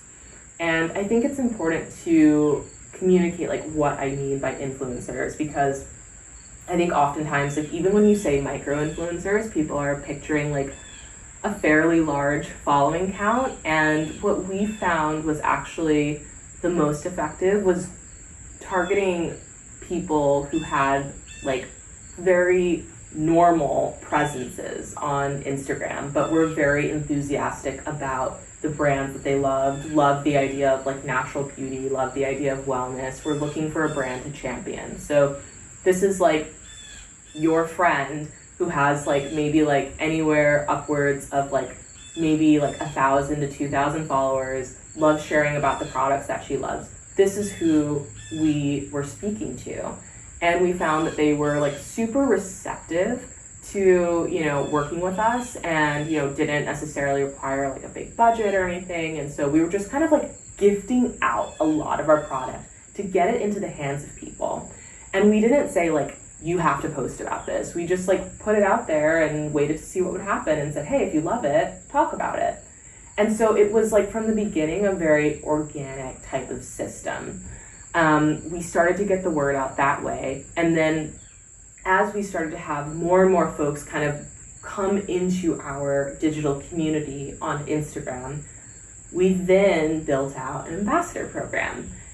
And the ambassador program has been absolutely incredible for continuing to build this sense of belongingness and community. I think it also sort of, in a way, created a new sort of like tightly knit circle of folks who were engaging with the brand outside of just sort of like our followers and our customer base.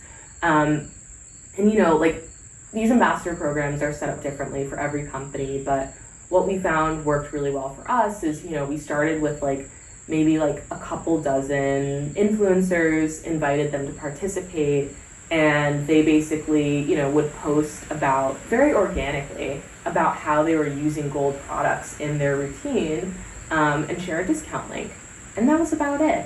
And since then, that program has scaled to like, I think upwards of, I think now we have 75 or 100 people in the program. We have a wait list of like over 500 people to join it.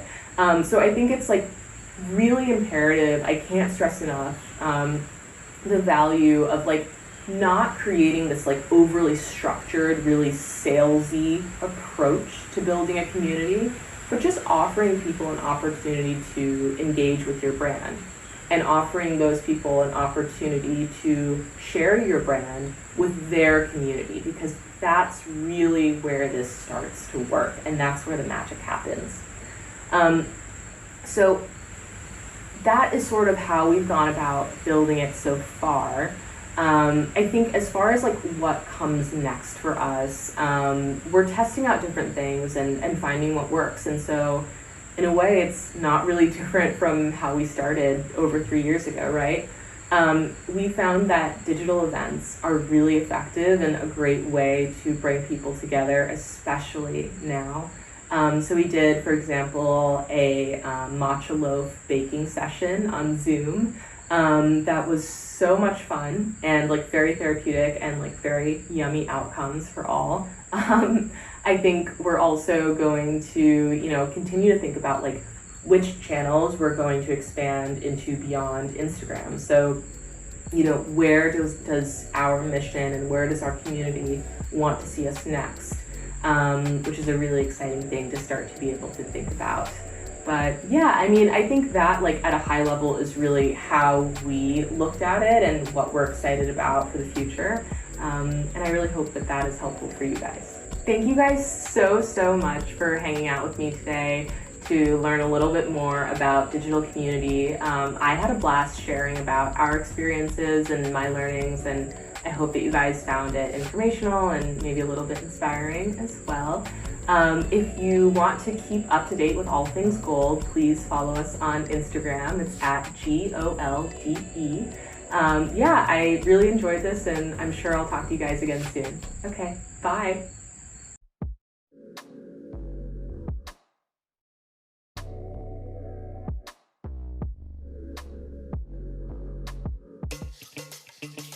Collective Arts likes to do things a little differently. Our founders, Matt and Bob, came from different backgrounds, one from beer and one from design.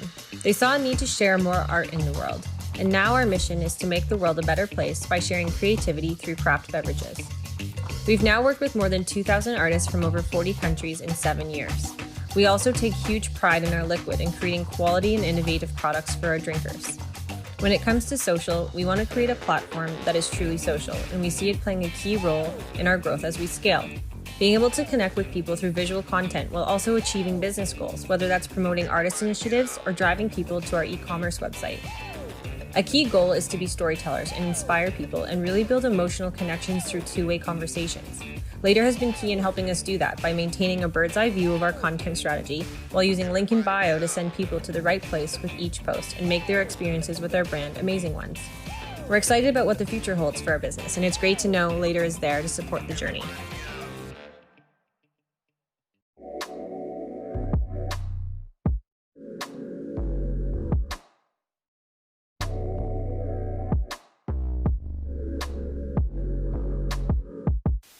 With just one session to go, that's almost a wrap on LaterCon. Thank you for spending your valuable time with us today.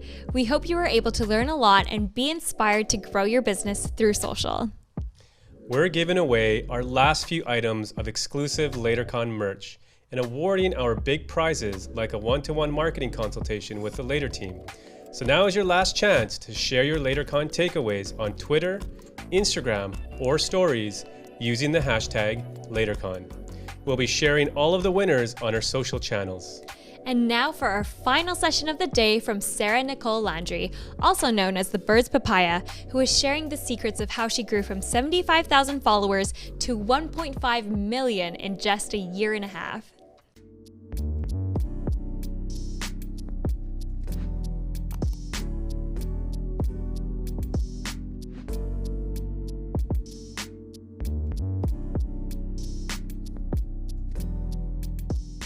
Hey everyone, my name is Sara Nicole Landry, and you might know me from The Bird's Papaya. The Bird's Papaya is a 12-year brand. I actually started blogging while being a stay-at-home mom, and then when Instagram became a thing, I started on the gram, and I grew from there.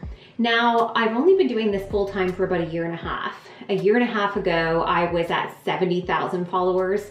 I quit my job to pursue the Birds of Paya full time and ended up expanding and exploding and growing this community and this platform to now 1.5 million in my community, following, whatever you want to call it. So I'm here to talk to you guys today all about that kind of exponential growth, growing a community, tips, tricks, tactics. I don't really like using those words all the time because it feels like you're fishing a little bit for people, and that's not really what it's about. It's actually about creating real, genuine human connections. The reason I started doing what I do 12 years ago was because I was lonely in motherhood. I wanted to find people, I wanted to find community, and I was able to do that simply by reading other stories and by writing my own. And let me just tell you, it was atrocious. The work that I did was not good. It was not high quality, but I did it. And in the process of doing that, you learn. So let me kind of talk about some core things that I'm going to go through with you today. The first one is why community first efforts are a true key to growth and authenticity. When I quit my job, I knew that my core ethic had to be commitment to community. I didn't want to just bank off of people. I didn't want to just draw in followers just to have them. I wanted us to feel connected. I wanted that human connection feeling for myself and for them. And so that's why in any other business structure, if you looked at how you actually operate, how much time are you actually putting into customer service? How much time are you actually putting into the manpower of like production time and all of these different things? You can break it up depending on what your business model is. For me, I knew that in order to actually support what I was doing, it was actually incredibly important that I had an authentic following and an engaged one. So I decided if I'm going to have an 8-hour workday, which I mean, like sometimes it's 12 hours, but in an 8-hour workday, I would commit 4 hours every single day to community engagement. This includes commenting, replying to DMs, and commenting on other people's pages as well. So like replying to comments on my own and then going and actively engaging on other pages similar to mine, nothing like mine, just being a supportive person. What I found with this, and something that was really something that that feels magical about this as well, is it no longer feels like you're just showing up, you're outputting something and you're walking away. You're actually tangibly there. You're part of the customer service. You're part of the conversation, not just standing on a stage with a microphone. You're off the stage and you're engaging with this audience. You're part of life with them and alongside them. And it really sometimes can get tough when you have two sides of communication, but that's how relationships grow stronger. That's how they believe your authenticity. It ends up being that your influence or your platform actually has a stronger ROI because the turnover from that trust and that authenticity really comes into play when you have people that truly believe in everything you're saying and trust your words. And I believe that comes from spending time with people. But there's always things to avoid. And for me, this was something that I learned along the way. And one of them, in terms of like community growth and engagement pods or comment pods. You might have heard of these before. Basically what they are is when groups of people with common goals kind of get together and they agree to comment on each other's posts. Now, years ago, I was working at a publishing company and it came up that these were going to start being flagged by platforms, by Facebook, by Instagram. They were going to stop allowing things that showed as false engagement. And so with that, whenever comment pods came up, even though I know a lot of people who do them quite ethically and do them just as a means to support each other, there's a lot of unethical ones that exist out there as well. So I decided to avoid them completely. I wanted to be authentic in the way that I was behaving on social media at all times. And that included that when my comments were on somebody's post, they were genuinely from me, not out of, a need to perform for them or, follow up on my commitment to an engagement pod. The other one, and this might sound a little controversial, is I don't use hashtags. That's right, I actually don't rely on hashtags whatsoever. And this might be completely opposite from what somebody else is doing. And I'm just gonna disclose that. What I'm telling you right now might be completely opposite of what somebody else is doing. But as somebody who's grown From 70,000 to 1.5 million in a span of a year and a half. I'm telling you, I did it without hashtags. So I think it's important to talk about. Why don't I use them? For me, I found that a lot of people would follow hashtags that, let's say for instance, I'm talking about body confidence. If they follow body confidence hashtags, they don't actually have a reason to follow me. All they're doing is they're seeing me come up in their page over and over again whenever I'm using that hashtag.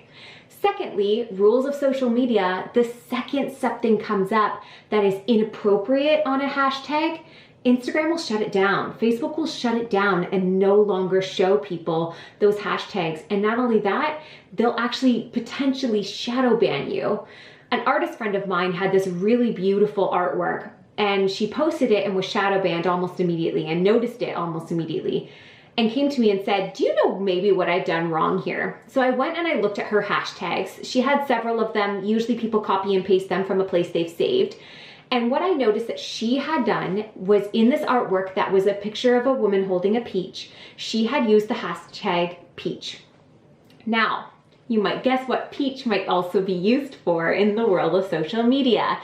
Very adult-like content. So Instagram protecting itself, protecting viewers and users, they shadow banned that hashtag. You know, this is all kind of like what we can draw a conclusion to. I don't work at Instagram, don't know for sure, but we've seen this time and time again. The second a hashtag gets co-opted by something inappropriate, and I've started hashtags before. I started a hashtag called the slow-mo body flow, where people could just wiggle their bodies in a slow-mo video and post them using that hashtag.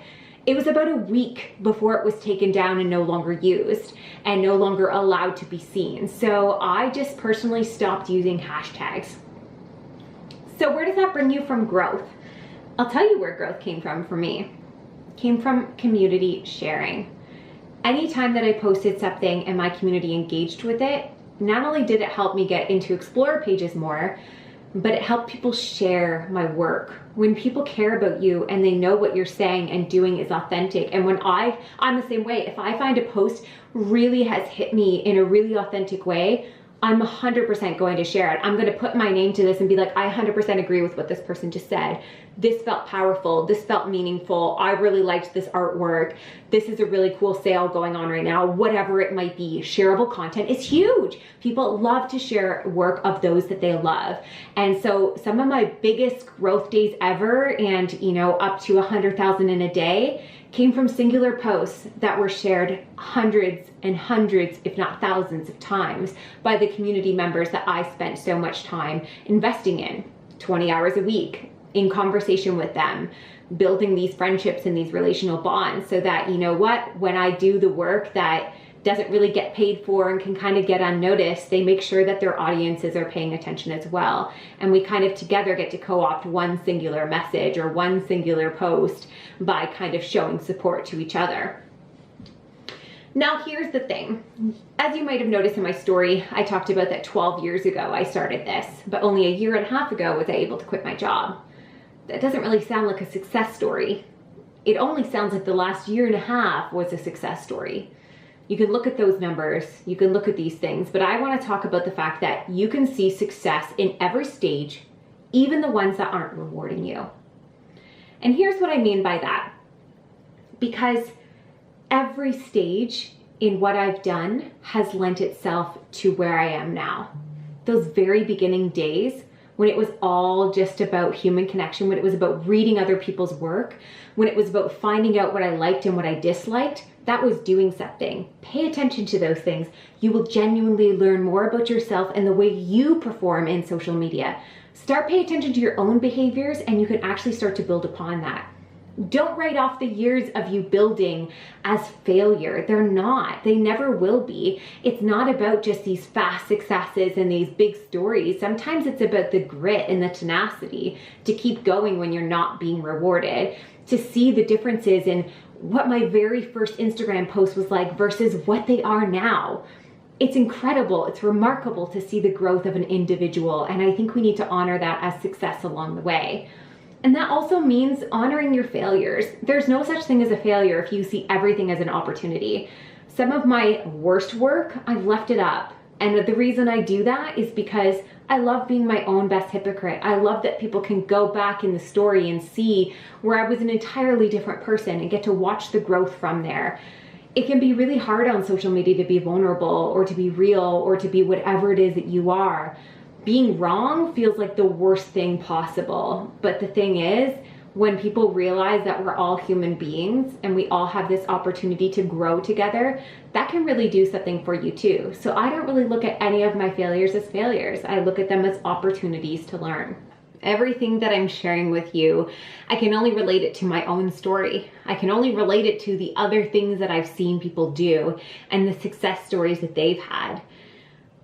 But this is the thing, every business, and if you take even down to a structure of a brand, individual brand, store brand, whatever, like big corporation brands, all of them come down to like these similarities and these differences. For instance, I found that the format in which I do my work, it actually works a lot better if I write my captions before I caption my image.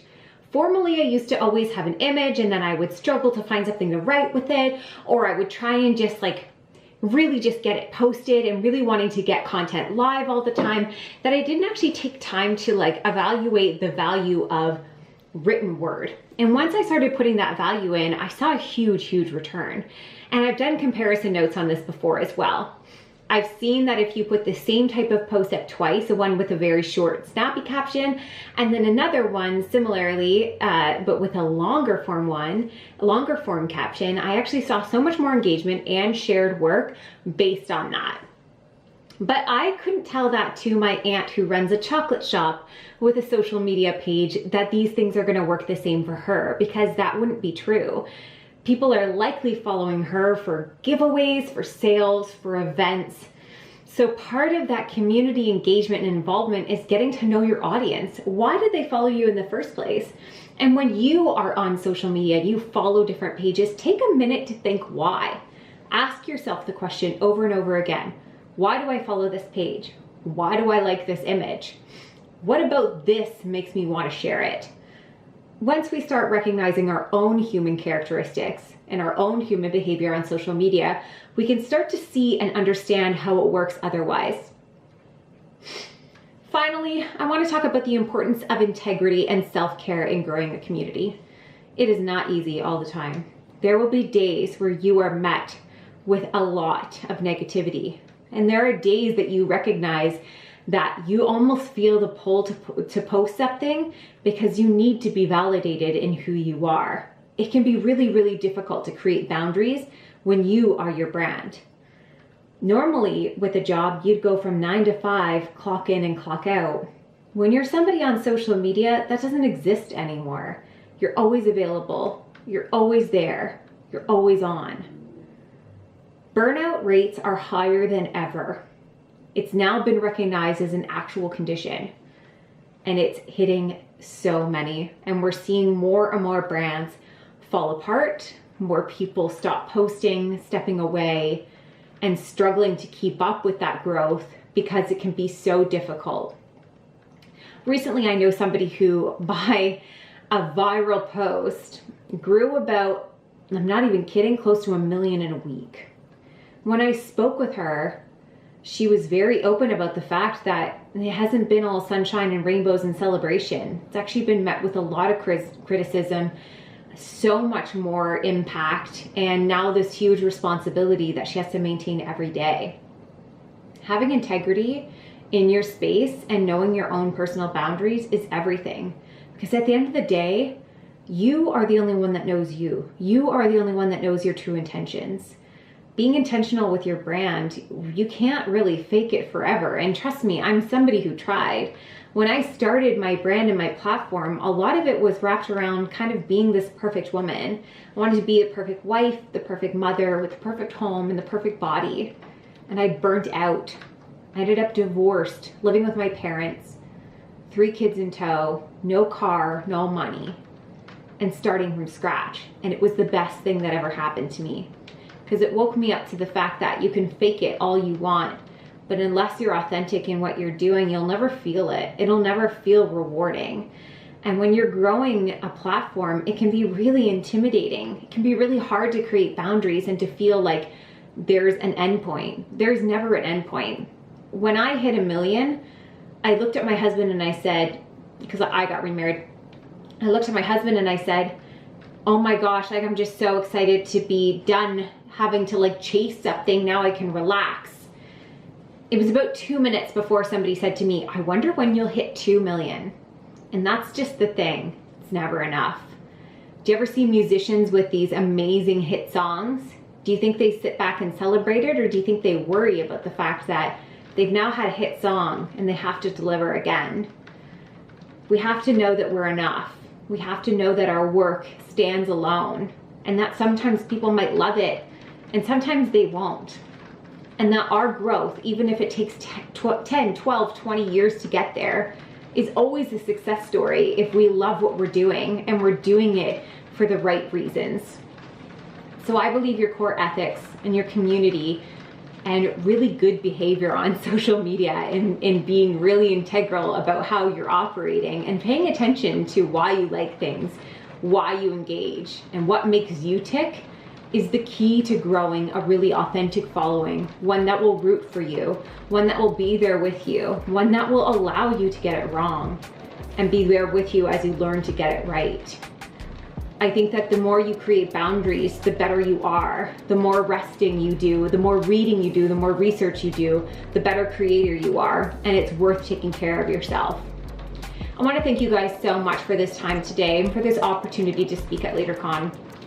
This is a little weird doing it virtually, but I really hope that those listening really have something to take away from here today. Just know that whatever you're doing, it's always a success story if you allow it to be that way. There's not such thing as a failure if everything is a learning opportunity. And I can't wait to see how you grow in your own brand, in your own job, and in your own life. Thanks for having me. Hi LaterCon, I'm Cindy, one of the founders of Later. And I'm Matt. We are so excited to see you all tuning in from across the world. This was our second LaterCon event, and I think it's safe to say you have all made it the best one yet. We wanted to take a quick moment to say a big thank you to our Later community. Whether you're just starting out in your social media career or you're busy running your own company, we appreciate all the amazing businesses and creators that use Later. I also wanted to take a moment to thank the amazing Later team for all the hard work put into creating this event. It's no easy task to create a virtual event like this, and I'm really proud of the entire team. Here at Later, we're passionate about supporting digital entrepreneurs. I want to empower all small businesses, no matter what stage you're in, which is why we're excited to give all LaterCon attendees their first month of Later's growth plan for free, along with 2 months of free Adobe Spark. All the details will be in your inbox in the morning, so check your email to get your LaterCon freebie. And don't forget, Later customers can sign up for our new TikTok scheduling beta at later.com/TikTok. This is just the start of new features, and we have a lot of exciting and new social networks coming. Thanks for watching, and we'll see you later.